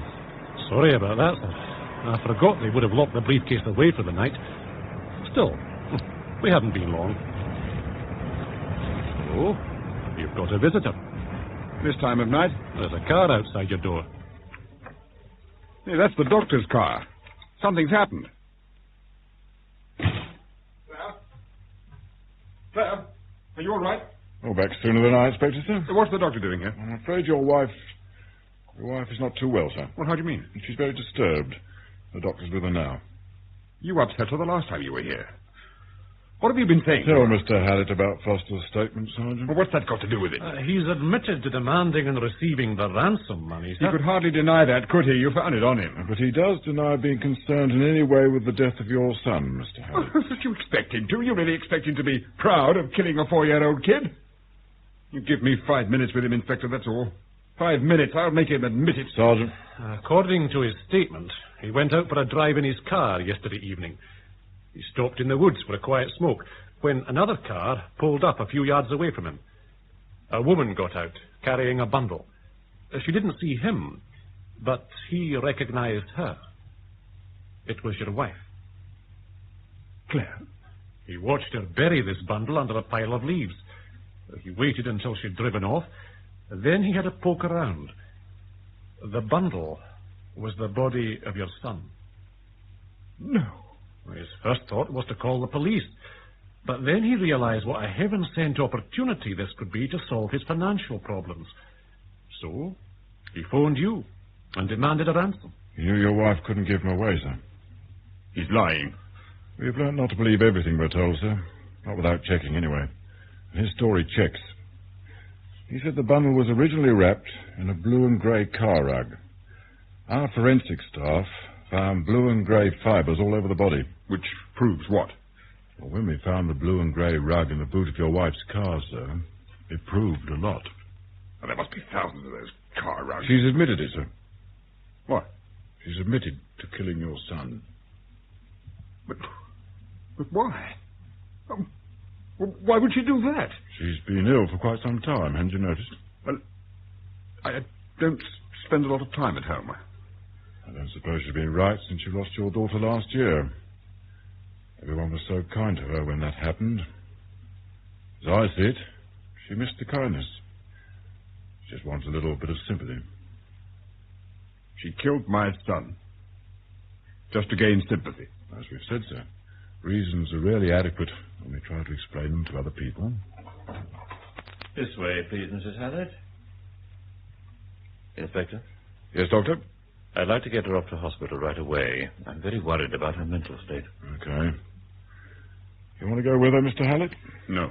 She needs you, Mr. Hallett. No. As you wish. David? All right, Mrs. Hallett, you're coming with me. Give me a hand, Sergeant. I've got to go to the hospital, David. You look after the children, won't you? You'll bring them to see me. Come on, Mrs. Hallett. This way. Well, I've got to see the children.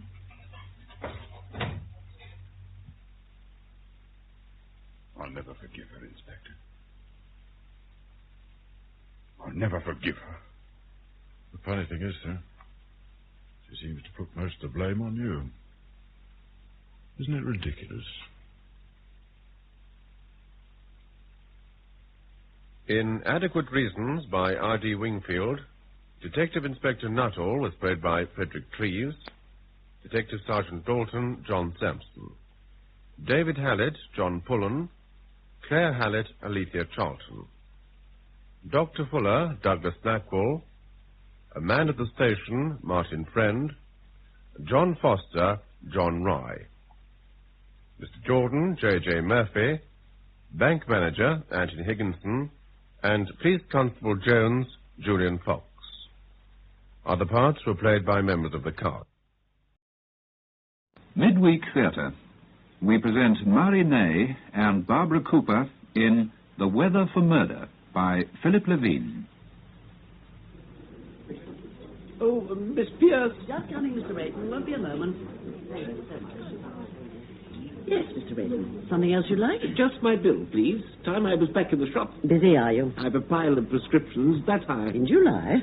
Wouldn't have thought you'd be overworked this time of year. Warm weather brings its quota of complaints, too. You'd be surprised. Let's see, was a coffee and, A toasted bun.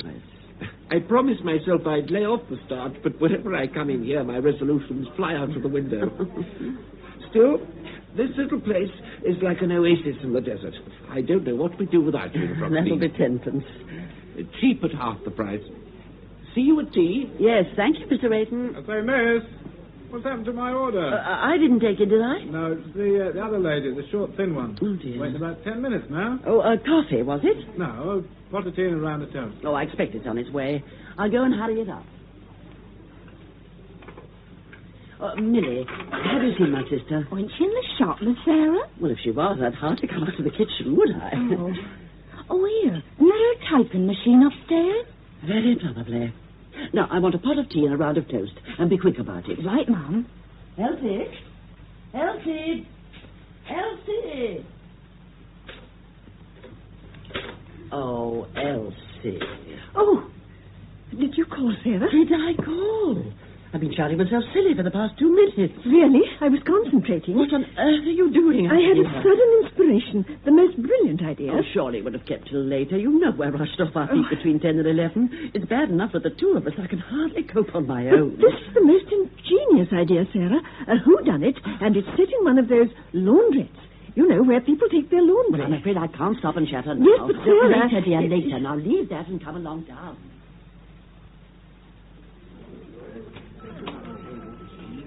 Oh, good morning, Sergeant Foster. Oh, hello, Miss Elsie. Very pleasant out this morning, isn't it? Not that it make much difference to me. Stuck away in a miserable office. Wish I was back on the beat sometime. Oh, but it's much more fun investigating, isn't it? The only investigating I done this week is to check on one dented mudguard and 2 lost cats. Oh, you know, I was hoping you'd drop in this morning. There Was you? something I wanted to ask you. Picking my brains again, eh? What are you scribbling this time? Scribbling? I'm busily writing, if that's what you mean. Another thriller? I suppose you'd call it that. I'd have thought romantic novels would have been more in your line. Oh, I don't know. Some of our most successful thriller writers are women. Agatha Christie, Dorothy Sayers... Is that how you see yourself, eh? Another Agatha Christie? Oh, it's a trifle ambitious, I agree. But even she had to start somewhere. All right. What is it this time? Well, I've set my story in a laundrette, and I wondered, would heat destroy a fingerprint? Direct heat, certainly. Oh. Now, mild heat might preserve it. Yes. But if there's any moisture about, or steam or anything like that, they disappear. Oh, would they? Afraid so. Oh, what a pity. That's ruined everything. I shan't be able to use that after all. Oh, sorry about that. But you know what I could use right now? A nice, strong cup of tea. Think you might oblige? Oh, certainly, Sergeant. I'll bring it directly.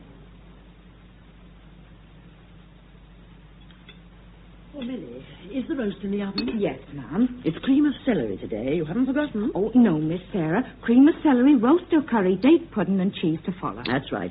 Oh, how are we off for curry powder? Well, enough for today, but you'll need to order some more. Are you off shopping, Sarah? Just going. But I'll be back for the first of the lunches. Oh, have you typed out the menu? Yes, I've got them here. Fine. Put them round the tables. It reminds me, I must see if Mallards have got that sample in yet. What sample is that? The plastic tablecloth. Oh, surely not, Sarah. And what's the objection? I simply loathe plastic. Well, that's no argument. They're highly practical. I dare say, but must everything be practical? Oh, Sarah, customers prefer good old-fashioned cloth, linen. They're more homely. That may be, but very impractical. Do you know what our laundry bill is each week? It runs into pounds. Well, then, let's put up our prices. Well, they're quite high enough already. Elsie, you may not realize it, but we barely make ends meet. Well, why don't we put in a few more tables? Oh, my dear, if we put in another table or chair, there wouldn't be room to move. But didn't you say something about enlarging the place? Yes, I intend to. If I can acquire that small plot next door. Oh, yes. The one that belongs to Mr. Everett. Mm-hmm. Have you spoken to him yet? No, but I shall at the first opportunity. He usually comes in about 11, though he hasn't been in this morning. Well, if he does, for heaven's sake, don't you say anything. It needs a tactful approach. Yes. And let's face it, you've no head for business. So I think you'll agree it's best left to me. Oh, yes, indeed, Sarah. I'd be quite hopeless. Good. Well, you set out those menus. You've put on the correct date, haven't you? Yes, the 16th of July.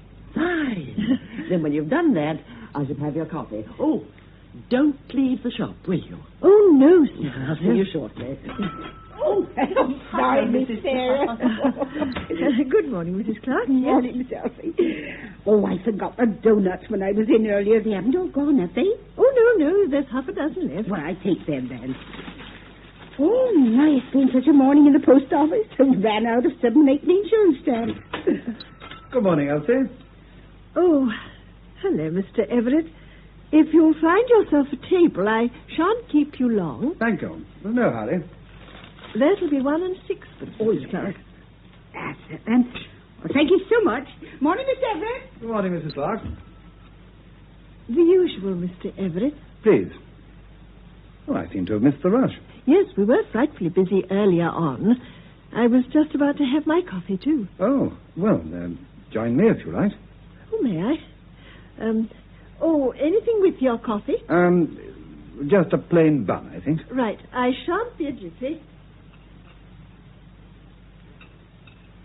Yours is half and half, if I remember rightly. Yes. No milk for you? No, I prefer mine black. They say black coffee keeps the mind alert and clear. And that's very essential if one's doing creative work, don't you think? Oh, very. How's the writing coming along? Oh, not too badly. But it's so difficult finding new ideas. Oh, excuse me, just a moment. There's the postman. It's for you, Miss Pierce. Oh, is it? One parcel, but no need to sign. Thank you. Pleasure. Oh, dear. Another rejection? Well, never mind. There are a great many other publishers. No, I'm afraid there aren't. I've exhausted them all. Oh, well, into the wastepaper basket, I suppose. Tell me, what was it about? Oh, I'd hate to bore But you. you'll never bore me, Elsie. On the contrary. Now then, come along. Oh, well, it was about a private detective in Soho. Do you know any private detectives? No, I don't. Have you ever been to Soho? No, but I've seen pictures and read books. Ah, but that's the trouble, you see. Surely it's best to write from your own experience. Possibly. But I could hardly write about Frockstein, could I? Oh, why not? You know Frockstein. Oh, it's so dull and boring, and this tea shop wouldn't make a very exciting background for a thriller. Oh, I wouldn't say that. At least you'd know the people. And murder isn't limited to any particular background or class. I bet there isn't a person anywhere who hasn't thought of murdering someone at some time. Oh, not you, surely, Mr. Everett. Oh, you'd be surprised. And whilst I remember, I wish you'd call me Victor. Oh, well, as long as Mrs. Everett won't object. Oh, why should she? Now, if you would take my advice, Elsie, you'll start your next novel nearer home. I'll try. I must say I'm getting a little tired of rejection slips. I meant to ask you before, what happened to your dog? My dog? Yes, Dandy, wasn't that his name? Such a lovely Labrador with the best coat I've ever seen. I'm afraid I had to get rid of him. Oh, not destroy? No, I had to find him a new home. Oh, however could you part with But it him? wasn't through choice. Nora, Mrs. Everett, felt there wasn't room for him in the cottage. Oh. We've 1 or 2 fine pieces and, well, he was rather a large dog. Oh, what a pity. Yes, well, one has to give and take in marriage. I suppose so. And anyway, you've still got your dahlias. Well, no, I haven't actually. Oh, haven't you? But I thought you had a wonderful collection. I did, but Nora doesn't care for dahlias. She says they attract black fly, so we've switched to a herbaceous border. Oh, sad. No, not really. I must say those black fly were a bit of a nuisance. But in spite of them, I heard that one year you took almost every prize at the county show. Oh, that's quite right, I did. Before you and your sister came here, before I remarried, several summers ago. Odd, when I think back now. Just Dandy and I. My dahlias, black fly and all. Your wife's from London, isn't she? Yes, though we first met on a cruise. It's funny how that happened. My first holiday in years. She was a science teacher, you know. You wouldn't think it to look at her, but she's terribly bright. Good brain. Used to teach in the secondary modern. Well, we seemed to get thrown together on the cruise. Mm-hmm. We were never out of each other's company. Oh. And when I got back, I found I missed her. I wrote, and then out of the blue, she turned up here. And, well, that was that. Not terribly romantic, is it? Won't give you much copy, I'm afraid. Well, didn't your wife find it very quiet here in Frockstein? Well, at first, Nora was all for moving back to town. Then suddenly she changed her mind. I think it was the cottage. And I'm not surprised at that. It's adorable. Though I only know it from the outside, and I love that beautiful bay window. Yes, that's the lounge. Oh, is it? It looks rather like an inn with that, what do you call it, bubble glass? Bullion glass. Yes, genuine, too. Not this mass-produced stuff. Yes. It's a bit warm in the summer, but I must say I find it delightful. The only thing is, one has to be careful with the furniture or the sun can blister the varnish. I can't imagine a lovelier cottage for retirement, Mr. Everett. Victor. Oh, yes. I'm not completely retired, you know. Not by a long chalk. I'm still on the boards of several companies. Are you? Yes, Harmsworth, Mutual Investments, not forgetting McCowan's. What, the big London store? Yes. As a matter of fact, I'll be driving up to a board meeting tomorrow. You wouldn't be going up to town, would you? Me? I thought perhaps I could give you a lift and we might have a bite of lunch together. Oh, thank you. Oh, but I rarely go up to town. Oh, well, some other time. Yes. Here's your sister. Well, time I was off. I'll take my bill, if I may. Good morning, Mr. Everett. Hello. I'm glad I caught you. I wondered if I might have a word with you. Certainly. Here, Elsie, give these groceries to Millie, would you? Oh, yes, sir, yes. Well, now, Mr. Everett, I hope I'm not holding you up. No, of course not. Well, what can I do for you? To come straight to the point, it's about that small vacant plot next door. I understand from my solicitors that it belongs to you. Yes, I bought it some years ago. It was part of the old Wingfield estate. Well, my sister and I were thinking of enlarging the shop. We're rather cramped here, as you can see. Well, if you're thinking of making an offer, don't make it to me. I'm sorry. I made over a few properties to my wife at the time of our marriage, and I have a feeling that's among them. Oh, I see. Well, there's no harm in your having a word with her. I'll tell you what. I'll mention it to her when I get back and ask her to telephone you. Would you? I'd be most grateful. But knowing my wife, I better warn you. She'll drive a hard bargain.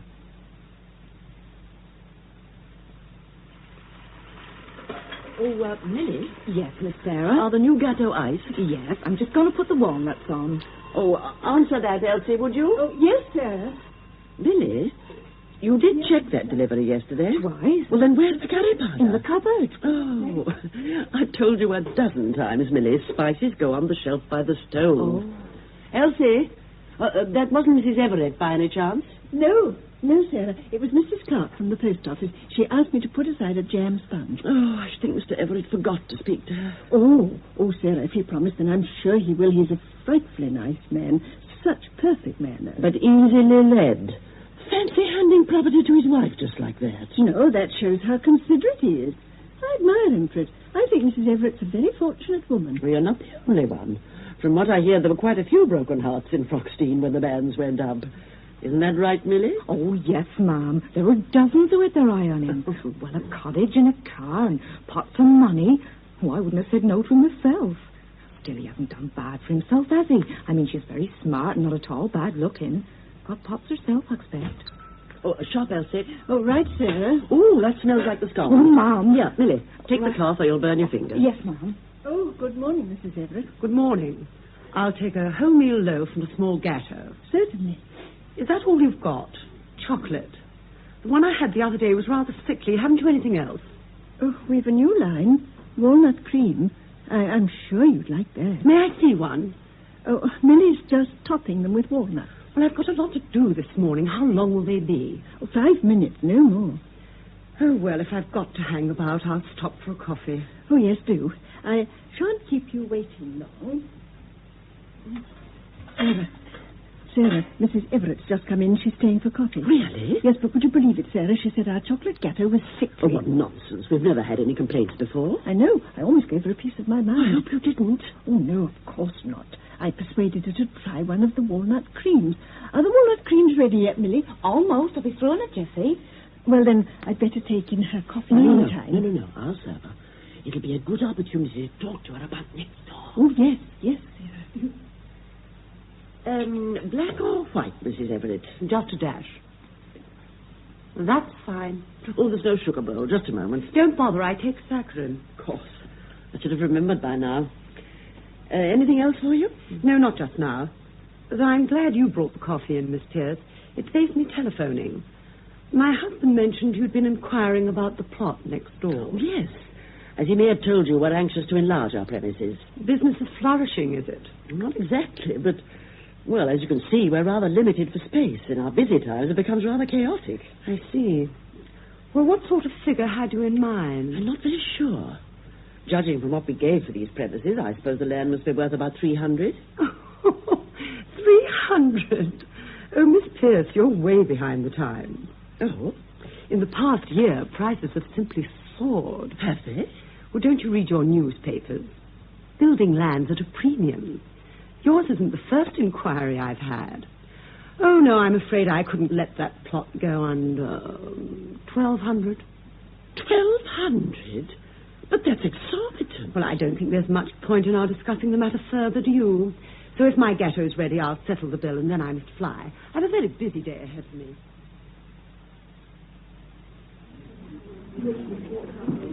Oh, the heat. Elsie, if you're on your way to the kitchen, put on the other fan, will you? It's terribly close. I intended to, Sarah. Put on the other fan, Millie. All right, Mum. And 2 pots of tea, 1 china, and an egg on toast. Oh, wasn't it too warm? I'm sweltering. Well, we've got both fans on now. I should open the window fully. Must be the hottest day we've had this summer. Have you got that ham sandwich for Sergeant Foster? Yes, here it is. With mustard. Oh, and that round of cinnamon toast. Oh, thank you, Millie. Your sandwich with mustard, Sergeant. Thanks, Miss Elsie. I expect that uniform's a trifle warm this weather. Oh, you can say that again. Still, I suppose I should be thankful I ain't on traffic duty. I wouldn't fancy that with the thermometer touching 80. Is it as high as that? Yes, a sudden eye ridge sweeping in from the Azores. Oh, is that what it is? That your telephone? Yes. Answer that, would you, Millie? Yes, ma'am. It's all right. Millie's taken it. Oh, you know what I could do with an issue of Tropical Kit. Oh, I'm sure you'll feel refreshed once you've had your tea. Sergeant, I meant to tell you, I've given up writing stories about private detectives. Oh? I'm going to concentrate on something nearer home, from my own experience. Well, that should be interesting. Yes. Sergeant Foster? Yes, what is it, Millie? There's a phone just now. Now, just take it easy and catch your breath. But that was your constable. He's had an urgent call. The Everett's cottage is on fire. What? Oh, no. He sent for the brigade, but there's a terrible blaze. Quick, let's have me helmet.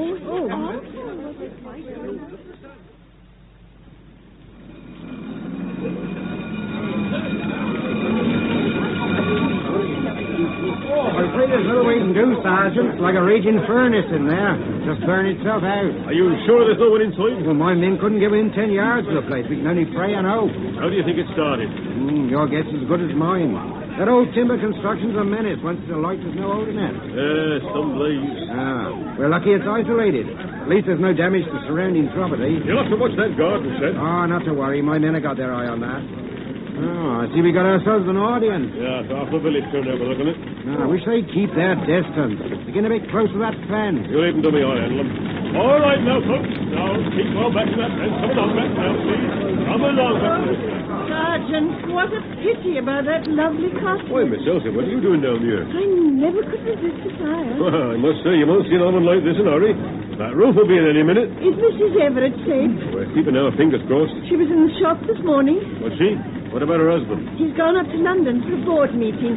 He mentioned something yesterday. Where was this meeting, did he say? Yes, he's the director of McCowan. Oh, that's helpful. I'll try and get him on the blower right away. Now, do keep away from that fence, please.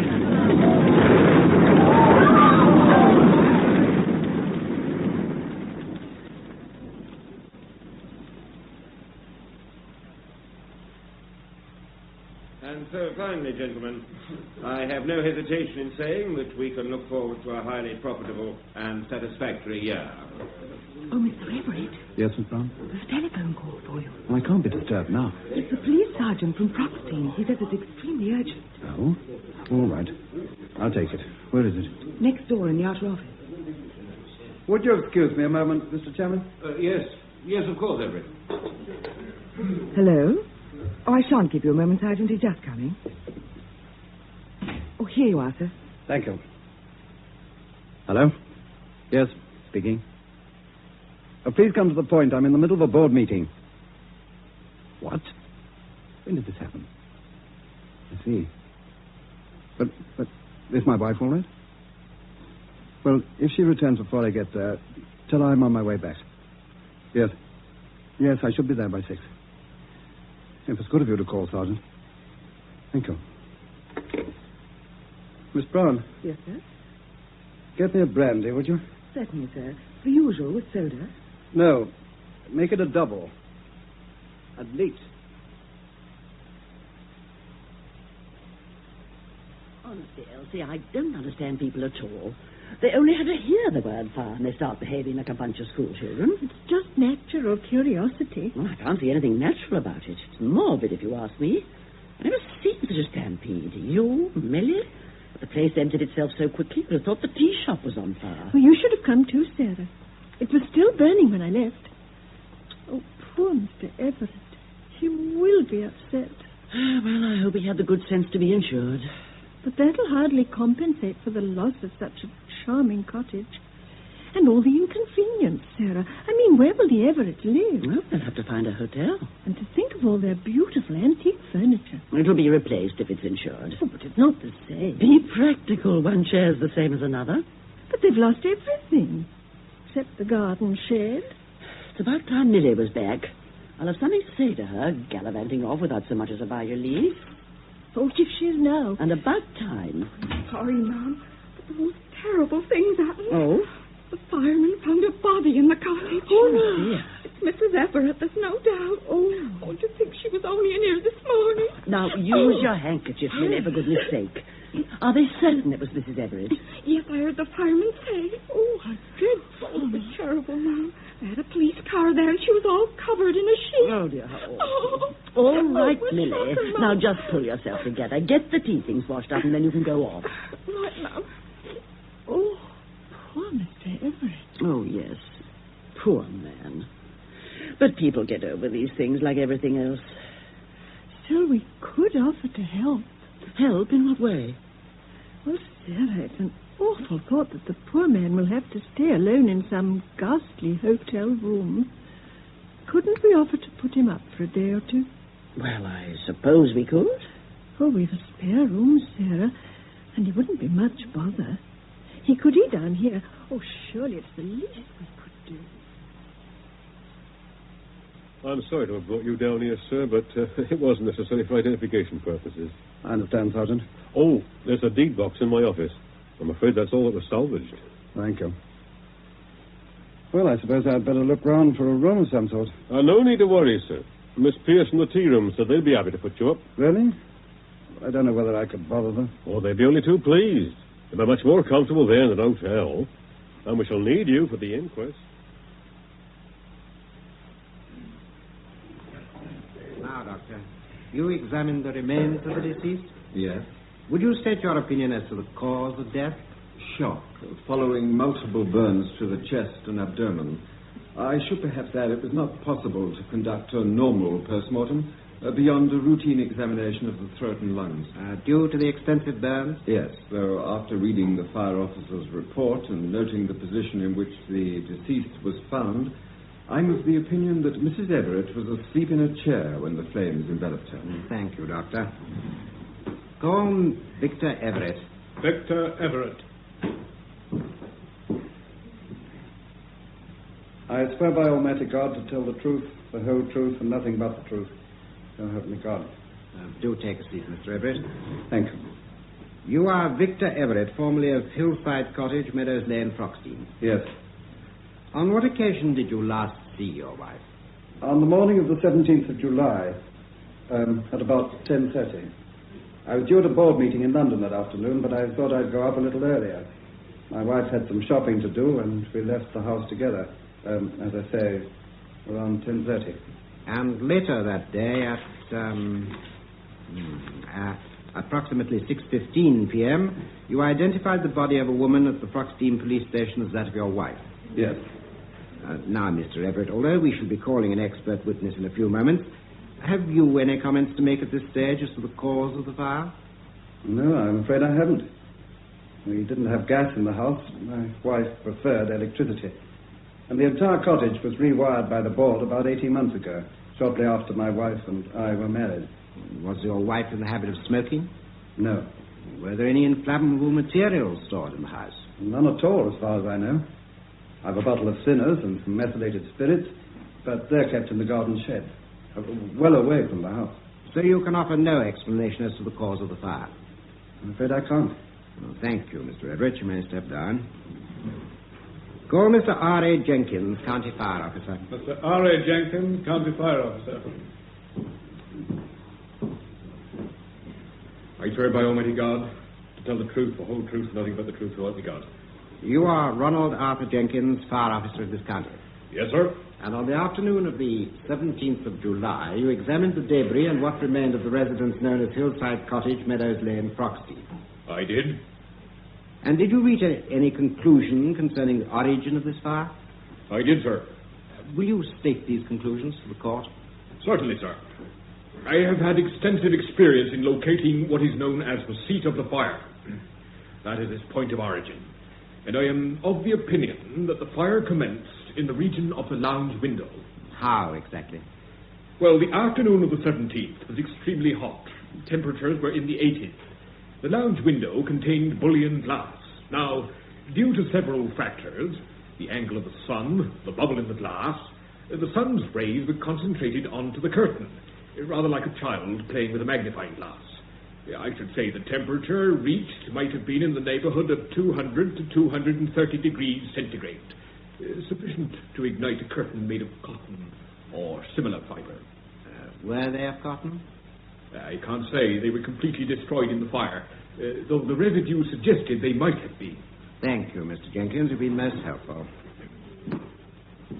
In the case of Honora Everett, aged 42, who died in the fire at Hillside Cottage, Froxteen, we've heard the evidence of her husband, also the police pathologist, and the county fire officer.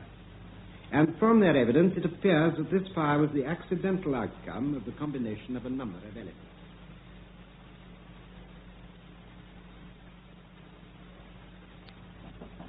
Come in. Oh, I hope I'm not disturbing you, Mr. Everett. Of course not. I brought you a few flowers from the garden. Help cheer up the room. I saw you cutting them, but I didn't realize they were for me. Dahlias, too. Oh, thank you. Are you quite comfortable? Oh, very. I really can't thank you and your sister enough. You've been so very kind. Oh, not at all. Though I don't think I should stay here much longer. I've been here over a week. Oh, you're not any trouble. And it's quite a change having a man about the house. Well, I'm negotiating for another cottage, but these things do take a little time. Well, as far as I'm concerned, you're welcome to stay till everything's settled. Thank you. How's the writing coming along? Oh, well, I've been thinking about what you said. Finding a subject nearer home. Yes. And to tell you the truth, I did get an idea, but, well, on reflection, I thought it might be in bad taste. Ah, now, that immediately makes my ears prick up. Tell me more. Must I? Come now. It surely can't be as bad as all that. You might change your mind if I tell you. Well, you try me. Well, if you must know, it came to me during the inquest. The inquest? On your wife. Please, do go on.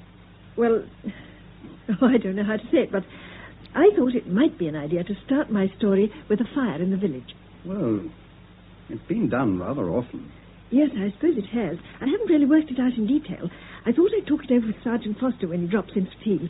And unless, of course, you feel or you object. But why on earth should I? No, do go ahead. Though, personally, I should have looked for something a little more original.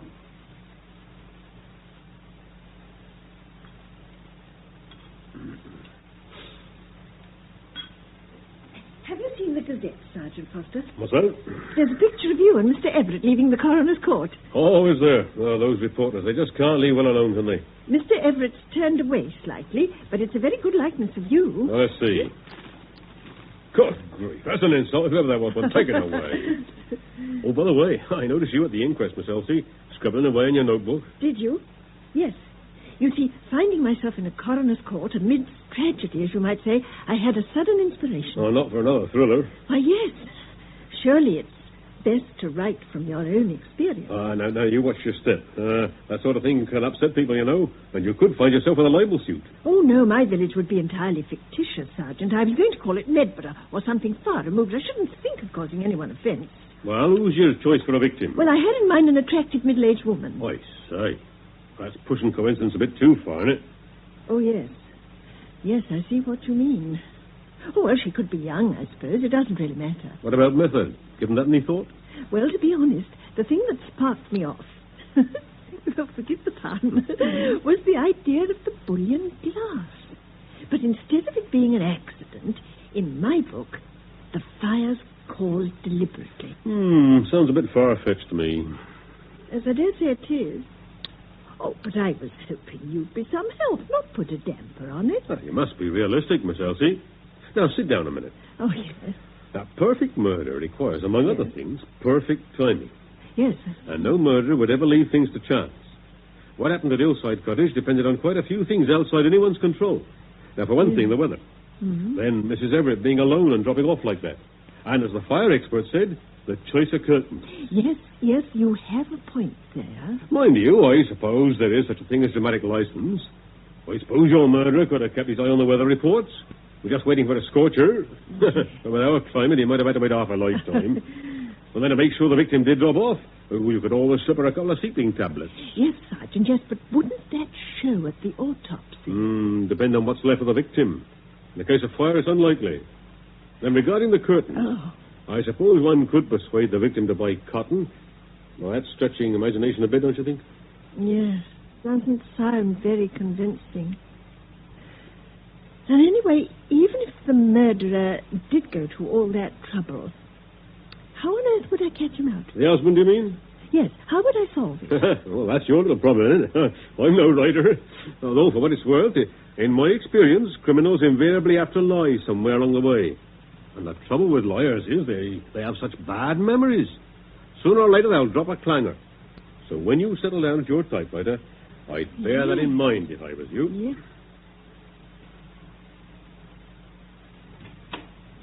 Oh, forgive me, Elsie. I didn't realize you were in here. Oh, do come in. Oh, thank you. The pot's still warm. Would you like a cup? Oh, thanks. No, don't you get up. I'll see to it. Would you like a second one?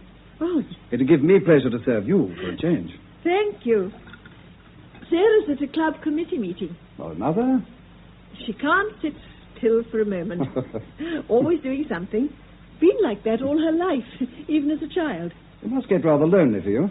Oh, I'm used to it. I'm afraid that's one thing I've never got used to. Loneliness. I'm a person who needs companionship. Here you are. Thank you. You must miss her dreadfully. Who? Your wife. Oh, yes. I'm sorry. That was tactless of me. Oh, not at all. One can't grieve forever, can one? No point in moping. There comes a time when one must face reality. Oh, I imagined you were something of a sentimentalist. Oh, now, Elsie. I know you will hate the cliché, but never judge a book by its cover. Throughout my professional life, I've learned to adapt myself to the situation. It's the only way. I'm different. I've never been willing to accept second best. That's probably why I've remained an old spinster. Not old. Oh, come now. As you said, one must face reality. Perhaps. But it still puzzles me why somebody hasn't snapped you up long ago. Oh, forgive me. Would you like a piece of cake? It's chocolate. Yes, I think I will. Oh, no, not too large a slice. It's our own, you know. Yes, I've had your gâteau on several occasions. They're excellent. But the one I'm really partial to is that new one of yours. What do you call it? Walnut cream. Yes, that's one of Sarah's creations. Walnut cream, did you say? Yes. Even Nora was aghast when I asked for a second helping. Well, don't look so surprised. I have a very sweet tooth. I'm sure you must have noticed. Yes, of course. Oh, what is it? Are you all right? I'm sorry. I hope you won't think I'm being rude, but I've a slight headache. I think I'll have an early night. Elsie? Oh, in bed already? Yes, I was feeling rather tired. Oh, well, then I won't disturb you. No, don't go, Sarah. Hmm? Did the meeting go well? Very. The bazaar's to be held on the 25th. I promised them one or two things. Oh, I should give them a sponge or a gateau. I probably will. That new one of yours. Walnut cream is very popular. Yes, I'm feeling rather proud of that. You know, I suddenly realized the very first one went to Mrs. Everett. Oh, did it? Oh, yes, you're right. I remember now. The day of the fire. And if Mr. Everett drove to London at 10:20, he couldn't have had any of it. Well, he's made up for it. He had several portions of tea yesterday. Oh, did he?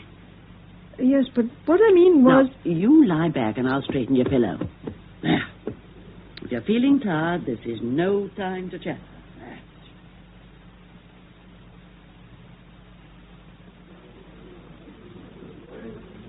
Your tea cake, Mr. Rayton. You'll be the ruin of me, Elsie.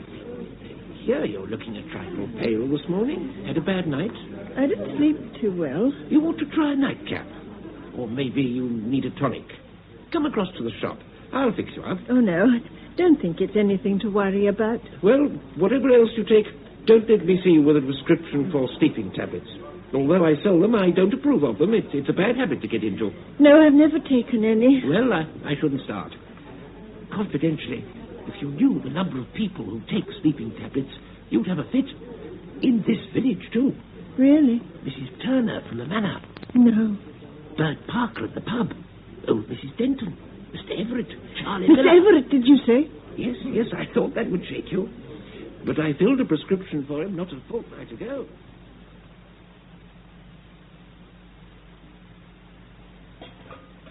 Millie, have you seen Mr. Everett? Yes, he went out early. Where to, did he say? He's gone along to the cottage, I think. What, Hillside Cottage? I expect so. Fancy going back there.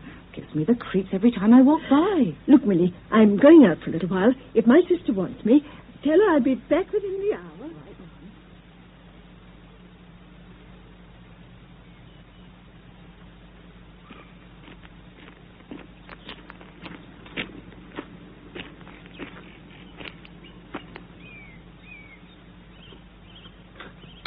Who's that? Oh, it's you, Elsie. Oh, you did startle me for a moment. I'm sorry, Mr. Everett. Oh, what are you doing out here? Oh, just taking a stroll. Hmm? I noticed the shed door was slightly ajar, and I thought someone had broken in. No, it's been under lock and key since the fire. I came by for a few tools. What have you got there? Hmm? In your hand? Oh, this tin, you mean? Just some sodium chlorate. Your path could do with weeding. I thought it'd make myself useful. You don't mind my helping out in the garden? No. I'm sure Sarah will be most grateful. Yes, but what about you? I was hoping I'd save you a few back-breaking jobs. Oh, well, thank you. Elsie, I have a confession to make to you. You... confession? Yes. Trouble is, where to begin? Is it about your wife? I can see no one can keep things hidden from you. The truth is, we didn't get on very well. During the past 6 months, it became almost unbearable. It was as much as I could do to sit in the same room with her. Oh, I escaped whenever I could. You know, your little tea room was a haven to me. Oh, the fire was a shocking, dreadful thing to have happened, but if I'm to be honest, I'm not unhappy. Far from it. Why are you telling me this? Because with everyone offering their condolences, it's been a great strain having to keep up this pretense. I needed to tell someone. Who better than you? Oh. You were up rather early this morning, weren't you? Always been an early riser. Oh, didn't you sleep well? On the contrary, never better. Sarah came in rather late. I thought she may have disturbed you. No, I'm a very heavy sleeper. Have you always been like that? Yes, since I can remember. I'm one of those people who drops off the moment their head touches the feather.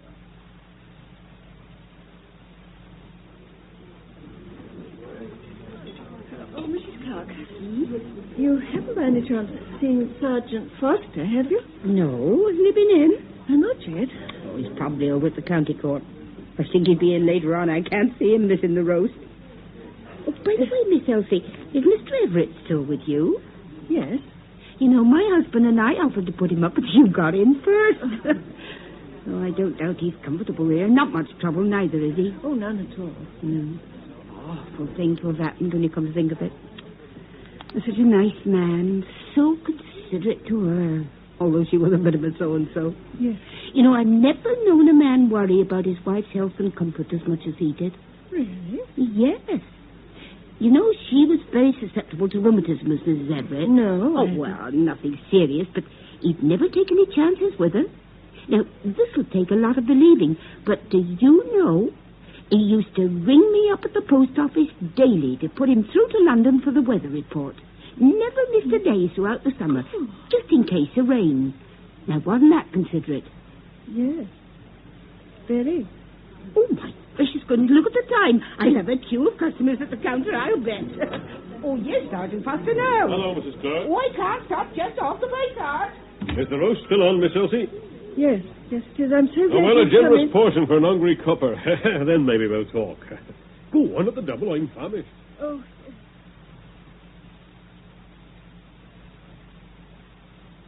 Have you finished, Sergeant? Thank you, Miss Sarah. Lovely bit of beef. Glad you enjoyed it. Elsie's bringing the coffee. Why, you seem to be your last customer. Hope I ain't holding you up. No, we won't start serving tea till about 3. your coffee, Sergeant. Thank you, Miss Elsie. Oh, Elsie, while I remember, as it's half day tomorrow, I promised to help with the bazaar. Will you be going out? I don't think so. Why? Well, that new mixer should be arriving. I'd like someone here to take delivery. I'll be in, Fine. Sarah. Then I can let Millie go off. Well, Miss Elsie, you found a solution to your fire story yet? Yes and no. You remember that lie you spoke about? Uh-huh. Well, I had an idea about that. In my story, the wife purchases a cake on the day of the fire, after the husband was supposed to have gone up to town. It was a new kind of cake, but the husband at some later date remarks on its flavour. Now, that would prove he was at the house at the time of the fire, wouldn't it? Not bad. Well, it might be difficult to convince a jury. But if one could prove he got a prescription for sleeping tablets, though he was a sound sleeper... Mm-hmm. Possessing sleeping tablets doesn't mean he administered them. But if one also had a witness to prove he made daily inquiries about the weather, on the pretense of his wife's rheumatism... You still have to prove criminal intent. I mean, that merely sounds like the action of a considerate husband. You need something more definite than that. No, I don't want to encroach upon your territory. Oh, no, please do. And I think some of these ideas are jolly good, but you know where the weakness lies, don't you? No. Those curtains. You see, cottons vary so. I mean, and no matter how odd it was, you could never be certain they'd catch a light. Unless one experimented. Still a bit risky. No, what's needed is some really inflammable material. Say a piece of loose weave, cellulose net. Loose weave net? Well, after all, I mean, it's pretty commonplace. If it was hung in front of the other curtains, no one would give it a second glance. And it wouldn't leave any trace. Yes, that's certainly an idea. And then to be double sure, it'd need impregnating with something highly inflammable. Not petrol or anything like that, but something odorless. Now, let me see. An ideal thing would be sodium chlorate. Sodium chlorate? Yes, it's used in weed killers. You can buy it neat without prescription. I bet there's a tin in almost every other garden shed. Yes. Oh, I can see I've given you something to think about, eh? So I'll take my leave now. Oh, just one other thing. What about motive? Motive? Well, one doesn't usually commit murder without rhyme or reason. Is the husband hard up? No, I imagined him being quite well off. Well, then, if it's not revenge or fear, that leaves you with the other woman. The other woman? Well, you know the sort of thing. The sympathetic friend in the background. Somebody can escape to when the wife gets too much for him. Would a man really commit murder for another woman? Would he? You're joking, aren't you? Well, what better motive than the eternal triangle? Why, sometimes the other woman doesn't even know it's happening. The husband waits until the wife's dead and buried before he drops a hint. Really? Oh, I see. I made you blush. Oh, well, I hope I haven't been too forward. No, of course not. Well, it's time I was moving. I hope the book goes well. But if it sells, I shall expect my 10%. Afternoon, Miss Sarah. Oh, good afternoon, Sergeant Foster. Oh, Elsie. I'm just going out. I'm going to get my coat, sir. I'm going across to the draper's. What for? Well, the sun bothers me when I'm at the typewriter. I thought I'd get a few yards of net curtaining. Net? Well, that's not terribly practical. Why don't you get some casement cloth? No, Sarah. I'd rather have the net.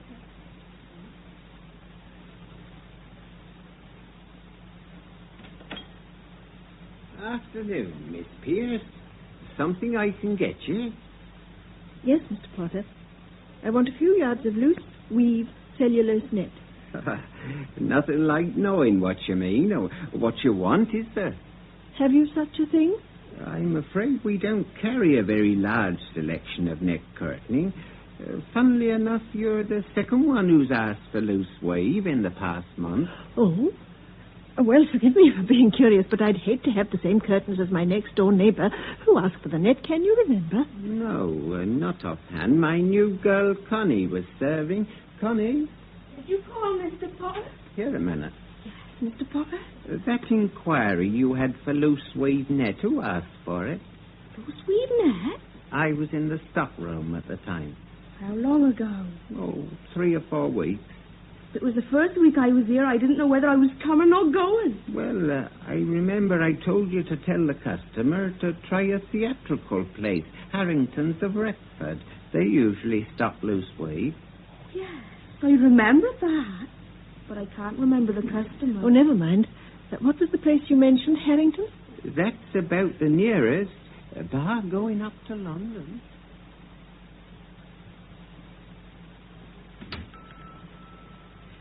Sarah. You didn't have any luck, I see. No, I shall be going into Retford tomorrow afternoon. Tomorrow?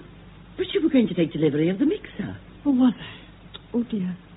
And I've already bought my ticket. Oh, well, you might have told me. I've already given Millie the afternoon off. Perhaps she'll stay if you ask her. Oh, really, Elsie? You are the limit.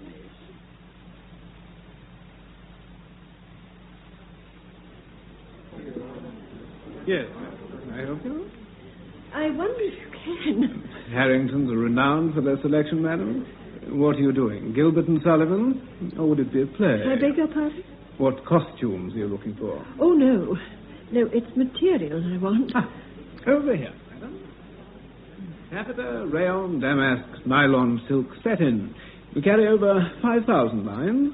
5,000? Well, no, actually, all I require is some net. Net? Mm. What kind of net? Loose weave. Do you stock such things? Of course, madam. This is what you had in mind, madam? Well, I'm not terribly sure. You see, I believe a friend of mine bought some here, and I'd rather like to get the same. It looks very nice in their window. I'm sure. When did they purchase it? Oh, within the last month or so, I think. But I don't suppose you can remember all your customers. On the contrary, madam, we have records of every transaction. Of course, most of our customers are trade or professional. But I suppose I could look among the retail receipts. Oh, would you? That would be most kind of you. A moment, I'll just get the receipt book. Here we are. And what was the name? My name? No, madam, not your name, your friend. Oh, I see, yes. Everett. Everett. Yes. You'll find it. I believe so. I haven't the original letter, but as you can see, the receipt is addressed to V. Everett. V? Yes. Is that your friend? What? Oh, yes. Well, on second thoughts, I don't think this is quite right for me. I'll leave it if you don't mind. As you wish.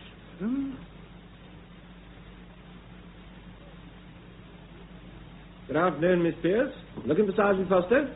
Oh, yes. Yes, Constable, I was.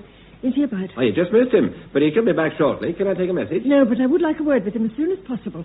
Perhaps you'd tell him I called. Oh, certainly. I'll put a note on his desk right away. Oh, Miss you. Yes, ma'am. Oh, dear, I do wish you wouldn't creep about like that. What are you doing up here? The laundry came. I put yours in your room. This is for Mr. Everett.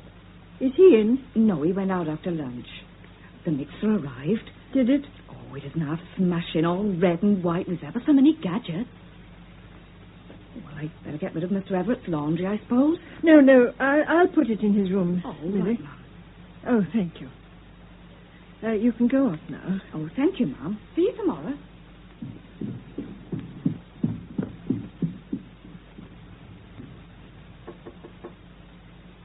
Mr. Everett? Mr. Everett?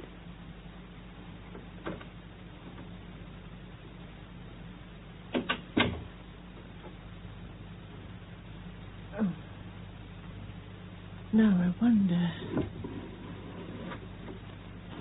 A deed box.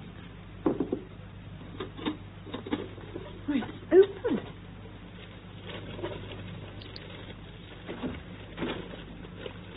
Oh! Elsie, what are you doing? That deed box was in the drawer when I left. I suppose you've destroyed the receipt. Receipt? What receipt? Don't pretend. You know very well. The receipt from Harrington's for the cellulose net. You've gone quite pale, Mr. Everett. It's always something of a shock to be found out, isn't it? Found out? Is that all you can say? Not that I want to listen. No, please. Kindly let me pass, Mr. Everett. No. I asked you to let me pass. Elsie, please, I must talk to you. I see no Look, point. I can guess what you must be thinking. You imagine that... Imagine? Really? Do you deny that you lied to the police and the coroner about the time you drove up to London? No.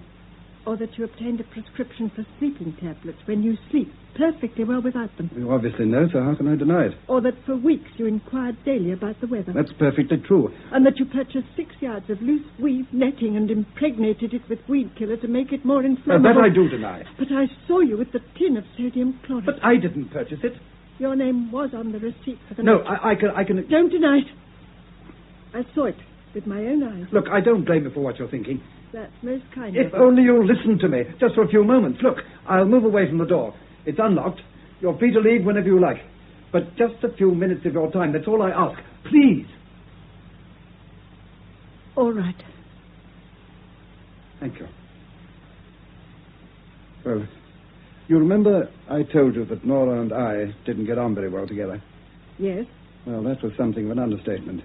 The marriage was a terrible mistake. I'd have left her, but frankly, I couldn't bear the thought of a divorce and all the scandal. And if you ask why she stayed, I can tell you in one word. Money. But I thought she was quite well off. Oh, believe me, when I married her, I wasn't concerned one way or another. But she deliberately lied to me about her income. The fact is, she hadn't a penny. There's little doubt why she married me. You were quite right. On the day of the fire, I was at the cottage for lunch. Then why did you... All in good time. After lunch, Nora went across to the hatch to pour out the coffee. There was a mirror facing the table, and as I looked up, I saw her drop some tablets into one of the cups. I imagined it was her saccharin, but as she turned, I realized that my cup was the one with the tablets. She'd handed you the wrong cup. So I thought. I suppose I could have said something, but it would only have led to an argument. Nora was never one to admit a mistake. Then what did you do? Well, there was no dessert, and she asked me if I'd like some gateau, the walnut cream. I said yes, and while she was cutting it, I swapped the coffee cups. She didn't notice? No. She suggested we take our coffee into the lounge. It was rather close in there, I remember. I wanted to get off to my board meeting, but Nora insisted I rested for a few minutes. We both sat there without a word, when suddenly she dropped off. I was very grateful and crept out and left for London. During the drive, I reached for my handkerchief and found a small tube in my pocket. What tube? Nora's sleeping tablets. Mr. Rayton said he supplied them to you? He did. Nora rowed with everyone, including the local GP. Phenobarbital's on prescription, so I had to pretend they were for me. It was the same with the weather report. She got a sudden mania about her health. If I didn't check, she wouldn't step out of the house. But what were the sleeping tablets doing in your pocket? You may well ask. I'd seen them on her dressing table earlier on. It was full. But now, 3 tablets were missing. What? I didn't know what to think. Then after the board meeting, I received the message from Sergeant Foster. He didn't mention Nora, but during the drive back, I felt uneasy. It suddenly struck me that Nora might still have been in the cottage. Understand, I was confused. Supposing those sleeping tablets were meant for me. She drugged my coffee and planted the tablets in my pocket to look as though I'd taken them myself. And the fire wasn't just an accident. I realized that if traces of phenobarbital were found in Nora's stomach, it might prove very embarrassing, to say the least. That's why I lied about the time. Everything was destroyed in the fire except that old deed box. Nora used to keep odd bits of correspondence in it. I didn't look through it until after the inquest. I knew about the sodium chloride, but it wasn't until I found this that I was certain Nora had tried to murder me. Murder you? Yes. Look at this. What is it? It's a brief note from Harrington's confirming her order for the cellulose net. But the receipt was marked out to you, V. Everett. Her name was Venora. I called her Nora for short. Venora. But then, why didn't you go to the police? Well, what purpose would it serve? Another inquest, more questions, reporters.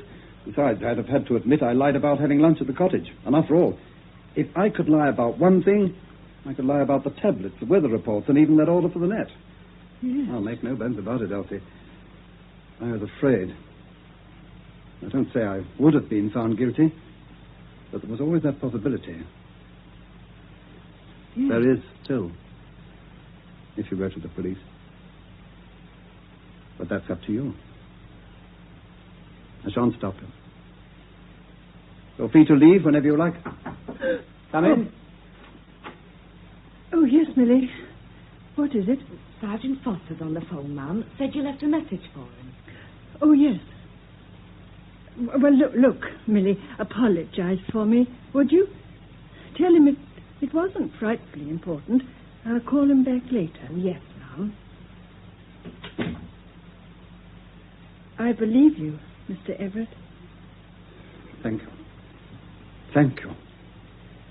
But I still think you were very foolish to lie to the police, and if you'll take my advice, you'll dispose of that weed killer. I have. But keep that note from Harrington's. It proves you're innocent. And if my novel's published, someone may put two and two together. But surely you're not going to... Oh, don't worry. I'll change the names. Besides, everyone's bound to say it's far-fetched, but I'm sure it'll sell. I've no doubt. Well, thank you again, Elsie. And if there's anything I can do for you at any time, you won't hesitate to ask, will you? Well, just watch over my dailies, that's all. And, there is just one other little thing. Yes? Please don't think I insist by any means. I'd hate you to feel that, but my sister's terribly anxious to acquire that little plot next door. Oh, she can have it. Oh, no, we'll pay the market price, Mr. Everett. Please, Elsie. Not Mr. Everett. Oh. Victor. Now, Elsie, I need your signature. Yes. Here, Yes. here, and here. Yes. Terribly exciting, isn't it? Fine. Now, this can go straight off to the solicitors. And the builders should be able to start early next month. Oh, I'm so pleased. I can't tell you. It wasn't easy. Mr. Everett was a hard nut to crack. I had to fight every inch of the way. Did you? But finally, I got him down to 200. How clever of you. It's a good job one of us has a head for business. Oh, it certainly is. I have to hand it to you, Sarah. Oh, you're the practical one. You are really dear.